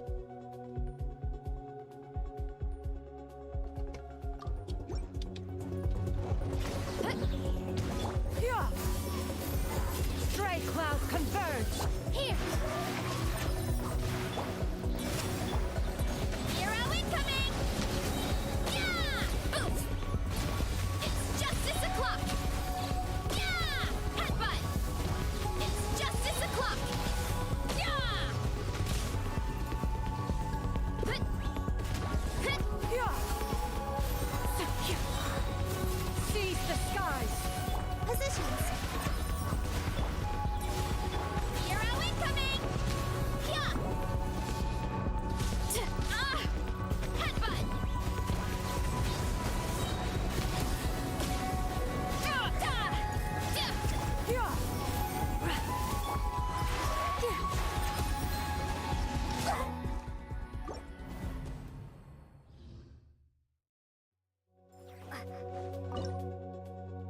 Um,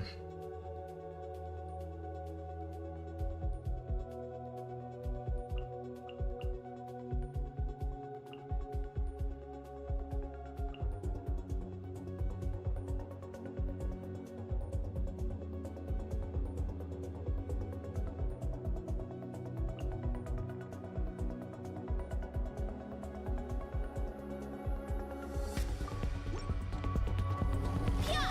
Look out below! Buckle up! Hands where I can see! Hero incoming! Yeah! Oof! Hero incoming! Yeah! Headbutt! Volcano kablam! Yeah! Let's get it on! Stand down! You asked for it! It's justice o'clock! It's justice o'clock! Hero incoming! Look alive! Stop right there! Oof! Heads up! Hi! Yeah! It's justice o'clock! that was the hardest one so far.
No supporting cast. And look at that.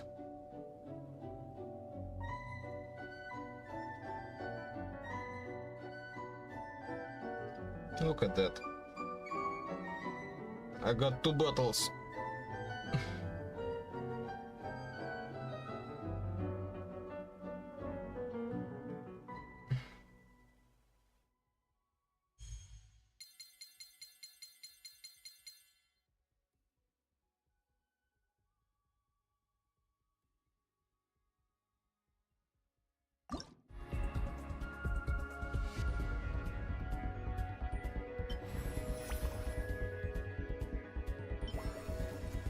I like the Empress more.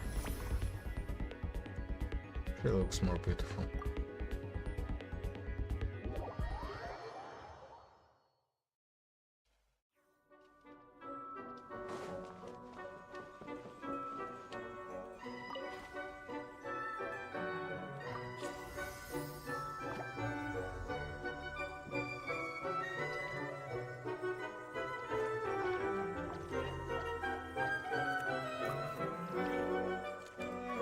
3 medals. I have 3 medals. I would expect to get more medals. But hey! Now I finally can just purchase the Thinking Chichu. Serious contemplation.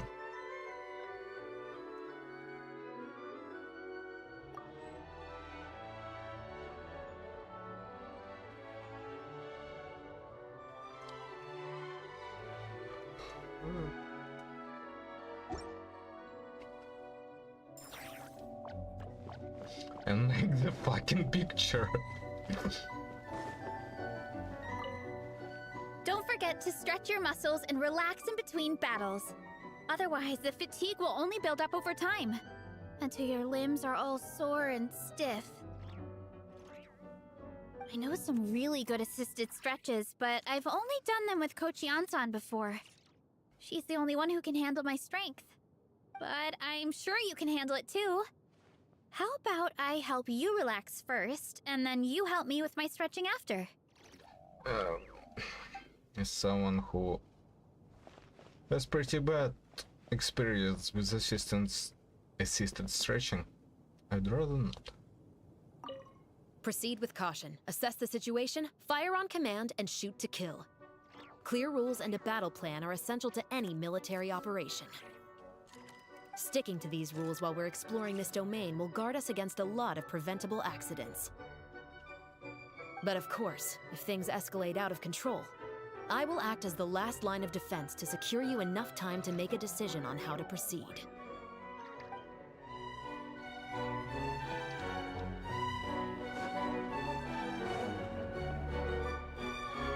Can I sit here?